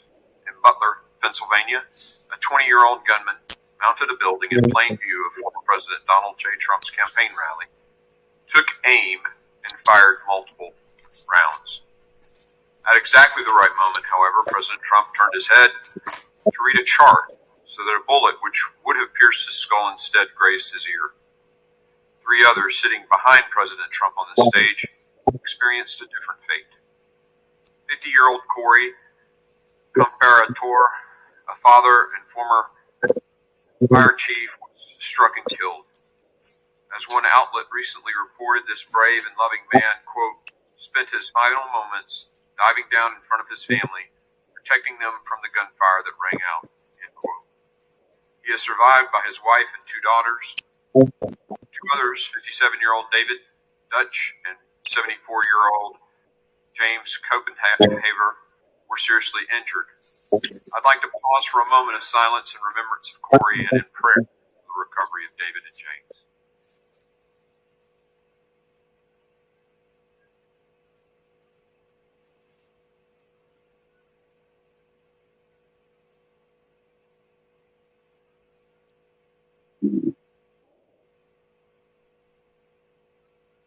Thank you, everyone. This failed attempt on President Trump's life demands urgent and comprehensive congressional oversight. We must understand how it happened to ensure that changes are made so this never happens again.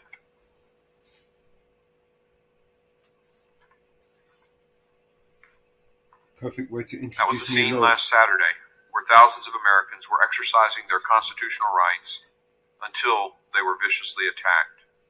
Yet what we saw after those shots rang out should also encourage everyone. We saw a leader under fire, rising up to show the attacker had failed. We saw brave Secret Service agents who put their bodies in harm's way.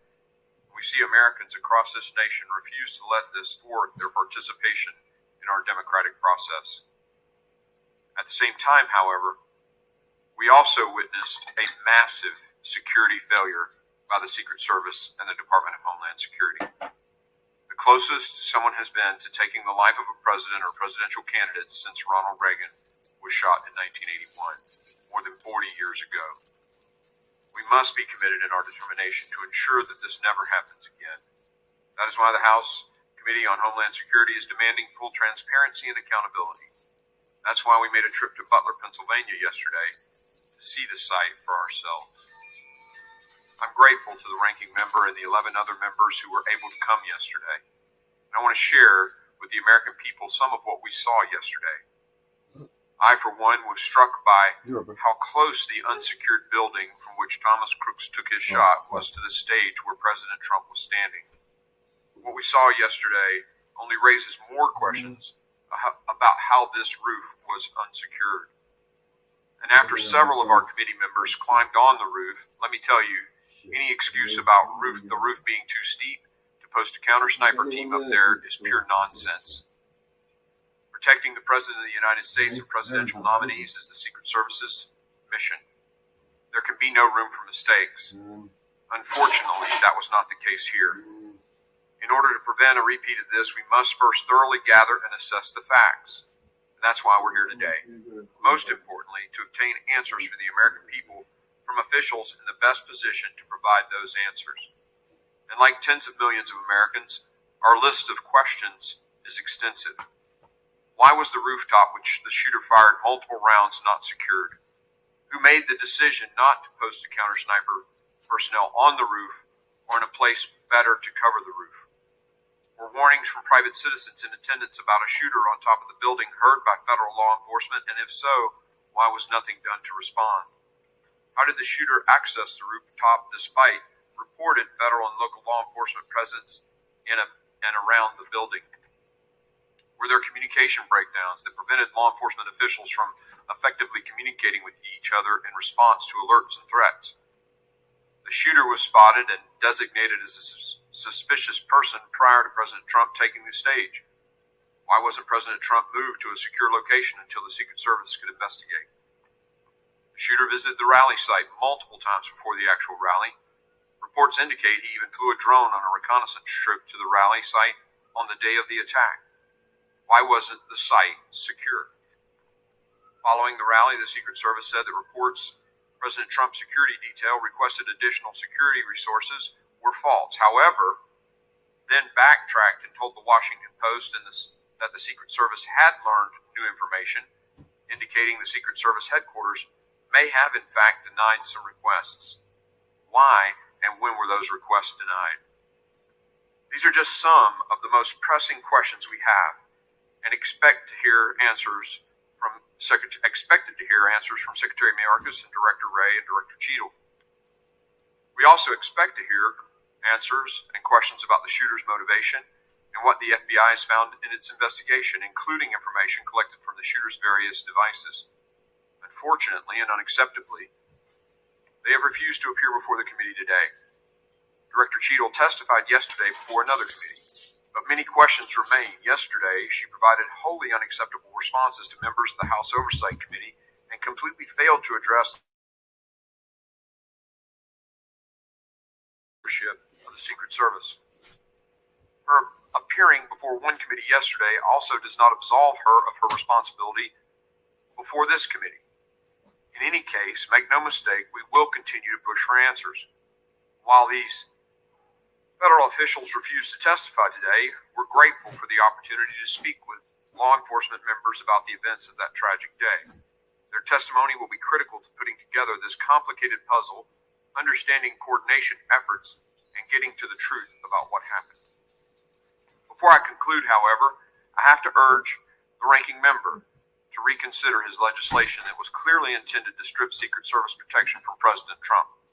While I understand the legislation would not have applied in this instance, it was clear to everyone that it was directed toward former president. We all introduced messaging bills. This one should be withdrawn. Today's hearing is critical so we can ensure that our children and grandchildren will grow up in a free nation where every American can participate in the democratic process. I hope every member will join me in getting to the bottom of what happened so that it doesn't happen again. I now recognize the ranking member, the gentleman from Mississippi, Mr. Thompson, for his opening statement. Thank you very much, Mr. Chairman, and good morning to everyone. It's been 10 days since a 20-year-old took his father's AR-15 rifle to a campaign event in Butler, Pennsylvania, shot the former president and two others, and took the life of an innocent bystander who died protecting his family. We're grateful for the brave law enforcement officers who responded to the heinous attack, and our thoughts and prayers continue to be with the victims and their families. Let me be clear at the outset of this hearing. The Secret Service Love you, Mama Bear. And there must be answers and accountability for what occurred. The security failures must be identified. How's everything going? Okay. Ensure that never, ever happen again. That work is already well underway. The Federal Bureau of Investigation and the Pennsylvania State Police have active and ongoing criminal investigation. The Secret Service has begun an internal investigation. Secretary of Homeland Security, Alejandro Mayorkas, has announced a bipartisan independent law enforcement review. And later this week, Congress will vote on a resolution to establish a task force on the attempted assassination. This committee also has begun its oversight as well. Yesterday, as the chairman indicated, I joined a bipartisan group of committee members on a visit to the Butler Farm show grounds. We walked the site where the attack occurred. We saw the layout, buildings, and infrastructure for ourselves. We met with local officials and the county sheriff. Today's hearing is the next step in our oversight, and I hope it will be a productive one in keeping with the seriousness of the issue at hand. We must understand what happened in Butler and take corrective action to ensure the security of every Secret Service protectee. I hope to hear from our witnesses today about how state and local law enforcement work with the Secret Service and other federal agencies at these events and where coordination and communication must be improved. While we can have policy differences as Americans, we must be united in condemning political violence in all its forms. There simply is no place for it in our democracy. The attempted assassination is another tragic example of the threat high-powered weapons like the AR-15 pose to our communities and to police officers trying to keep us safe. These weapons have killed regular Americans from all walks of life. Concert goers, church goers, movie goers, grocery shoppers, workers, and yes, even school children.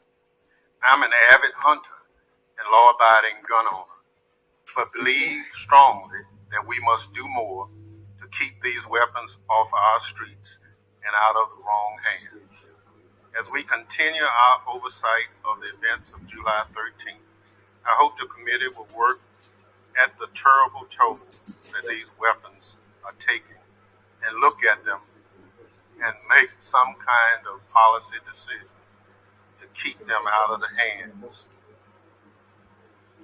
of a lot of people who don't deserve them. They're military-style weapons. We use them to our men and women to defend people on the battlefield. Our neighborhoods and our communities are not the battlefields. Mr. Chairman, I thank you for holding this hearing and the witnesses for being here today. With that, I yield back. The gentleman yields. Other members of the committee are reminded that opening statements may be submitted for the record without objection. The gentleman from Pennsylvania, Mr. Kelly, is permitted to sit on the dais and ask questions to the witnesses. I will say that votes just got called, and so what we'll do is let our witnesses do each of their 5 minutes, and we'll go into recess and come back with questions following our vote series. Sound good to you, Ranking Member? I'm pleased to have an important panel of witnesses before us today. I ask that our witnesses please rise and raise their right hand. Do you solemnly swear that the testimony good to see you, brother.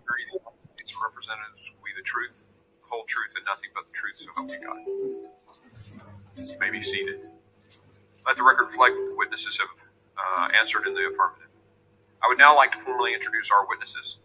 Colonel Christopher Paris serves as the Commissioner for the Pennsylvania State Police. In this role, he exercises command, administrative, and fiscal authority over the Pennsylvania State Police, the 10th largest police agency in the United States. Commissioner Paris has served in the Pennsylvania State Police since his enlistment in 1999. Thank you for the support getting to the site yesterday.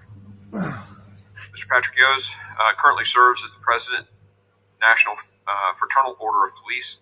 In this role, Mr. Yos leads the order and its more than 367,000 law enforcement members in representing police officers and the profession.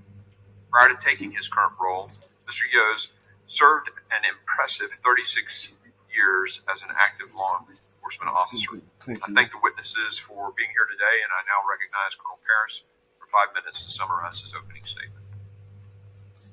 Chairman Green, Ranking Member Thompson, Homeland Security Committee members, good morning. I am Colonel Christopher Paris, Commissioner of the Pennsylvania State Police. I would like to take this opportunity to offer our condolences on the passing of Congresswoman Lee. I would also like to take this opportunity to express our condolences to the Comparator family and offer our continued prayers to Mr. Dutch, Mr. Copenhaver, as well as former President Trump as they continue to recover. I'm humbled to be here today and testify about a tragic incident which has deeply impacted the Butler community, the Commonwealth of Pennsylvania, and our nation. I would like to dedicate my testimony here today to the approximately 6,400 women and men, civilian and enlisted of the PSB, who work tirelessly for Pennsylvania, and it is my honor to lead them. I'd like to offer a perspective that this is very much an ongoing complex, and dynamic investigation. And each day, as we arrive at day 10 today, I learn multiple new facts as we uncover new information as the investigation progresses. I'd like to offer a point of clarification affirmatively about PSP's role. Prior to the shooting, our role was to support the Secret Service with personnel and assets that they requested. Our operation plan completed to fulfill this responsibility consisted of 32 members, and we had two main responsibilities. A motorcade operation for the transportation with the Secret Service of former President Trump, as well as manning and staffing security posts inside the secure area of the Butler County Farm Show. Additionally, we provided two marked cars with uniformed troopers outside of the secure perimeter to provide roving duties, as the name implies, responding to incidents that may occur as a large gathering of people were moving to the venue. After the shooting, very early after the shooting, I had a conversation with the FBI, wherein the FBI is the responsible investigating agency for the attempted assassination of a former president under federal law. The same actions that led to that also led to the homicide of one Pennsylvanian and the attempted homicide of two additional, as well as the use of force by the Secret Service counter sniper to neutralize the threat of Mr. Crooks, thus necessitating an officer-involved shooting investigation. So the PSP currently is conducting a criminal investigation parallel to and in concert with the FBI to identify any and all parties criminally culpable under Pennsylvania state law for the homicide and for the attempted homicides.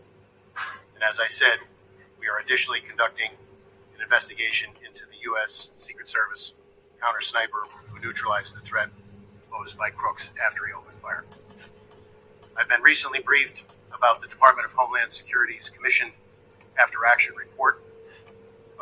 I can tell you that the Pennsylvania State Police will fully cooperate with that investigation, and it's my hope that I can answer some questions here today without sacrificing that ongoing investigation and prove to be of value to the committee. Thank you very much.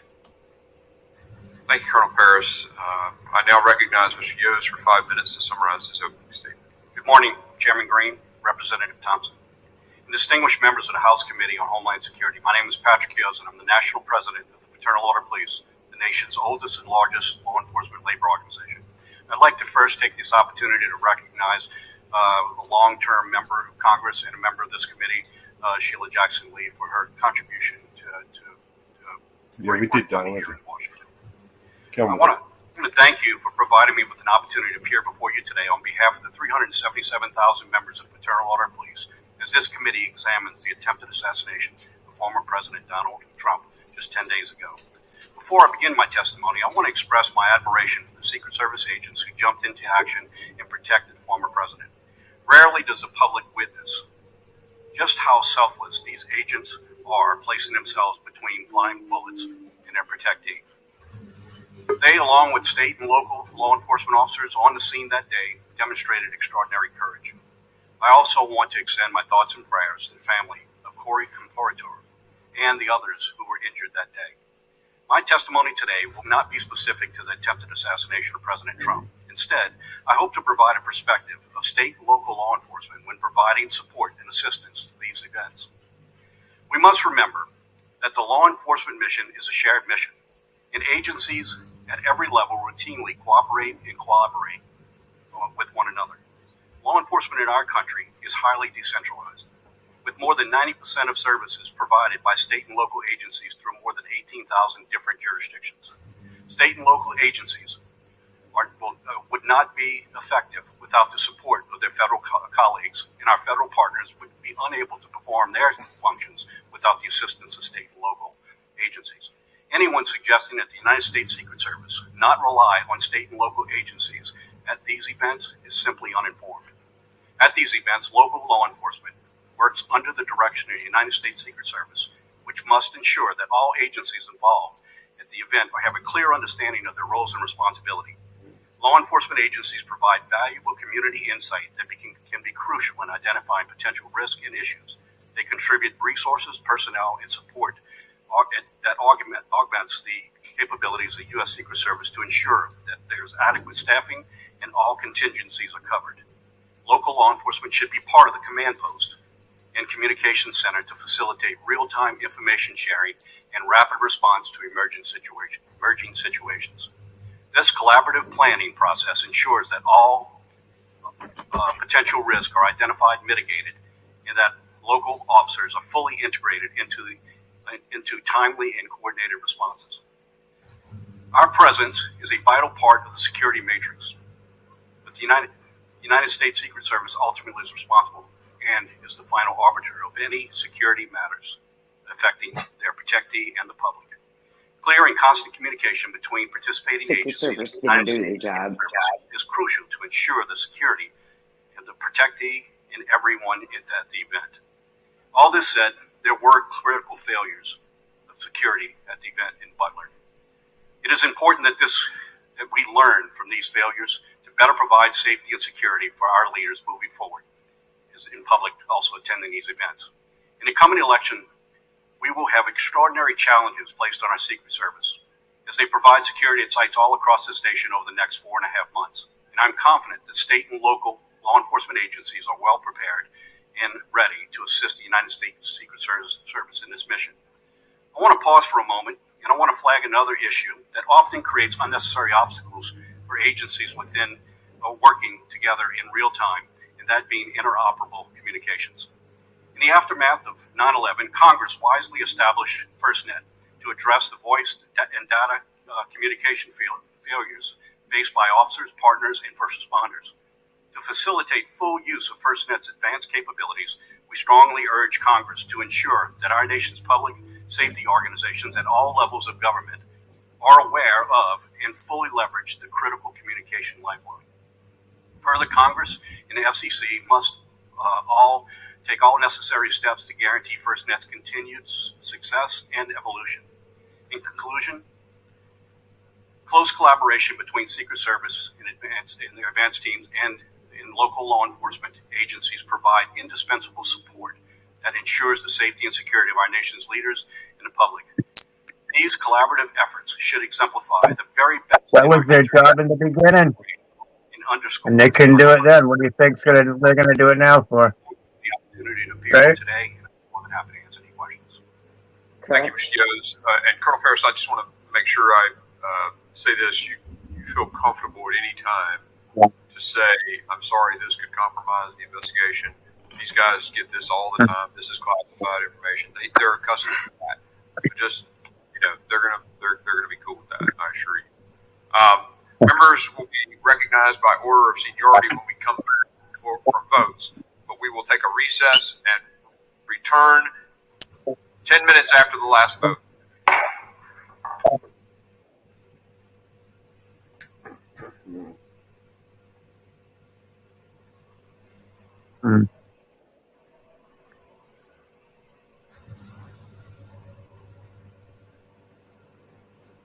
We already know what's going to happen. A big whole lot of nothing. Sorry, guys. Been busy today. My guy. Hey, my guy. This is my guy.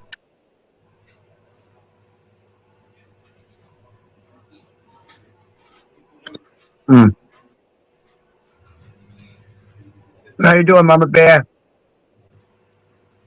Waiting for the doctor. Yeah. Are you in for more shots today? No, I had a breathing test. Oh.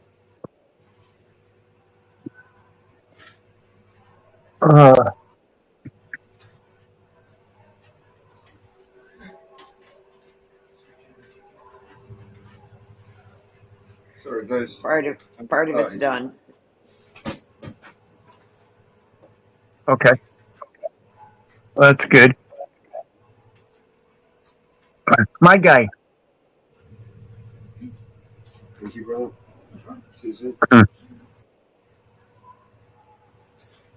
You got my guy busy today.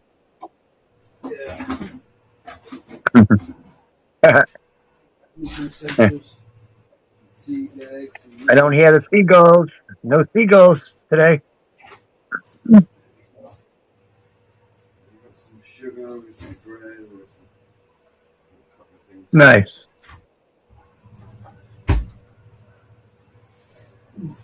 Could do with a few more bits. Got nothing in the house, man. I need to do shopping. Oh, fuck this thing, man. Is it not started yet?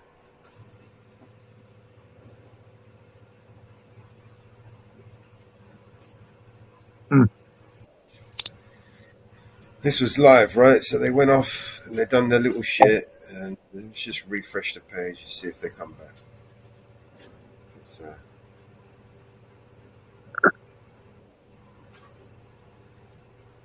let's refresh the page, catch up.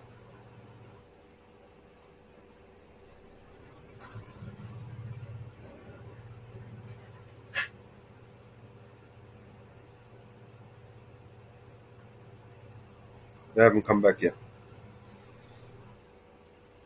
Okay. So they said 10 minutes after 10 minutes after the last vote, and there's like fucking 30, 40 of them, and they all take their time. So this probably won't, they're going to waste the whole day basically and get paid for it, Oh, shit, yeah.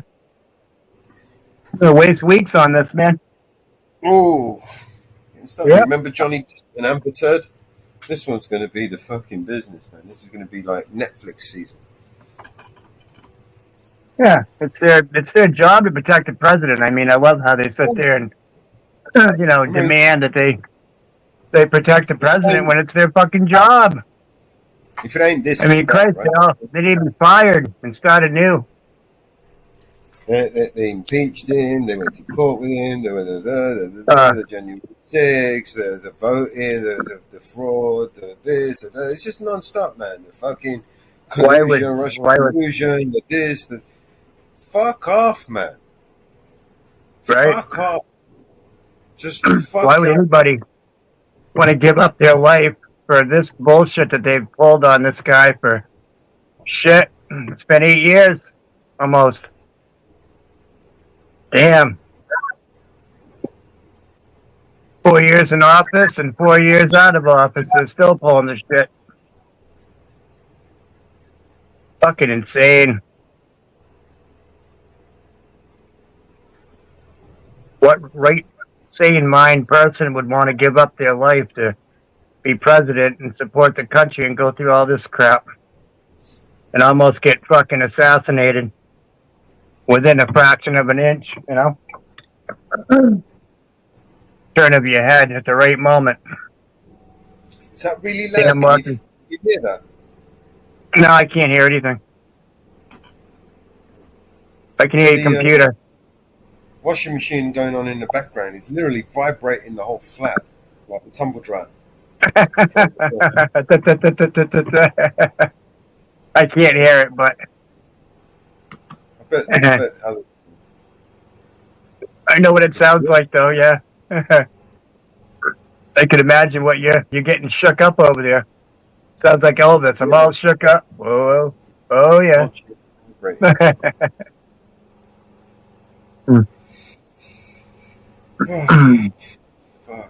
We all need a good my guy today. It's one of them fucking days.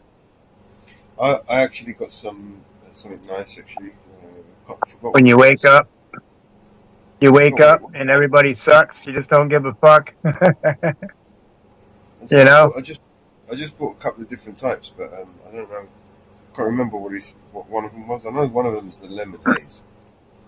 Oh. The other one was I don't remember what he called this one. Mm-hmm. It's strong though. Nice and strong. Nice and smelly. You give me one of those smelly proof bags. The smelly proof bag wasn't working. Yeah. It was stinking. BNC Swag, good to see you, brother. Woo fucking woo. Yeah. What a crazy day.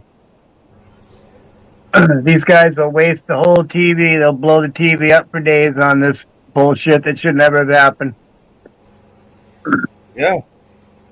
Until the next big episode that happens, and then they'll blow up the fucking scene again. Have you noticed that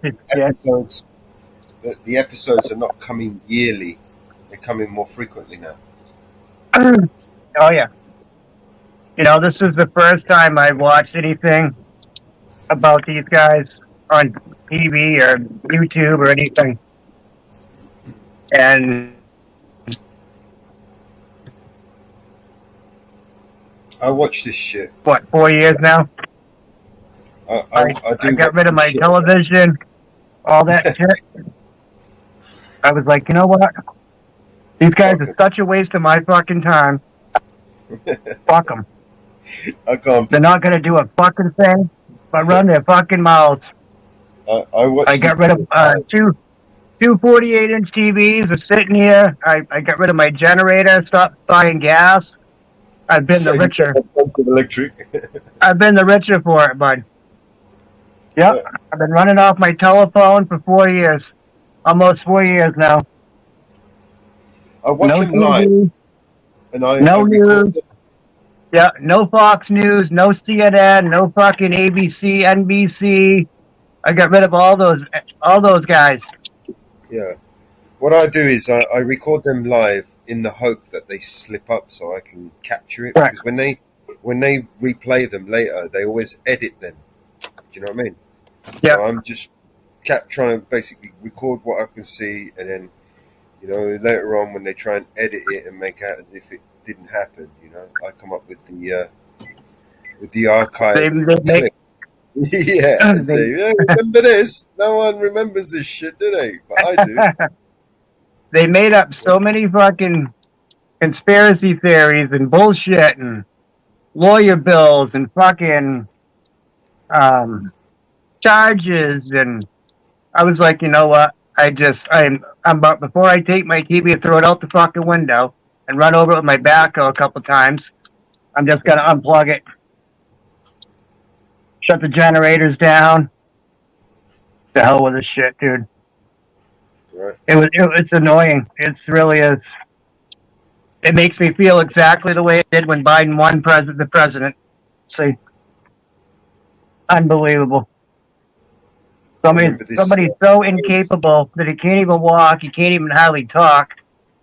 He can't remember nothing. He's falling up and down the stairs, and he wins the presidency. I mean, how many fucking idiots would vote for something like that? I just don't get it. And I can't believe he even won. I can't believe he even won. Sent our whole country into a tailspin. Other countries into tailspins. Wait until Kamala gets in. The biggest fucking joke. I mean, it's ridiculous. It's not even a joke anymore. It's getting to the point where it's just totally out of control. Totally. And to see the president, ex-president, president, whatever it is, whatever you want to say, to get shot and go through all that. Never mind the 36 charges and all this other crap they've been piling on to him, and since he got in office, impeachment, all these fucking games, dude, we got nowhere. It's made our country worse. I mean, it's so ridiculous. When is it ever going to change? It never will. It never will. It's only getting worse. It sure is. And they all blame it on the guns, you know? All the guns. Yeah. That's what this whole assassination thing was all about.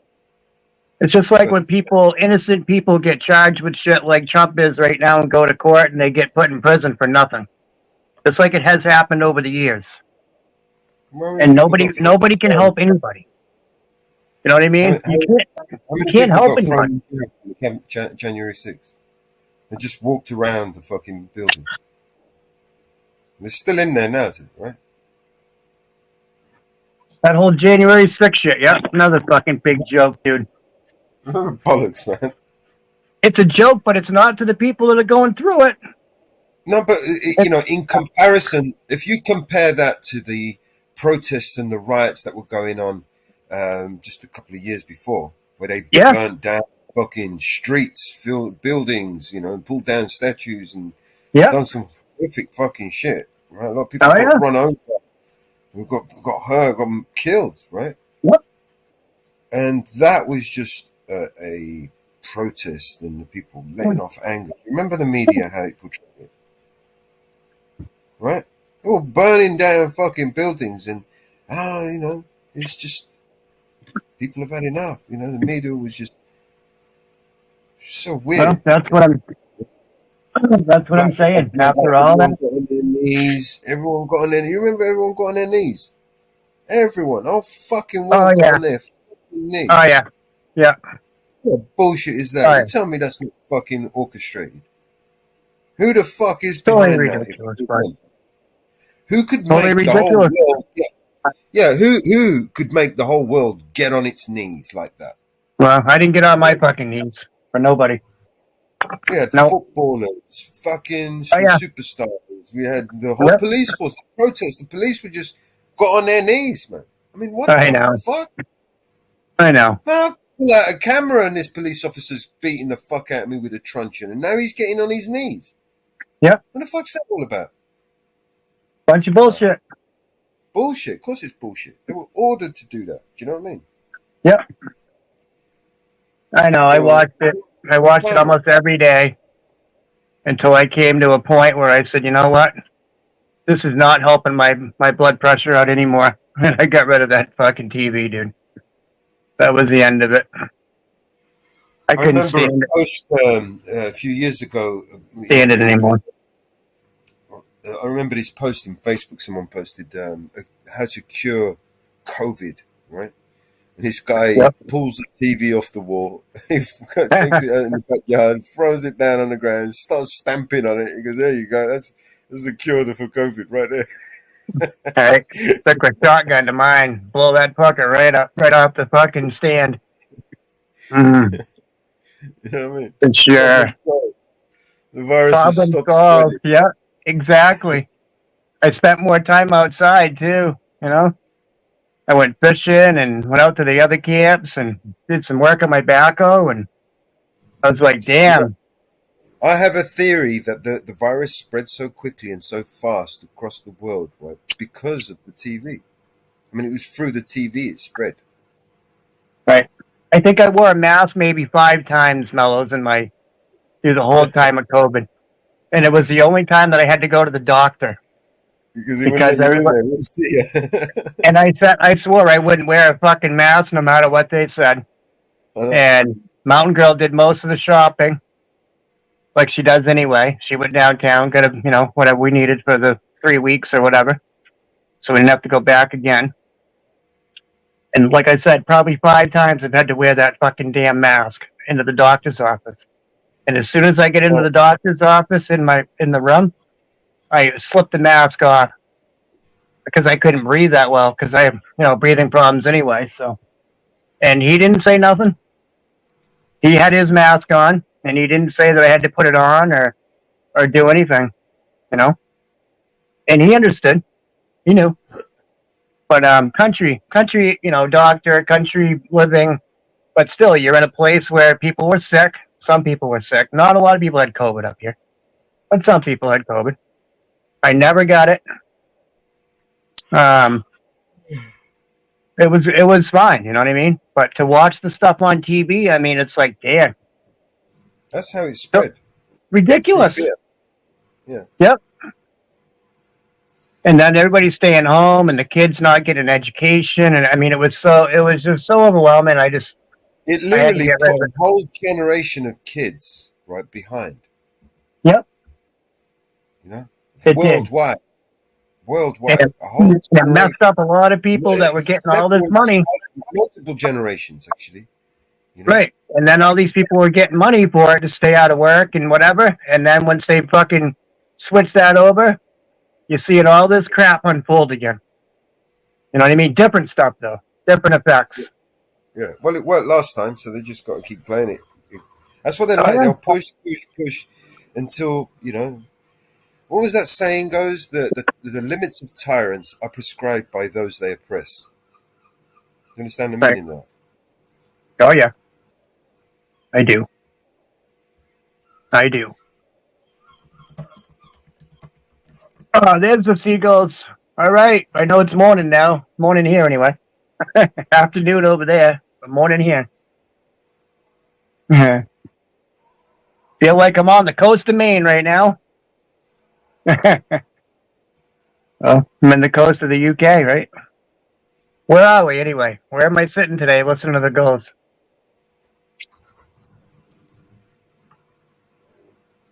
Are we in Manchester? My guy. Yeah. Are you in Manchester? Oh, you're in Manchester. You must know my guy. Over there. Oh, shit, man. That was fun. Yeah, those people just ruin your day. You know, they confuse you so much because they don't know nothing and nobody's going to say a fucking word. You can ask a million questions and they're not even going to answer one. So they go down the rabbit hole and bury themselves. Yeah. Try to be a reporter when nobody will answer a question. You know what I'm saying? Want to have a hearing and they come up with some sort of solution?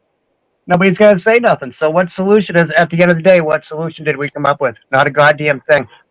Just a bunch of idiots talking shit about nothing. So dumb. Wasting your time and my time and all of our time. Bunch of fools getting paid for nothing.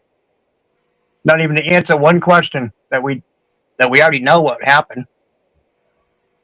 And then to hear these people go around and saying shit that, you know, it's a setup and even somebody got paid to shoot the president and fucking wing his ear. I mean, come on. Pull your head out of your ass. I'm a pretty good shot, but I wouldn't even fucking dare take a shot at somebody and try to skim their ear, man. I mean, come on. Fucking kidding me? That's fucking ridiculous.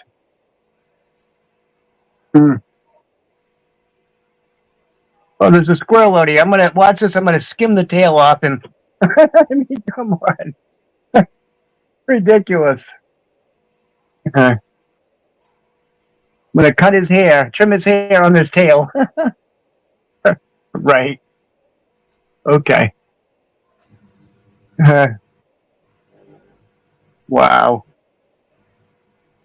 So people come up with some really good thoughts, so I will say, give them credit for that. They should be a 5-star actor. Give them 5 stars on Google.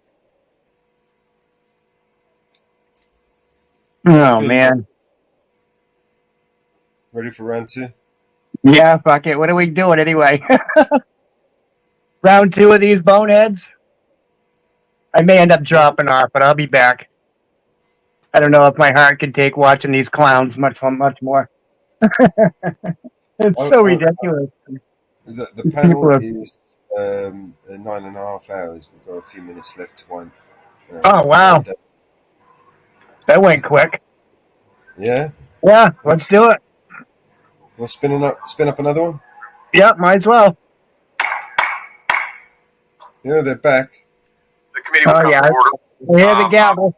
Will be recognized in order of their seniority. 5 minutes of questioning. An additional round of questioning may be called after all members have been recognized. I now recognize myself 5 minutes of questioning. Pause it, yeah. Colonel Paris.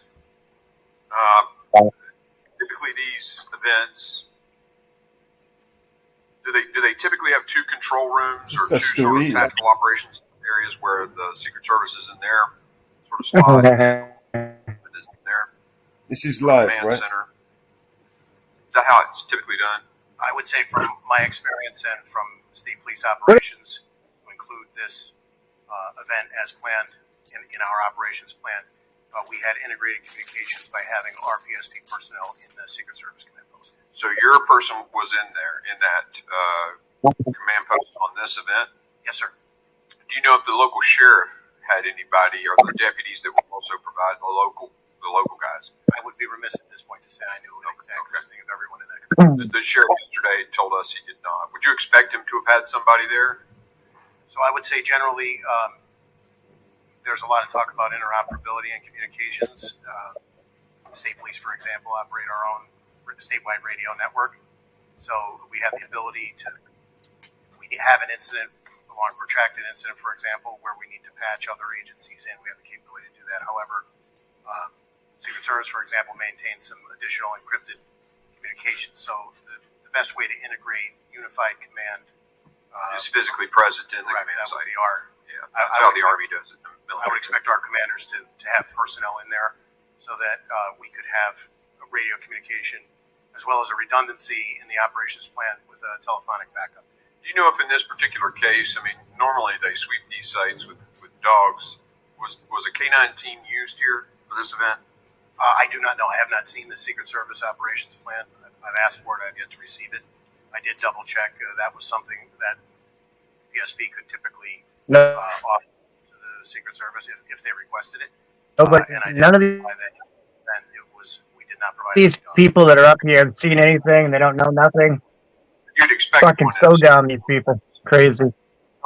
I want to be clear that we're going to get zero answers today again. For whatever protectee and level of protection they're endeavoring to provide, the Secret Service is the lead agency. So, as per the earlier statement of 18,000 law enforcement agencies across the United States, it would be very difficult, I would assert, for the Secret Service to operate all across the United States and have each individual agency telling the Secret Service how the operation should be run. They're the lead agency. If that was something that their protocols called for during the initial meeting when preliminary steps and agencies were brought together, that would be something that would be discussed typically. The AGR building, did your guys on the ground there ever voice concerns to the Secret Service for not putting somebody on that building? So my guy. I suppose the best sequence of events that I can give you is PSP was notified by email on July 5th about this event.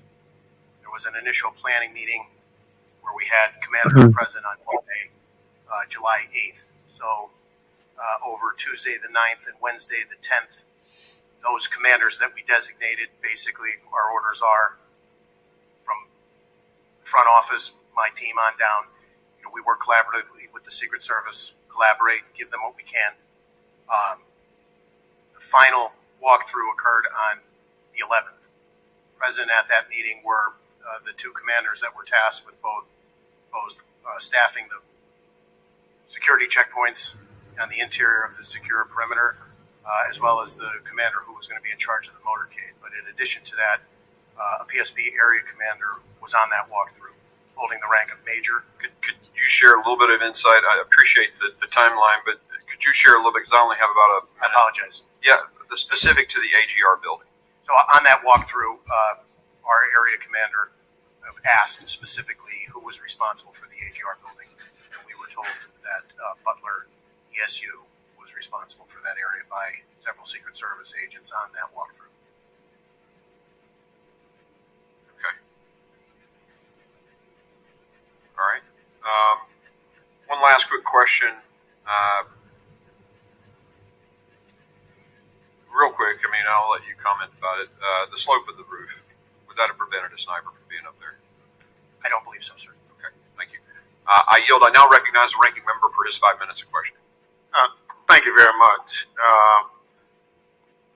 Commissioner Parrish, you talked about your tenure with the Pennsylvania State Police. Have you worked other events where a presidential candidate or the president has come to Pennsylvania? Yes, I have, sir. So this would not have been an unusual occurrence to participate. I ran the numbers. We typically do about 20 missions a year, the low 20s a year in a regular year. We're already in the low 20s this year, being an election year. So our commanders in the field who interface with the Secret Service to plan and provide support are on a routine basis. I wouldn't say an everyday occurrence, but a fairly routine basis. Okay. So can you walk us through the Pennsylvania State Police's interaction with the Secret Service? You kind of started off giving us from the point of contact that an occurrence was about to happen. Was there Try to get us to anything run around. about Butler, Pennsylvania event that stands out as regular, irregular, or anything? I would say, not to my knowledge, based on our discussions with our commanders who planned it, it progressed along a normal timeline. They attempted to give the Secret Service, and I believe provided the Secret Service with everything they were requested. So your role on that day, in terms of the state police, was what?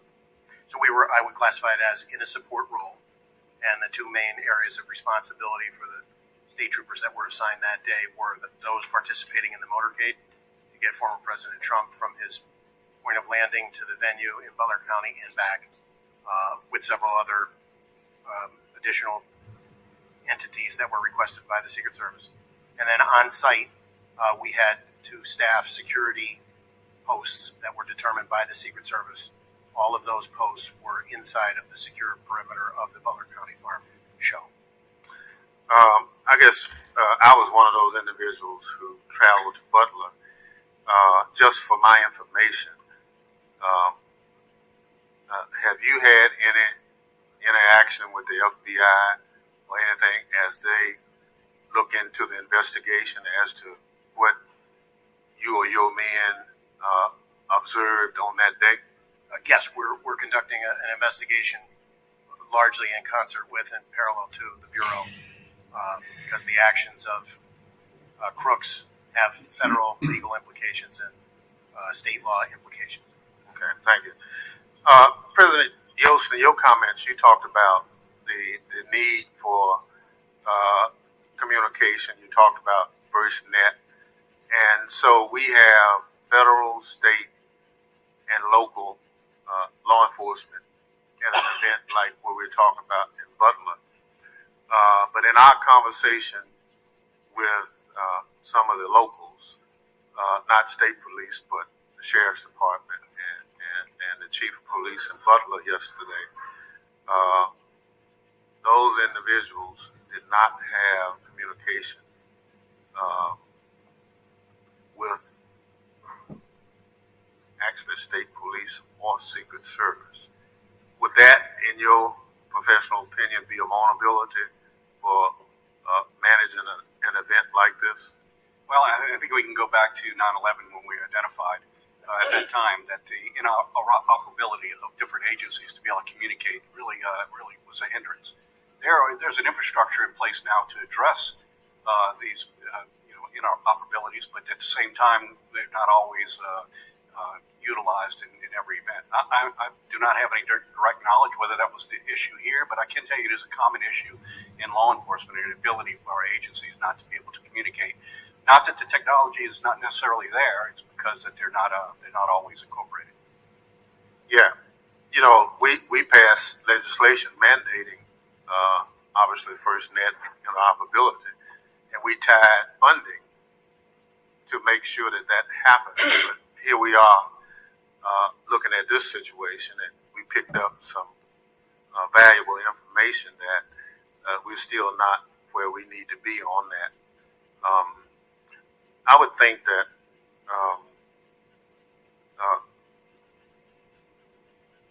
Colonel, the role of the state police is invaluable, but it appeared, talking with some of the local officials,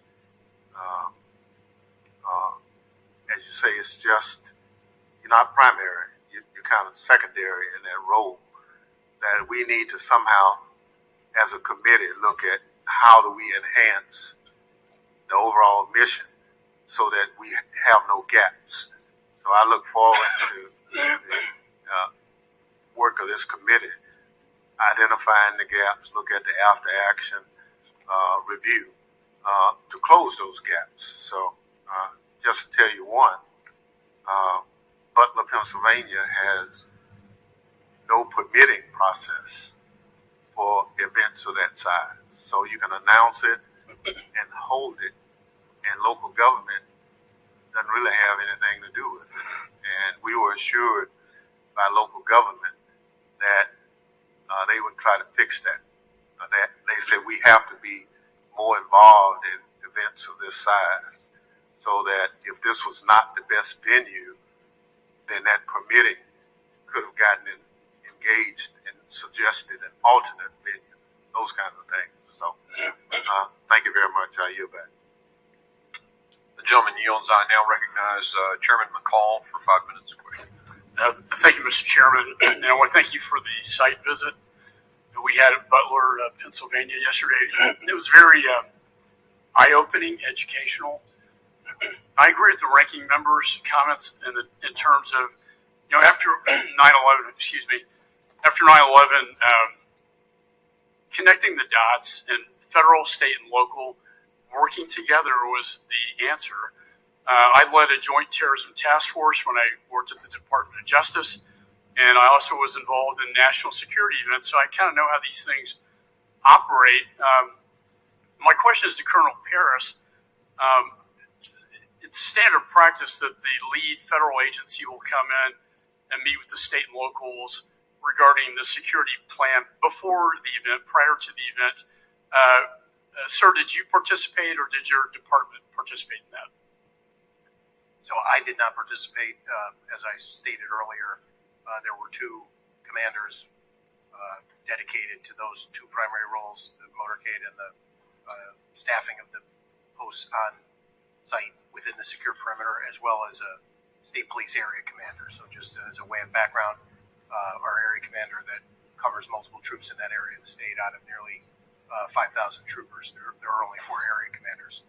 So that major was present for the walkthrough on the 11th.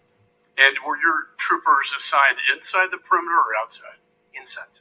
Inside. And was the outside within the jurisdiction of the local police? So just as a point of clarification, there were 2, on the operations plan, there were 2 marked cars that were assigned roving duties, which would primarily, as the name implies, be outside of the secure perimeter on roadways responding to incidents that potentially could occur as a result of a congregation of that many people. So we saw, we actually walked onto the roof where the sniper was. A clear, eyes-on, clear shot of the president. A tree blocked the Secret Service's view. This kid did some investigation. He had a drone out there days prior, got an aerial surveillance of the premises. And that position was probably the best position outside the perimeter as far as I could tell. There was also a water tower that would have been a perfect spot for Secret Service. Were you aware of any presence of Secret Service in this water tower? I was not. And you're aware of what I'm talking about? I am familiar. I physically flew out there on Saturday the 13th. It was still very much an active crime scene, so I did not walk the roofs. But on the adjacent building, we got a tour of that as well, where I believe the local police were positioned. There were 3 windows. The first one had a plain view of where the sniper would be. However, they were stationed in the second and third windows. Are you familiar with this at all?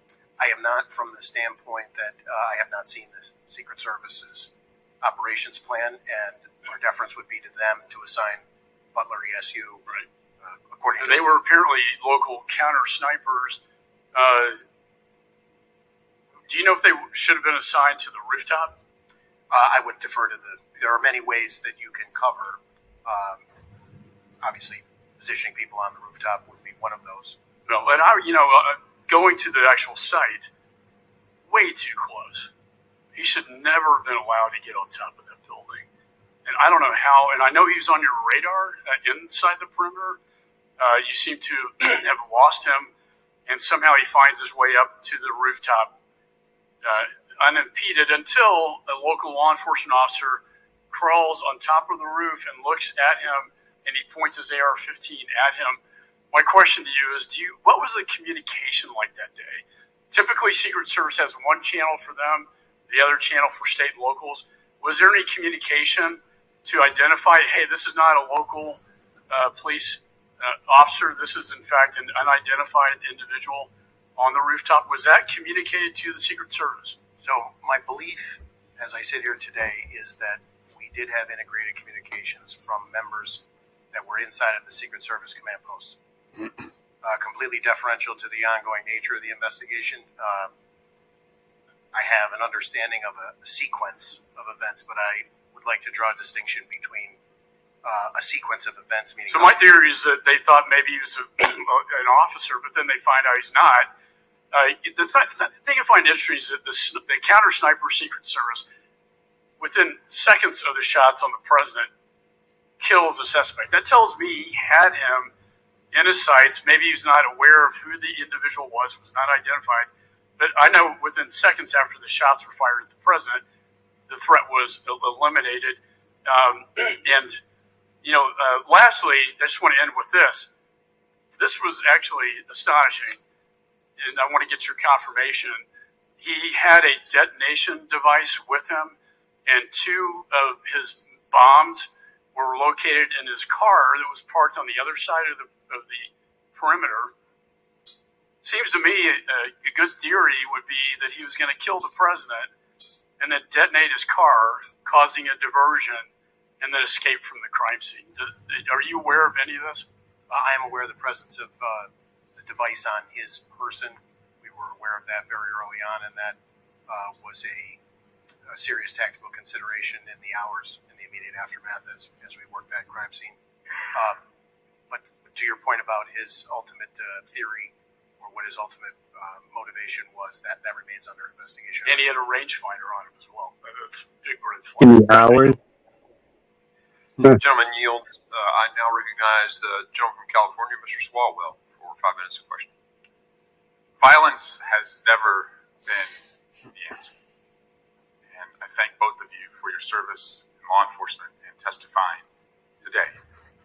Violence has never been the answer. Not on a certain day in January, and not on a day in July. I remember I was 12 years old, and my dad was on the way to school on a cold day in January. And my dad, who was a cop, stopped me as I was about to leave, and he wanted me to watch the television. His guy had just lost a presidential election, and some young kid from Arkansas was about to be sworn in as the new president of the United States. My dad was burned. He really liked George Bush. He did not like Bill Clinton. But he told me to stop and watch the television coverage of the inauguration because he said, look at that, son. He said, that's what makes us so special. My guy lost. This guy is getting sworn in. And not a shot has been fired. That's what makes us different. Violence has never been the answer. It's despicable that somebody thought they could take a shot at the former president and change the course of history. We don't know much about the political beliefs of this individual. We know he was a 20-year-old male, registered Republican, gun enthusiast, also had researched the DNC, also had researched President Biden, also had researched Leader Hakeem Jeffries. We don't know what led this madman to try and kill the former president, but it's despicable. And the people who went to that rally deserved to hear, without violence, the candidate that they were supporting. Commissioner Paris, I'm sorry this happened to your community. I'm sorry this happened to the person who died, the persons who've been wounded. I just want to understand, though, because we are a country that is armed to the teeth, how many firearms were within the perimeter, just by back of the envelope estimate? The only firearms of which I'm aware that were inside of the perimeter were those in the possession of law enforcement. And would you estimate that was hundreds or dozens? I would only feel comfortable not having seen the Secret Service operations plan about the PSP members that were inside the perimeter. How many rounds did the shooter fire before he was killed? Do you know? I believe that the number is 8 casings have been recovered. I also understand the emotions around this assassination attempt, but I am not going to allow some, and I say some, the chairman of this committee is a serious legislator who wants answers. Some are not. And some are trying to rewrite what has happened in our country over the last 8 years, erase what happened in this building on January 6th.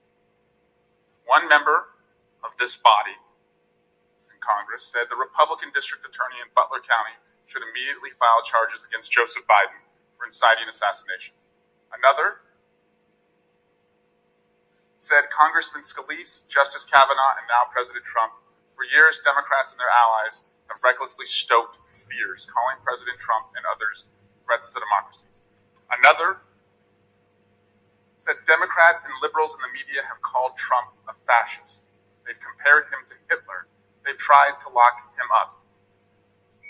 A radical shift in what has really happened in our country. In fact, the former president's current vice presidential nominee is the one who said that Donald Trump might be America's Hitler, might be a cynical a-hole, cultural heroin he's responsible for, nauseous and reprehensible.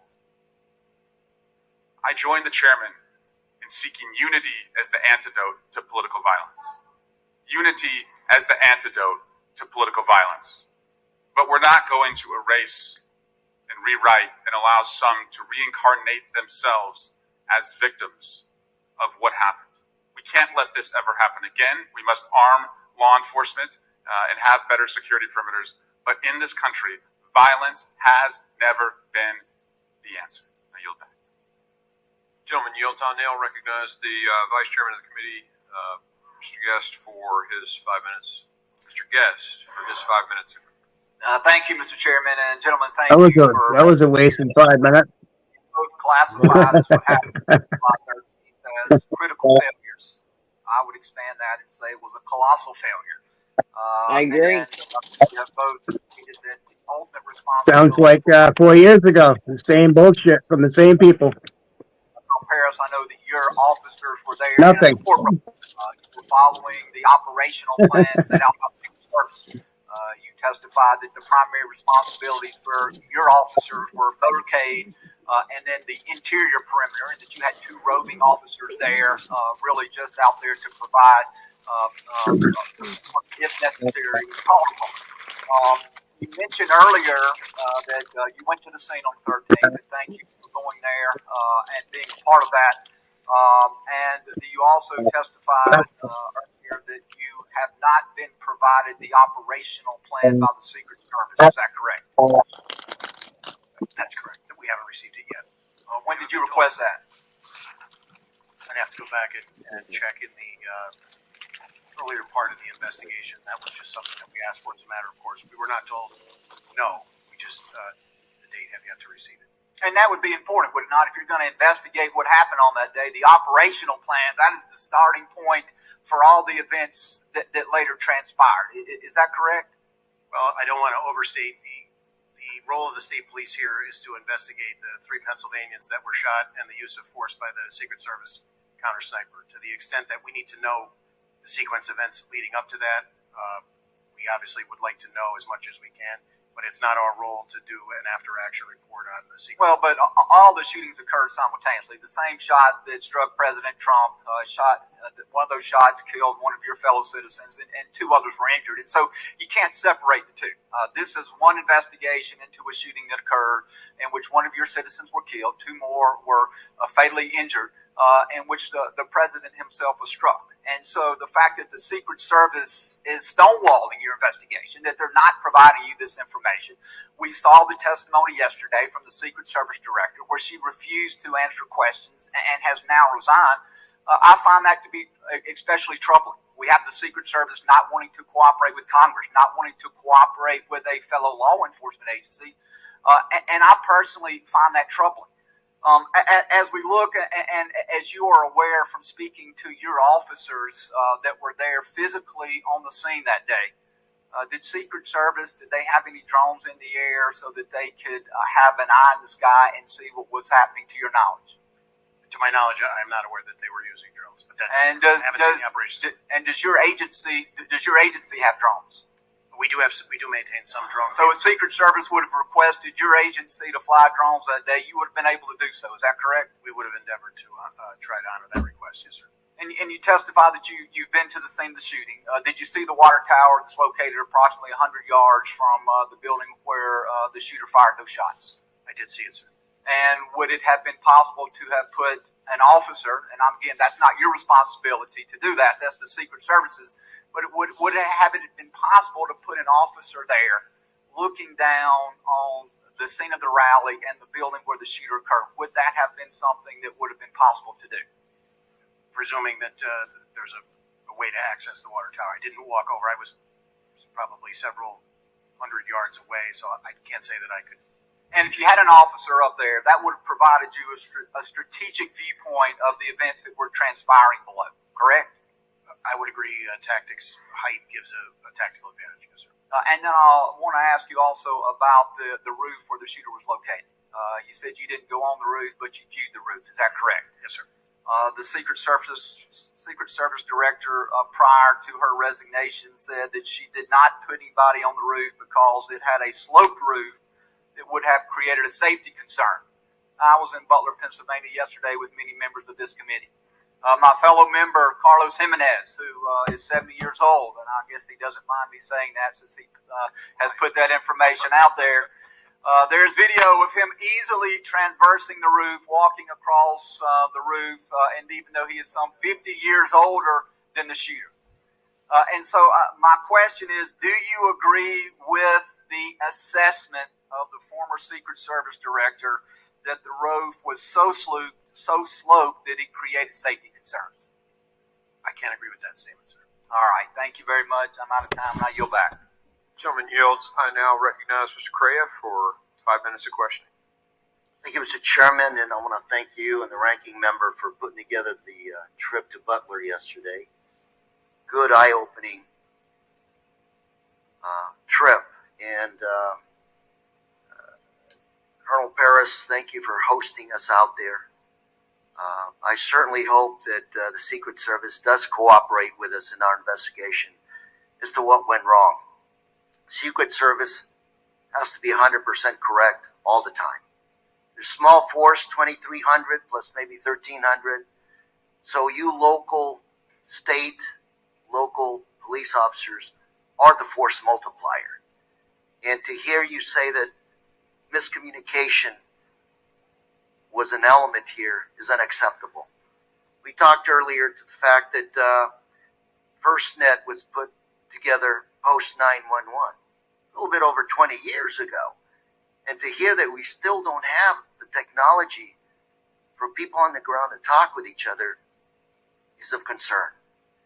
It's even a greater concern to me when I was taking a tour of that farm in Butler, Pennsylvania yesterday.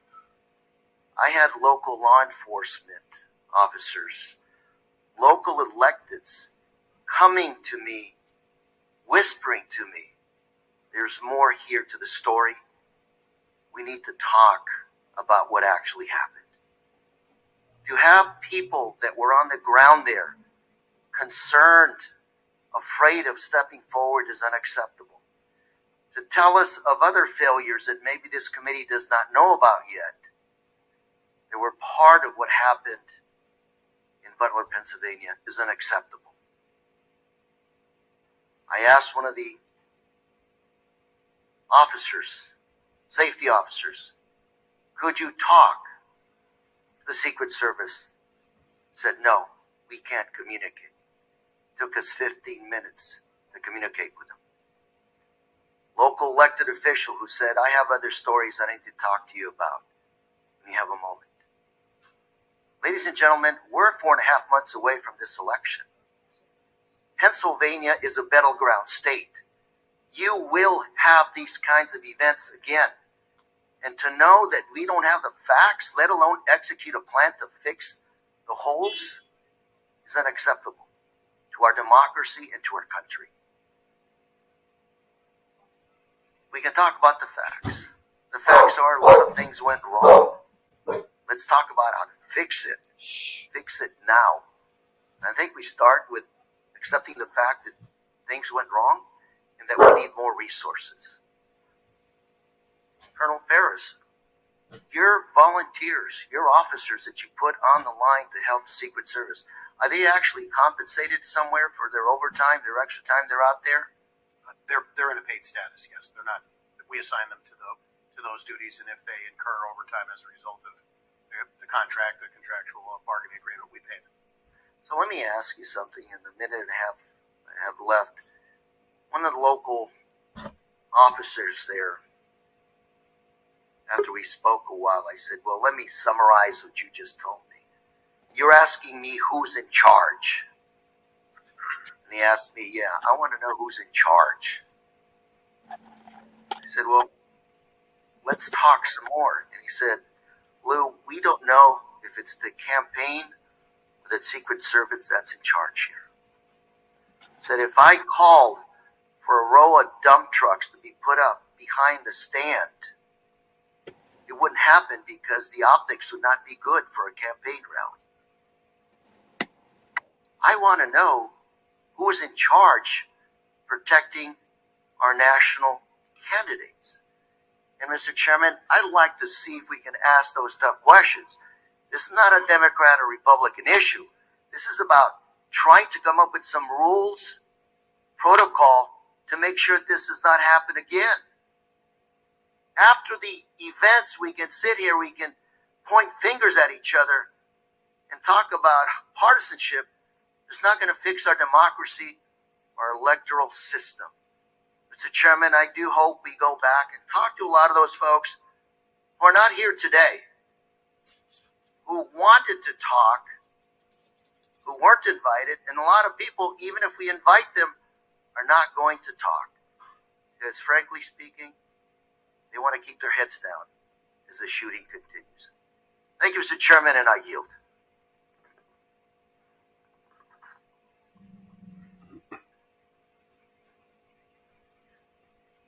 Gentleman yields. I now recognize Mr. Bishop for 5 minutes. Thank you, Mr. Chairman. Colonel Paris, are you aware whether any law enforcement officer or officers was or I was were going to say you're at 10 hours. in the window of the AGR building? Say, Mama Bear? You're at 10 hours. Yeah.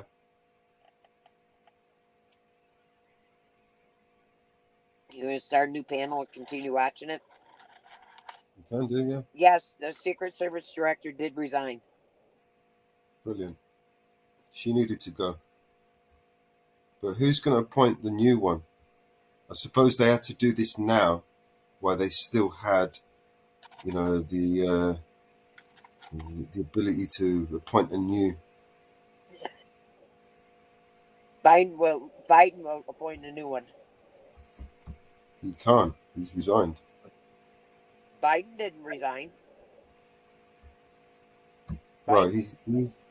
He resigned. Didn't he resign? Biden did. Secret Service director did. Yeah, but didn't Biden step down? Not that I know of. Biden stepped down from the election. Right, but Biden will appoint a new Secret Service director. Yeah, so what I'm saying is that because he stepped down, does it mean that he is he still president until the election? Yeah, and he's still president till January, till inaugural day. Right. He's still in full power of the U.S.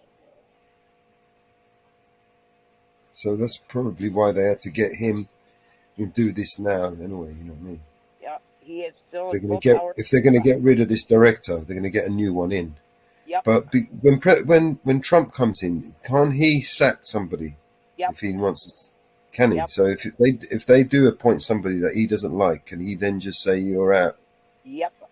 Or does he need a reason for them to? I would imagine he needs. He'll appoint a whole new directors and everything.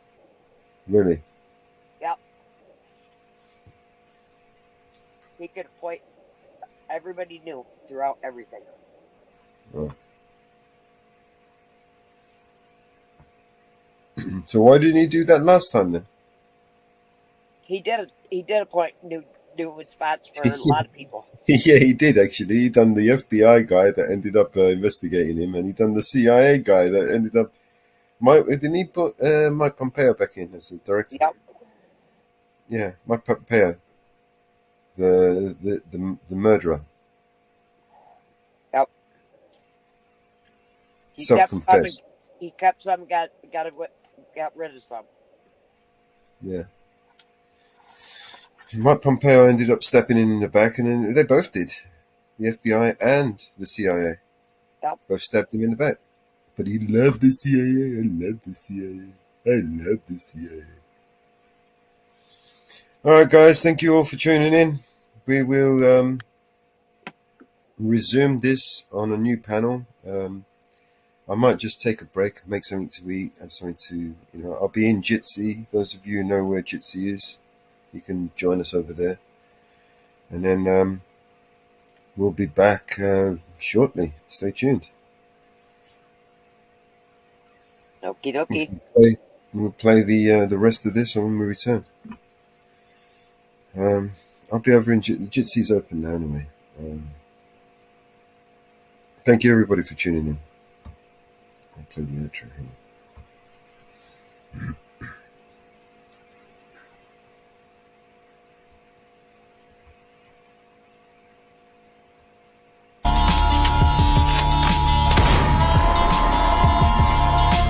This is your emergency broadcast system. All civil unrest has gone global. All capital buildings and cities are under siege by the United States government to quell the domestic terrorist threat. All residents of urban neighborhoods and cities are being ordered to stay in their homes until the threats are eliminated. If you disobey orders, you could be shot on sight by rogue agents, federal forces, and domestic terrorist militias. This is your emergency broadcast system. This is a national alert. Imminent threat is nationwide. You must stay in sight of your homes or risk being shot on sight. The conspiracy is upon you. Your conspiracy friends were right all along. Now you must learn to survive. If you hear this, you are the resistance. This is your emergency broadcast system. End of broadcast.